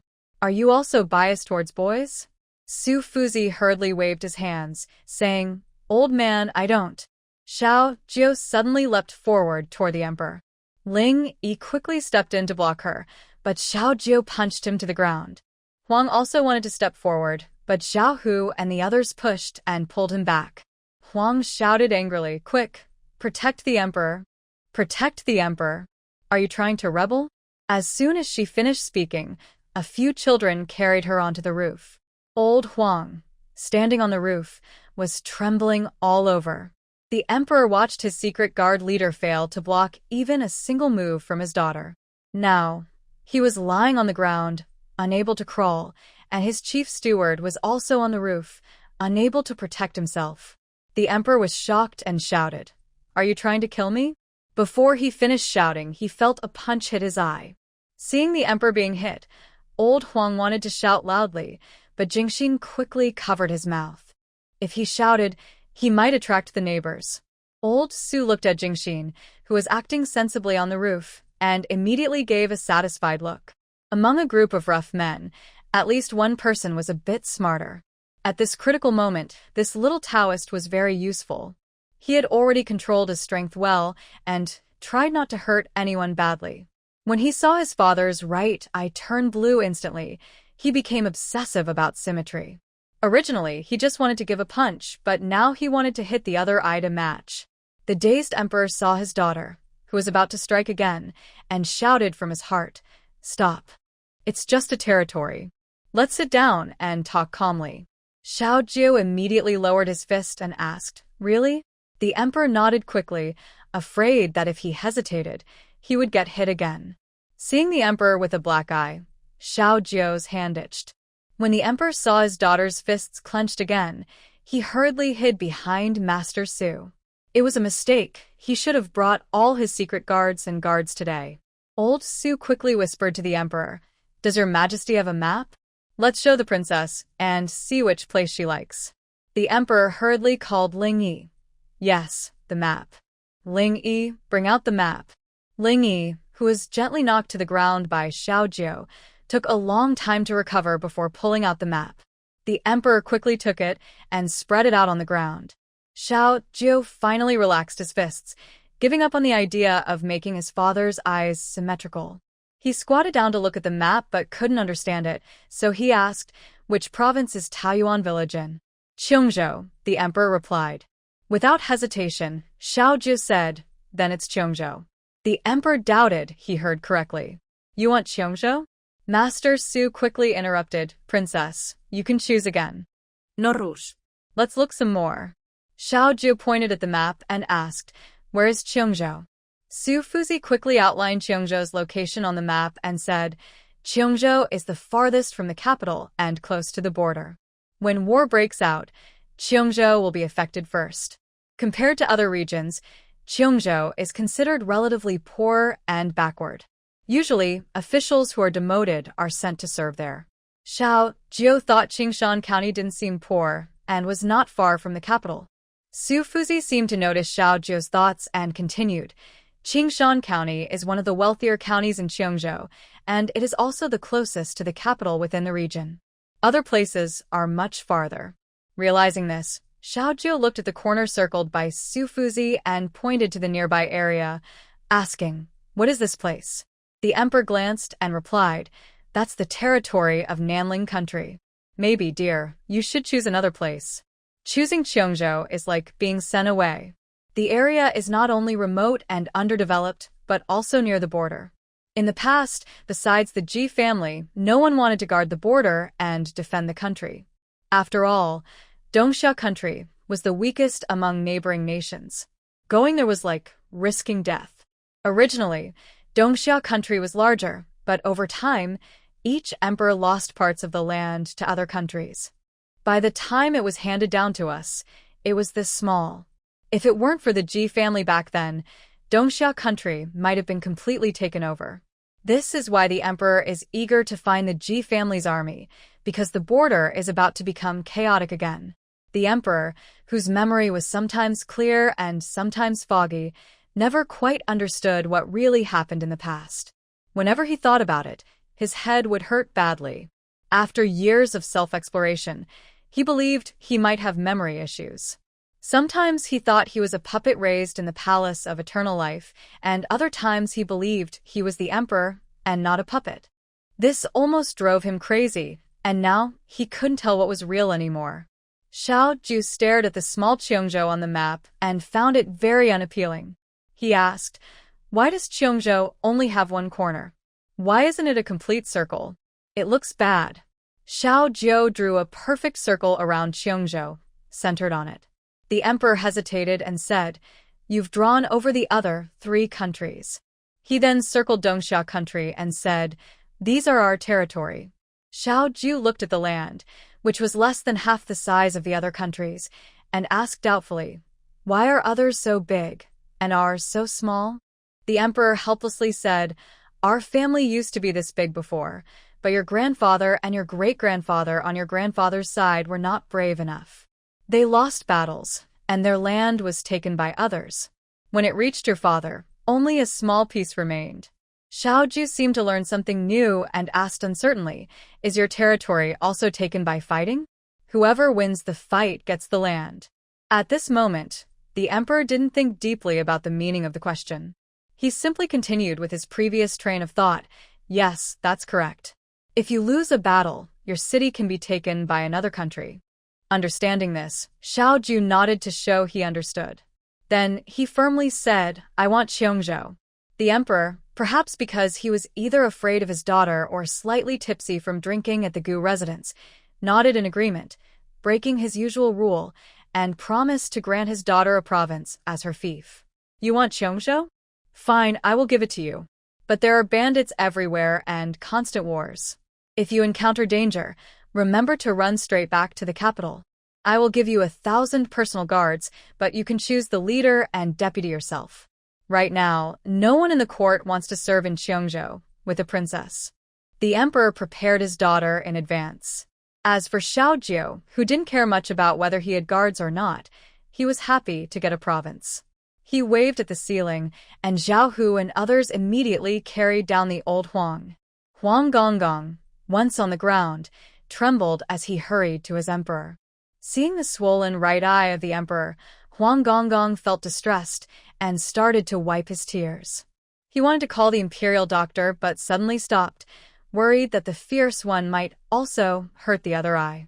Huang Gonggong helped the emperor, and they looked at each other with great pity.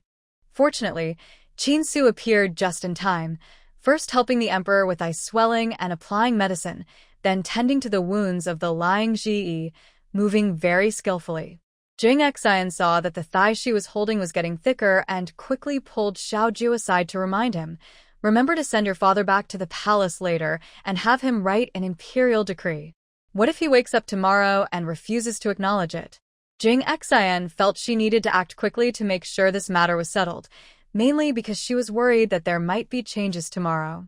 If the officials in the court oppose it, there could be a big fuss, and the granting of Cheongjo to the princess might not succeed for a long time. The young lady confidently promised, "This matter is on me. She will definitely keep an eye on her father until he finishes writing the imperial decree. If he dares to lie to me, humph." She didn't want her daughter to deliver the emperor's message. Now, sitting in a carriage with her daughter holding a chicken, the emperor covered his swollen eye, feeling his teeth ache too. He had been scolded for trying to get some hawthorn water and had taken a beating, so unfair. The emperor, watched by a child and a chicken, felt uneasy, as if the carriage was burning his behind. Finally arriving at the palace, he watched helplessly as his daughter entered the sleeping quarters with him. He quickly said, "Go back now. I need to rest." The young lady shook her head and extended her hand, saying, "I'll wait until you finish the decree before you leave." The emperor discussed with his daughter, "I'll give it to you first thing tomorrow morning. It's late now, so why not go home and rest?" She shook her head again. "No, I'm afraid you'll forget. You need to write it now." For the first time, the emperor, doubted about his honesty, felt annoyed and said, "My words are trustworthy. I would never lie to you." But the more he explained, the more she thought he was trying to cheat her. She immediately rolled up her sleeves, ready to fight. The emperor quickly backed down and ordered the Huang to grind ink. He hurriedly finished writing the decree and handed it to her. She grabbed the decree and swiftly left the emperor's sleeping quarters, heading to the princess's residence. The emperor watched her go, then touched his painful, swollen eye and cursed, "Such an unfilial daughter." He took out a mirror to see his battered face. As a proud emperor, he didn't want to go to court with a black eye and be laughed at. He didn't want everyone in the city to know his daughter had hit him. That would ruin his dignity and respect. So he ordered the Huang send a message, "No court for the next few days." Huang immediately obeyed and left. Officials in various government offices breathed a sigh of relief upon hearing the news. They liked not going to court even more than the emperor did. After returning home and calming down, they recalled their own brave deeds from the night. One by one, they covered their faces, afraid to be seen. Their biggest worry was the morning court. They didn't want to face their colleagues, especially not those who had danced and sung with them in the street last night. Now, everyone was serious about official business. It seemed the emperor shared their feelings, which is why he canceled the morning court. Truly a wise decision. Meanwhile, the young lady holding the decree returned to the princess's residence and was immediately surrounded by people. Jingxin quickly asked her to open the decree so she could see it. The young master directly handed the imperial decree to Jingxin, who was not interested in it. Jingxin carefully read the contents written by the emperor, then finally relaxed, feeling assured that her position was secure. She thought to herself, I won't have to worry for the rest of my life. Zhao Hu and the others saw Jingxin looking happy and quickly asked, did the village chief get promoted? Jingxin nodded and said, yes, of course. Now our village chief is like a king. From now on, Qiongzhou is under his control. The others were even more excited than Jingxin. Oh my, our village chief will be a big boss soon, and the whole of Qiongzhou will have to listen to him. The excitement of the children lasted until the next morning. Early in the morning, the housekeeper brought in a letter and a cartload of things from Qingshan County. When Xiao Jiu heard this, he jumped up quickly and ran outside to look. Did the clan elders send this? Definitely. The children hurriedly responded and ran toward the cart. It was packed with things. Xiao Jiu touched the biggest bags and opened one, revealing sweet potatoes that he had asked the elders to plant before. Xiao Jiu was very excited. He couldn't believe the elders were so capable. They had grown everything. The children carried all the items from the cart into the yard. Zhao Hu pointed at a few burlap bags on the ground and asked, Village chief, what are these? Xiao Jiu replied, sweet potatoes. They're delicious. After saying that, Xiao Jiu grabbed a few and ran to find Sister Xiao Xiao in the kitchen. He wanted to eat roasted sweet potatoes for breakfast. When the two princes and the chubby boy heard this, although they didn't know what it was, they heard the village chief say it was tasty. They quickly grabbed a few more and followed him to the kitchen. Seeing Sister Xiao Xiao wash everything and put it into the oven, the others finally relaxed and left the kitchen. Xiao Jiu looked at Jingxin holding a letter and asked, whose letter is this? Jingxin glanced at the letter and said, the magistrate of Qingshan County. Is it my dad? Shen Ziyuan quickly took the letter to look at it. The writing was dense and complicated. Shen Ziyuan immediately felt a headache and handed the letter to Jingxin, asking, what does my dad say? Jingxin finished reading the letter and said, your dad's letter is addressed to the village chief. He said that those things were sent by the villagers of Taoyuan village.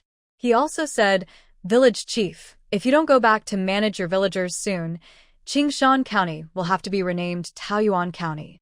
The children looked confused and asked, what does that mean? Jingxin spread her hands and said, I don't know. Shen Ziyuan's dad only said those few words. They had traveled so far just to hear these few sentences. A few children looked a bit speechless. Zhao Hu looked at the yard filled with things sent by villagers and suddenly felt homesick. He asked, village chief, when will we go back? Ado also asked, yeah, I miss my mother and grandmother. Shen Ziyuan and little Fatty, who didn't want to go home at all, immediately fell silent. It didn't matter where they were, as long as they followed the village chief. Xiao Jiu looked at the sweet potatoes and wanted to go back even more. She wondered if, since she wasn't in the village, other villages might have bullied her villagers, and if the elders, being so old, could defend themselves if they were attacked. The more Xiao Jiu thought about it, the sadder she felt. Tears welled up in her eyes. Let's go after we finish the feast and collect the gifts, she said. We have to earn money. Just then, Su Xiao Xiao, carrying roasted sweet potatoes, heard this and asked, are we finally going back to Taoyuan village? I wonder how the vegetables I planted in the backyard are doing. I miss them so much. Old Madame Su also chimed in, these days away from home, I miss it more and more. The capital is nice, but it's not lively. Our village is better. Sitting under that tree in the village, chatting about trivial things, is so lively. The children looked at the roasted sweet potatoes in Xiao Xiao's hands and drooled. Smells so good. Once they weren't too hot, Xiao Jiu quickly picked one up, gently peeled off the slightly charred skin, revealing the golden yellow flesh inside. She took a bite, soft, sweet, and melts in the mouth. Every bite was full of sweetness and satisfaction. The fragrant sweetness of the sweet potato spread in everyone's mouth, and the rich flavor made people feel intoxicated. Delicious. Delicious. Everyone praised enthusiastically. Old Su saw everyone enjoying the food and quickly peeled one for himself to eat. Not bad, not bad. Sweet, soft, and sticky. It's a good thing. At this moment, Old Su didn't know how much of this was produced. He only thought it was some delicious crop grown by the villagers of Taoyuan village. While eating, old Su asked, Xiao Jiu, are you planning to leave after the feast? Xiao Jiu nodded. Have you arranged for your personal guards and deputy commander? Old Su continued. Xiao Jiu shook her head. Jingxin suggested, your father said you could choose. Why not take the best generals from the capital? Cheongzhou is near the border. If war breaks out, you'll have help. At this moment, Jingxin suddenly felt that going to Cheongzhou with the village chief might not be a good idea. That place is very poor, and there are constant wars. If the enemy troops invade, Cheongzhou will be the first to suffer. It would be a disaster. Master Su said, although His Majesty said you can choose freely, the officials in the court probably don't want the princess to go to Cheongzhou. Xiao Jiu, you can only pick some who are not serving in the court. Xiao Jiu quickly shook her head. I don't want them. They're all old men. Then Master Su said, then you'll have to choose in Cheongzhou. After everyone finished eating roasted sweet potatoes, the fourth prince suddenly remembered his mother and said, I want to bring her one to try. Xiao Jiu thought for a moment. Since her father gave her money and land, she also said, I'll send one to my father to try. Thinking of the palace guards Huang Gonggong and Ling Yi, Xiao Jiu reached into her bag and ran to the kitchen. Su Xiaoxiao quickly roasted some for them. Xiao Jiu held a hot roasted sweet potato and headed to the palace.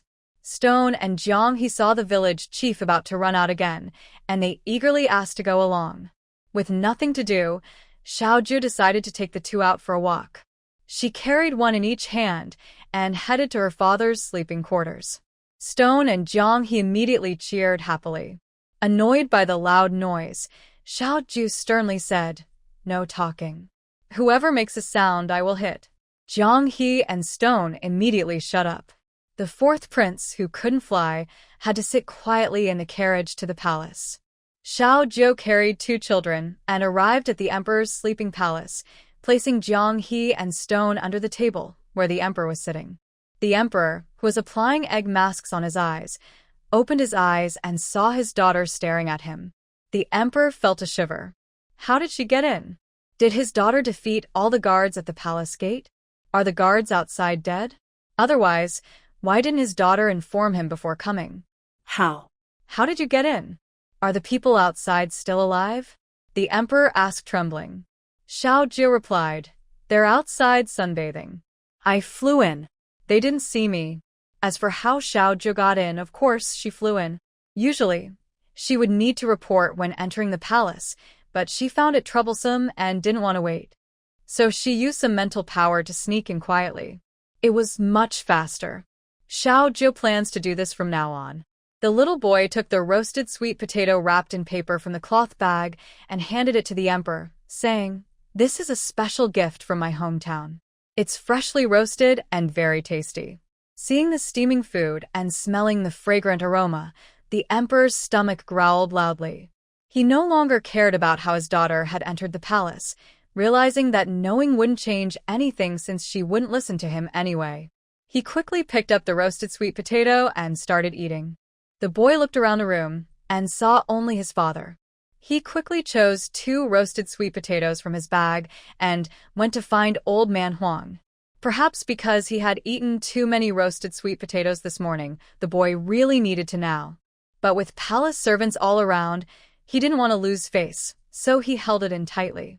He hurriedly asked a palace servant to find Old Man Huang. As soon as he saw him, he shoved the sweet potatoes into Huang's hand and said, here, eat this. Then he leapt into the air and flew toward the princess's residence. He needed to go home, and he just couldn't hold it anymore. Meanwhile, Jiang He and Stone, left behind in the palace, remembered what the village chief had said earlier. No making noise, or they'd get beaten. So, silently, they sat on the ground, watching the carved patterns on the table leg. Even now, the emperor hadn't realized there were two children in his room. Stone, sitting on the ground, felt a strange pressure in his stomach, and since he was only 3 and didn't know how to hold an A, he suddenly pushed. With a loud puff, the sound echoed loudly in the quiet palace room. The emperor immediately stopped eating and looked around in shock. He shouted, "Ling Yi." Ling Yi appeared instantly. The emperor hurriedly asked, "What was that sound?"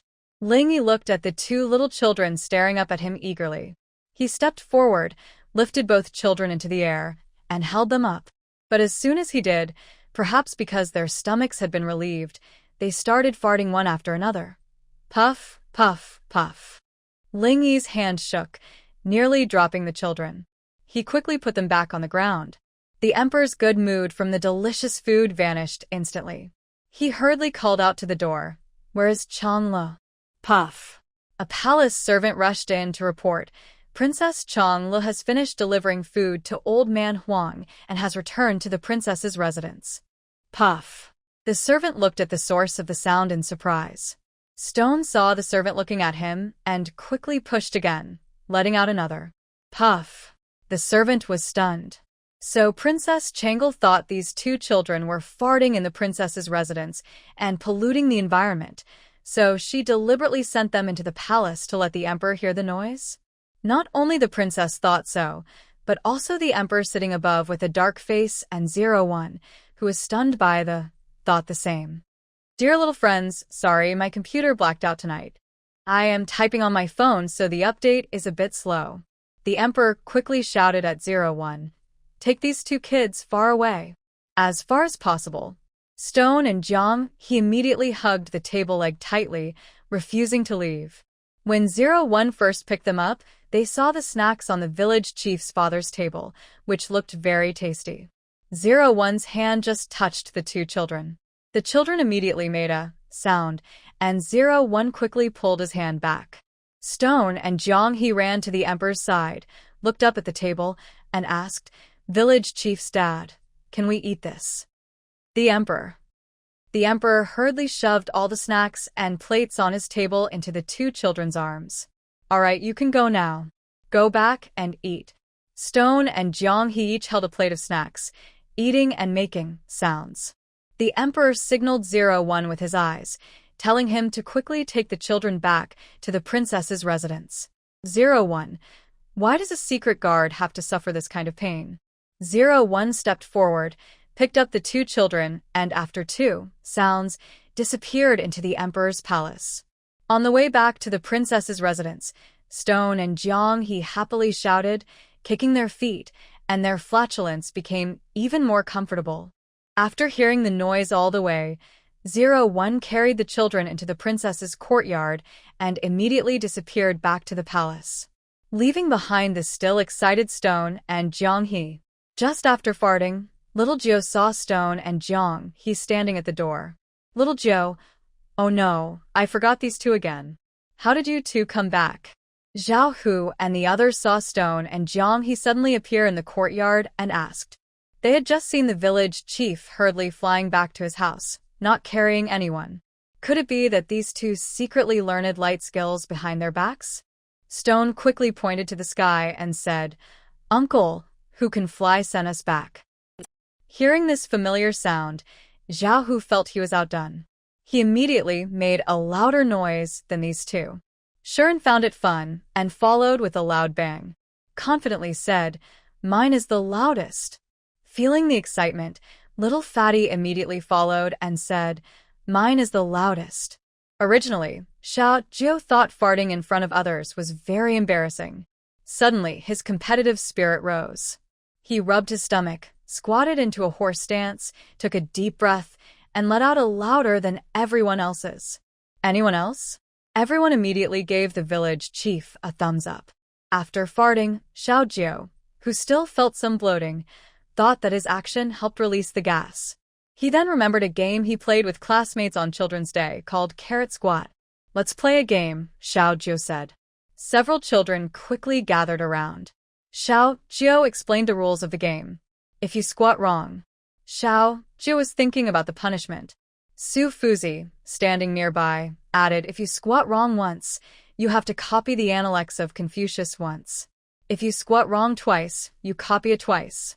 Since Xiao Jiu was granted the title of Cheongzhou, Su Fuzi has been very serious about the children's studies.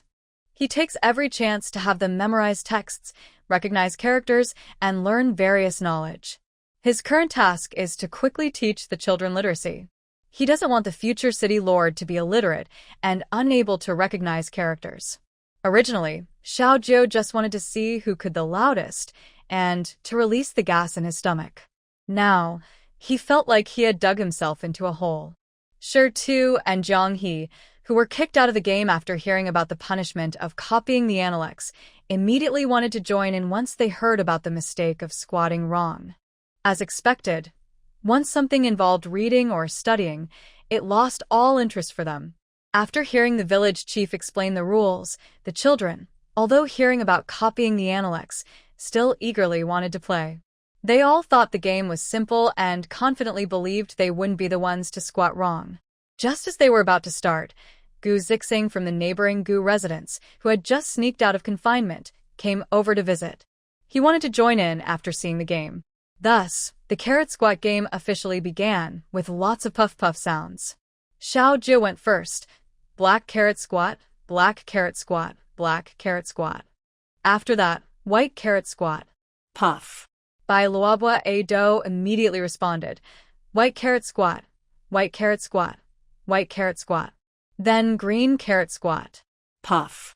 LV Luobua Zhao, who was grinning foolishly, showing his teeth. Ado pointed at Zhao Hu and complained to Su Fuzi. Master, Zhao Hu is wrong.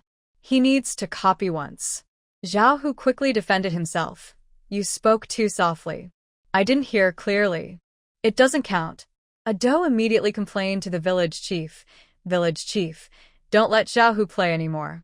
Zhao Hu is being stubborn. Xiao Jiu raised his small fist. Zhao Hu quickly admitted defeat. Just copy it once, and then again. Who's afraid of whom? Then he sat down with a squat. Green radish squat, after finishing red radish squat. Shun Ziyuan easily caught it.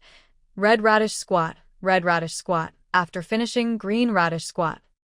Concerned about being punished for copying if he squatted wrong, and who was worried, perked up his ears. As soon as he heard his name, he immediately said blue radish squat, after finishing yellow radish squat. Huang Radish Gu Zixing stood there with a silly, stiff face, blushing because he couldn't manage to let out a feeling out of place among everyone else and losing the game. He never thought that as a little tyrant from the capital, he would feel ashamed just because he couldn't. So, Gu Zixing, who had just arrived, happily received a punishment of copying once. Everyone laughed happily. Playing games was fun, and before they knew it, a long time had passed. After the game, all the children, without exception, received several rounds of copying. The one who copied the most was Zhao Hu, followed by Little Fatty and Iron Bowl. Su Laoji looked at the number of copies everyone had done and was very satisfied.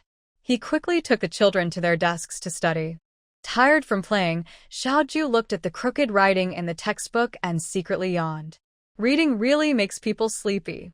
Gu Zixing saw that everyone was from the princess's residence, but he was from the Gu residence. He looked for an excuse and planned to slip away. Unfortunately, his good idea was cut short. Before he could take 2 steps, Zhao Hu and the others pressed him onto a stool. Today, he couldn't leave until he finished writing. Gu Zixing thought it was a mistake to come visiting today. I didn't sneak out just to come to the princess's residence to copy books. So, the children started copying while yawning, with tears in their eyes. Those who didn't know better might have thought Su Laoji had beaten them. Fortunately, not long after, old lady Su came to rescue everyone, claiming it was time for dinner. But as everyone rushed toward the dining table, they still heard Su Laoji say, "Those who haven't finished writing, keep writing in the afternoon." Time passed quickly. Thanks to the steward's efforts, the invitations to the princess's residence banquet gradually reached the homes of officials. Early in the morning, little Joe got up early. As the host for today, Granny Su chose a bright red silk dress for the village chief, embroidered with beautiful gold thread patterns. The design featured lively butterflies dancing among flowers. On her head, Shin Ziyuan had styled 2 small buns, but today, the buns were tied with red silk ribbons, making her look very festive. Granny Sue and others kept praising the village chief for being adorable. Little Jill looked into a bronze mirror and thought she looked very much like Neza. If she had 2 windfire wheels on her feet, she would look even more like him. Little Jo carried a small stool and sat at the gate of the princess's residence, humming to herself. Yes, yes, yes, it's him, our friend Little Neza. After searching for a while, she finally saw Little Ju sitting at the gate. Jingxin, curious, asked, "Why are you sitting here?" Little Jo pointed outside and said, "Naturally, receiving gifts." Jingxin quickly picked her up along with the stool and brought her into the yard. Little Jo glared at him, ready to scold the Taoist priest. Jingxin hurried to explain, "Your status has changed now. You need to act more like a noble. Sitting outside asking for gifts isn't appropriate. Don't worry, now that you're the king, visitors will definitely bring generous gifts. As the host, you don't need to go out. Just wait for them to come and pay respects." Jingxin felt he was wasting his talents. He should be the head maid of the princess's house, busy all day long. Zhao Hu and others nearby asked curiously, "So, what kind of king is the village chief now?" Jingxin thought for a moment and said, "Usually, a title is given based on the fiefdom's name, with king added at the end. Since the village chief's fief is in Cheongzhou, he would be called Cheong King." Zhao Hu and others looked confused. Poor king? Jingxin also realized how inappropriate it was to call someone a poor king for Pichio. Everyone looked at Little Gio together. Little Gio puffed up her cheeks and said angrily, "You're the poor king. Your whole family is poor."